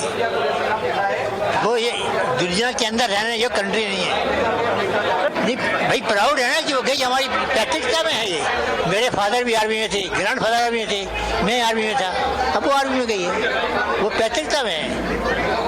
क्या कहोगे? देखिए, वो मेरी बड़ी बहन होती है और मेरी आइडल भी है, और जो उन्होंने आज ये मैसेज पाकिस्तान को दिया है उसकी सख्त ज़रूरत थी। हम बहुत टाइम से इंतज़ार कर रहे थे कि खून खौल रहा था कब इनका बदला मिलेगा, लेकिन ऐसा बदला मिलेगा और हमारी फैमिली से प्रेस कॉन्फ्रेंस होगी, इसकी उम्मीद नहीं थी। जब हुई तो वी वर शॉक्ड कि भाई इतना बड़ा मौका हमें। तो उस समय हमारी गर्व से छाती। इस्लाम एक चीज़ सिखाता है कि जब भी कोई मुसलमान हो, यानी जो वाहिका भी मानता है, तो सबसे पहले ये सिखाता है कि आपकी देश की सेवा और देश का कानून और देश के लिए मर मिटना, उसके लिए कुर्बान हो जाए, इससे बड़ी कोई कुर्बानी नहीं है। और जब ऐसी ही फैमिली देश के लिए सदियों से, चाहे दादा हो, चाहे मेरे फादर हो, चाहे बहन हो, वो देश की सेवा में लगे हैं, उनके लिए लड़े आ रहे हैं, तो इससे और उसमें ऐसा मौका मिले कि दुश्मन ने हमारे को नुकसान किया उसको मिटा दें, इससे बड़ा प्राउड का मोमेंट कोई नहीं हो सकता। इस बात के लिए कि जो उन्होंने ये खेल खेला था उसका बदला लिया, और हमारी माँ बहनों का जो सिंदूर गया था उसका हमने मुकाबला कर लिया, बदला ले लिया, और इसी तरह से आगे और लेते रहे। वो बचपन में थे, मेरी दोनों बेटियां ट्विंस हैं, एक थोड़ी छोटी बेटी है मेरी, एक ये बड़ी है।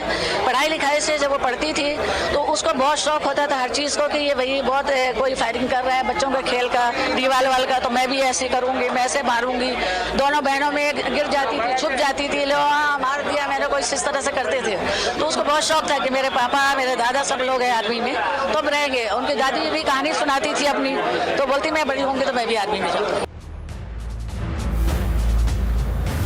As India-Pakistan tensions escalate following Pakistan's missile military attacks, global powers are keeping their distance. Now, China has issued a neutral statement urging calm, offering to play a constructive role in de-escalation without taking sides.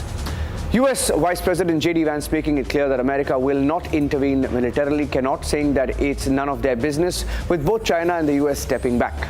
And they have to. It's not their business. Pakistan finds itself increasingly isolated globally. 担忧，印度和巴基斯坦是搬不走的邻居，也都是中国的邻国。中方反对一切形式的恐怖主义，呼吁印巴双方以和平稳定的大局为重，遵守联合国宪章等国际法。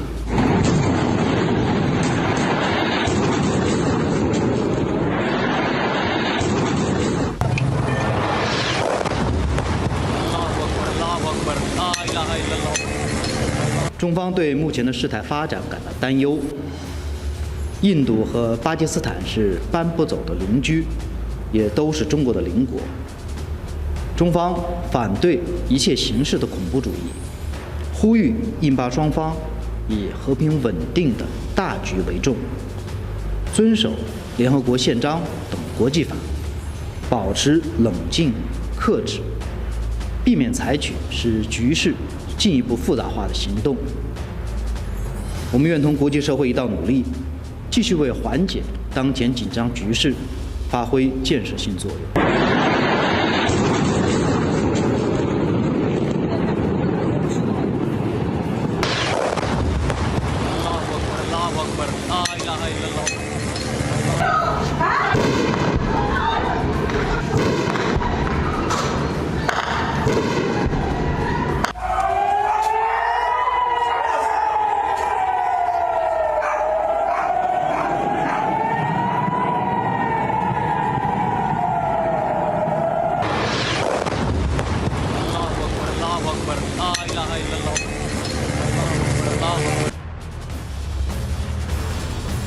Pakistan's attempted military retaliation has been thwarted by India's might.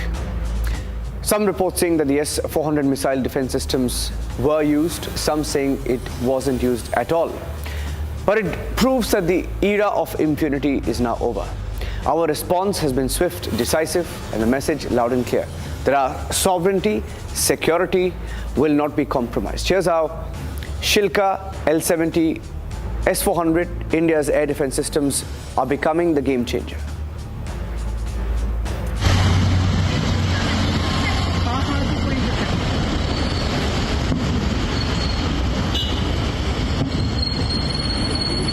Video बना airport के road pump गिर रहे हैं आवाज नहीं आ रही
Is there an element of Turkey's meddling in the India-Pakistan conflict?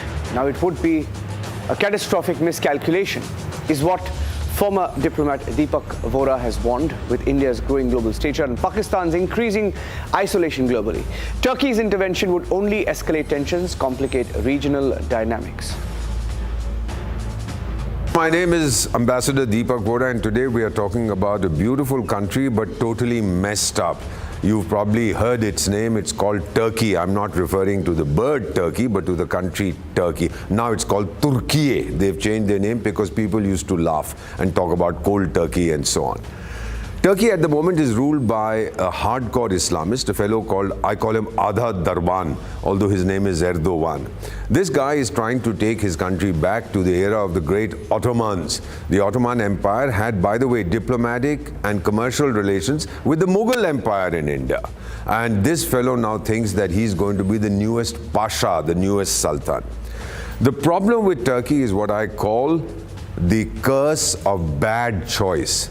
First World War, they sided with the wrong guys. Second World War, they sided with the wrong guys. Before that, in the 19th century, on the wrong side. In fact, I think it was the Tsar of Russia who referred to Turkey as the sick man of Europe, and then they carved up the Ottoman Empire between themselves, etc. Turkey continues to make the wrong choices. Now, why is it friendly with Pakistan? What does it get? And I'll tell you the reason for this. It's very interesting. Pakistan says, I am the leader of the Islamic world, I have the bomb. Iran says, get lost. I have a much stronger army, I'm the leader. Saudi Arabia said, both you guys go fly a kite because I have the 2 mosques. I'm the leader of Islam.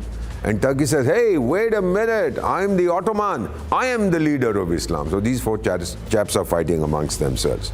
Now Pakistan, there used to be a cricket player, I think his name was Mr. I.K. Niazi. You knew him as Imran Khan. Initially, Pakistan in his quest for identity said, we are Arabs. The Arabs said, if you are Arabs, then we would be Europeans. Then they said, sorry, we are Central Asians. So the Central Asians said, if you are Central Asians, then we are Chinese. That didn't work. So finally, this Shri Niazi said, no, we are Turks. The Turks were very happy. They said, yep, sure, come and polish our boots, come and clean our streets. Pakistanis rushed there because they didn't need visa. The Turks treat them with contempt. But they flatter these guys because Pakistanis go to Turkey to do what no Turk will do. Amazing, isn't it? You have slaves who willingly say that they are slaves. So this is the situation in Turkey at the moment. Why is it trying to side with Pakistan? Let me also tell you what happened in 2019. You've probably heard of a chap called Abu Bakr al-Baghdadi. He was the leader of the Islamic State. He was troubling the Americans a lot. Finally, he fled to Syria and he was hiding in a cave. The Kurds, the Kurdish people whom the Turks don't like, and the Kurds have been fighting for independence from Turkey for centuries, they were helping the Americans. They said, look, this Abu Bakr al-Baghdadi character is hiding in a cave, go blow him up. So the Americans went in. By then, this Abu Bakr al-Baghdadi, a great jihadi, by the way, he had figured out that these guys were coming, so he strapped on a vest full of explosives, brought his children and, I don't know, several dozen wives and blew himself up. End of story. Then this Adha Darban, the present chap, who is a hardcore Islamist, I call him Adha Darban, actually it's Erdogan.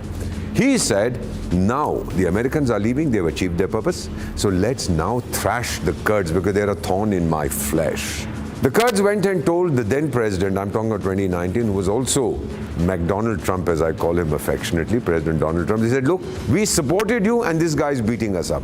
So then Donald Trump tweeted, if you get a chance, take a look at that tweet. 2019, he said, if in my infinitely superior wisdom, I find out that the Turks are misbehaving, I will obliterate their economy. I have done it before. He tweeted that and the Turkish lira collapsed.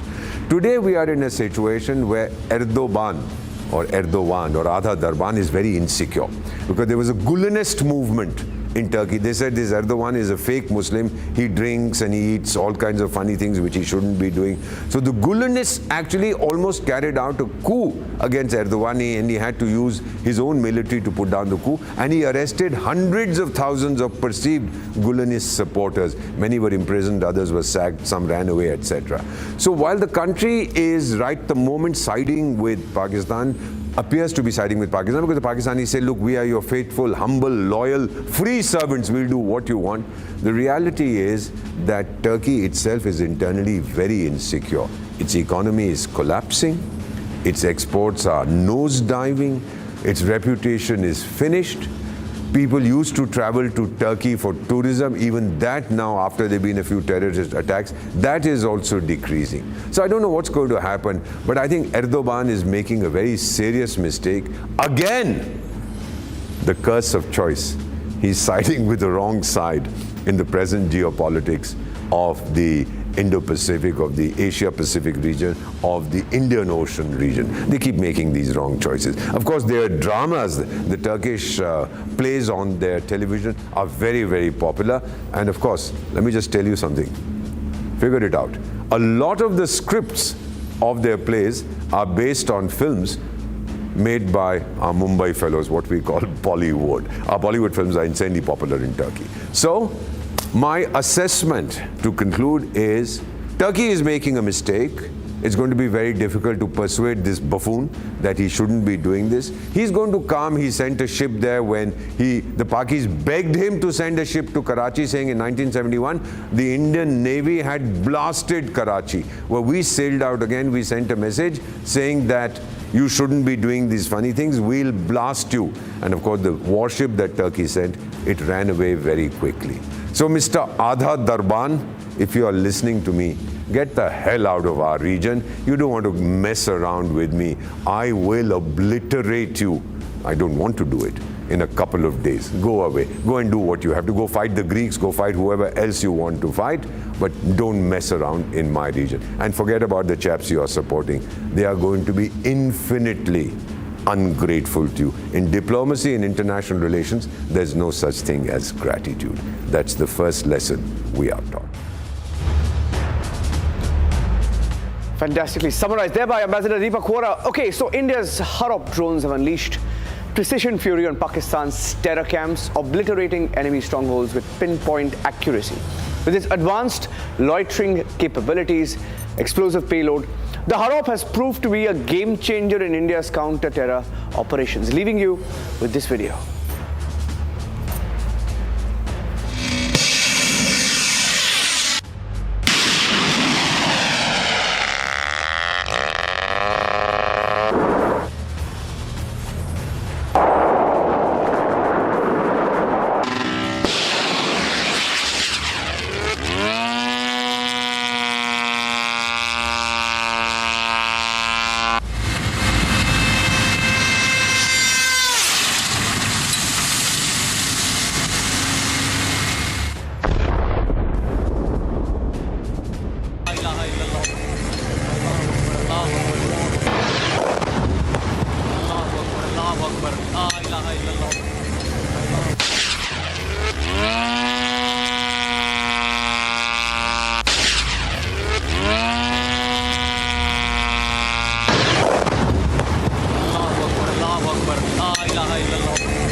At Amity, we are committed to building a stronger India through world-class education and research, to nurture ideal citizens who, together with the leaders of today and tomorrow, will make India a world superpower. Amity University, India's leading not-for-profit private university. Mahi sir, how much do you love your fans? Honestly, I love my new fans. पुराने वाले बेकार में शोर करते sir fans हैं शोर तो करेंगे ही ना नए वाले नहीं करते and they listen to what I say. The new generation Orient BLDC fans. Super silent performance with voice control. Silly me, I thought Cricket fans. MDH की देगी मीरज देगी मिर्च का तड़का अंग अंग फड़का MDH की देगी मीरज यार मार्केट कैसा ऊपर नीचे होता है याद रख करियर इन्वेस्टमेंट और लाइफ में ऊपर नीचे होता रहता है यार वो तो है बस भाई डटे रहे तभी तो अपने सपने पूरे कर सकता है सही है लाइफ और म्यूचुअल फंड्स में लॉन्ग टर्म सोचना सही है हाँ म्यूचुअल फंड निवेश बाजार जोखिमों के अधीन है। योजना से जुड़े सभी दस्तावेजों को ध्यान से पढ़ें।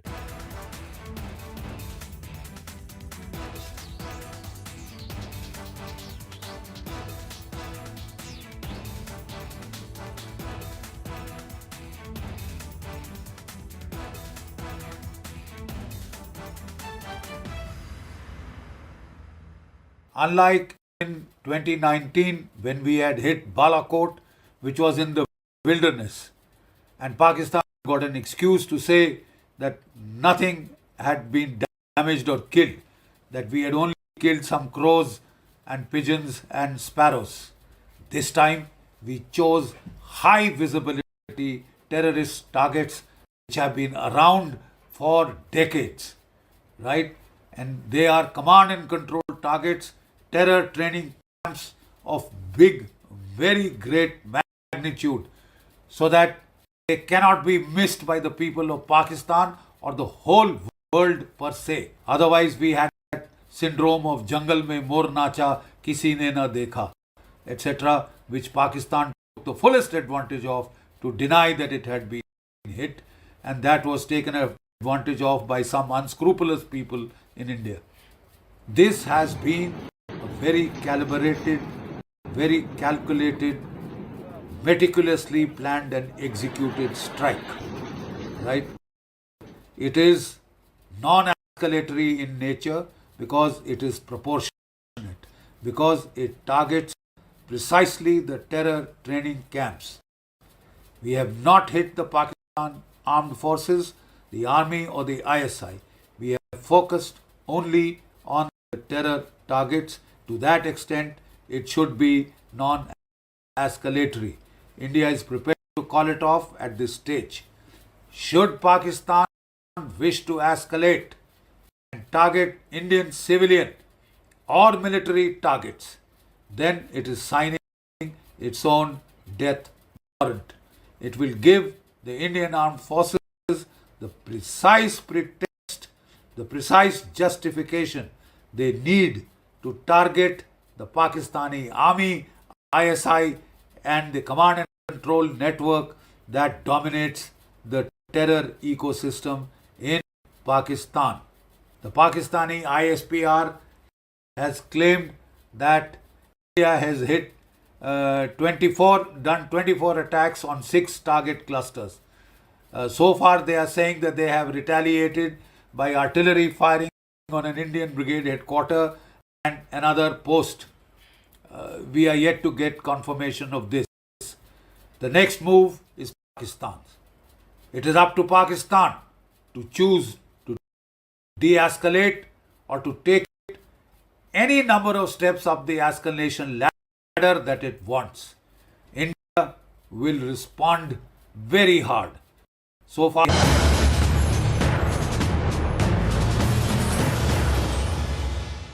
Hi, this is Chef Ranveer Brar. Guarantee you brilliance on behalf of IIHM. आधे बाउल दही में 4 चम्मच MDH चटनी पुदीना मसाला डाला, स्टर करो, पुदीना चटनी तैयार। MDH चटनी पुदीना मसाला। यार मार्केट कैसा ऊपर नीचे होता है। सनसेट से पहले म्यूचुअल फंड के मैदान से निकलने का टाइम आ गया है। अच्छा एक बात बता, तू इंडियन टीम का फैन कब से? 96 से सेमीज तक पहुंचे थे यार, फिर हार गए। तो क्रिकेट देखना बंद कर दिया? अरे नहीं ऐसे कैसे, team India forever bro. Exactly, career, investment और लाइफ में ऊपर नीचे होता रहता है यार। वो तो है। बस भाई डटे रहे, तभी तो अपने सपने पूरे कर सकता है। लाइफ और म्यूचुअल फंड्स में लॉन्ग टर्म सोचना सही है। सही है। हाँ। म्यूचुअल फंड निवेश बाजार जोखिमों के अधीन है। योजना से जुड़े सभी दस्तावेजों को ध्यान से पढ़ें। अब छोलिया हो या लोबिया, सफेद चने या काले चने, सब कुछ मजेदार बने।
उन्होंने 4 की यार्ड करेंगे, डेरा मस्ती खाली करवा ली भाई।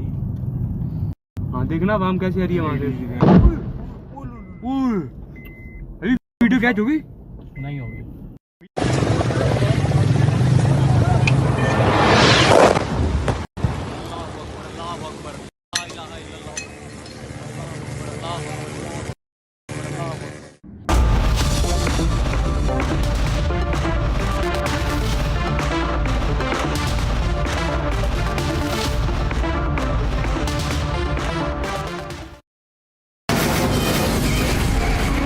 From From the Republic Media Network headquarters, it's time for Arnab Goswami on the debate.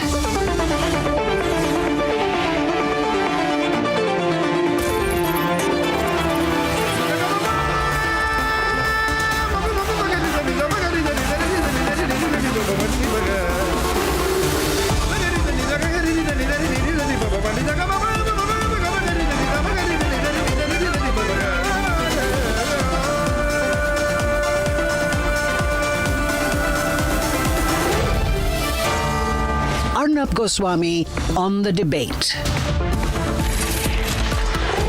On the show tonight, coward Pakistan is using Turkish drones and a Saudi plane as shield. At 9 p.m. tonight, why Shahbaz Sharif is under intense pressure and why he's being called a coward by his own fellow members of parliament in the Pakistan National Assembly.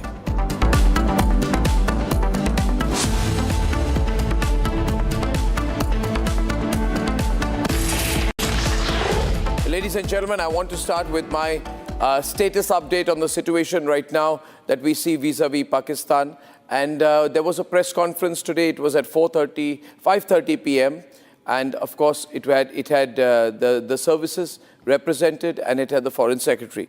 Now, what is the main key point out of that press conference? The first and most important news point is that Pakistan has been joined officially, militarily, by Turkey. And Turkey has sent a consignment of drones to launch attacks against India. And therefore, the Turkish government and the Turkish military has entered into a state of war with India. They have exploited a NAS Airlines plane flying from Saudi Arabia as a shield to protect Pakistan from counter strikes by India. But going back to the story about the drone, we are now being told through confirmed sources that the Turkish Asgard Songar drones have been used by the Pakistanis. Ladies and gentlemen, these are very specific drones that have been provided to Pakistan by Turkey. And these drones were used, about 300 to 400 drones were used by Pakistan to attempt infiltration. At 36 locations, there was an attempted intrusion, and with visuals that I showed you yesterday, when there was interception from the Indian side, was when these Turkish drones were being flown into Indian territory by Pakistan. In fact, we strongly suspect that the handlers of these drones, because the Pakistani army is not technically qualified to use these drones, we are told that the handlers of these drones, ladies and gentlemen, are also Turkish nationals who are operating from Pakistan. So that's a major escalation by Turkey in this war situation vis-a-vis India. And it puts us at odds with Turkey, and many people are beginning to evaluate whether we need to have any business or other connections with Turkey, whether people should go there at a holiday, whether they should support Turkish tourism, but more importantly, whether Turkish companies should be allowed to operate in India. That's the first big news. But the second big news is even more alarming. Ladies and gentlemen, we were informed today that after Pakistan carried out these drone attacks on India, naturally they were anticipating a major Indian military or Air Force response or Navy response, and hence to protect themselves, they decided to open up their airspace, allow civilian planes to fly, and by allowing these civilian planes to fly from different locations, they were hoping for a situation that if India attacked, then a heat-seeking missile from India would perhaps end up going and targeting a civilian plane flying over the Pakistani airspace. What this means is that the Pakistanis were using civilian aircraft as shields to protect themselves against a possible major counter-attack by India. The proof of this, ladies and gentlemen, is in the detail of this one plane, which is an Airbus 320 of Flynas Aviation, which is a Saudi budget carrier, which originated from Dammam at 5:50 p.m. and landed in Lahore at 21:10 hours, that's 10 minutes after 9 in the night. And the Indian Air Force got to know about this. We got to know that there were these civilian aircraft that were flying, and this data was coordinated, and it was checked and corroborated through Flight Radar 24. Any of you can also go online and check this. So basically, this has never happened before, that a country and a country's army uses a civilian aircraft as a shield. It could have been a very, very dangerous situation, because despite anticipating a potential Indian response, Pakistan chose not to close its airspace, endangered civilian lives, and wanted to create a situation where the Indian Air Force could be accused of bringing down a civilian plane. This is how demonic the thoughts of Pakistan are. This is how desperate Pakistan is at the present time. Ladies and gentlemen, this is a very serious and evolving situation. As I bring you this broadcast, the Prime Minister Narendra Modi is having a very big meeting once again tonight with the Chief of Defence Staff, all the 3 service chiefs and the National Security Advisor. Is something cooking? Certainly it is. Is Operation Sindoor over? Absolutely. Absolutely it's not.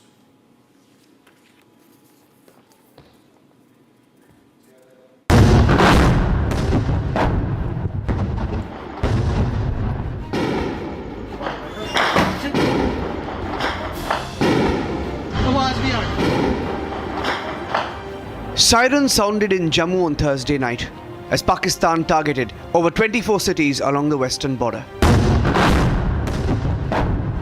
The 16th Corps of the Indian Army, that is White Knight Corps, that looks after the counter-insurgency operation and the line of control in the Jammu region. Their headquarters was also targeted by the drones that came from across the border, but both the threats have been neutralized. Apart from this, we are told that a total of 8 threats that were there at the Rajouri base, that has also been neutralized. All the bases have been secured.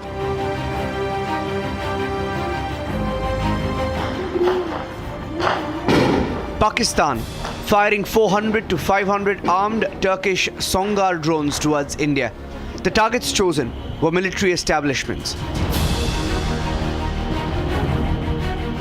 अंतर्राष्ट्रीय सीमा और नियंत्रण रेखा पर लेह से लेकर Sir Creek तक 36 स्थानों पर 300 से 400 लगभग ड्रोनों का इस्तेमाल घुसपैठ का प्रयास करने के लिए किया गया। ड्रोन के मलबे की फोरेंसिक जांच की जा रही है। प्रारंभिक रिपोर्ट्स से पता चलता है कि वे तुर्की के असीस गार्ड सोंगर ड्रोन्स हैं। As our air defense systems were activated, Pakistan attempted something that has shocked all civilized nations.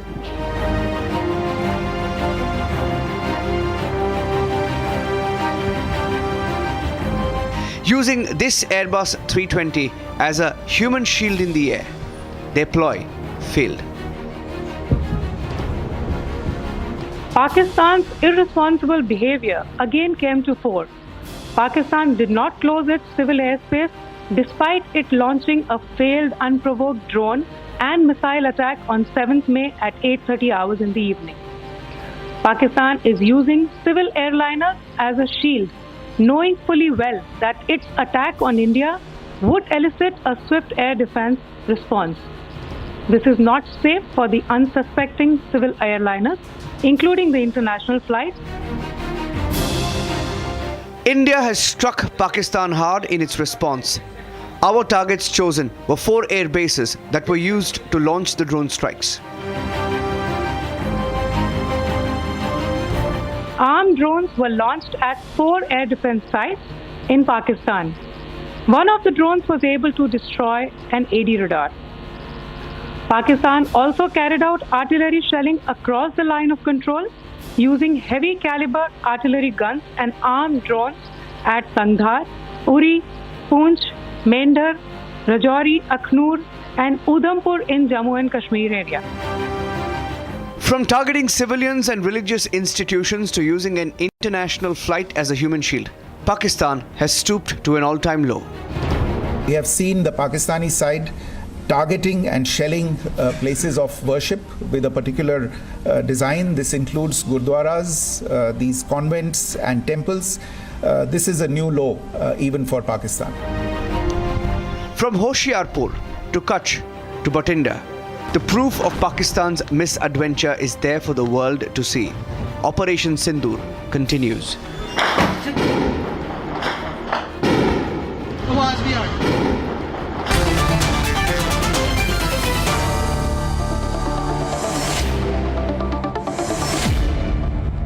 On this rapidly evolving situation, of course, I have Samar with me and I have got Deepak Vora joining us. General K.K. Sinha is with us. Commodore Bikramjit Singh, ex-Indian Navy, is with us. General G.D. Bakshi is with us this evening. And first, I'd like to go across to General Bishambar Dayal. General Bishambar Dayal, the press conference today had two very big headlines. One is that Turkey has got officially involved by giving these Asseguard drones in very, very large numbers to the Pakistanis. Now, Mike, I want to start with that first headline with you. Why have they given all these drones? Have they given lots of other drones? How expensive are these drones? Who's managing the drones? Is it true that these drones are being operated by Turkish experts who are operating out of Pakistani soil? Does this mean Turkey has got involved officially into an armed conflict with India? Arnab, thank you very much. Firstly, Jai Hind. I think we will start your programs always with Jai Hind, Jai Bharat, Jai Bharat ki Fauj. Right? Jai Hind, sir. So let's come to Turkey. The thing is, from last 5 to 7 years, I have been following Turkey and Pakistani military cooperation. And I am of the opinion that this is not overnight. Turkey has supplied these things since post-COVID. Turkey has supplied different drones to Pakistan. And Turkey has also done training for Pakistani pilots, yes, both in Pakistan as well as in Turkey. So this is, and Turkey has completely, there was some contract of going with us in the shipyards that has been scrapped, I think.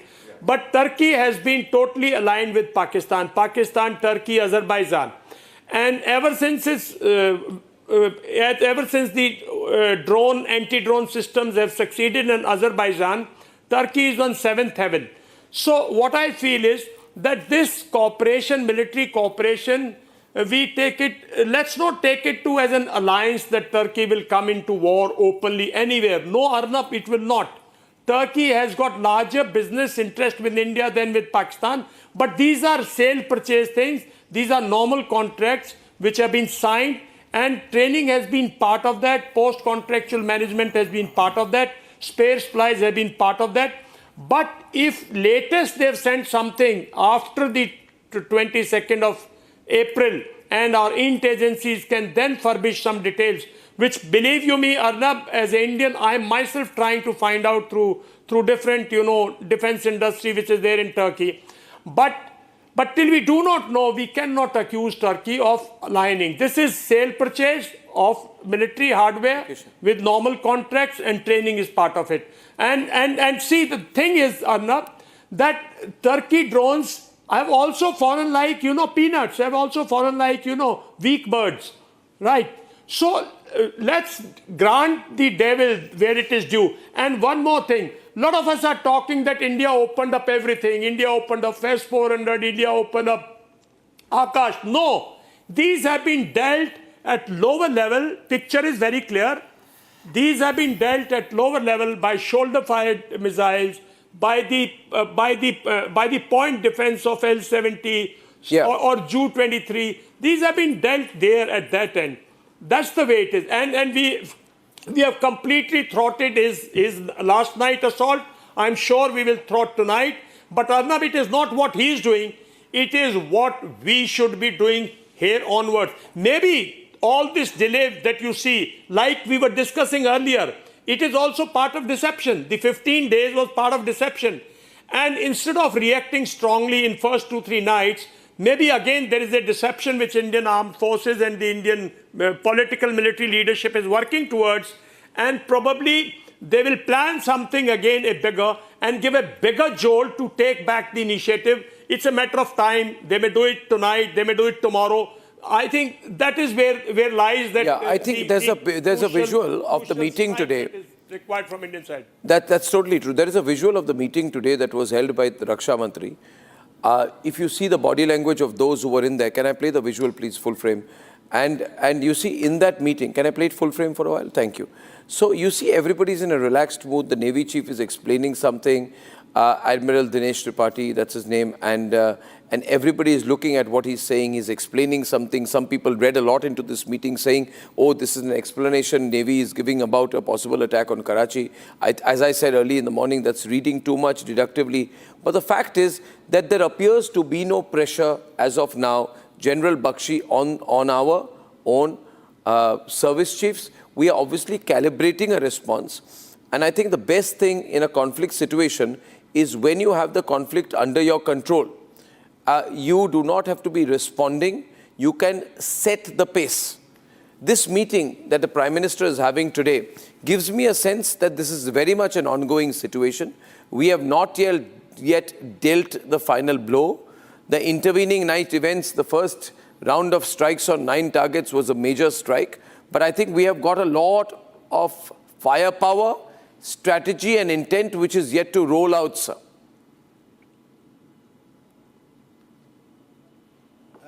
Arnab, you are absolutely on the dot. You have judged the body language in this photograph in a very discernible fashion, right? They're all relaxed, there are smiles on their faces, and they are good. They have done a good job. That is why there are smiles on their faces. Arnab, let me just relate to that briefing today by what our girls told us, right? We have an excellent air defense system which can reach out into Pakistan and destroy their aircraft as they get off the tarmacs. The S-400s, the Akashes, the MR Sams, the Barracks, they have proved to be deadly. They can get inside Pakistani airspace and shoot down their aircraft as they rise. We could have done a turkey shoot. What do the cowardly Pakistanis do? Try to shield their aircraft by flying civilian aircraft, so that they are hoping that, like Ukraine, one of their aircraft, civilian aircraft, will get shot down and they'll go to town like they did the last time, blaming the Russians for shooting down, an aircraft with the returned prisoners of war. You remember that, Arnab? I remember that well, sir. You remember that? I remember that well, sir. They are trying a very devious game. They are just trying to win the propaganda war. And some of our people here are helping them, right? They're just trying to win the propaganda war because they have lost the war on the ground, in the air and on the sea, even before it is fought, right? So, Arnab, where do we go from here? With your permission, Arnab, let me give out a few scenarios, end game scenarios, right? War gaming. So let's do the war end game scenarios. Scenario 1. Coup in the Pakistan army. Asif Munir shot dead or put in prison. Either Nawaz Sharif takes over or there is a public upswell and Imran Khan comes back. Scenario 1. Scenario 2. The IMF refuses the loan of $1 billion. There is panic in Pakistan. The Americans apply pressure. They apply pressure through Saudi Arabia, with whom they have damn good relations, and Saudi Arabia is one of the lenders to Pakistan, right? They apply pressure and they force Pakistan to accept a ceasefire and de-escalation, right? Scenario 3, thinking the unthinkable. Pakistan gets into a suicidal mode, want to escalate the conflict further. Then I think we have all the justification to hit it as hard as possible. We've got them where we want them. Their nuclear bluff has been totally called that India dare not give a conventional response. Is this not a conventional response? You can thump all the tables, you can break all the mics. We'll break your bloody head, right? We have to go for the real perpetrators of all the terror attacks in India. Pakistan's military, Pakistan's ISI. Yeah. But you know, I just got the statement, this interview that apparently Khwaja Yusuf has given to a... Pakistan can choose what it No, wants. by the way, I want to go across to one of our reporters, but before that, a bit of breaking news. The Pakistani defense minister is saying, we are told, and he's saying, Deepak ji, that we have no option but to go into a full-blown war with India because of India's aggressive actions over the last 4 days. The statement coming in that we have no option but to go into a full-blown war with India because of India's aggressive actions over the last 4 days. I see this as a desperate seeking of a face saver, or probably positioning, or probably pressure from the army. Because the army says that don't hold us back, let's do what we do, let the country go to hell. But it's also an existential crisis for us in Muni. Thank you very much. It's a brilliant question that you've asked. And his making this statement doesn't surprise me. He's been changing his stance every 10 minutes, saying something, I want to talk to India, I don't want to talk to India, I'll give this kind of response, I'll give that kind of response. Back to the bench. Which is absolutely true. So what is bothering me really about this man, that the defense of that country, legally he's supposed to be in charge of the military. In reality, he is lower than the lowest member of the Pakistani military. You know, when the Pakistani army asks him to jump, the only question he asks is, how high should I jump? Are they being egged on in this by... Let me tell you, sir. But my understanding is, when you said it's an existential issue is what he's saying for Pakistan because India is responding. When Munir did these funny things, sent all these guys to slaughter innocent victims, tourists in India, he did not expect us to retaliate so forcefully, which we have done. They were still thinking that, you know, we'll do one surgical strike and then we'll keep quiet. But we have gone out at it in a very consistent way, in a comprehensive response. This is bothering Pakistan. So he's being egged on, I believe, by the military itself. And I am not quite sure, sir, that even the British, I'm not quite sure what kind of a role they are playing in this. Why? They just don't like what we have done, sir. You know, sir, Mr. Goswami, the British were the biggest empire builders in the world at one time. You remember that? You're too young, sir. We were the biggest empire busters in the world, sir, because we started the decolonization process. They don't like us, sir. Let's have no illusions about that. I mean, we destroyed the British Empire. You know, so they might just be saying, and Pakistan is their illegitimate child. So they might be trying to egg these guys on, go on, we'll stand by you. My own feeling is, when you said face saving, they have no face left to save, but they're looking for an honorable exit.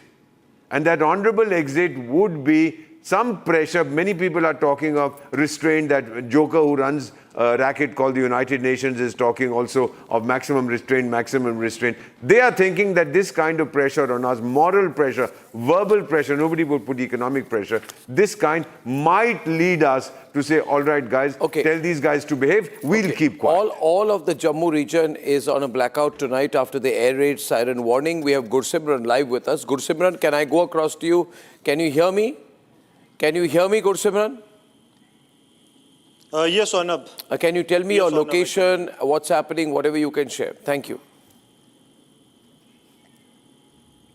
Arnab, right now we are at the Indo-Pakistan line of control. This is the Khod area, and I'll request Sarjivan to show you the nearby areas, that all the areas have been put under intense this blackout. The Jammu region, entire Jammu region that has 10 districts, all the 10 districts, especially the 5 districts close to the line of control and the international border, they have been placed under a complete blackout. Reason being that the air raid sirens have also been activated. This has been activated at 8:16 this evening. In a short while from now, we are told that this assessment is being done by the air traffic control. After their assessment, this order has been issued and the civil defense has come out with the air raids warning and a complete blackout. This will be in place till the time the threat is negated. We are told that yesterday also similar intercepts were picked by the air traffic control, after which this alert was issued, and all the Pakistani drones, the swarm drones that entered the we are Indian watching territory, every minute, Gursimran. They were totally decimated by the... Yes. We are watching every minute. You remember, Gursimran, last evening,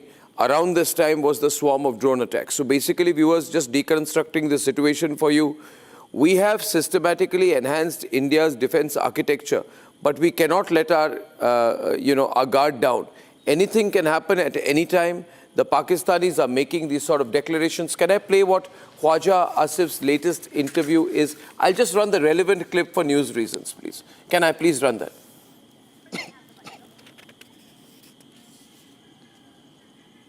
ये मेरा ख्याल है कि ये option जो है अब इसके अलावा अब कोई हमें अवेलेबल भी नहीं रही। अब इंडिया ने पिछले 3-4 दिन में बार बार जो एग्रेसिव मेजर्स अडॉप्ट किए हैं, अगर हम इंतज़ार करते रहे हैं किसी तरह सिचुएशन डीएस्केलेट हो जाए, लेकिन आई थिंक वो ऑप्शन जो है वो बड़ी minimal. Now he says this, viewers. I play this. Thank you very much. Now he says this in an interview earlier today, when he came before the Pakistan Assembly and he was asked, why have you not used your drones? He came with a rather silly explanation. We have visuals. Before that, I have visuals of Narendra Modi meeting Rajnath Singh and the tri-services chiefs. The visuals are just out. Just out, ladies and gentlemen. In 10 seconds, I will be getting the visuals, viewers. Anyway, I was talking about Khwaja Asif right now. He is, okay. So this is the latest chief visuals, ladies and gentlemen. There's an assessment going on, and the Navy chief there, the Prime Minister having a conversation with the Air Chief, the Army Chief, the Chief of Defence Staff, the Navy Chief, the Raksha Mantri, and of course the National Security Advisor. These visuals just coming in here on Republic through our feeds, and it seems to be a very easy and relaxed conversation. They're sitting in living room style in 7 Lok Kalyan Marg, and they're assessing the pros and cons of the present situation. And I think the Prime Minister is also giving his views. Viewers, we don't receive, of course, these feeds with audio, so we can only second guess what's going on. But I look at the video out there, I see the visuals, and I see a sense of calm and composure. I think we are playing a grand strategy game out here. We are not playing for pennies. We have our clear intent on our target, and I think we've got the enemy in our grip. General Bakshi, would you like to comment on what you're seeing here? I'm playing these visuals. I don't know if you're seeing them. Absolutely. Full frame, please. Thank you. No, I can see them. I can see them very clearly. And once again, as you rightly observed, Arnab, there is a very calm atmosphere here. I don't see any tensions, any grim faces. I even see smiles. So we've got them where we want, Arnab. It is up to Pakistan to choose national suicide or an off-ramp. We've given them an off-ramp twice. So the rest of the world, as far as, being in the right or being on the right side of world opinion, I think we've done all that we could. Okay. I don't think we should be too concerned about what the Americans or the Europeans or anybody in the world thinks. Yeah, can we get around? As was very rightly pointed out by our foreign minister, we need partners, we don't need preachers. The rest of the world, whenever we have been in trouble, has only preached, given us sermons. Yeah. We don't want sermons, right? Yeah. It is a matter of the defense of our citizens. Every single Indian life matters, Arnab. Every single Indian citizen's drop of blood counts. And let's do what is in our national interest. Let us not try and impress anybody in the United States, the leftist liberals there. They won't be impressed by whatever you do. We don't have to impress Europe. We certainly have to impress the Pakistani military that they are in deep trouble. They want more trouble, go right ahead. Lot of shelling right now, which has restarted in Poonch. Our reporter Arawat is in Poonch. I'd like to go to him full frame. Arawat, establish your location for us. You don't have to use the camera light that exposes you to harm. This is a very, very heavy shelling area. We don't have to be on the 6th window on this frame, please, viewers. Now, I'm just going across to you, Arawat. I can hear you. Can you tell me what's going on? What are you hearing? I'm told there's major shelling in the part where you are. What's your location right now?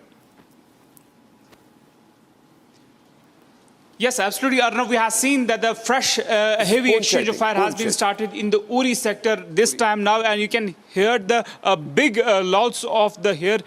here in the Uri sector. Also, we have seen that the Indian Army is giving them the befitting reply here in the Uri sector. Also, we have seen that the entire area, we have seen, if you can see here in my background, if it's possible to see there, there is the flashlights going on where the fire have been started from this very sector, and then after we have seen the entire area is under the chaos, and we have seen that the blackout has been imposed in the parts of the Kashmir Valley, not only here in the Uri sector, but we have seen that the heavy artillery firing has been started in the Uri sector. Right now we have been told to follow all the precautions. That's why we are also going to underground bunker here as of now, but we have been seen that the heavy exchange of fire has been just started. Also, the multiple sirens were also activated before the heavy artillery siren. One big bang has just heard in behind me, and this is the entire area where we have seen earlier we have seen that the properties were also targeted by the Pakistani troopers. Then after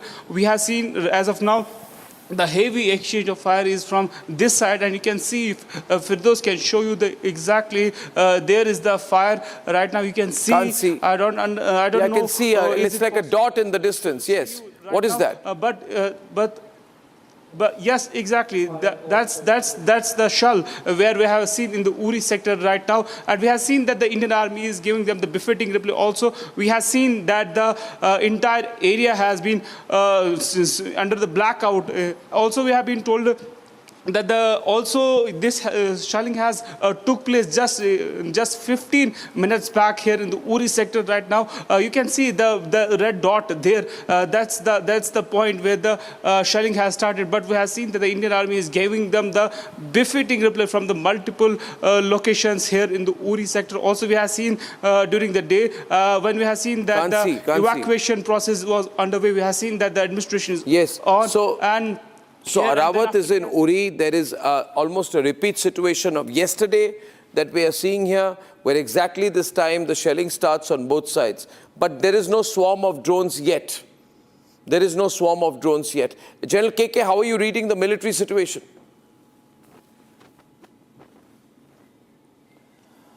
See the calm, I can see the calm. What is yesterday, what has happened and what the briefing we got, that 400 odd, and those are SE Guard Songa, that is a very small range, 5 kilometers, drones which has come. It is just, 10 kilometer radius it can operate, and probably it was not even carrying the payload of explosives. And there are some cameras which they must have put, which they have, because out of 400, only 50 plus 20 has been accounted for. Yeah. So, if they have, that was the intention. That is the intention what we have read in the briefing which we got. Then there is certainly something. Are we going to retaliate first, or they are going to retaliate? They will do something because they have carried out probing attack, we say. This is the probing which they have done, which is what the assessment of roving attack. Probing attack. Just to assess. But if they are probing, General KK, if they are probing, is it a probing before a bigger attack? Checking our defenses. Yeah, that is exactly what the assessment is. This is exactly what the assessment is been given today. In layman language, it might be that they have come in those areas, they have come with the cameras, word was used with the cameras, they have carried out the recce and gone back. These recce's and all are gone, we find the So the difference is what you're saying, the difference is, the difference, General KK, what you're saying is that when we go and attack, we have a covert information, we have knowledge, we know where the target is, we know who we want to go after. Down to 5 square meter, we hit the particular target. But when they are hitting, when they came in yesterday, they were just probing the whole area. They do not have any covert information. They have no specific installation. They're just trying to show their power and go away. Now, in this given situation, Commodore Vikramjit Singh, where is the role of the Navy in your view? Where is the role of the Navy? Just one thing more. Yes, Arnab. Yeah, let him say one thing more. Yeah, General KK, you want to add something? Yeah, one more thing. Yeah, General KK. Yeah, I want to add.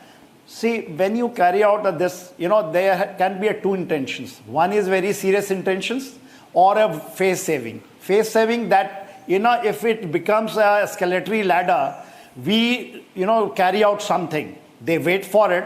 Then they, they will do something.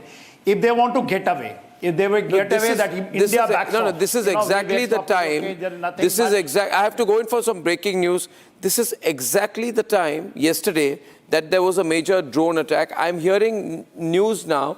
What was the input? I'm told there is very, very huge explosions heard in Samba. I'm told Pakistani drones have been intercepted once again. Once again, we have the video. Let's play it. Let's play it. Let's see what we have. Samba visuals. Audio up.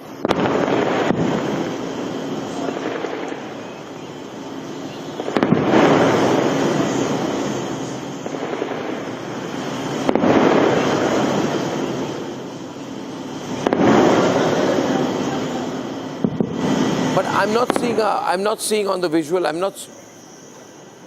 Yeah, there is one dot out there on the screen, very, very small, almost cannot be seen. It's not a swarm of drones, but these are individual drones which may be trying to infiltrate. Samar, are you seeing this? Can we go back to that visual, please? These are individual drones that may be trying to enter our airspace. Probing. Is this? They're trying to check. But this is not probing. I mean, if they're sending it in less numbers, means they're checking out that if we send in less, what is the response? And which sector can we enter from? This is Samba.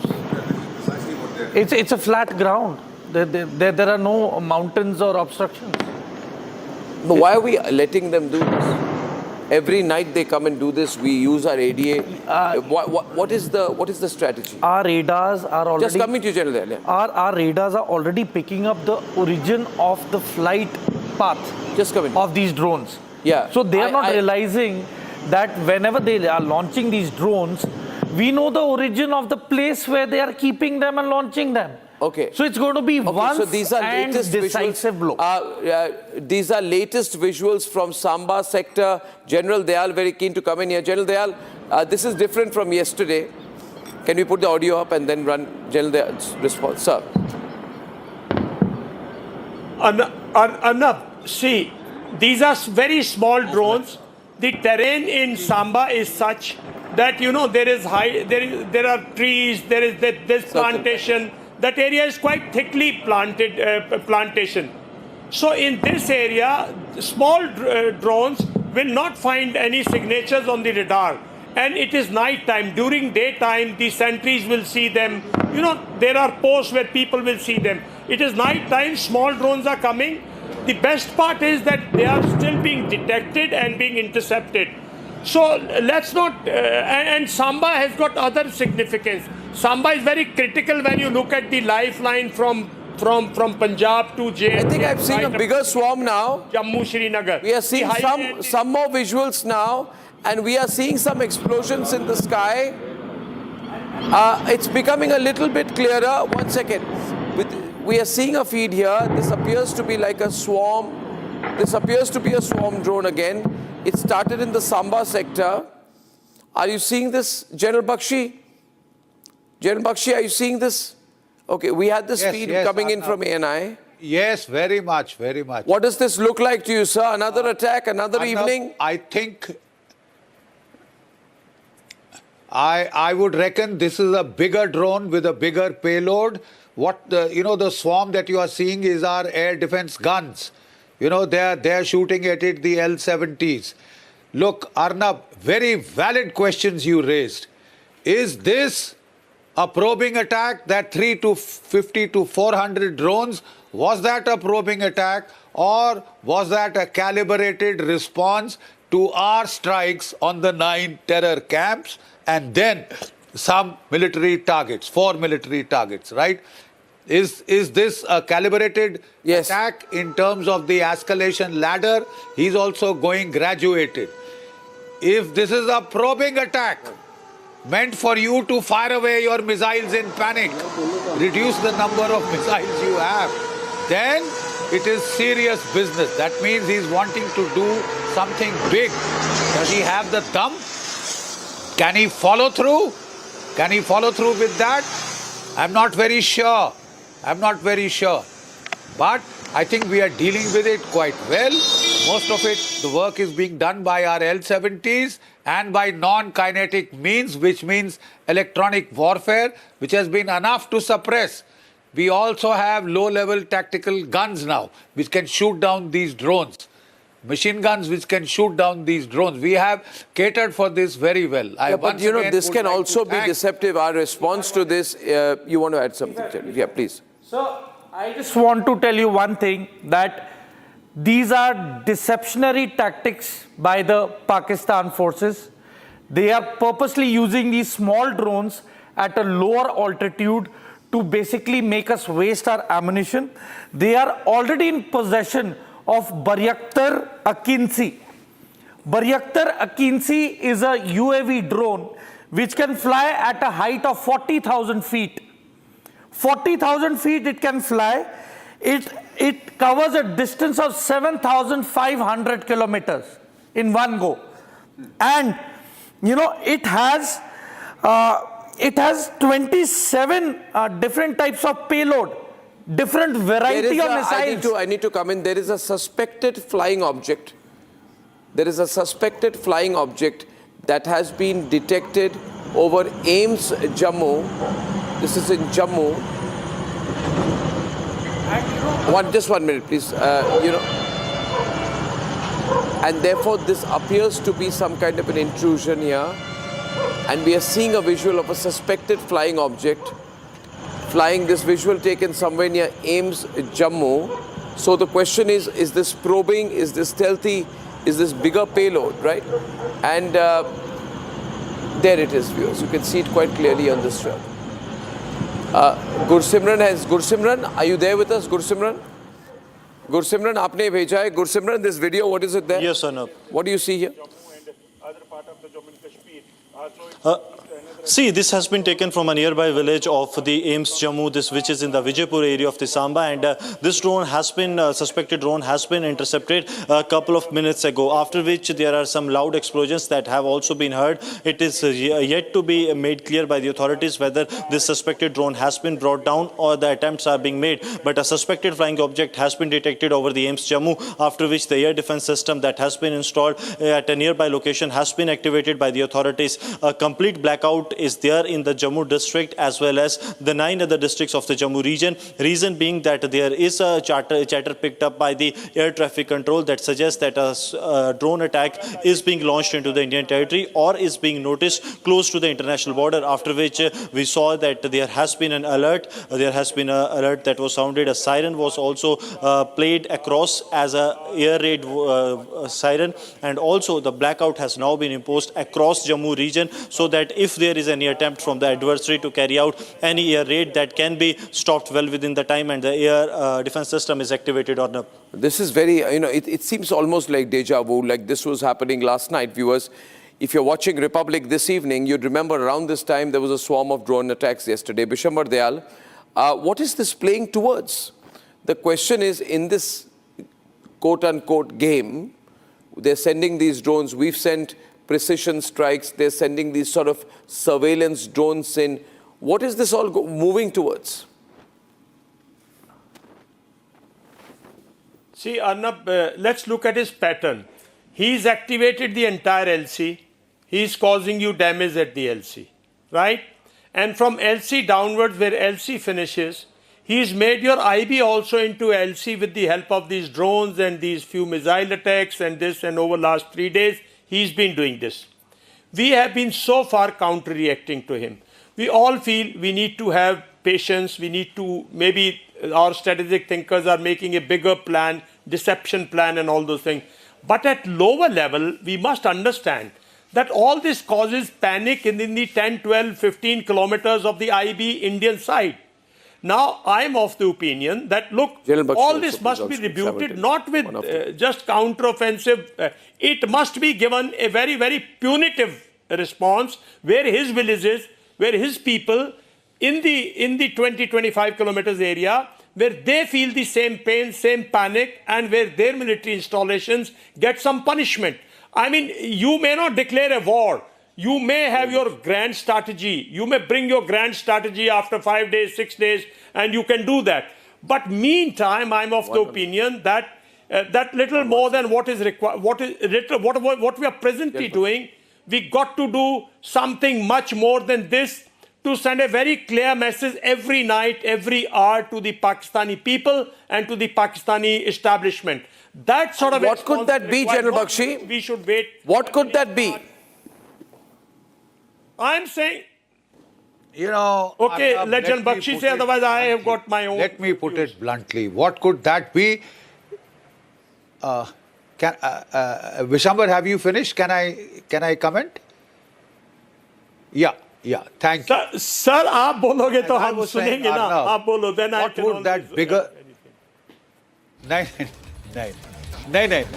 Because he asked me, that's why. You know, Arnab, what I am saying is, you want to do something big, then it has to be kinetic action on the ground, supported by massive air power, fire power. Period. You want to do it localized, then your best choice is J&K. You want to use the integrated battle groups, then the entire international border is open, right? The choice is between these two. If you really want to escalate and hurt, you want to play games. We seem to be, both sides, quite fond of playing games. So these are games, please. We have hit the terror camps, very good. We hit them with more than drones. We hit them with the Scalp and the Hammer cruise missiles and the bombs, right? We hit them possibly with BrahMos. We hit them possibly with Smirch and Pinaka. So that's not games. That was a hard hit. Subsequently, we seem to have been trying to get into a drone war. Okay, we have a visual of an interception. Sorry to interrupt you, sir. There we have a visual of an interception. This interception is coming in from Uri. India is giving a strong response back to these attempted interceptions. These visuals have come in from Uri. You're seeing this, sir, and it's quite a, you can see these are air defense systems, ladies and gentlemen. I don't know which make this would be. This is L-70. L-70 or Zu-23. Okay, there's a Zu-23 system which is firing. So it's a similar situation like last night. Yes, Jaldeal, yes, Jaldeal.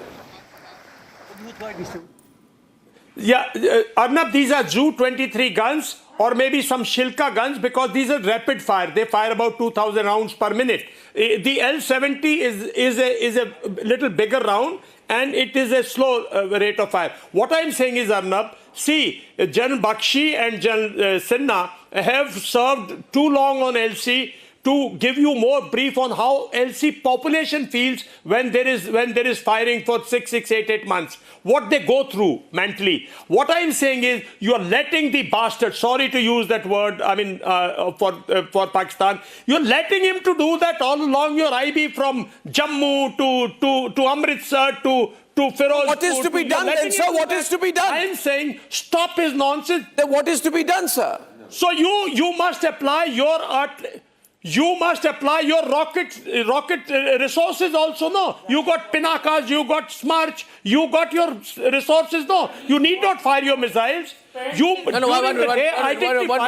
night before he takes off, You're saying this drone-to-drone battle will not work? You start punishing him. Start punishing him how, sir? Why should you? You are waiting for his drones. Why should you?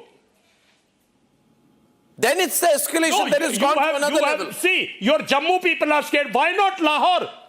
Why not Lahore? Let it be. Why not Lahore tonight go sleepless with your arty fire, with your rocket fire? Why are you letting your Jammu population suffer? Why should Samba people be suffering? What are we trying to give a message? You wait. I'm not saying you wait for 3 months, 4 months and strike when you leave. Your strategic grand strike can come as you plan. But till then, don't let your population suffer. The question then is... You imagine... The question then is, General Commodore Bikramjit Singh, is that our strategic intent? Do we want to do that? The question is, the meeting at the Prime Minister's residence has just ended. There has been a conversation.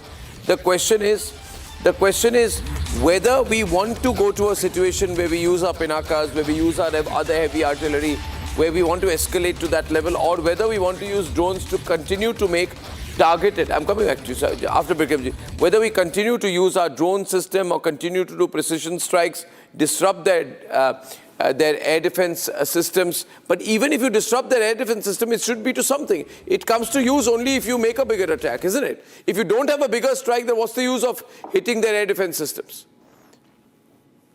Yes, Arnab, absolutely right. What you're saying makes a lot of sense. But what General Dayal sir is saying also making sense. If you ask me, our India's standpoint always has been that we are not the first ones to escalate or to intrude or to start kind of a conflict. We are here to defend our interest if it comes to that stage. So like you said, you are aware, the External Affairs, the Foreign Secretary also said that escalation was already done by Pakistan when they did Pahalgam. So that was an escalation because they were projecting to the world that escalation has been done by India. On the contrary, they were the ones who had done the escalation. Now, here, what Pakistan is trying to do, I think we have to understand that in the garb of, sending these drones, these kind of, what we call probing attacks, are they trying to build up something which we are missing? Or are they trying to build up something, or have we put them in a trap? We have more videos from Jammu as Samar speaks. Samar, the latest breaking news video will play as you speak. Please make your point. But please also refer to these visuals. 1 minute. So these are, again, a repeat of last night. Only this is Jammu for a second night. The sirens are on over Jammu. And we have our air defense which is firing, which means there is an attempted intrusion once again. Gursimran has a quick update. Gursimran? Gursimran?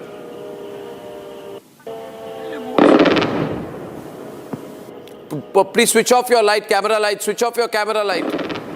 Yeah, please. Okay, we lost his mic there. Samar.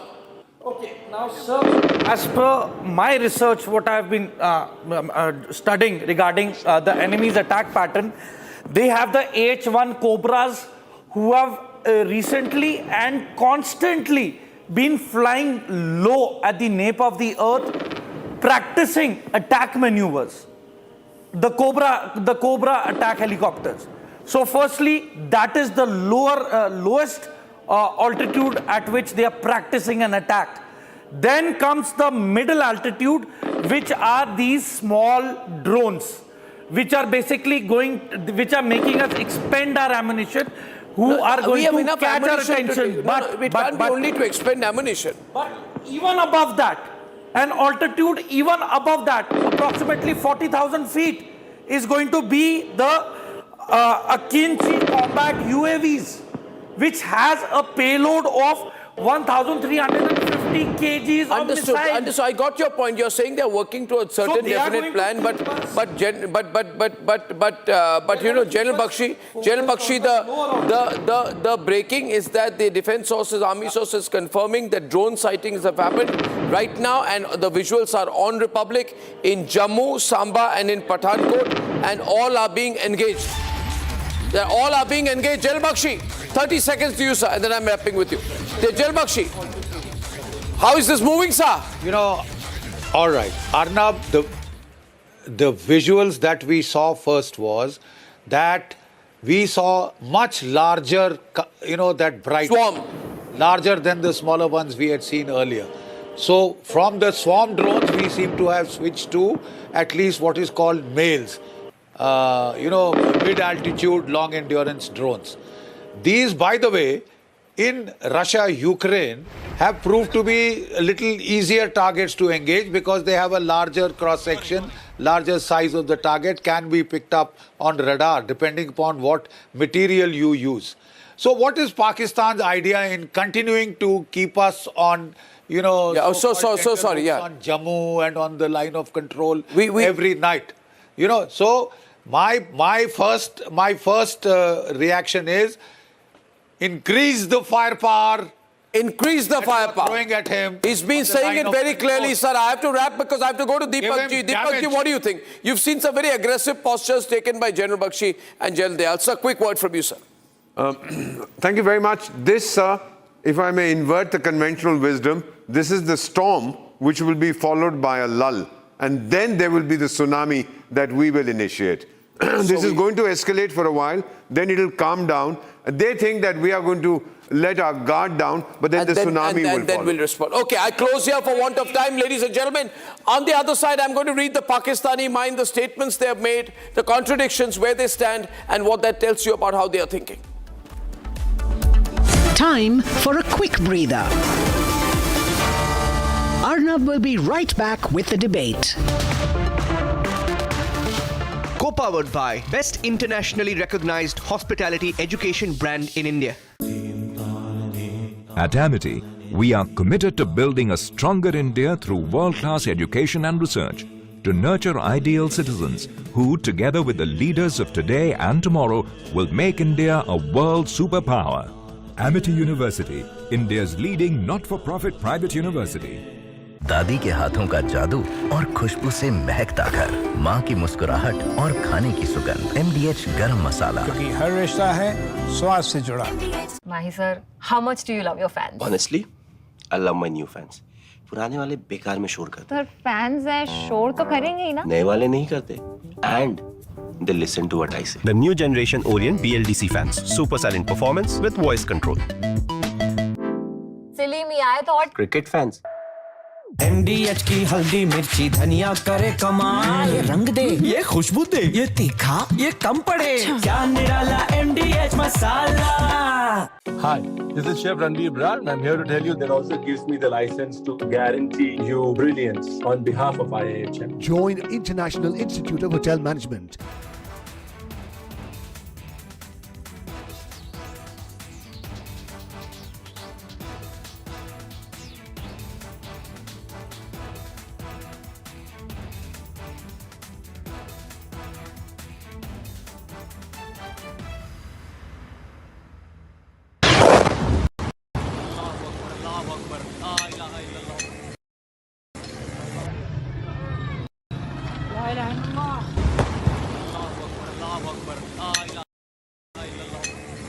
Of different weapon systems, because you cannot risk putting all eggs in one basket. ये मस्जिद तैयबा मरकज उमर करा के अंदर ये नुकसान है. Not risk putting all eggs in one basket.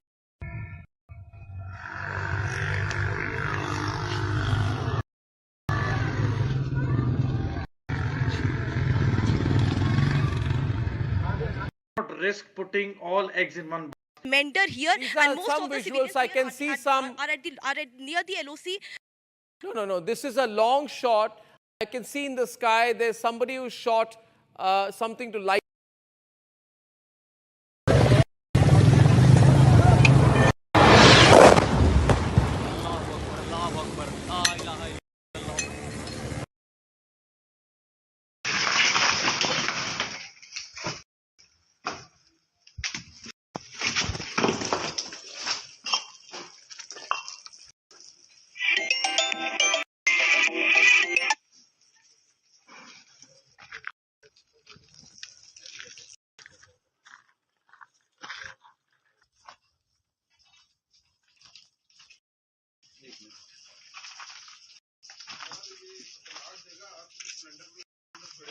Cylinder leakage है, leakage भी है. हाँ लीकेज है, ऊपर है.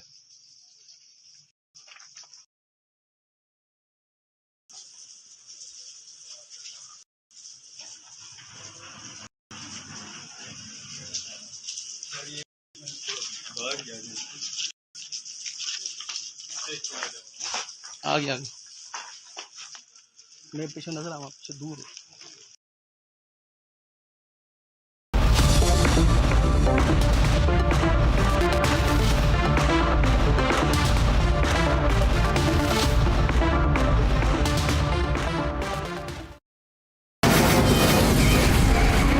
From the Republic Media Network headquarters, it's time for Arnab Goswami on the debate.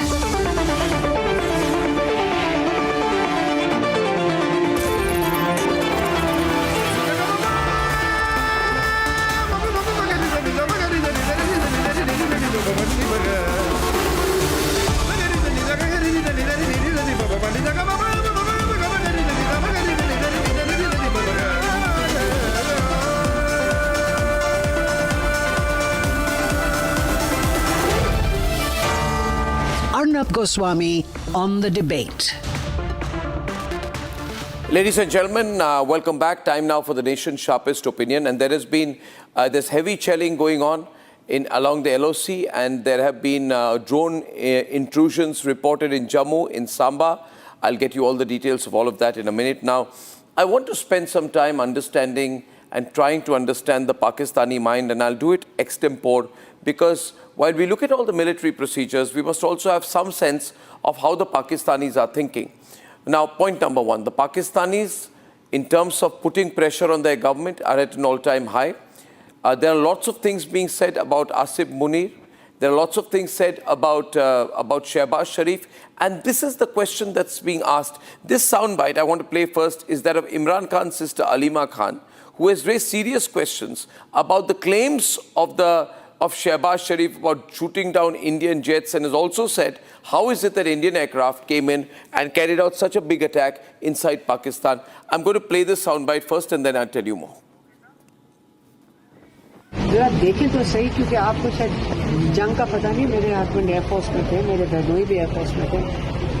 ये जो क्लेम कर रहे हैं कि इन्होंने जहाज गिराए हैं, वो जो नवाज शरीफ की हुकूमत क्लेम कर रही है ना, तो यहाँ पे ड्रोन अंदर आ रहा है,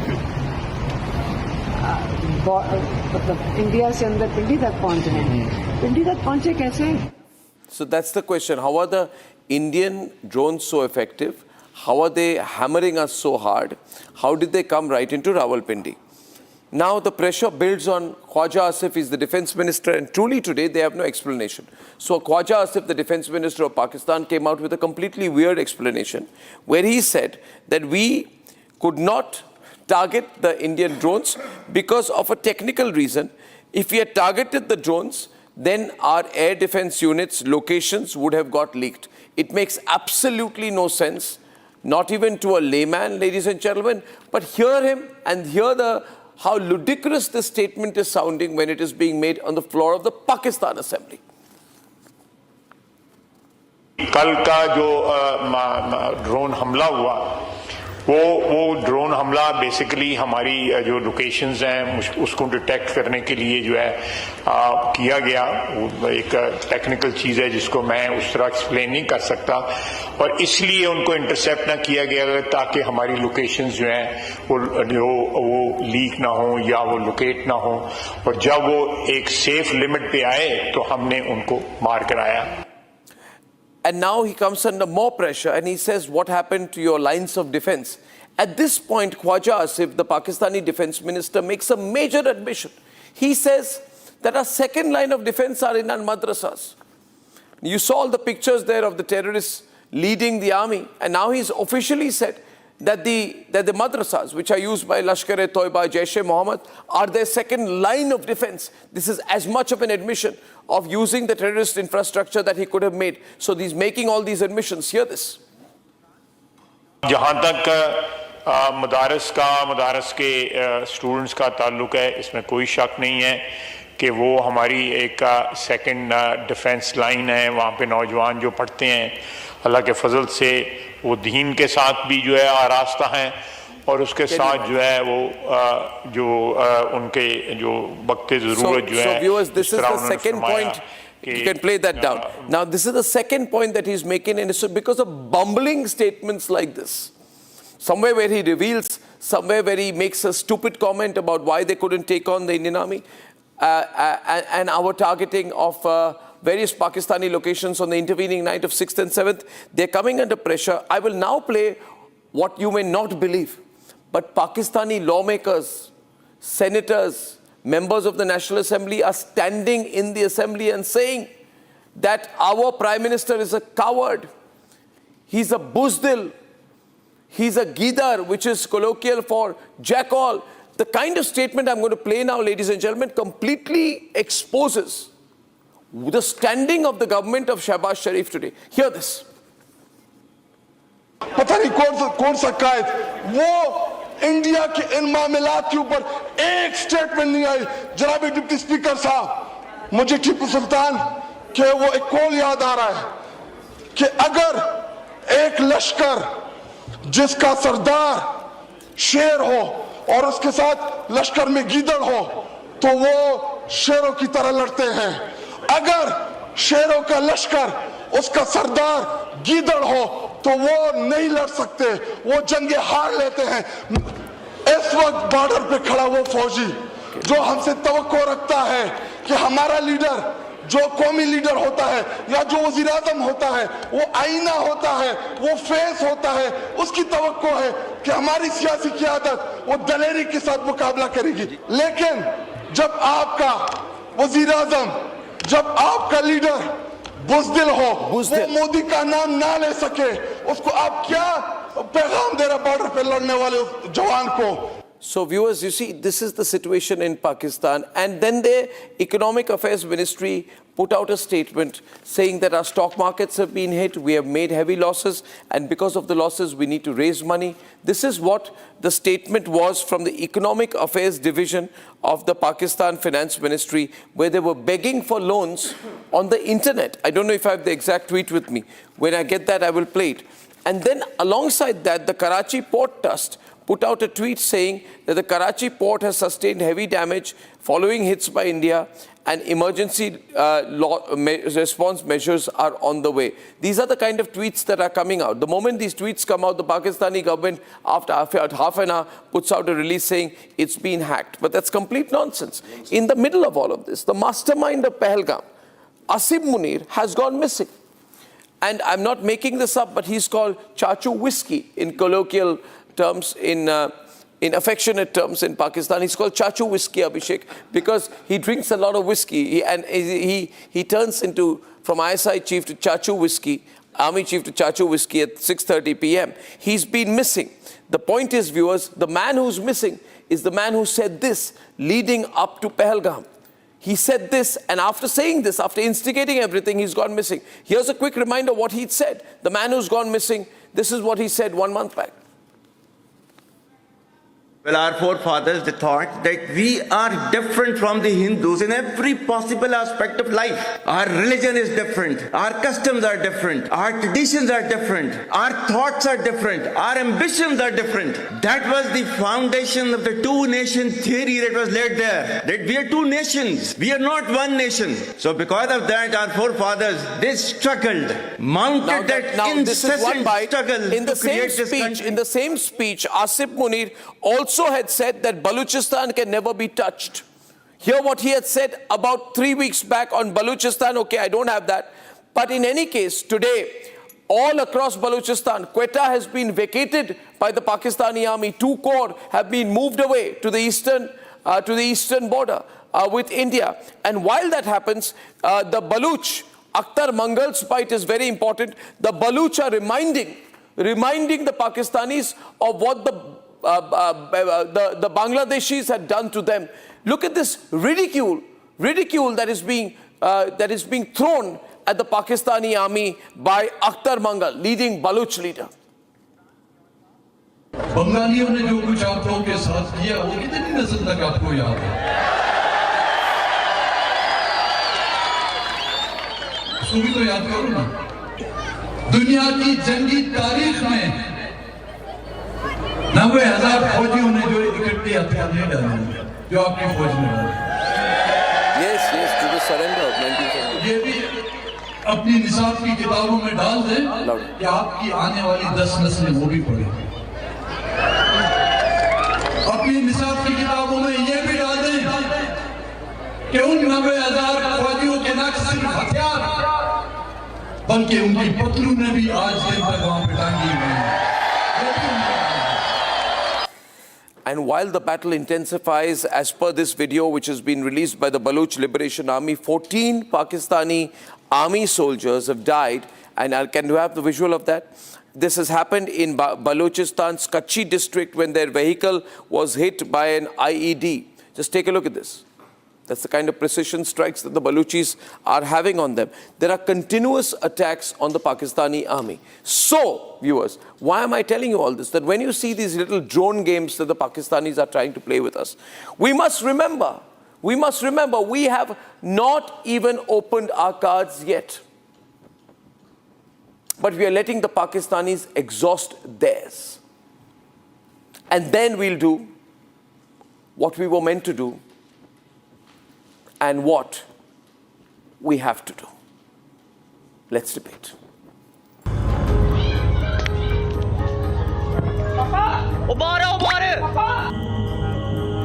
Pakistan has completely lost its bearing through its escalatory action against India.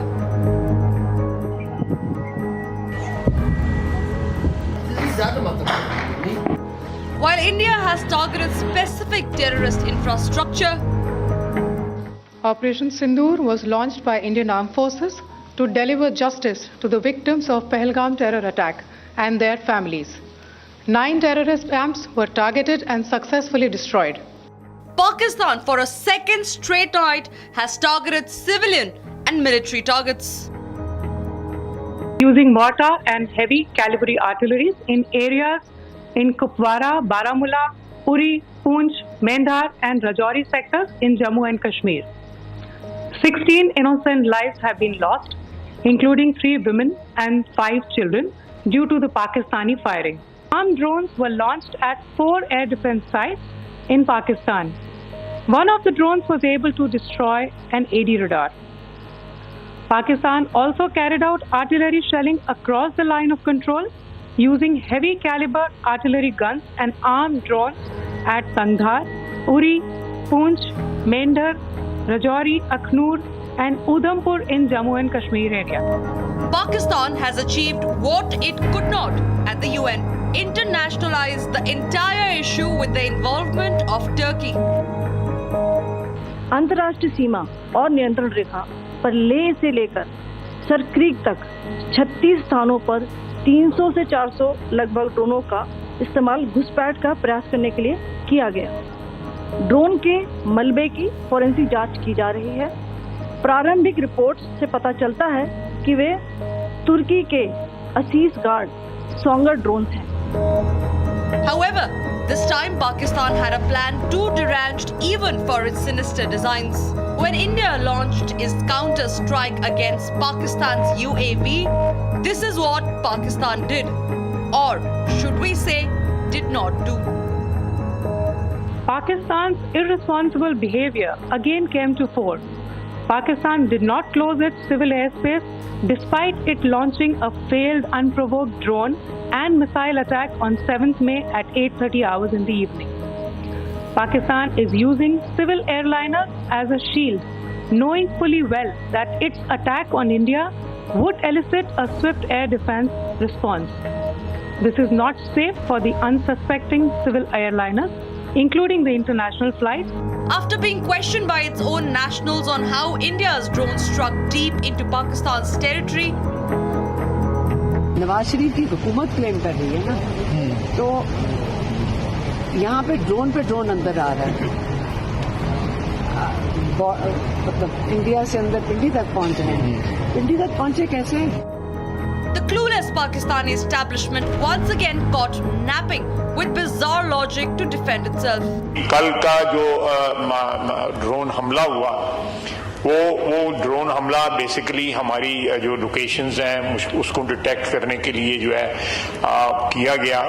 एक टेक्निकल चीज़ है जिसको मैं उस तरह एक्सप्लेन नहीं कर सकता, और इसलिए उनको इंटरसेप्ट ना किया गया ताकि हमारी लोकेशंस जो हैं वो लीक ना हो या वो लोकेट ना हो। But when the Chinese air defenses failed to protect Pakistani army, Rawalpindi devised a sinister plan to use civilians as a shield, directly putting Saudi and Pakistani nationals at deliberate risk by putting them in the potential line of fire to carry out its cowardly attack. The Pakistan army is executing General Asim Munir's genocidal rant word by word. Different from the Hindus in every possible aspect of life. Our religion is different, our customs are different, our traditions are different, our thoughts are different, our ambitions are different. That was the foundation of the two-nation theory that was laid there. That we are two nations, we are not one nation.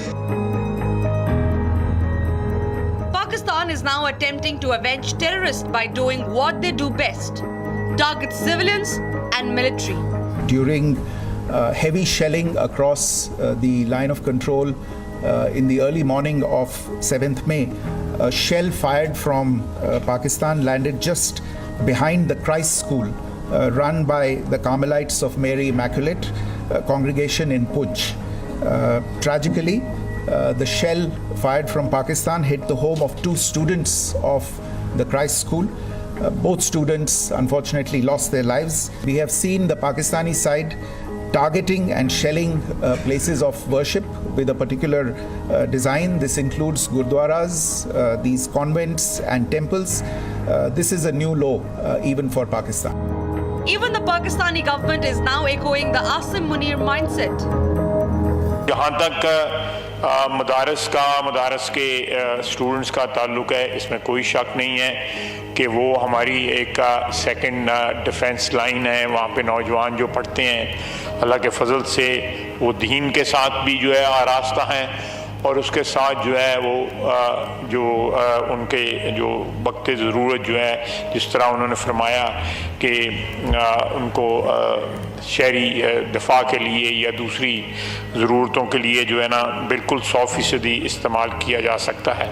Even Pakistani lawmakers are calling out the cowardly establishment.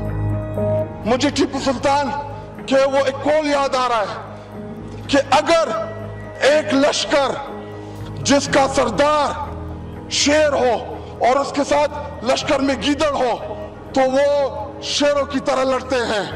अगर शेरों का लश्कर उसका सरदार गीदड़ हो तो वो नहीं लड़ सकते, वो जंगे हार लेते हैं।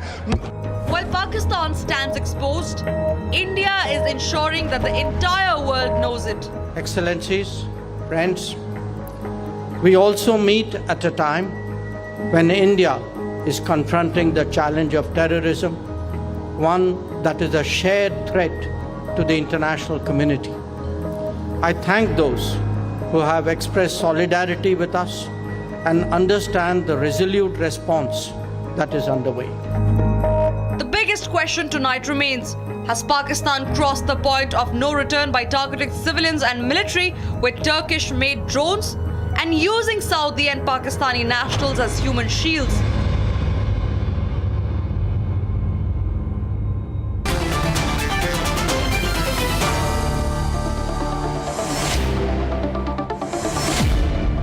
Breaking news coming in. Shravan, first of all, there's been an attempted attack on the Northern Command headquarters. Can you tell us more about that?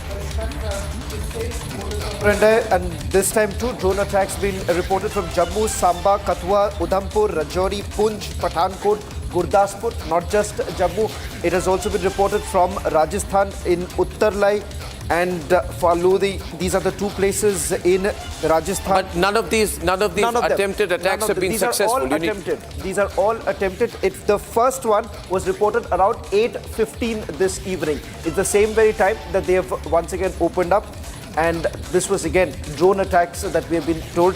Some reports of missiles, but we are waiting for another. Okay, we got some visuals of missiles. I was told, we were told that we had visuals out near Amritsar. There were attempted missile attacks which have also been intercepted.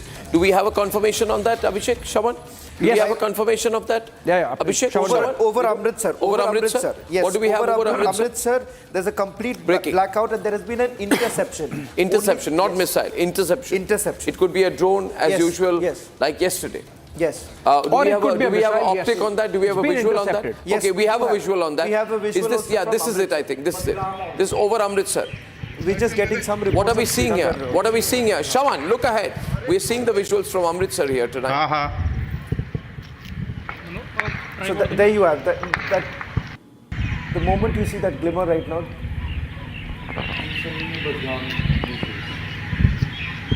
These are slow-moving drones which are being individually targeted and they are going off. These don't appear to be very heavy payloads.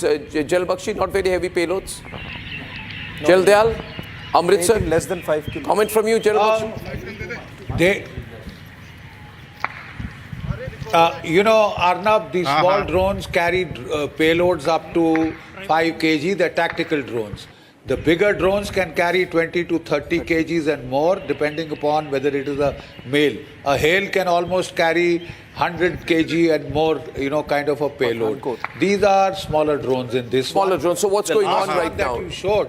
Yeah. That drone blip was much bigger. It was much bigger. It was much bigger. General, what's going on? I mean, we get the Is it a repeat of last night? We got information about attempted targeting of 16 Corps. Then we are getting a Samba. Then we are getting Amritsar. What are you reading, sir?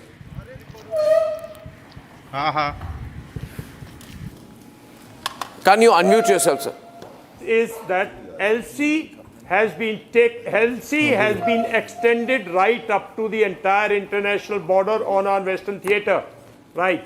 So he's striking you. He's failing. Let us not make a Muhammad Ghazni of him that he fails 13 times and he succeeds 14th time. Are we waiting for something to happen? Then we will take action. I'm not saying take action in a foolhardy manner, but you have prepared for 15 days. I got another visual. Sorry to interrupt. You are witnessing this is the third night. We're going to show you some visuals, dramatic visuals from Jammu. These are very, very, very dramatic visuals coming in only and only on Republic. Sent to us by Gursimran. You can see there. It is exactly a repeat of last night, Gursimran. These are visuals of the interceptions around and outside Jammu. Yes, sir. Yes, sir. It's in the Jammu city that the visuals have been taken when the interceptors were released from the base, that is from the air defense system, that how they were moving towards the target that came from across the border. This is a hostile threat, after which air traffic control based at Jammu airport sounded an alert and the entire blackout was placed, after which the interceptors were released. We are told that over 100 such drones have been intercepted. So far, it's been more than an hour's time that this interception is underway, because the Pakistan is launching drones after drones, though there has not been any confirmation with regards to any missile being launched into the Indian territory, but the drones confirmation is getting the authenticity from the Indian Army as well, that is confirming that the drones have been launched. But the area is now widening with every single minute. The videos that we are getting, it is Udhampur, Kathua, Samba, Jammu, it's Rajouri, it's Poonch that has been activated by the Pakistani side. So entire stretch of the line of control and the international border in Jammu, and also the Pathankot and Gurdaspur in Punjab, along with Amritsar, has also been activated by the Pakistan side by pushing their drones into the Indian territory. But all the drones have been intercepted, and we are told so far by the teams in Jammu that all the assets of the Indian Armed Forces, all the assets are secure for now, and there has not been any hit on any of our vital asset or no.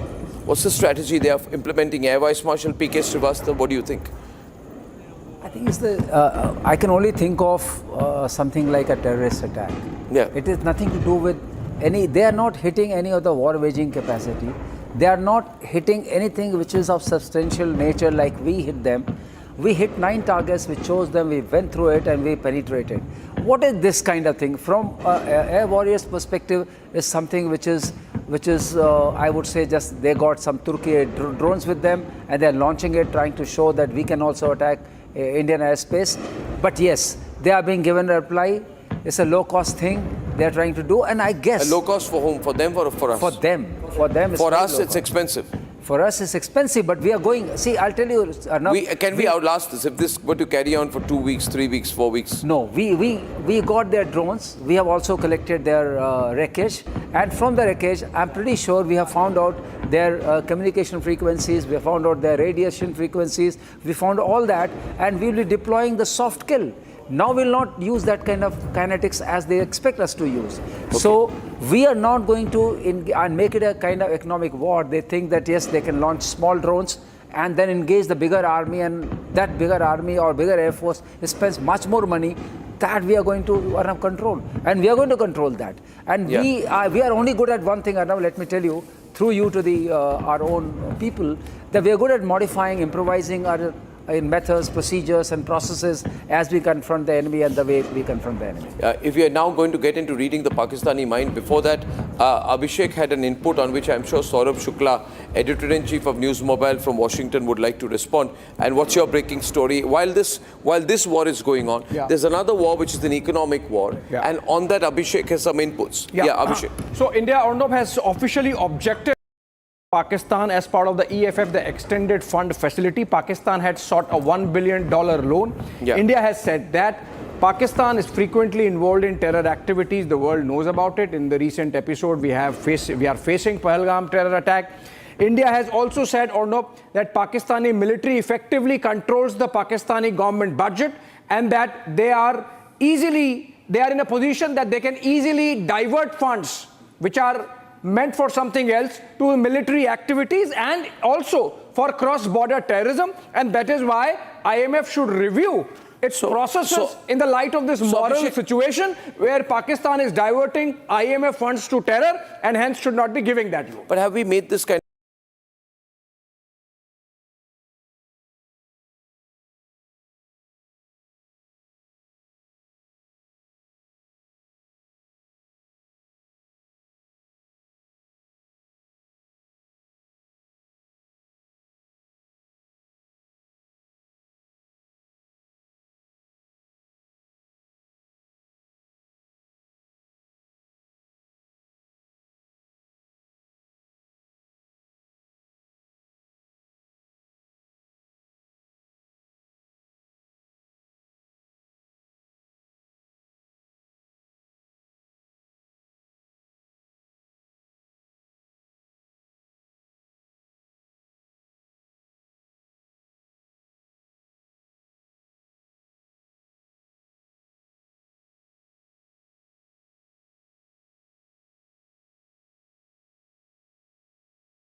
If he's seen as retreating, Gali to already pad rahi hai.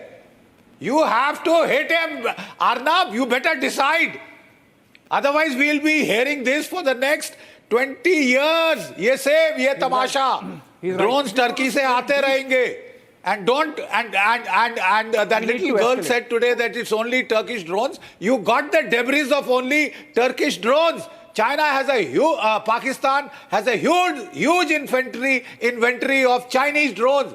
Wing Lung Shung, sab hai sara wahan pe. So don't tell me it is only Turkey. Don't tell me it is only Turkey. Look, you don't be so desperate to give an off-ramp. He escalated. You take him back till he tries uncle. You have to make him cry uncle. You know, that is why I'm saying let the military handle it now. Absolutely. And how do you punish him? 1 minute. Just so you triggered him there. But you did trigger General Bakshi there. But I want to come in with a slightly alternative view to yours. I believe. Can I come in? Sir, just one line from me, and then I'll come to you, sir. Just coming to you, sir. I do not believe that we are trying to balance it out or settle it with the Pakistanis. It will be very wrong to make that assumption. Right.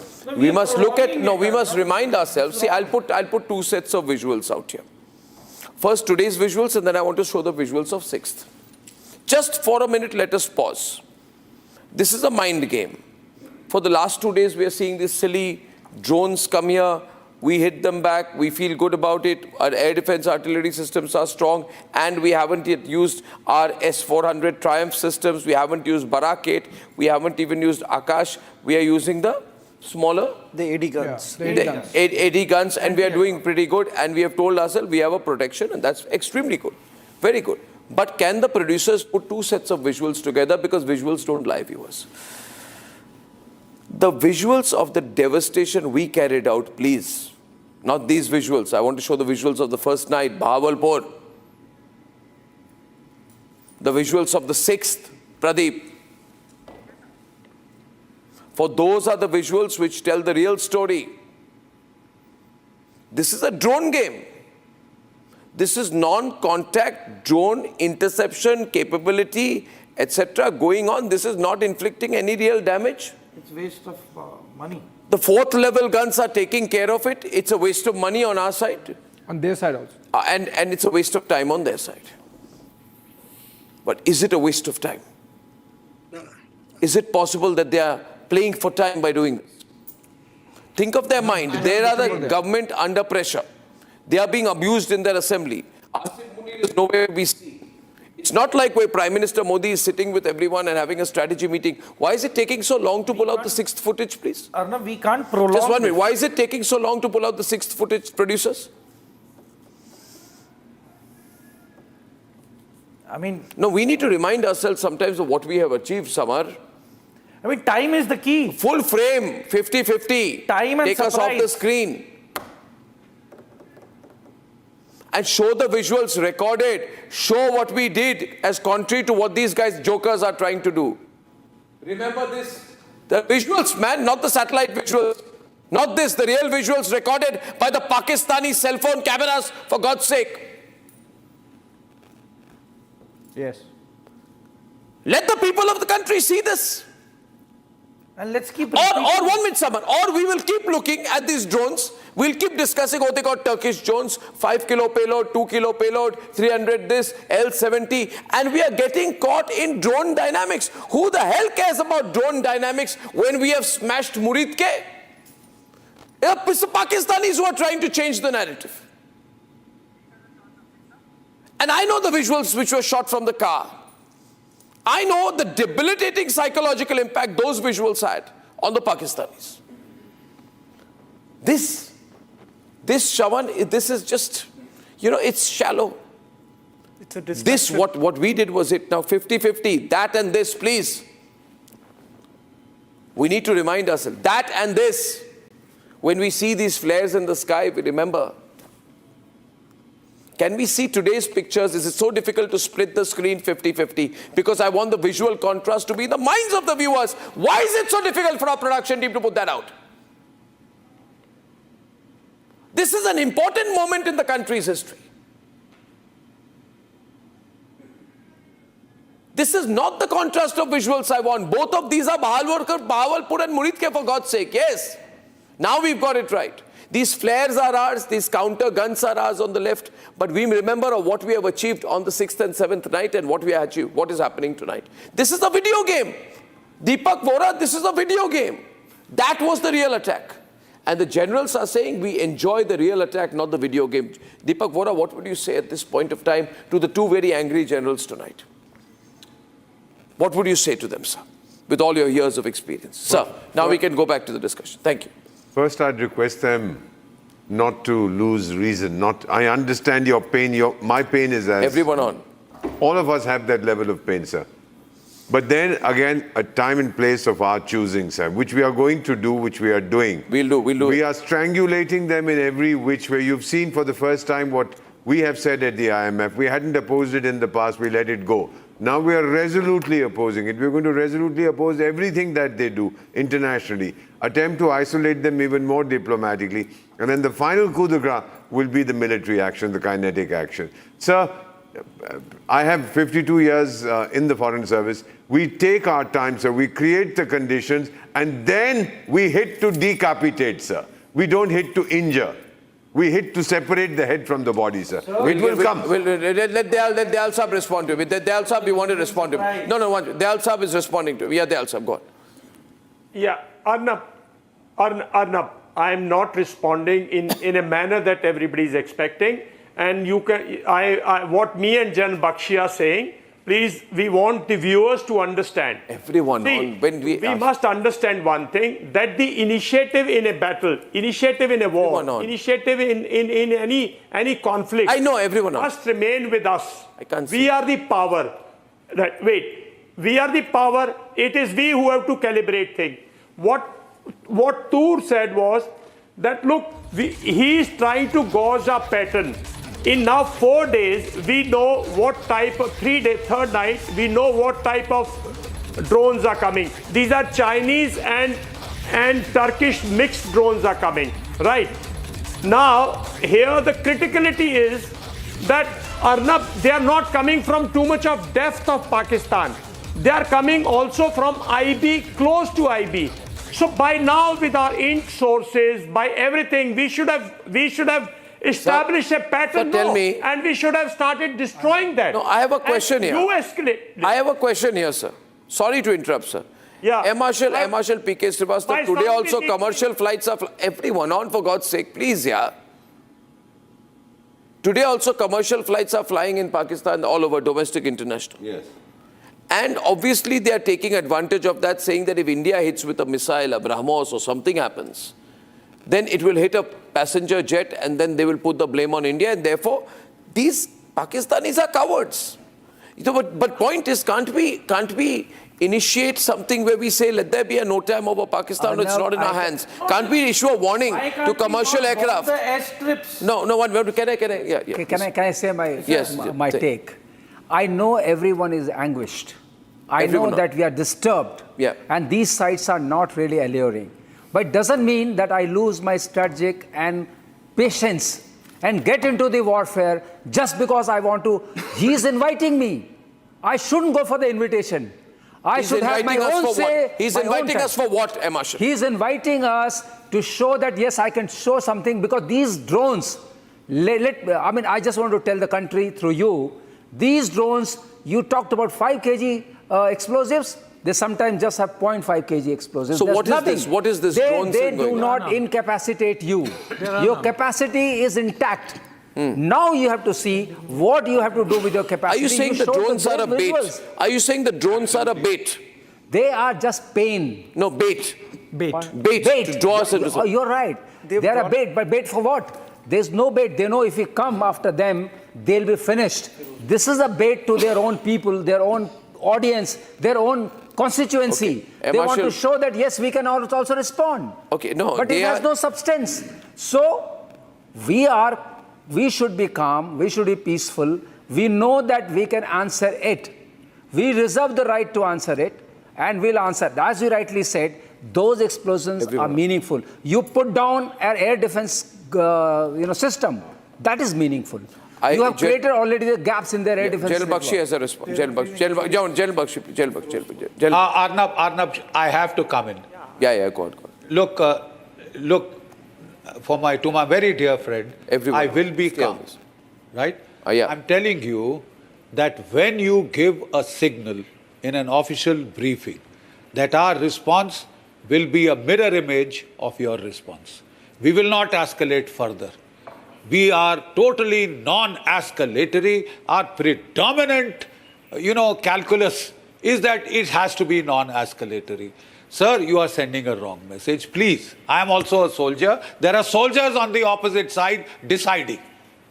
We are so blessed that we have a civilian establishment. We are so blessed that we have a democracy. The other side is not. You are talking to soldiers. Talk to him in the language of a soldier and he will understand. He will nod his head sagely, right? When you tell him, look, we'll do exactly what you do. Initiative is with you. Initiative is not with us. We don't call the shots. We don't control the pace. We don't have escalation dominance. You have. You decide what level you want to go. Why? Arnab showed you a beautiful picture, and a picture is worth 1,000 words. There are those pesky drones, and that is a Spice cruise missile, 400 kg warhead. You see the impact? I think I'll rest my case. Why do we have to stop using these? If he keeps needling you 2, 3, 4 days, he starts killing 16 Indians. Each one of those Indians is dear to me. I know those poor Sardars. I know those poor Dogras there. Every face comes up to me. They're not expendable, sir. They're not expendable. Not one Indian life is expendable. And yes, if you want to do escalation dominance, then you have to be prepared to do more than he is. And that intent has to be made clear to him. Please don't contradict yourself by saying, I will respond. Rest assured, I'm non-escalatory. I don't want it to go anywhere up. I will hit you only to the extent that you hit me. Then you will get the drones. You want to say, buddy, I have had it up to my gills, right? I am going to give it back to you. And please don't tempt fate. Don't push me beyond my angle. You are not the stronger party. We are. We've reacted very well so far. Let's not go soft now at the closing stage. You might give him, take him off the hook psychologically. Are we anywhere close to the closing stage, General Bakshi? I don't think so. General Bakshi, I don't think we're anywhere close to the closing stage. I think it's only opening up. Saurabh wanted to say something. Yeah. Okay, General, let the generals comment first and then Saurabh after that. Can I come in here? Quickly. Can I come in here, sir? Arnab, quickly. I have the greatest respect for General Bakshi. He has been a great host. I've had several rounds of coffee in his house. And I can tell you, sir, we are taking calibrated measures, as I understand it. And I think the pain is being inflicted, as I said, on the Pakistani establishment and the Pakistani generals. Sometimes what happens in a war, and you will know better, you are the operations guy, but I can tell you, you have to sometimes lose some strategic battles to win a war. So it's maybe looking on the surface that we are going slow. Our response is certainly different than what we should be doing. But I think... Saurabh, General Dayal. General Dayal's coming back to you. General Dayal. General Dayal. Allow me one more minute. General Dayal. Arnab, see. Arnab, there is too much of noise there. Arnab, in a boxing... Saurabh, just give it to General Dayal for a moment. There are three rounds. You have to win each round. This is the first round. We have the initiative. Me and General Bakshi are saying, we are not saying you go full-fledged war today. We are not saying you show all the muscles today. All that we are saying is that in this round, the initiative was with you. Retain the initiative And if you are allowing him every day to throw 50 drones at you, 100 drones at you, imagine if there are 10 casualties of civilians in Samba or anywhere. You imagine the fear that it creates in your population. Please try and understand. So why not to hit at these places from where these drones are emanating? These headquarters, they are not too much in depth. They are in 10 kilometer, 12 kilometer, 15 kilometer depth. So identify them and hit them before he starts in the evening. Why should you wait for him to start? I mean, we are not saying go to war. We are not saying use your Rafale tomorrow, use your BrahMos tomorrow, use your Agnis tomorrow. We are not saying launch a counteroffensive with armored division tomorrow. Please, at each round, there are 3 rounds in a boxing round. So each round matters. This is a round when he's probing us, we are probing us, he's judging us, we are judging us, he wants us to open. But do not give him the initiative every day that he starts, he continues, and then you take something in the morning and give a briefing. But maybe... I will only do this much as day. Okay, 1 minute. Samar, 1 minute. Are we... My sound is echoing, I understand. I can't speak, my sound is echoing. Calibrated, sir. I tell you.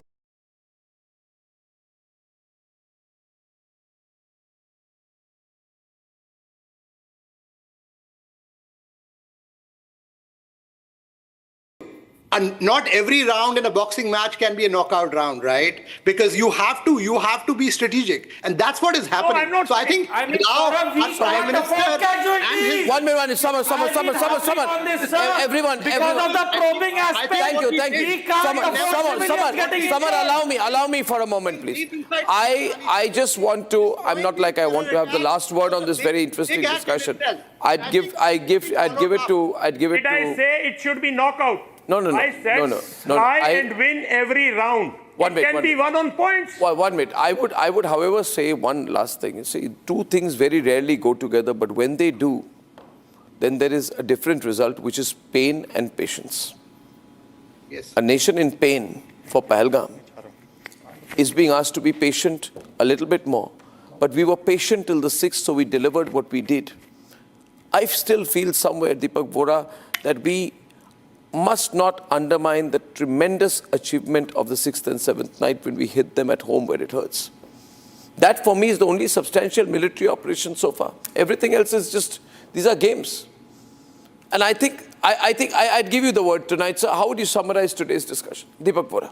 Well, our military officers, all of them very distinguished, very highly decorated, want an immediate hit. They want to decapitate the fellow immediately. Those of us who are in diplomacy want to do it gently, sir. We don't want jhatka, we want halal. We want to do it very slowly, bleed him economically, bleed him politically, etc. And then when the time comes, you hit. Sir, we are ready. Ultimately, we'll go back to the... Okay, now, thank you, Samar. I'm just saying tonight, sir. Ladies and gentlemen, keep the faith. Stay united. We are winning this. The Prime Minister right now is meeting the National Security Advisor and the External Affairs Minister separately after the meeting with the CDS and the service chiefs. Something big will happen. Something big is bound to happen. Thank you for watching for tonight. Good night and goodbye. Thank you. You'll have to stay.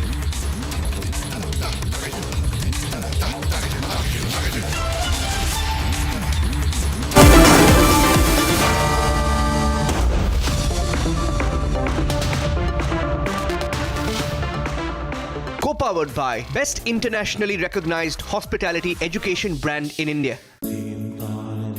At Amity, we are committed to building a stronger India through world-class education and research to nurture ideal citizens who, together with the leaders of today and tomorrow, will make India a world superpower. Amity University, India's leading not-for-profit private university. Hi, this is Chef Ranveer Brar, and I'm here to tell you that also gives me the license to guarantee you brilliance on behalf of IIHM. Join International Institute of Hotel Management. अब छोलिया हो या लोबिया, सफेद चने या काले चने, सब कुछ मजेदार बने। पाकिस्तान इंडिया ने जंग शुरू कर दी है। अभी मेरे बहावलपुर सिटी के अंदर मौलाना मसूद अजहर साहब के जो है मदरसा है उसके ऊपर 4 मिसाइल दागे गए हैं। 4 मिसाइलों के साथ हमला किया गया है मौलाना मसूद अजहर साहब के मदरसे के ऊपर। हम अपनी अफवाज पाकिस्तान के साथ खड़े हैं। लेकिन मेरा सवाल है कि हमारी एजेंसीज कहाँ सोई हुई थी, हमारी अफवाज पाकिस्तान कहाँ सोई हुई थी जब ये हमला हुआ? मुजफ्फराबाद की भी खबर आ रही है कि मुजफ्फराबाद वाली साइड पर ये अटैक हुआ है, लेकिन सबसे पहले मेरे बहावलपुर सिटी के अंदर अटैक हुआ है ब्लास्ट मिसाइल के साथ। उन्होंने हमला किया है मौलाना मसूद अजहर साहब के मदरसे के ऊपर, 4 मिसाइल मारे गए हैं। अभी ये कहना कबल वक्त है कि गोया कितनी सच्चाई है इस खबर के अंदर, किस साइड से ये मिसाइल आए हैं, ये अभी कंफर्म होना बाकी है। लेकिन ये कंफर्म न्यूज़ है कि उनके मदरसे के ऊपर 4 मिसाइल मारे गए हैं।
Time for a quick breather.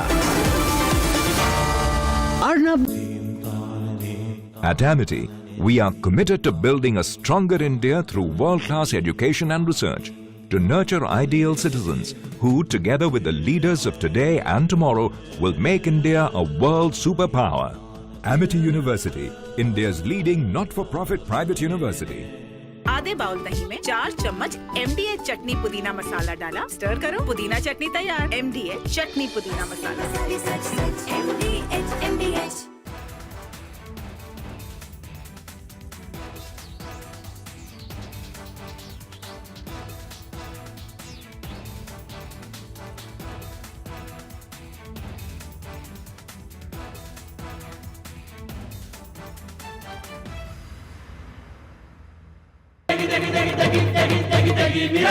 MDH की देगी मिर्च, देगी मिर्च का तड़का, अंग अंग फड़का। MDH की देगी मिर्च। Unlike in 2019 when we had hit Balakot, which was in the wilderness, and Pakistan got an excuse to say that nothing had been damaged or killed, that we had only killed some crows and pigeons and sparrows.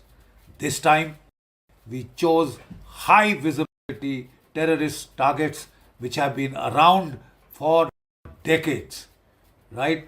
And they are command and control targets, terror training camps of big, very great magnitude, so that they cannot be missed by the people of Pakistan or the whole world per se. Otherwise, we had that syndrome of jungle mein mor nacha, kisi ne na dekha, etc., which Pakistan took the fullest advantage of to deny that it had been hit, and that was taken advantage of by some unscrupulous people in India. This has been a very calibrated, very calculated, meticulously planned and executed strike, right? It is non-escalatory in nature because it is proportionate, because it targets precisely the terror training camps. We have not hit the Pakistan armed forces, the army or the ISI. We have focused only on the terror targets. To that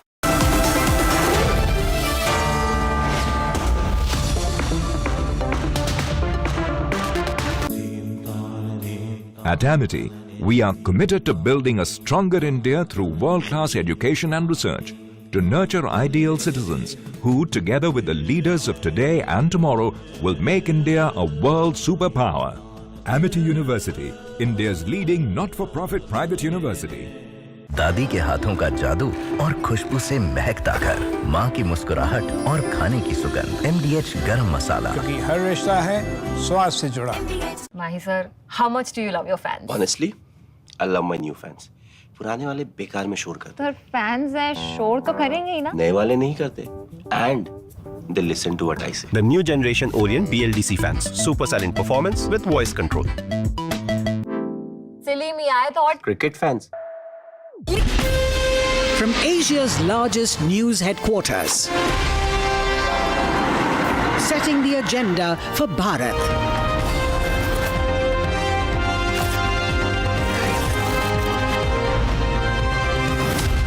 You're watching Republic.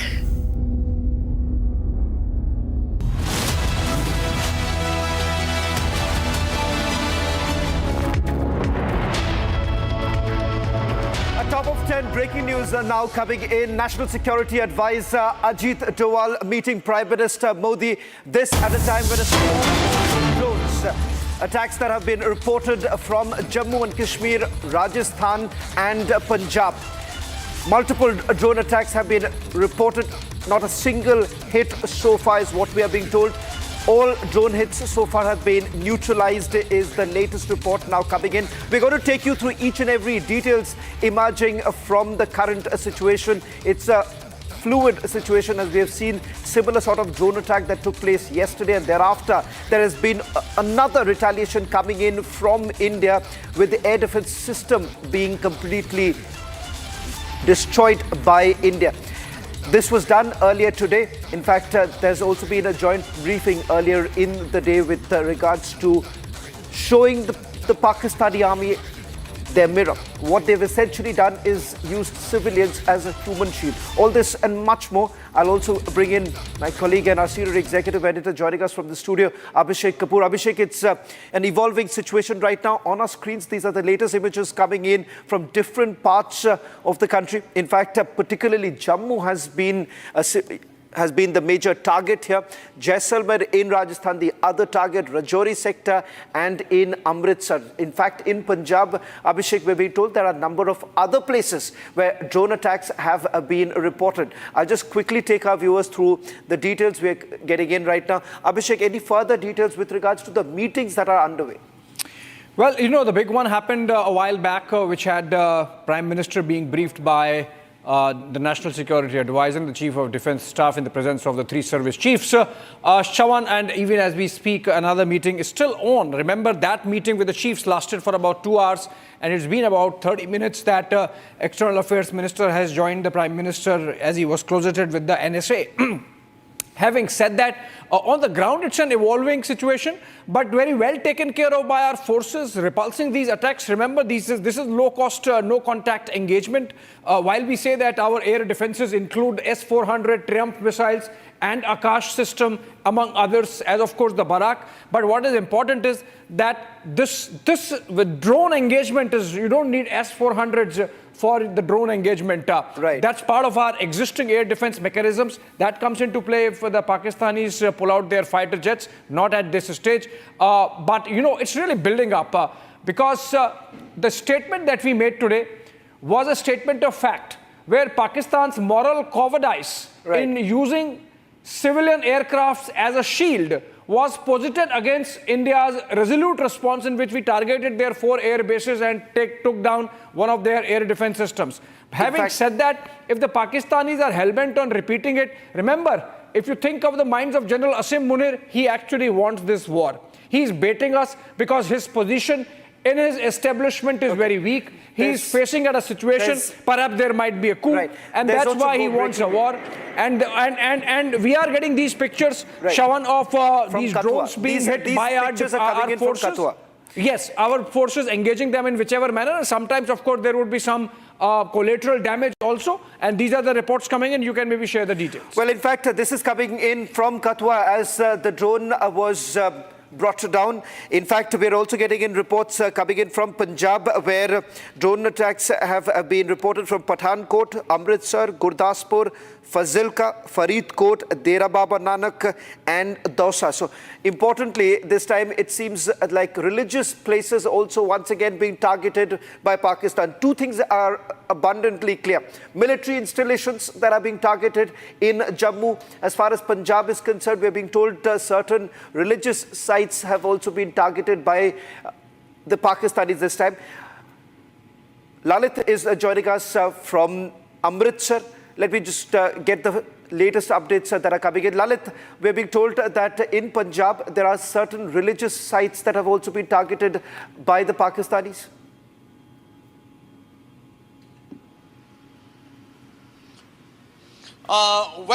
If you talk about here in Punjab, around 45 minutes before, there has been drones which has been intercepted across around 4 to 5 districts, which includes Amritsar, Pathankot, Firozpur, Tarantaran, Hoshiarpur in the Suha. So these are the number of districts where the drones were being Have any religious sites been targeted? Can we have a confirmation on that?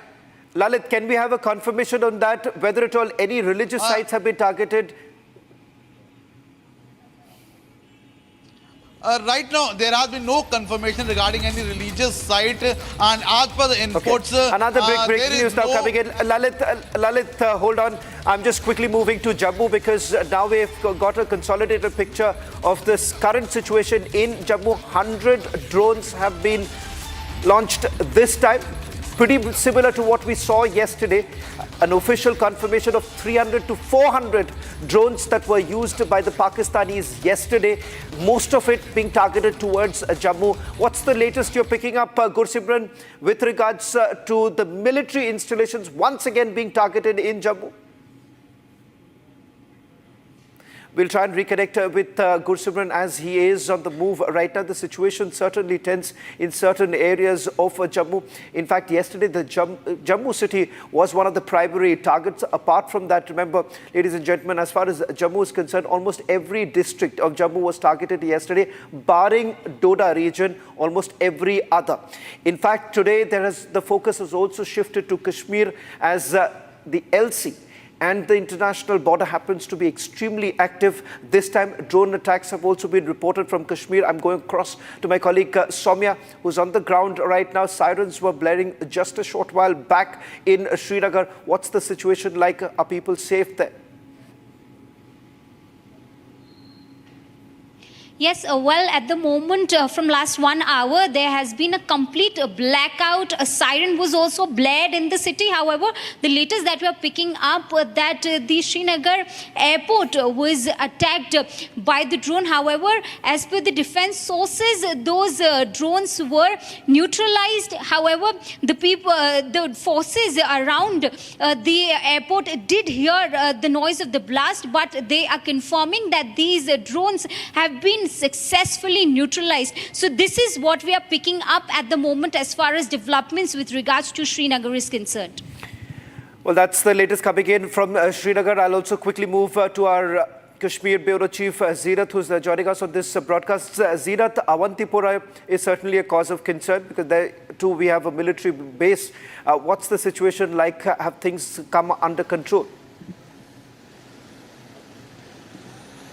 See, the drone has been spotted in multiple areas of Srinagar as well as rather in the Kashmir Valley, and each one is being taken down. In fact, the Srinagar airport, near the Srinagar airport, also a bang was heard, and the deployment that we don't want to show at present because of the security concerns on the ground, the huge deployment of the security forces on Srinagar airport road. Meanwhile, in Awantipora, the bang was heard, that drone has been taken down, and at multiple locations, even in the South Kashmir's Anantnag, the drone was spotted almost in 7 locations in the Kashmir Valley. The drone has been spotted. DIG office, Anantnag, then in Awantipora Air Force Base, and now in Srinagar International Airport. In fact, the area has entirely been sealed and no movement, no civilian movement is being allowed to move further. This is what we can confirm, that the 7 locations have been targeted by the park and all the drones are being taken down. So they are trying to see that nothing goes wrong on the ground. The security arrangements are quite tight here. The civilian been asked to move back, not being allowed to move towards the Srinagar airport, though we are standing just on the Srinagar International, which is just a kilometer away from here, but movement has been restricted by Jammu and Kashmir police here. The vehicles are being, the drivers are being asked to move back. There is a fearful situation on the ground. We are seeing the tensions escalating even on the borders along the line of controls where Karna, Kupwara, Tangda, Tutmat Gali and Pansgam in Kupwara, and then in Uri sector has been hit. Similarly in Poonch again, we have been seeing Jammu city has also witnessed drone movement. And in Kashmir now, this is the first time in the last 3 days now, the first time the drone movement has been spotted in South Kashmir and also connecting to Srinagar city. I'll just quickly recap for all our viewers who are tuning in right now. Around 8 o'clock this evening, another set of drone attacks have been reported. This time, the Pakistanis have increased their attack area. In fact, we are given to understand that Punjab, multiple districts in Punjab where drone attacks have been reported. Jammu, pretty much the same, where we have seen what we witnessed yesterday. As far as Rajasthan is concerned, at least 2 areas from where drone attacks have been reported. Now, important to point out here, there are no losses that have been reported so far. We are in touch with civil administration in each of these states. The reports that we are getting right now are from Punjab. In fact, they've been able to engage and bring them down is what we are being told. As far as the missile systems that have essentially been used, I'll quickly get in a word from Abhishek, who's joining us from the studio. Abhishek, a lot was spoken about the fact that S-400 was being used. It turns out S-400s are not being used because it is not even required because of A, the quality of drones, B, the payload that these drones are carrying, and the third aspect is that our air defense guns are equipped enough to tackle the situation. Well, absolutely, Shawan. I mean, the S-400s is not being used in the same sense that we are not using the tanks. We are not using the Sukhois. I mean, there is always a stage when you require a weapon or a weapon system. Similarly, S-400 is a missile defense shield. It is used when Pakistan, for example, uses those bigger of its missiles like Nasr or Hatf or Abdali or whatever they have. And then you have to shoot them down, or for that matter, if they are using their F-16s and coming inside Indian territory or trying to launch missiles, air-to-air missiles from their territory, then you use those kind of systems. The point is that we have S-400, we have Barak, we have Akash, and then we have those smaller air defense guns, the L-70, which are the most prominent among them, and many others, and many versions. So what is happening is these drones are small. These are, remember what we were told in the briefing, that these are unarmed intelligence gathering drones. So that's how they have to be dealt with. So we are engaging with some of them in a kinetic manner, with some others in a non-kinetic manner, and some are just allowed to pass because that's the barest minimum engagement you can have with something as harmless as that. So that's how the engagement is happening, Shawan. But what is important is that it is happening with increasing frequency. Yesterday, there were about 300 to 400 drones, and we hit them at 4 air bases. If tonight it's again 300 to 400, since India has promised that there would be consequences, we might see, Shawan, overnight that maybe 8 of Pakistan's air bases have been hit, and that's what I'm expecting that should happen. Well, in fact, we'll come to the larger picture in a short while from now. We'll bring in a military expert to give you a full picture, but I'm going to stay right now with the breaking news now coming in because the situation is developing quite fast right now. Let me quickly move to Uri right now. In Uri, we have Arawat getting us the latest details. In fact, in Uri, there are 2 major concerns. One with regards to heavy firing that is being reported. In fact, around 9 o'clock this evening, I'm sorry, around 8 o'clock this evening is when we got the first report that Pakistan had opened firing from Uri sector. What's the situation like? Because you are looking at 2 situations. One, the drone attacks in the sector, as well as heavy firing along the LC. Yes, absolutely, Shaman. We are here in the Uri sector. We have seen that there was the drone attempt also in the Uri sector, but we have seen that the forces are alert and they have intercepted, and the drone has been destroyed here in the Uri sector. Also, we have seen that the Indian Army is giving the Pakistan's artillery a befitting reply, and we have seen not only from the single side, but we have seen there are the multiple areas in the Uri sector where we have seen that the firing is going on. The Pakistani troopers are continuously targeting the civilian populated areas. Also, we are here inside the bunker as the heavy mortar shelling is going on from the both sides. As we have seen that the earlier we have seen the locals were evacuated from the Uri area, and right now we are under the bunker, and right now we have been told to follow all the precautions here because the heavy mortar shelling is going on. Also, there are some reports that the drone was also spotted in the parts of the North Kashmir, but we have seen that the forces are on alert, as we have seen that the heavy mortar shelling is going on in the Uri sector. Shawan. Well, that's a quick report coming in from Uri. Now, what we're going to do is take all the images that we've got so far, coming in from various parts, particularly in Punjab, in Kashmir, as well as in Jammu. And I'm going to take you through each of these places from where we are given to understand that drone attacks have been reported. In fact, they've been intercepted already in some of the places. We're going to give you a full consolidated report in a short while from now because this is an ongoing situation. And ladies and gentlemen, the Pakistanis have basically once again resorted to perhaps an inexpensive low contact mode of escalation right now from their side. I'm going to show you all the pictures that we have right now in our newsroom, getting you the latest details from each of these places where we've been able to successfully intercept these drones. As of now, there are no reports coming in as far as whether at all missiles have been used. Now, a difference between what we saw yesterday, where PL-15, that's the BVR missiles given by the Chinese to the Pakistanis, were basically fired upon, and some of it was the debris of these missiles were recovered in Hoshiarpur this morning. On your screens right now, these are images that have come in the last 1.5 hours, because roughly around 8:15 is when it all started. A swarm of drones that were basically intercepted. On your screens, images coming in from Jammu, Jaisalmer, Rajouri, Amritsar. Now let me also tell you from each of these places where the drone sightings have actually taken place and they've been able to intercept. Let me first begin with Punjab. In Punjab, it has been reported from Pathankot, Amritsar, Gurdaspur, Fazilka, Faridkot, Dera Baba Nanak, Dausa. And there is also a response now coming in from the civil administration in Firozpur, where we are given to understand that the situation is now being brought under control because there have been multiple drone sightings from Firozpur itself. And that's the reason why the situation is quite volatile. Let me also now move to Jammu.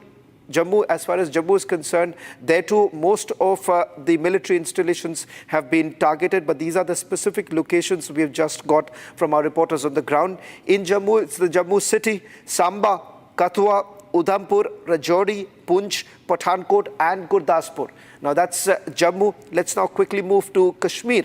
From Kashmir, as of now, the confirmed reports have basically come in from Baramulla. Baramulla is the latest where the drone sightings have actually taken place. Apart from that, we're given to understand that Awantipura is where another drone sighting has taken place and they have been intercepted. Now, on your screens, we want to also show you in a short while from now what has happened in terms of the reaction coming in and how the Indian Army has, as well as the Indian Air Force has responded, how we have hit them very hard. Now, this is a response to the 9 precision targets that have we've carried out successfully in Pakistan-occupied Kashmir, and this time it was also Pakistan Punjab province too. And Bahawalpur, remember, has been the biggest target that we have actually hit.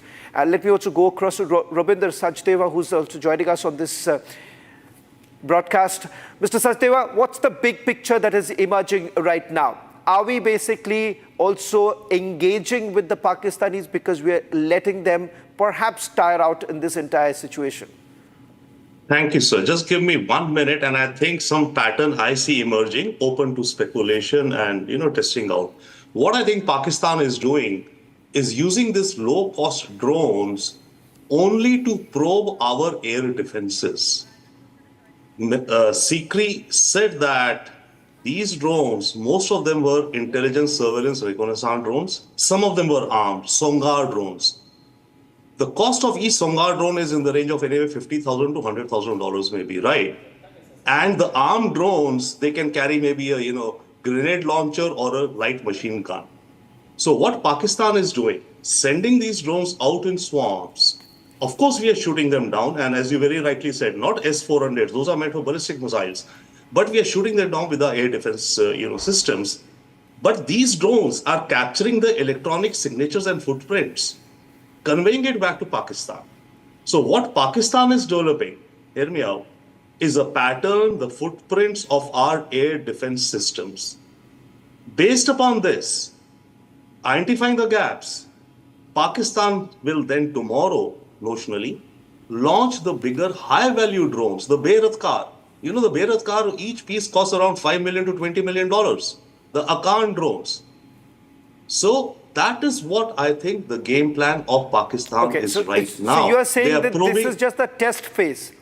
Yeah, this is just the test phase? They're probing. Because okay, it's more like the reconnaissance that is being done right now. Mr. Sachdeva, I just want you to stay with us. That's the first set of attacks that have actually taken place this evening, and as you are also pointing out that there is a pattern that emerges. Yesterday too, same set of drones are being launched by the Pakistanis. They are the low-cost ones, not with much payload right now. I want to go back to our reporters on the ground because the situation is still developing and more sightings have actually taken place from Kashmir. But first, let me go across to Gursimran to get an overall update from Jammu, because in Jammu has been the biggest target right now. Gursimran, what's the current situation like? Is there any update that's actually coming in from the authorities? Have they been able to perhaps engage and bring them down? See, Shavan, if you speak of the situation that is prevailing in Jammu, it has been 2 hours that the first sighting was intercepted by the air traffic control in Jammu, and similarly the authorities were informed. In the first 2 hours, we are told that all the threats have been eliminated and there has been no collateral damage. That is what we are picking up. Also, the officials in the Indian Air Force and the Indian Army, they are confirming that all their assets at the various bases which have been the target of these drones, all the assets are secure. There has not been even an inch of damage to the assets that have been deployed at the multiple locations. Now there was no explosive laden drone. That is also the confirmation coming for, at least for now, that in the Jammu sector there was no such drone that was explosive laden, and these drones were brought down easily with the help of air defense system. Apart from this, one thing that Pakistan has done, that they have activated the international border. At the time when the Pakistani drones were entering the Indian territory, the Pakistani Rangers in the Araspura and the Abdullian sector, they opened the fire at the BSF positions, and this fire is being retaliated effectively. The fire is currently underway. So the Pakistan now escalating the situation. Gursimran, what's the situation as far as the ceasefire violations are concerned? Because I'm told that there have been ceasefire violations too. Yes, there have been n number of ceasefire violations that have taken place today, starting from the Digwar sector. From the Digwar sector, we saw the Gulpur sector getting activated. Then in the Mendhar sector, there has been a cross-border ceasefire violation. And even in Poonch, there has been a heavy artillery being used by the Indian Army against the Pakistani Army, because they were targeting their positions and also the civilian areas. And now, in the international border, the Pakistani Rangers, the 13 Chenab Rangers, have opened the fire at the BSF deployment along the Indo-Pakistani international border. And the senior officers of the BSF are telling us that a heavy retaliation is going on, and even in the mud area that falls in the same sector, a same stretch has been activated at least 2 locations, Shavan. Okay, so the other breaking news now coming in, Abhishek, that ceasefire violations are taking place. If I can just quickly add, because this morning when I was speaking to one of my sources, they indicated that the ceasefire violation is happening simultaneously as the drone attacks are taking place, because the attempt they're making right now is also a certain infiltration bid. One of the infiltration bid was already foiled yesterday in Samba by the Border Security Force. Seven terrorists from the Jaish terror group was intercepted. We are being told that they were neutralized yesterday as they were trying to infiltrate. Now, there's a clear indication that there is a larger pattern. The pattern is you have the drone attacks, which now it appears some are basically indicating as a reconnaissance. On the other hand, there's been infiltration bid that is being made along the international border. And of course, you also have the cross-border firing going on.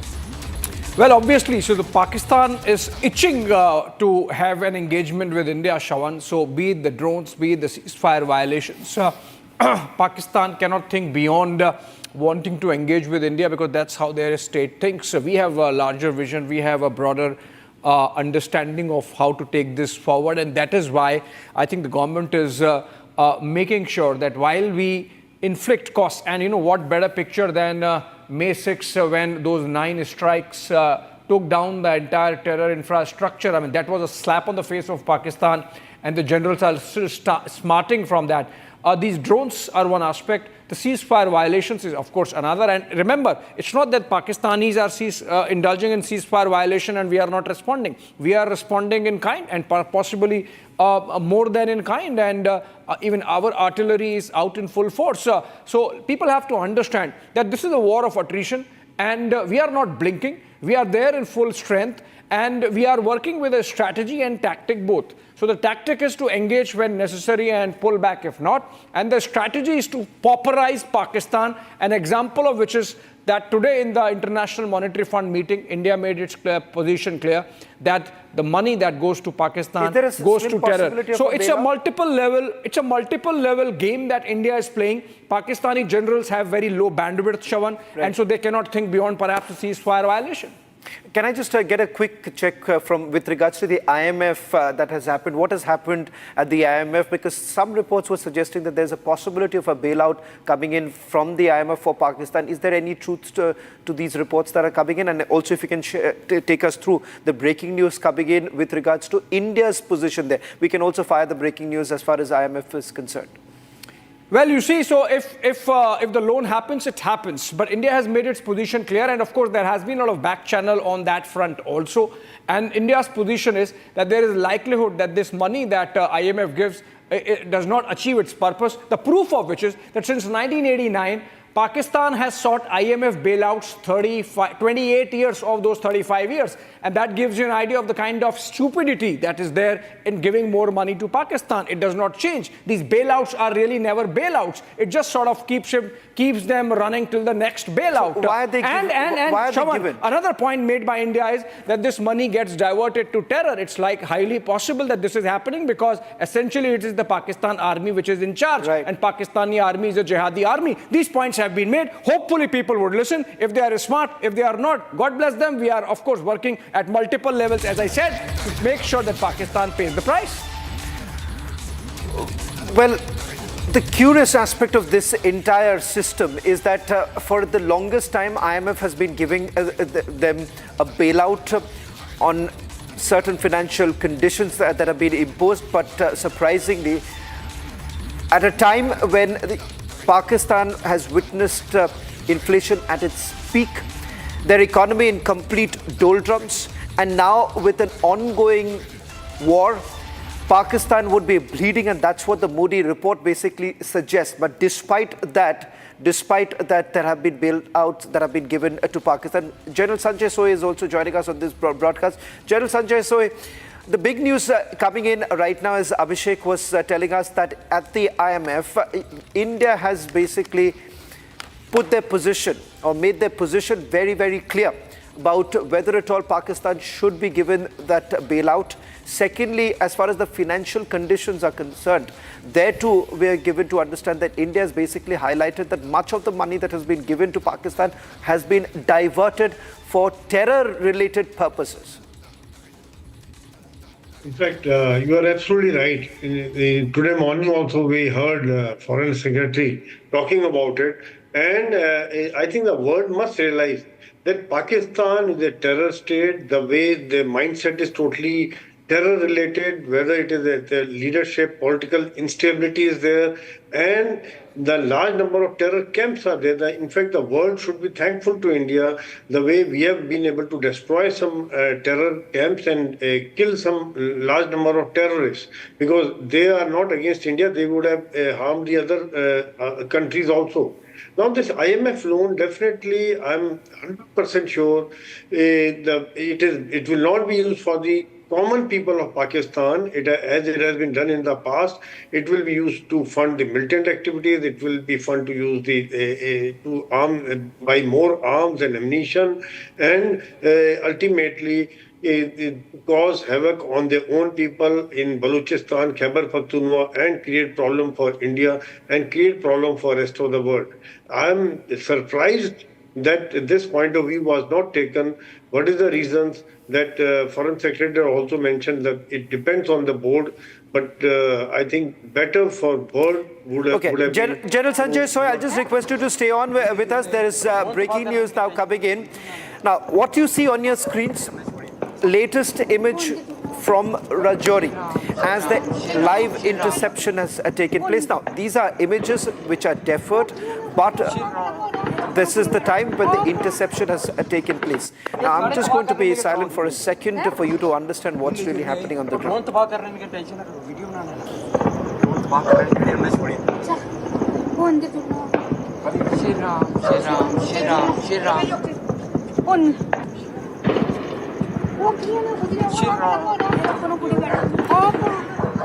Well, in fact, as this interception has been taking place, what has also happened is that a civilian population is also being targeted by the Pakistanis, and that has been part of their plan. Through heavy shelling that has been taken along the LC as well as the international border, we have also seen that we have lost the lives of various innocents, and the fact that Pakistan is also targeting several religious institutions. In fact, there was evidence that was provided by India with regards to how a Gurdwara was attacked by the Pakistanis, but that's been part of their entire agenda. On your screens right now, these are the latest developing situation in Rajouri, a similar situation in most of the other districts of Jammu where the drone attacks have taken place. I'll quickly now recap of what we know so far, starting from about 8:15 this evening when drone attacks actually began. A swarm of drones moving towards Jammu, Rajasthan, Punjab, and also now the latest coming in from Gujarat, Abhishek, where we are given to understand in Bhuj too there have been certain sightings that have taken place. So as far as Punjab is concerned, unlike yesterday, there are a number of locations have also increased manifold. So we are looking at a situation right now. Once again, Pakistan is using these low-cost drones with very little payload moving towards multiple cities, and the pattern essentially being that either it is some military installation or the civilian population is being targeted by the Pakistanis. And the entire picture that is emerging is that you have the Pakistanis who have now, there's also breaking news coming in that they've been cornered in Balochistan. The developing news right now, over the last 24 hours, we've seen multiple attacks taking place in Balochistan. Pakistan Army has essentially been cornered. Pakistan forces have been attacked in Turbat, Quetta, and another location in Balochistan. In fact, there have been casualties that have been inflicted upon the Pakistani army. I'm going to just take you through a consolidated report that we've just received from our reporters in Balochistan. In Turbat, there has been a grenade attack. In Kech district, there have been explosions, sustained gunfire have been reported in the Buleda area. In Quetta, there have been 2 separate grenade attacks that have been carried out on Pakistani army posts. In Panjgur, where armed men established a blockade in the China-Pakistan Economic Corridor Highway. Now, that's the big news coming in, Abhishek, that in Panjgur, you have the CPEC highway that has been blocked. Vehicles have been blocked. Passengers were reportedly subjected to checks. Can we also please change the visuals, because these visuals are of the interception, but the breaking news now coming in is from Balochistan. In Balochistan, remember, there is a visual that we have of the Pakistani convoy essentially being targeted. Can we quickly first remove this and put out the visuals of how the Pakistani army has been completely targeted and they've been cornered there. I'm going to also tell you more details about the Pakistani army frontier that has been attacked here. More details coming in. report now coming in from Panjshir, where 2 police vehicles have been seized along with arms. The police station has also been captured, its weapons seized, and subsequently they've been set ablaze. A checkpost in Bunistan area was also taken over by the armed men. Reports also indicating that the death squad, the Majid Brigade, is basically behind it. The incidents follow a major armed operation in Hoshab district, where militants reportedly took control of the area. Now, this is a developing situation, and the big news coming in is that the frontier corps of the Pakistan Army has sustained serious damages right now. On your screens, these were images of the convoy movement that was taking place in Turbat. Abhishek, just getting us the latest details also. We're going to go to the reporters back, but we'll stay with the breaking news now coming in from Balochistan right now, where Pakistan has been completely cornered. Abhishek. Well, Shawan, I would say this is the reason why the Pakistani generals are itching for a war, because you see, they are cornered from all sides. They are on the verge of losing Balochistan. We hear that their soldiers in Quetta, which is a corps headquarters, they have sort of vamoosed, they have melted away, many of them, if not all of them. And so they are facing difficulties. There are pockets of Balochistan where the writ of the state does not run, and it's a huge pocket. Effectively, you know, we are looking at a possibility that if this situation continues downhill, perhaps if not in 5 years, then maybe 10 years, Balochistan would be an independent country, and with Quetta as its capital, and Pakistan would be reduced to its Punjabi rump. And the generals perhaps realize that if they have to get their country together behind them, this is the moment. And so that is why they are inciting a possibility of a war with India. We have to, of course, play smart, which, of course, the Modi government has really played its cards well till now. And so these reports in Balochistan essentially buttressing this thought, Shawan, that Pakistan army is on the verge of completely losing its control over that part of their territory. And that's why they want some mechanism by which they can have, again, the moral standing, so that they can get the people behind them, which obviously can happen if there is a state of war, and that's why you're seeing what is happening. Forward, because I'm just getting in some information right now about the interceptions that have taken place. If you can take a quick question, I'm going to take a call and just get more details that are emerging right now of the drone interceptions that are taking place. Well, General Rajan Kochar, I'll just take this quick question with you. We're staying with the breaking news coming in from Balochistan. That's a big news because as far as the western border of Pakistan is concerned, they've been completely cornered here. CPEC highway has been blocked by the Baloch rebel army.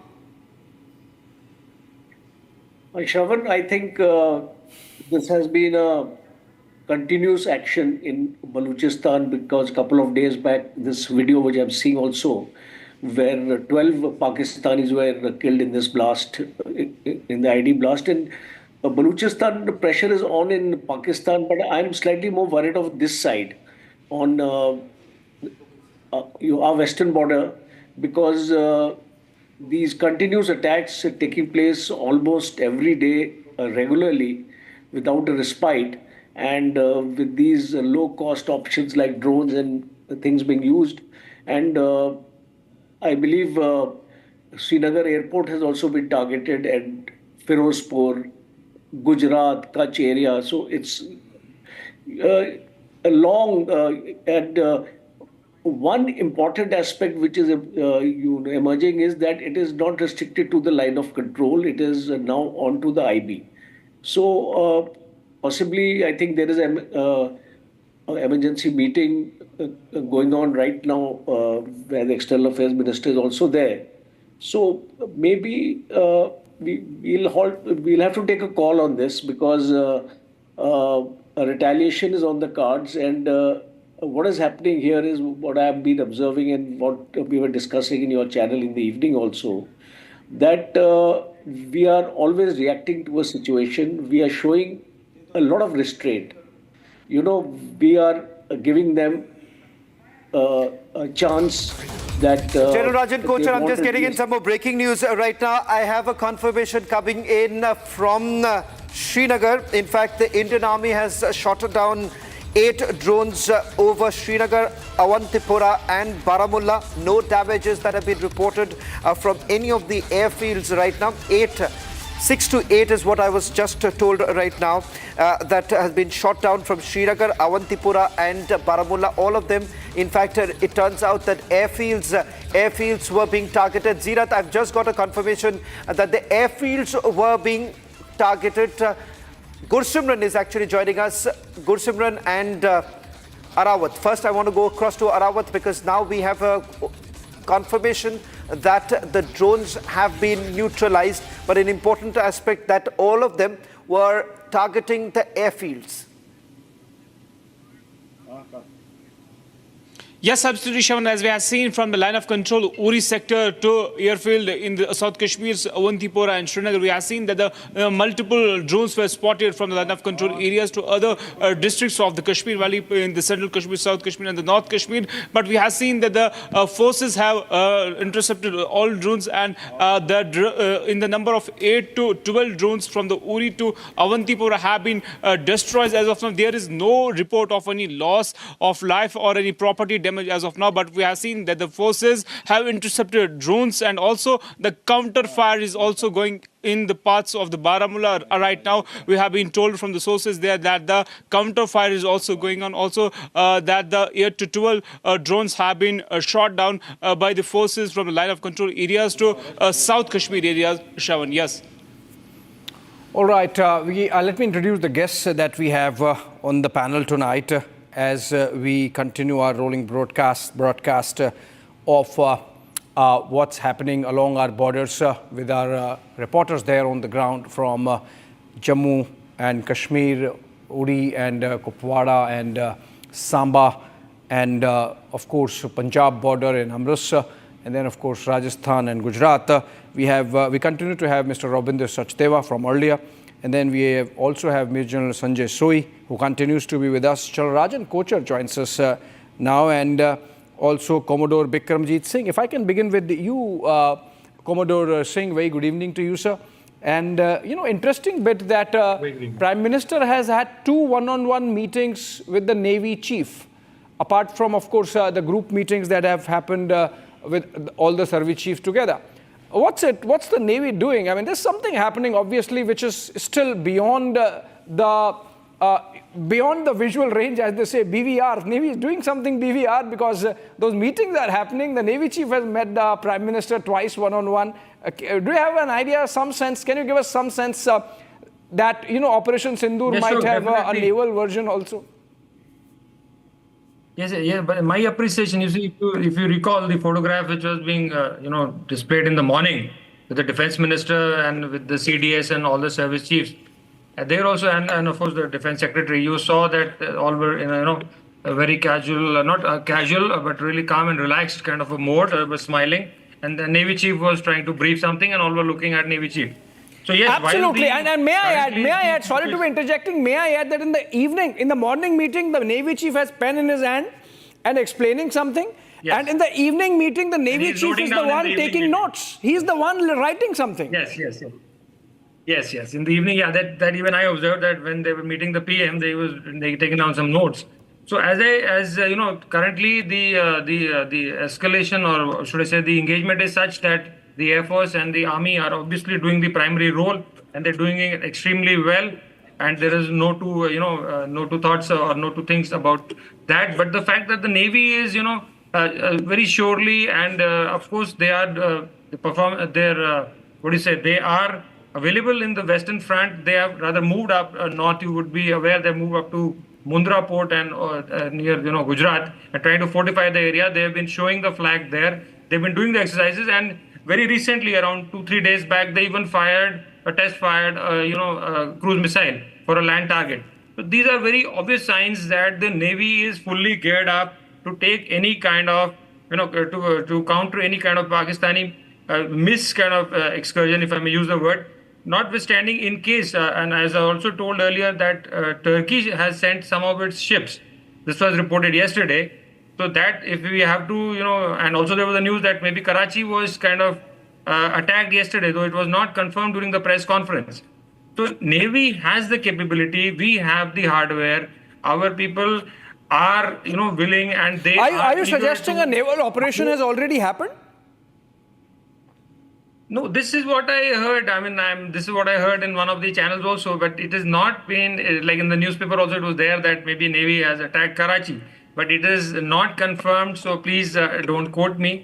And as it was not even, today told, but I'm saying that the Navy is there up in the Western Front, so we obviously have a role of sea control, sea denial. We can, blockade the Karachi harbor, which is the main harbor of Pakistan. And so we can really give a good blow or a big blow to Pakistan so that it just cut off its supply lines and to ensure that no foreign aid or even Pakistan shipping moves through that lane from west to east. So definitely Navy has a very important role to play when I say in water. And of course, the naval commandos, marine commandos, and our aircraft are already doing joint operations with the Army and the Air Force, and which they have been doing since for all the operations. So that goes without saying. But an outright naval operation, like I have one point which I have been stressing on wherever I've been talking, that till now all these skirmishes, all the conflicts have been mainly along the line of control. Now, as we have seen, it is not along the line of control. From the north, Jammu to Rajasthan, these drone attacks are going on. But the best part which happened today is that we have now struck deep into Pakistan. We have gone into Lahore, we've gone into Islamabad, we've gone into, probably Karachi. So these kind of attacks deep into Pakistan is something which is going to affect and, kind of get the military leadership on the other side to think that yes, this is the... Sir, just sorry to interrupt you because I'm just getting in another breaking news right now. Our reporter from Poonch has getting us the latest details. Drone attack that has taken place in Poonch. Once again, this too has been intercepted. Can we try and also go across to Harsha? And also latest images coming in from Kupwara as well as Awantipura. Arawat and Soumya also reporting. Awantipura, we are being told that it has already been neutralized, but another latest information coming in, that is from Kupwara in Kashmir, in North Kashmir, where we are being told that another drone attack has been... A drone has been sighted there and interception is underway. In fact, we'll try and go across to Arawat if he's there. Arawat is joining us on this broadcast. Arawat, what's the latest that you're getting us from Kupwara? Is there a confirmation now coming in from the forces with regards to an interception taking place over the skies in Kupwara?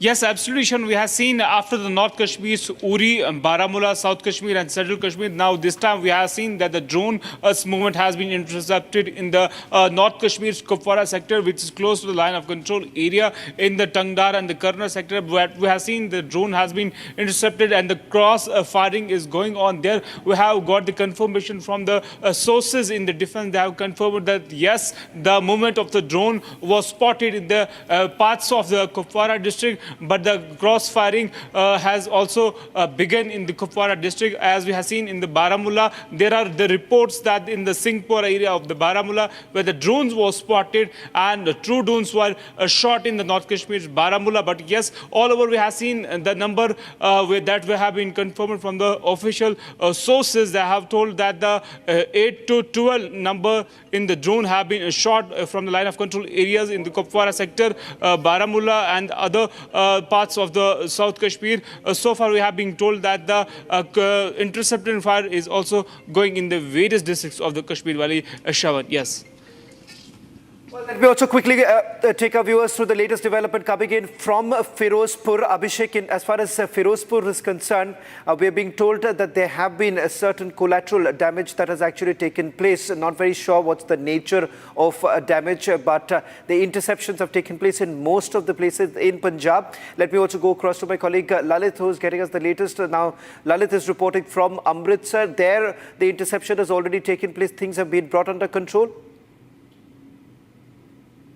Shravan, if we talk about in Amritsar, the things are very much under control from the past 45 minutes. But if we talk about in the district of Firozpur, in the district of Firozpur, there has been some sort of injury which has been reported around 45 minutes before, when there was heavy shelling being reported, and apart from that, when a swarm of drones were being intercepted in Firozpur area. So one drone which was being intercepted, that has destroyed a house in Firozpur, in which 3 persons have been injured. What right now we are getting from Firozpur. So right now there's breaking news coming in from Jammu. Jammu too, there is a breaking news coming.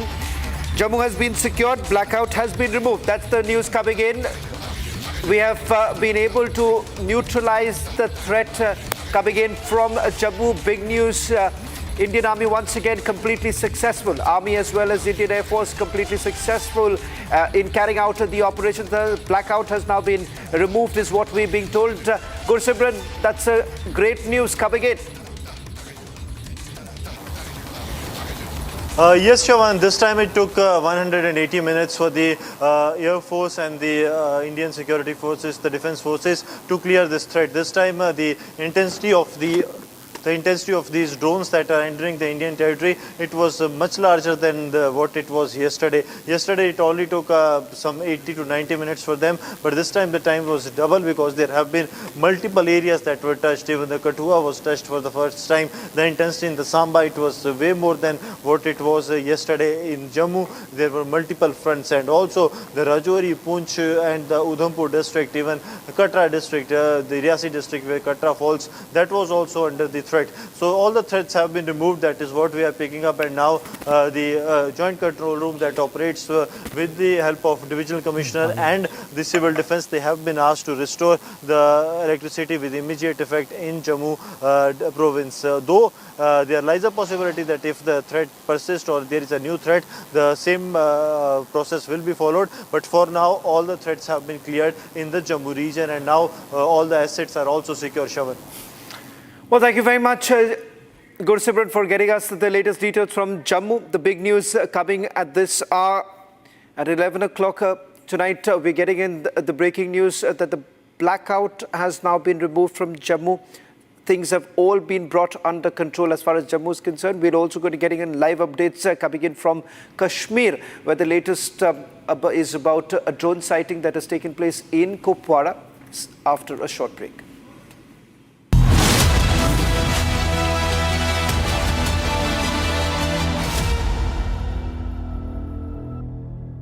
Hi, this is Chef Ranveer Brar. Guarantee you brilliance on behalf of IIHM. MDH की हल्दी मिर्ची धनिया करे कमाल, ये रंग दे, ये खुशबू दे, ये तीखा, ये कम पड़े, क्या निराला MDH मसाला। क्या हो गया भाई?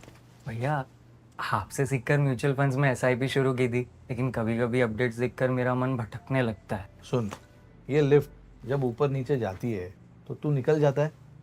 नहीं भैया, यही तो सही मंजिल तक ले जाती है। तो बस म्यूचुअल फंड्स का भी यही है, डटे रहेगा तो तू भी अपने सपनों के पास पहुंच सकता है। हाँ, बिल्कुल आपकी तरह। सही है। म्यूचुअल फंड निवेश बाजार जोखिमों के अधीन है। योजना से जुड़े सभी दस्तावेजों को ध्यान से पढ़ें।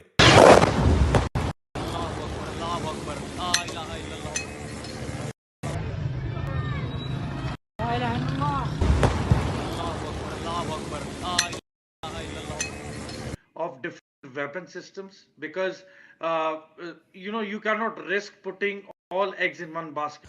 ये मस्जिद तैयबा मरकज उमर करा के अंदर ये नुकसान है। Not risk putting all eggs in one basket.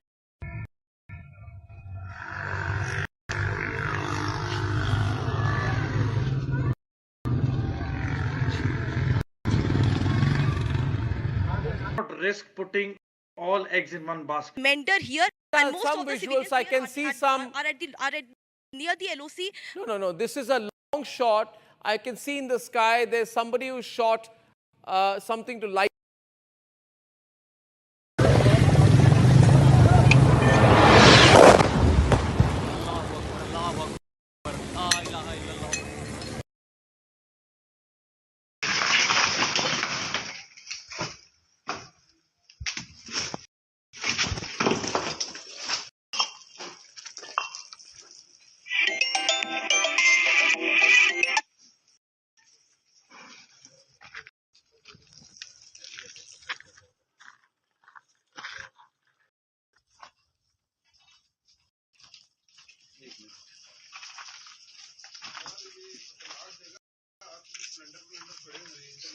Leakage है, लीकेज भी है।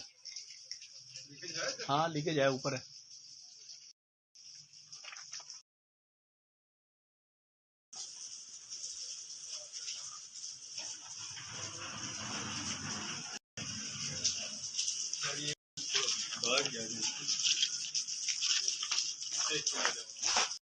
आ गया, मेरे पीछे नजर आवा, पीछे दूर हो।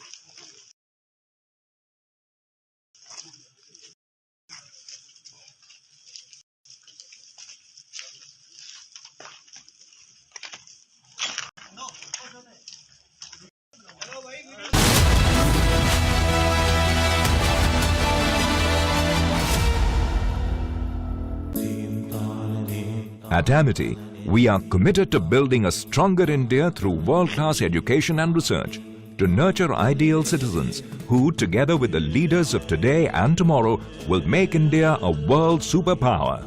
Amity University, India's leading not-for-profit private university. अब छोलिया हो या लोबिया, सफेद चने या काले चने, सब कुछ मजेदार बने।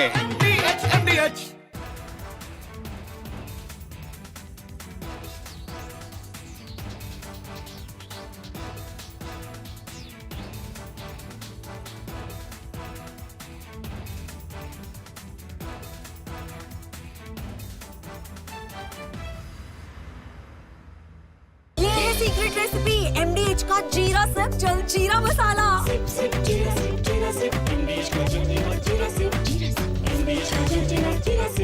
पाकिस्तानियों ने जंग शुरू कर दी है। अभी मेरे बहावलपुर सिटी के अंदर मौलाना मसूद अजहर साहब के जो है मदरसा है, उसके ऊपर 4 मिसाइल दागे गए हैं। 4 मिसाइलों के साथ हमला किया गया है मौलाना मसूद अजहर साहब के मदरसे के ऊपर। हम अपनी अफवाज पाकिस्तान के साथ खड़े हैं, लेकिन मेरा सवाल है कि हमारी एजेंसीज कहाँ सोई हुई थी, हमारी अफवाज पाकिस्तान कहाँ सोई हुई थी जब ये हमला हुआ। मुजफ्फराबाद की भी खबर आ रही है कि मुजफ्फराबाद वाली साइड भी अटैक हुआ है, लेकिन सबसे पहले मेरे बहावलपुर सिटी के अंदर अटैक हुआ है ब्लास्टिक मिसाइल के साथ। उन्होंने हमला किया है मौलाना मसूद अजहर के मदरसे के ऊपर। 4 मिसाइल मारे गए हैं। अभी ये कहना कबल वक्त है कि गोया कितनी सच्चाई है इस खबर के अंदर, किस साइड से ये मिसाइल आए हैं, ये अभी कन्फर्म होना बाकी है। लेकिन ये कन्फर्म न्यूज़ है कि उनके मदरसे के ऊपर 4 मिसाइल मारे गए हैं।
ये नुकसान, ये 9 नंबर, ये मस्जिद तैयबा मरकज उमर के अंदर ये नुकसान है।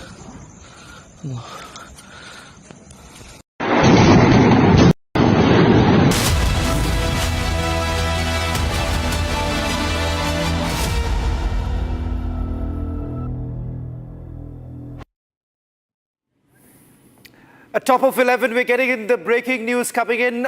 All drone attack threats have been neutralized from Jammu. As far as Kashmir is concerned, at least 8 drones have been shot down by the Indian Army.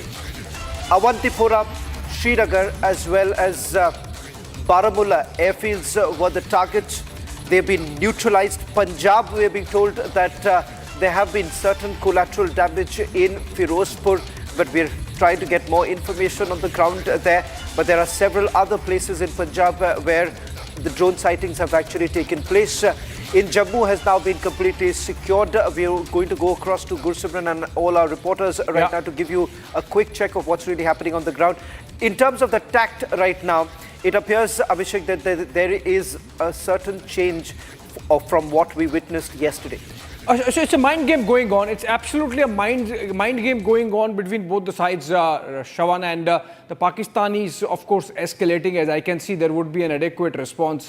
Like we saw, a very measured one coming in the press conference that was addressed a few hours back, where India said that while Pakistanis did these multiple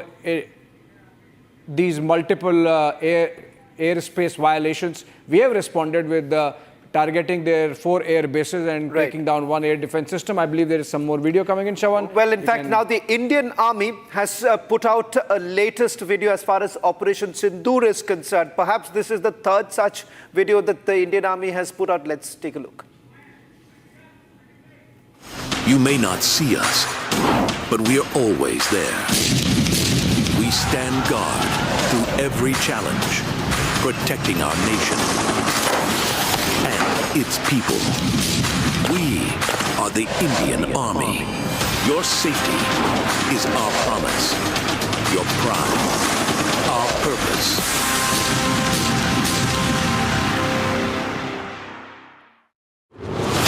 You may not see us, but we are always there. We stand guard through every challenge, protecting our nation and its people. We are the Indian Army. Your safety is our promise, your pride, our purpose.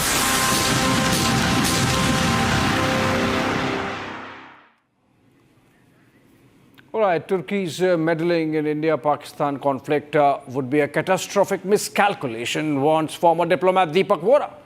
With India's growing global stature and Pakistan's increasing isolation, Turkey's intervention would only escalate tensions and complicate regional dynamics. This comes in the wake of this information that was shared by India during that press conference that all the drones used by Pakistan happen to be of Turkish origin. Take a look. My name is Ambassador Deepak Vora, and today we are talking about a beautiful country but totally messed up. You've probably heard its name. It's called Turkey. I'm not referring to the bird Turkey, but to the country Turkey. Now it's called Turkiye. They've changed their name because people used to laugh and talk about cold Turkey and so on. Turkey at the moment is ruled by a hardcore Islamist, a fellow called, I call him Adha Darban, although his name is Erdogan. This guy is trying to take his country back to the era of the great Ottomans. The Ottoman Empire had, by the way, diplomatic and commercial relations with the Mughal Empire in India. And this fellow now thinks that he's going to be the newest Pasha, the newest Sultan. The problem with Turkey is what I call the curse of bad choice. First World War, they sided with the wrong guys. Second World War, they sided with the wrong guys. Before that, in the 19th century, on the wrong side. In fact, I think it was the Tsar of Russia who referred to Turkey as the sick man of Europe, and then they carved up the Ottoman Empire between themselves, etc. Turkey continues to make the wrong choices. Now, why is it friendly with Pakistan? What does it get? And I'll tell you the reason for this. It's very interesting. Pakistan says, I am the leader of the Islamic world, I have the bomb. Well, that is a statement has been issued by the White House. President Trump has issued a statement on this. This comes after the Secretary of State had also spoken to External Affairs Minister this morning. Abhishek, what more details do you have with regards to the latest statement? In fact, now we've been told that President Trump is essentially seeking for some sort of a de-escalation right now. This comes after multiple talks that have taken place between India and the White House too. Well, that seems to be the case. Marco Rubio had said the same thing after having spoken to both External Affairs Minister S. Jaishankar and Prime Minister Shehbaz Sharif of Pakistan day before yesterday. And now it seems the White House reiterating that message. Abhishek, I've just got the full statement. I'll just read this out for the benefit of our viewers. Now, President Trump wants to see de-escalation between these two countries, shares a good relation with leaders of both the countries. U.S. Secretary Marco Rubio is in touch with the president. Abhishek. Well, yes. So I think the Americans really want de-escalation, and maybe they want it. It's okay. They can want it. It doesn't mean that India has to follow it. India will go by its own sense of what our military leaders say, and how we respond to Pakistan depends on how Pakistan looks at the escalation. As of now, Shawan, I would say that let's not listen to Americans. We focus on what is happening on the ground, which is a very escalatory message coming in from the Pakistanis. And so, of course, they need to be punished. Well, to the breaking news at this hour, as the threats have been neutralized in Jammu, there is also a statement that is coming in from the White House. President Trump seeking for a de-escalation of this entire matter. In fact, there have been phone calls that have been exchanged between Secretary of State Marco Rubio and External Affairs Minister Dr. S. Jaishankar. Calls have also been made to Islamabad on this entire issue. Now, while this call for de-escalation is taking place, you have the Pakistanis basically resorting to drone attacks. This evening, around 8 o'clock, is when the first set of drone attacks took place. In fact, the entire western border, as we are being told, was targeted by the Pakistanis. As far as the drone attacks in Punjab are concerned, we're going to take you through some of the details that we're getting in. Now, another big breaking news coming in is with regards to a ceasefire violation that has taken place once again in Poonch. This happens to be one of the most active areas right now along the LCA and the international border too. We'll try and see if we can get in a live report coming in, because even late last evening, now there's another breaking news coming in. The TTP has made a big claim. 25 Pakistani soldiers have been killed in Khyber Pakhtunkhwa on a day when there have been reports coming in from Balochistan. You have from Khyber Pakhtunkhwa, you have the TTP making a big claim.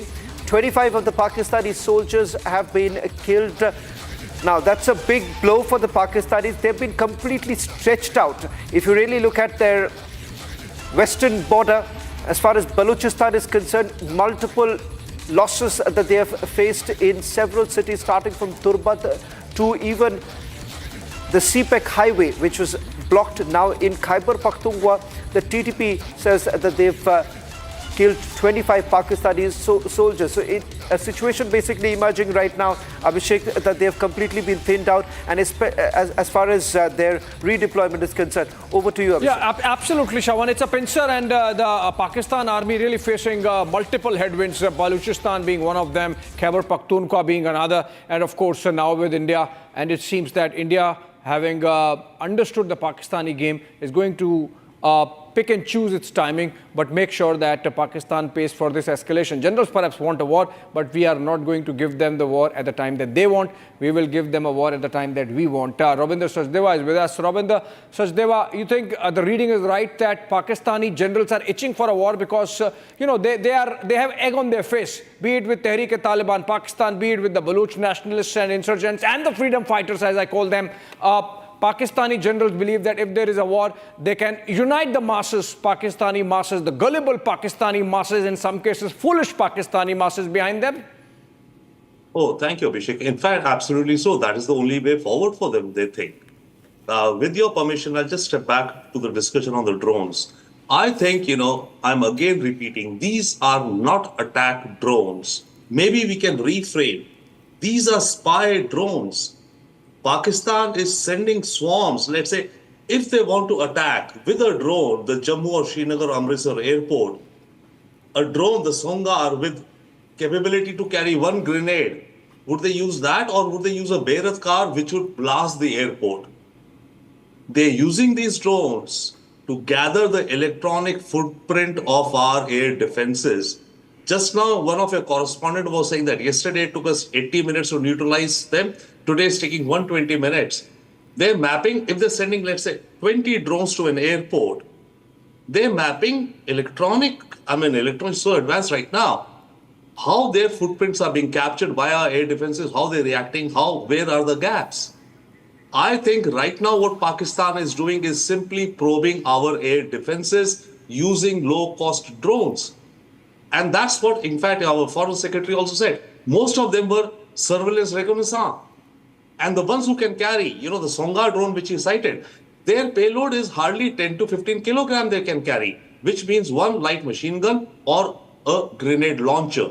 These drones are not supposed to be, apparently, I would think, to be causing huge damage. They are probing over this thing.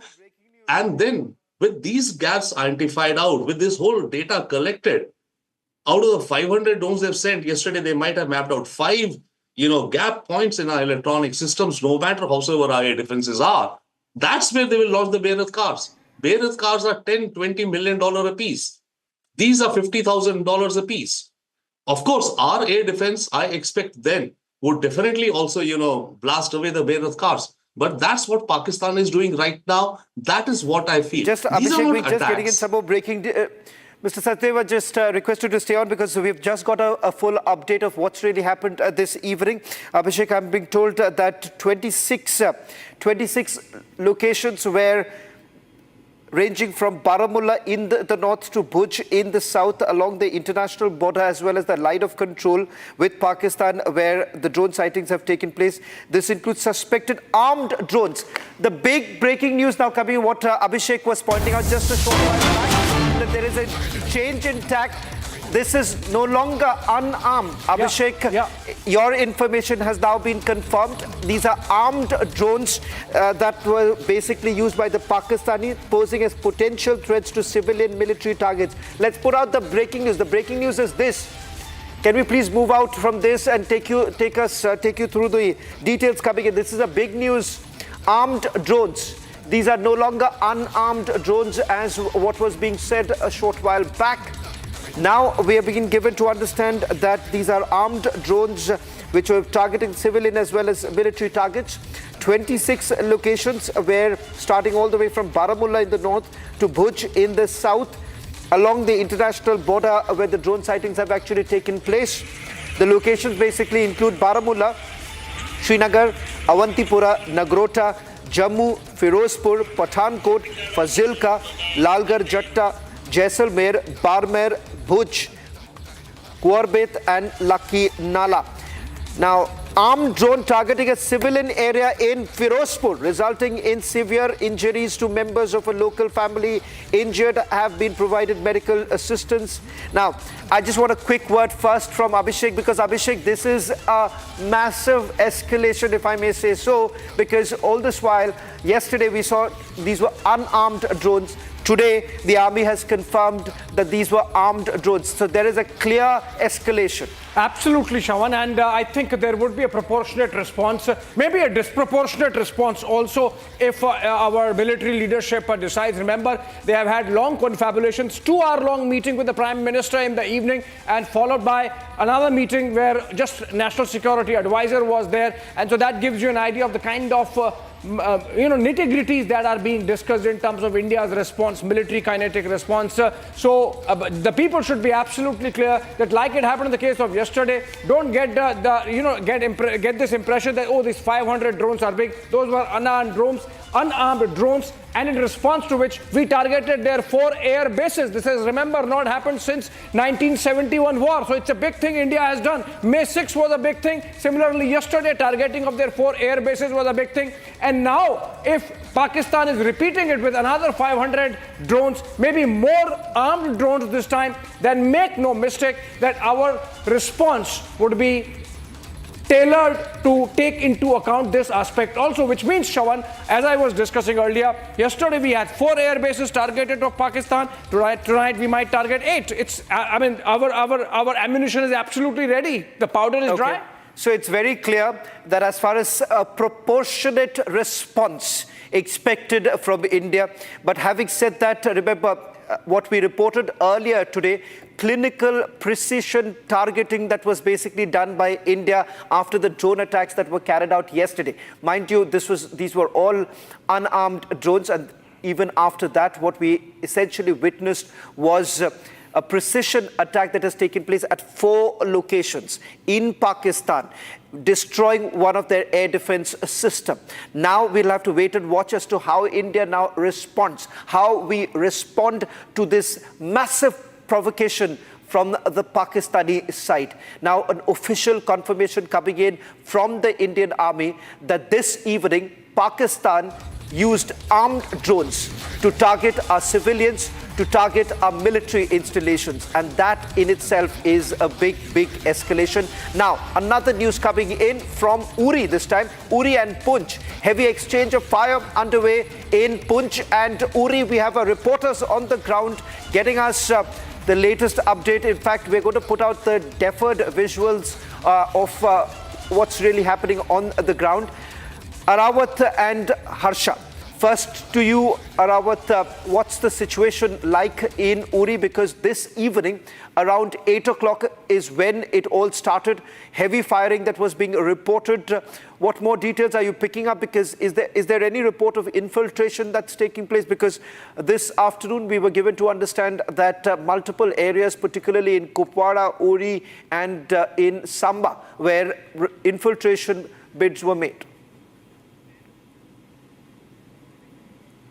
Yes, absolutely, Sean. As we have seen that as of now, we have seen that the heavy exchange of fire has once again started in the Uri sector, particularly from my left side to right side. We have seen that the small and the heavy artillery firing is going on here up now. As we have already seen that the intelligence agencies has told that there is the possibility from the various launching pads that Jaish is planning to infiltrate to this side in the Gulbarg and the North Kashmir's Tangdahar sector. Then after we have seen that the alerts of the forces, but right now we have seen yesterday we have also seen that the civilian populated areas were targeted by the terrorists and the Pakistani troopers there, and it indicates the frustration of the troopers after the strike in the Pakistan occupied Kashmir. We have seen that the launching pads of the Jaish and the Lashkar have been destroyed, but right now we have seen that the heavy exchange of fire has been started once again in the Uri sector, as we have been told by the sources in the defense that the heavy exchange of fire are taking place, and we can also hear the heavy sound of the artillery here in the Uri sector as of now. The same kind of the operation is also taking place in the various parts of the North Kashmir. Particularly if we talk about the ongoing operation in the Uri sector, we have seen that the firing has been started in the from the three sides. We cannot disclose the exact location where from the firing is going on, but yes, the number of the firing is three. Right. In the Uri sector, we have seen that the Indian Army is giving them the befitting reply. Let's also get a quick check of from Poonch, where Harsha is reporting for us. Harsha, this morning when you were reporting, you got us the report as to how the evacuation has essentially taken place. What more are you picking up? Walk us through the latest details. So, Shawan, right now I'm at one of the safe locations in the Poonch district only. Around 1 hour back only, there was a ceasefire violation from the side of Pakistan in the Poonch region, and also now there's a heavy exchange of artillery and LMG as well at several places in the Poonch. We are continuously hearing the noises, and also we'll play out that visuals later on. But yes, we saw that how firings were being exchanged, and we saw the red flames in the air as well. Continuous sounds could also be heard from both these sides, from the Mender side and from Digwar side as well. So we clearly know that now tonight there will be intensified artillery shelling from both these sides, because it was Pakistan who violated the ceasefire at around 8:30, and after that there was a retaliation from the side of armed forces. And right now where I'm standing, this gives the entire this place covers all the, and right now again see Shawan, through the visuals we will show you the visuals. This is the explosion, this is the artillery firing which has come from the side of the Pakistan, and this clearly could be seen in the air. And such noises are continuously being heard by us, because yesterday also we saw heavy artillery exchange between both the countries. First it was from the side of ceasefire violation from the side of Pakistan. There's entire blackout right now in the Poonch district. There's no movement right now, and also we can clearly say that this night is going to be very long, because today it started at 8:30 p.m. and also right now the exchange of both LMG and artillery continues to be here in the Poonch. And also when 8:30, when there was an opening of artillery shelling from the side of Pakistan, first the shelling was guided directly at Poonch city. So there's a main bridge in the Poonch city. There the people, the locals, the civilians who were trying to rush at that point of time, they clearly stated us that how the main bridge of the Poonch district was impacted. Almost 10 to 15 shells were dropped at that time only in Poonch district. After that it stopped for 15-20 minutes. Now once again from all these sides, from Surankot side, from Mender side, from everywhere, the artillery exchange has increased, and we are continuously hearing the noise of the artillery exchange right now from I'm just confirming, Harsha, are you saying that today the intensity of these drone strikes, this artillery fire coming in from the Pakistani side, is higher than what it was yesterday? Yes, Abhishek, because continuously I'm standing here from last half an hour. I was searching for a safe location in this entire area, and in that only particular point of time, we have seen almost 4 drones which were intercepted, and also there's a continuous heavy shelling, not only in the area where I was standing, which is at the top location, but also in the city area as well. Yesterday, the exchange started at around 9:30, but today it all started at 8:30 p.m. only, and also the locals and the forces believe, and therefore some locations have also been changed, and also locations have been changed, and the heavy movement could be seen from evening only, and that's the escalation we are looking tonight. That's what the sources tell us. Back to you. All right.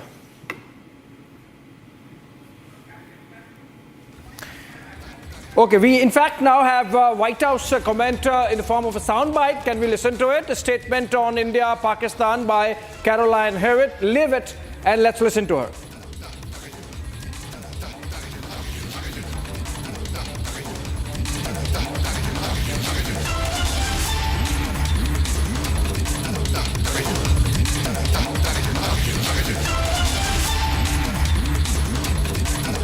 White House statement there on India, Pakistan, essentially President Trump seeking de-escalation. Listen to it.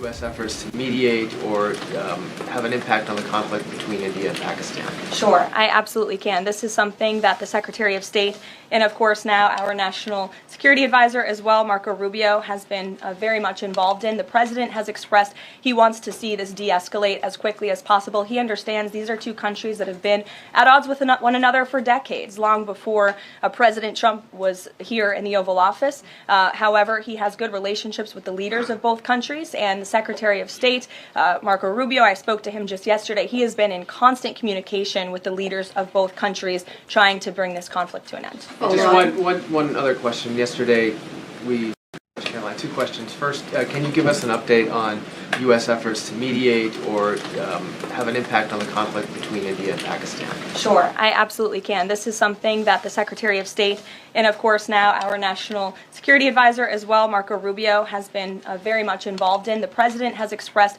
he wants to see this de-escalate as quickly as possible. He understands these are two countries that have been at odds with one another for decades, long before President Trump was here in the Oval Office. However, he has good relationships with the leaders of both countries, and the Secretary of State, Marco Rubio, I spoke to him just yesterday. He has been in constant communication with the leaders of both countries trying to bring this conflict to an end. Just one other question. Yesterday, All right, Ravinder Sachdeva, yesterday 36 locations targeted in about little over 2 hours, maybe little over 3 hours actually. And tonight we are already seeing 26 locations targeted across that broad swathe of Western Front. Pakistan not pulling back. It's time to really teach Pakistan a lesson. Thank you, Abhishek. So, as today we were discussing, and you've been mentioning, these are airspace violations at low cost, mapping out the electronic signature footprint of our air defense systems, big data being gathered by the Pakistanis to then later on launch bigger, more expensive drones. But by the way, and of course, we'll counter them, of course, but I can say we can anticipate that's where this is headed.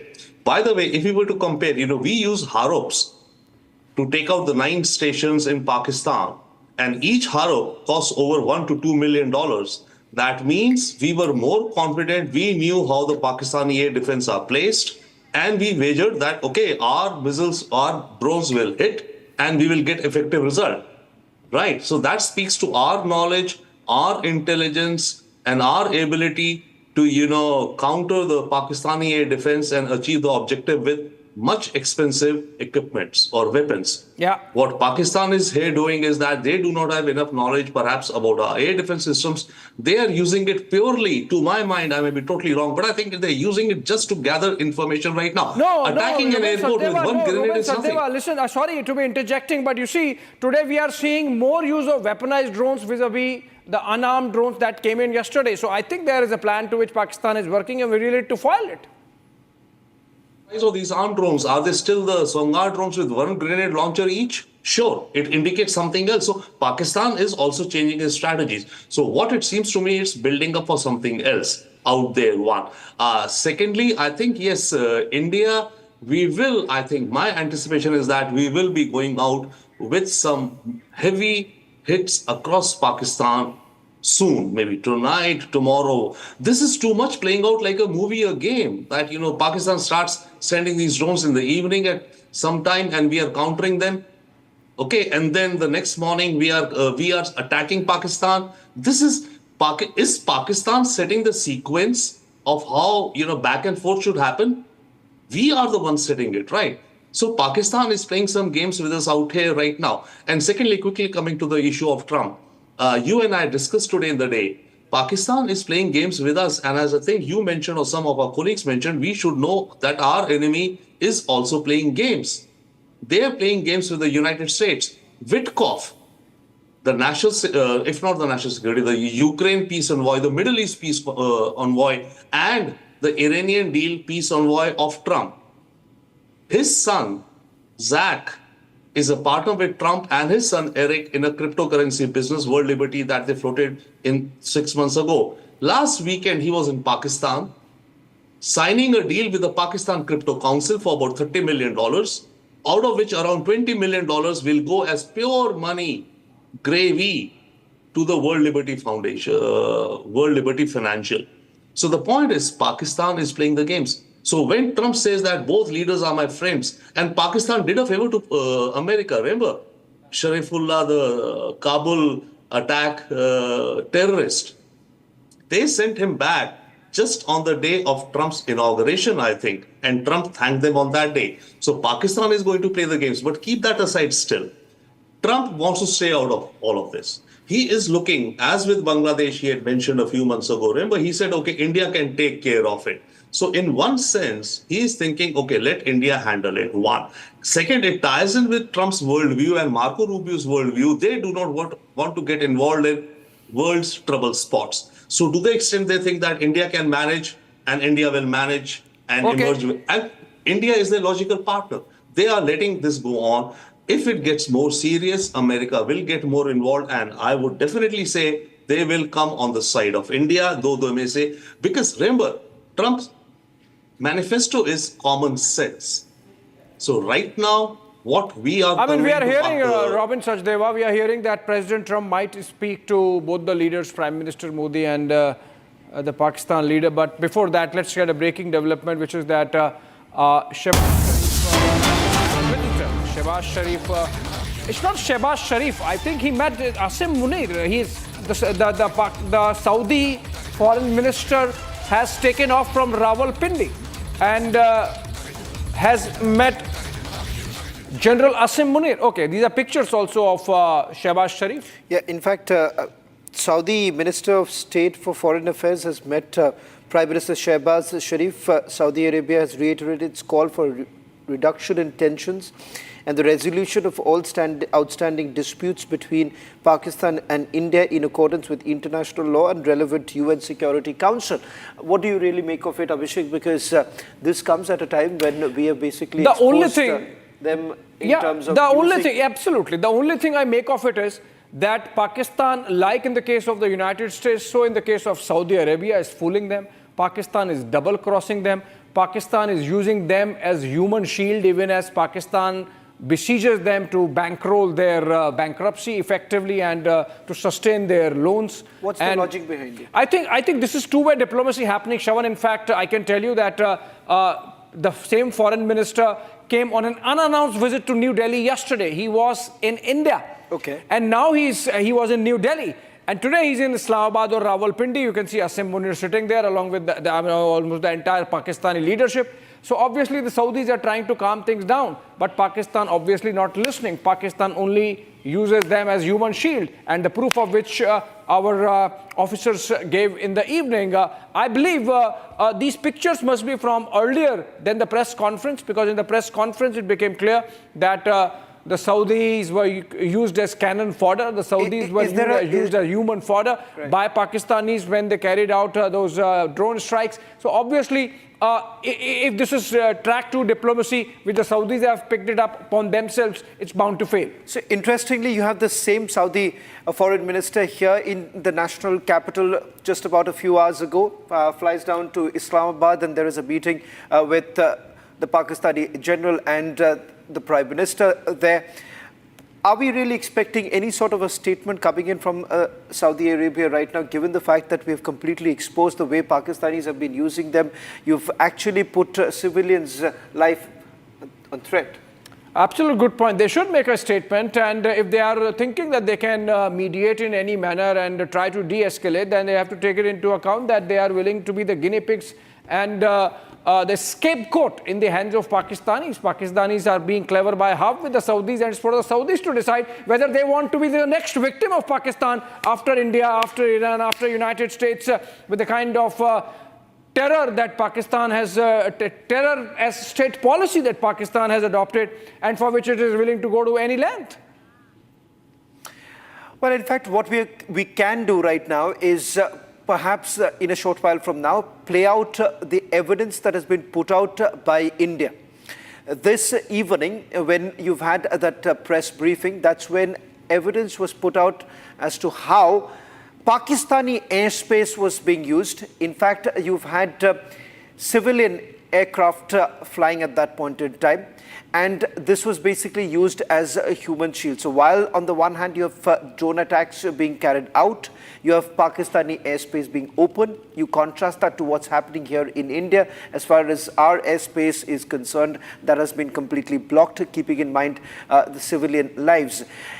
Despite the kind of evidence that has been put out right now, we're going to just play this out in a short while from now, just to give you a sense of what's really happening as to how, when the drone attacks were taking place, what the Pakistanis were essentially doing. An immoral army like the Pakistanis. Captain Sham Kumar is also joining us on this broadcast. Captain Sham Kumar, the big takeaway from the briefing that took place earlier today was the fact that how an immoral army, the Pakistani army, has been using civilians as a human shield. Yes, not only the humans shield, we also know that they have kept their airspace alive, and the civilian aircrafts are flying in that zone. Imagine a scenario in which Indian airspace were kept alive and aircrafts, international traffic was on in this sensitive western zone of India, and one of the aircraft, international or even national, was hit by these drones or missiles, and the implication of it at national level and international level, the boiling hot blood of the Indians or the international community, whosoever was affected by it, or as a whole, would definitely draw India into some kind of mistakes, and this provocation could further escalate the war. And they are looking for every opportunity to do so. Since Captain same thing would Shamkumar, have happened other side, it should have hit the aircraft. Captain, I just want to just interrupt you a little bit, because for the benefit of our viewers who are tuning in and perhaps may have missed out that entire briefing that took place. Now, this is the third briefing that has taken place since the operation actually began. And today you have yet another evidence that has been put out by our armed forces as to how immoral this army has been. Pakistan's irresponsible behavior again came to fore. Pakistan did not close its civil airspace despite it launching a failed unprovoked drone and missile attack on 7th May at 8:30 hours in the evening. Pakistan is using civil airliners as a shield, knowing fully well that its attack on India would elicit a swift air defense response. This is not safe for the unsuspecting civil airliners, including the international flights, which were flying near IB between India and Pakistan. Well, the big takeaways as of now. One, you have armed drones that have been used by the Pakistanis this time. 26 locations where the drone attacks have actually taken place, and all of it has been intercepted. We're going to also take you through each of the places where the drone sightings have taken place and the interception too. In fact, military installations have been targeted, civilian areas have been targeted, but we're given to understand that in all cases they've been able to neutralize, barring only one place, that is in Firozpur in Punjab, where we are picking up that there have been some damage that has been reported, but that's not that has got nothing to do with any military installation, Abhishek. Yeah, I mean, so long as today's drone strikes are concerned, Shravan, we do not have any report as yet that any drone has succeeded in hitting any military installation, though of course an attempt has been made. So, for example, the Srinagar airport and some places in Punjab, including Amritsar, and attempt has been made to, of course, target military infrastructure. But then remember, these are drones which travel very close to the border, and that seems to be the case. But what is important is that more than yesterday, we have seen instances of armed drones, like in the case of Srinagar, so in the case of Punjab, where at least in one case, the drone has hit a residential quarter, injuring a couple of people. Remember, yesterday also, in one instance, as per the press conference that we had in the afternoon, at least in one case, they had hit a military installation, injuring some of our soldiers, in response to which, of course, we inflicted costs on them. But what is important is that today marks I would say an escalation vis-a-vis what the Pakistanis did yesterday, and hence they would go see, like we did 4 air bases yesterday, we might do more, the details of which we will share in the morning. This has been a massive escalation that we are looking at. The reason why we are saying there has been an escalation, because this time they've used armed drones with a clear intent to inflict further damage. In fact, what we can confirm right now is that the drone sightings have taken place all the way from Baramulla in the north to Poonch in the south. In fact, these are the cities where the interception has taken place: Baramulla, Srinagar, Awantipura, Nagrota. Nagrota happens to be the Northern Command headquarters, Jammu City, Firozpur, Pathankot. Remember, Pathankot also has an airbase, Fazilka, Lalgarh Jatta, Jaisalmer, Parmer, Bhuj, Kuarbet and Lucky Nala. These are the places where the interception has taken place. That's the consolidated report coming in. As we speak, there has also been ceasefire violation that has been reported from Poonch, Rajouri and Samba. These are some of the places where ceasefire violation is taking place in Jammu. Shravan, and again, like yesterday, it's been going for about 2.5 hours, might go on for another hour. 26 as locations of now, already. It appears that things have been brought under control. Absolutely. And if you go, location-wise, it seems that there is no damage. I mean, we are not getting, except for a couple of instances in Punjab, we are not getting reports of these drones having caused any damage. So I think this is mind game. This is the Pakistanis using low-cost drones to create an impression that, oh, they have opened the front with India and that they are carrying out these kind of attacks. That's not the case. These are, remember, unarmed small drones. Except for that, yesterday there was one case of an armed attack. Today, maybe there are 4 or 5, which means in terms of escalation metrics, yes, this is an escalation vis-a-vis yesterday. But overall, if you look at it, this is nothing vis-a-vis what we did on May 6, which is we eliminated Pakistani terror infrastructure, and that's something we should not lose sight of. Well, Rabinder Sachdeva is also joining us on this broadcast. Are we really losing sight of it? Because let's once again remind everyone what we have been able to achieve. On the very first day when the operation actually began, 9 terror targets have been eliminated. And remember, this happens to be the headquarters of Jaish-e-Mohammed, headquarters of Lashkar-e-Toiba, headquarters of Hizbul Mujahideen. All of it has been eliminated. So that is something that we must remember. Oh, absolutely. So that's why I'm drawing a comparison. We use Harab drones costing over $1 million, $2 million each. And we used them because we were sure that we knew the gaps in Pakistani air defense and we could achieve our objectives. And we did. What Pakistan is doing, it does not know our air defenses.